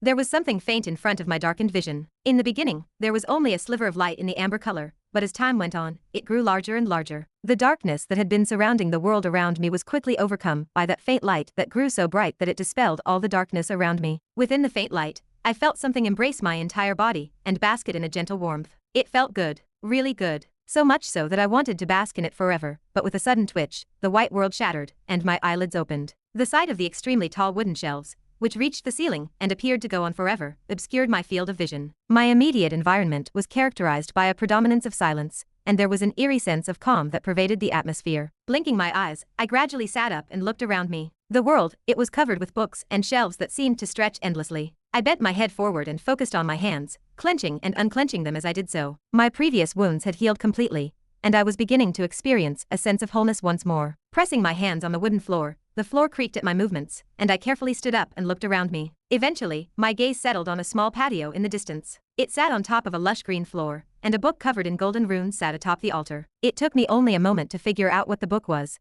and it seemed as if my feet were acting on their own when they began to head in the direction of the patio. It took just a single step to reach it, and when I did, I suddenly stopped. My mouth parted open, but no sound came out. It took you a while. A familiar voice reached my ears, one that I thought I'd never hear again, and when I looked in front of me, I saw someone whom I thought I'd never see again. From the moment I laid eyes on him, I knew that it was him. Not some projection or hallucination created by the records. I could just feel it with the powers that lingered in my body, and my chest stung a little. I still forced myself to smile. Was I late? Very. I smiled genuinely this time and moved to the patio, where he saw me. I sat myself down on the seat opposite him and enjoyed the scenery around me. How are you? How am I alive? He finished the question for me, and without looking at him, I nodded my head. Yeah, it's not that I'm alive, he answered, similarly staring at the world around the patio. I'm just in the place where I was born. I'm neither dead nor alive, just a projection of the remaining power that lingers over the records. I see. Understanding a bit of what he said, I found myself nodding my head. When I turned my head and met his crimson-colored eyes, I shifted my attention toward the book that sat atop the altar. Are those the records? With a complicated look on his face, he nodded his head. Yes. The book was encircled by golden runes, and words that moved and swirled around it as if they were in a vortex. The glow that encircled it was not particularly strong, but as I continued to stare at it, I suddenly felt a calling coming from it. Go on. When I heard his voice, I turned to look at him once more, and he smiled faintly at me. The moment your hands are on the book, you will be elevated to the position of overseer, and you will have access to every aspect of the universe. You will be responsible for maintaining order throughout the universe, and preventing future occurrences of events similar to Jezebeth from taking place. Overhearing his words, I felt my brows knit. That sounds rather troublesome. It is. He didn't even bother denying it as he nodded his head. I wanted to shake my head at his antics, but I recalled something. What happened to everyone back on Earth? From the moment I defeated Jezebeth, I found myself in this world. I still had no idea what had happened to the others back on Earth. Were they fine? Did everything get resolved? Did something happen to them? Don't worry about them, Kevin reassured, pointing at the records. If you're curious, then take the records. All the questions you have will be answered the moment you become the new overseer. Following what he was pointing at, my gaze fell on the book in the middle of the altar. With each passing second, it glowed brighter, and the whispers that surrounded my ears became progressively louder, calling for me to reach out to them. Staring back at Kevin one more time, I saw him nod at me, and I pursed my lips. Turning my attention away from him, I stopped right before the records. Immediately, the gentle whispers that reached my ears stopped, and I stretched my hand. Coming into contact with the book, a bright light flooded my entire vision, and golden runes and scribbles floated all around me. The world around me started to shake, and the tall libraries in the distance stretched in every direction. Paying no mind to what was happening around me, I slowly opened the book, and everything turned white after that. That was when I saw it. The truth. Pack. Silence predominated over the surroundings as Ren closed the book in his hands. In that brief moment when he opened the book and closed the book, Kevin watched Ren's face undergo a series of changes as he displayed all sorts of emotions. Anger, sorrow, happiness. He displayed every possible emotion until, eventually, his gaze became extremely calm. That lasted until he closed the book. A matter of seconds, Kevin sat there with his gaze fixed on him. What have you seen? He asked, curious to understand what made Ren react the way that he did. Closing his eyes, Ren turned his head, and their gazes met. He smiled softly at him. I saw what I needed to see. Ren didn't change much after taking in the records, but there was definitely something different about him. It was as if he were there, yet not. What did you see? Ren's answer confused Kevin as he tried to pry further, but all he was met with was the same soft smile from before. Extending his hand forward, Ren opened up his palm to reveal several shards in his hand. Clank, clank, clank. The shards floated on top of his palm, and gradually gathered together as a bright white glow encircled each one of them. Life truly is funny. I had a sneaking suspicion, but I never thought it was like this. I finally understand the real meaning behind the world you showed me, and why I never existed, to begin with. Kevin tried his best to understand what Ren was saying, but what he heard completely confused him. It was clear to him that whatever Ren was talking about was something that was well outside of the scope of his knowledge. I used to think that there used to be a beginning to something, but never did I imagine that my own precognition of time was wrong. Time, it's a measurement we created in order to measure a beginning and an end. But what if there was never a beginning to begin with? What if it was just there? The more he spoke, the more Kevin became confused, but he continued to listen. There was something about his words that entranced him, and the more he listened, the more he felt like he grasped onto something. Weeing. It was a sudden white glow that jolted him out of his thoughts, and when he came to, he saw a small metallic box levitating on top of Ren's palm. A thick black mist encircled the cube, and pulsed in a feeble manner as it floated there. What's that? This. Staring at the box, Ren smiled. You can say this is the continuation of everything. He paused. The beginning of a very long book. One I personally created and am a part of. While he was looking at the box perched on the top of his palm, the box began to shake suddenly. After a short while, a crack appeared in the area that was adjacent to the box, and Ren carefully tossed the box so that it fell into the crack. His actions perplexed Kevin, who looked back at Ren in bewilderment, but all he received in response was a perplexed look followed by a sigh. If it's like this. Shaking his head, Ren pursed his lips and turned to face him. Staring at each other for a moment, Ren waved his hand, and their surroundings started to shift. The patio collapsed, and so did the shelves that disappeared from their surroundings. What replaced them was a long and narrow corridor, with a bright light at the end. Should we go back? Back. To where? Where else? Taking a step forward, Ren ushered him forward with his hand. Home. In a distant world, unknown. The sun rose over the rolling hills of their small farm, and two demons walked hand in hand through the lush green fields, taking in the serene beauty of their world. The tall grass swayed in the gentle breeze, and wildflowers dotted the landscape with bright bursts of color. Tack, tack, tack. Together, the couple tended to their crops with care, planting new seeds and harvesting ripe vegetables from the earth. They worked in perfect harmony, each complementing the other's strengths and weaknesses. One had a gentle touch with the plants, coaxing them to grow and thrive, while the other was solid and sturdy, able to till the soil and lift heavy loads with ease. As they worked, the couple chatted and laughed, enjoying each other's company in the peaceful surroundings. The warmth of the sun on their skin and the fresh scent of the earth invigorated their spirits, reminding them of life's simple pleasures. Such was life for them. In the distance, a small group of demon children played games and chased each other through the fields. The sound of their laughter and the rustling of the grass added to the idyllic scene, making it feel like a moment frozen in time, where nothing else mattered but the beauty of the world and the joy of family. It was so peaceful. That peace, however, did not last for very long. What's that? Noticing something, the woman dropped whatever she was doing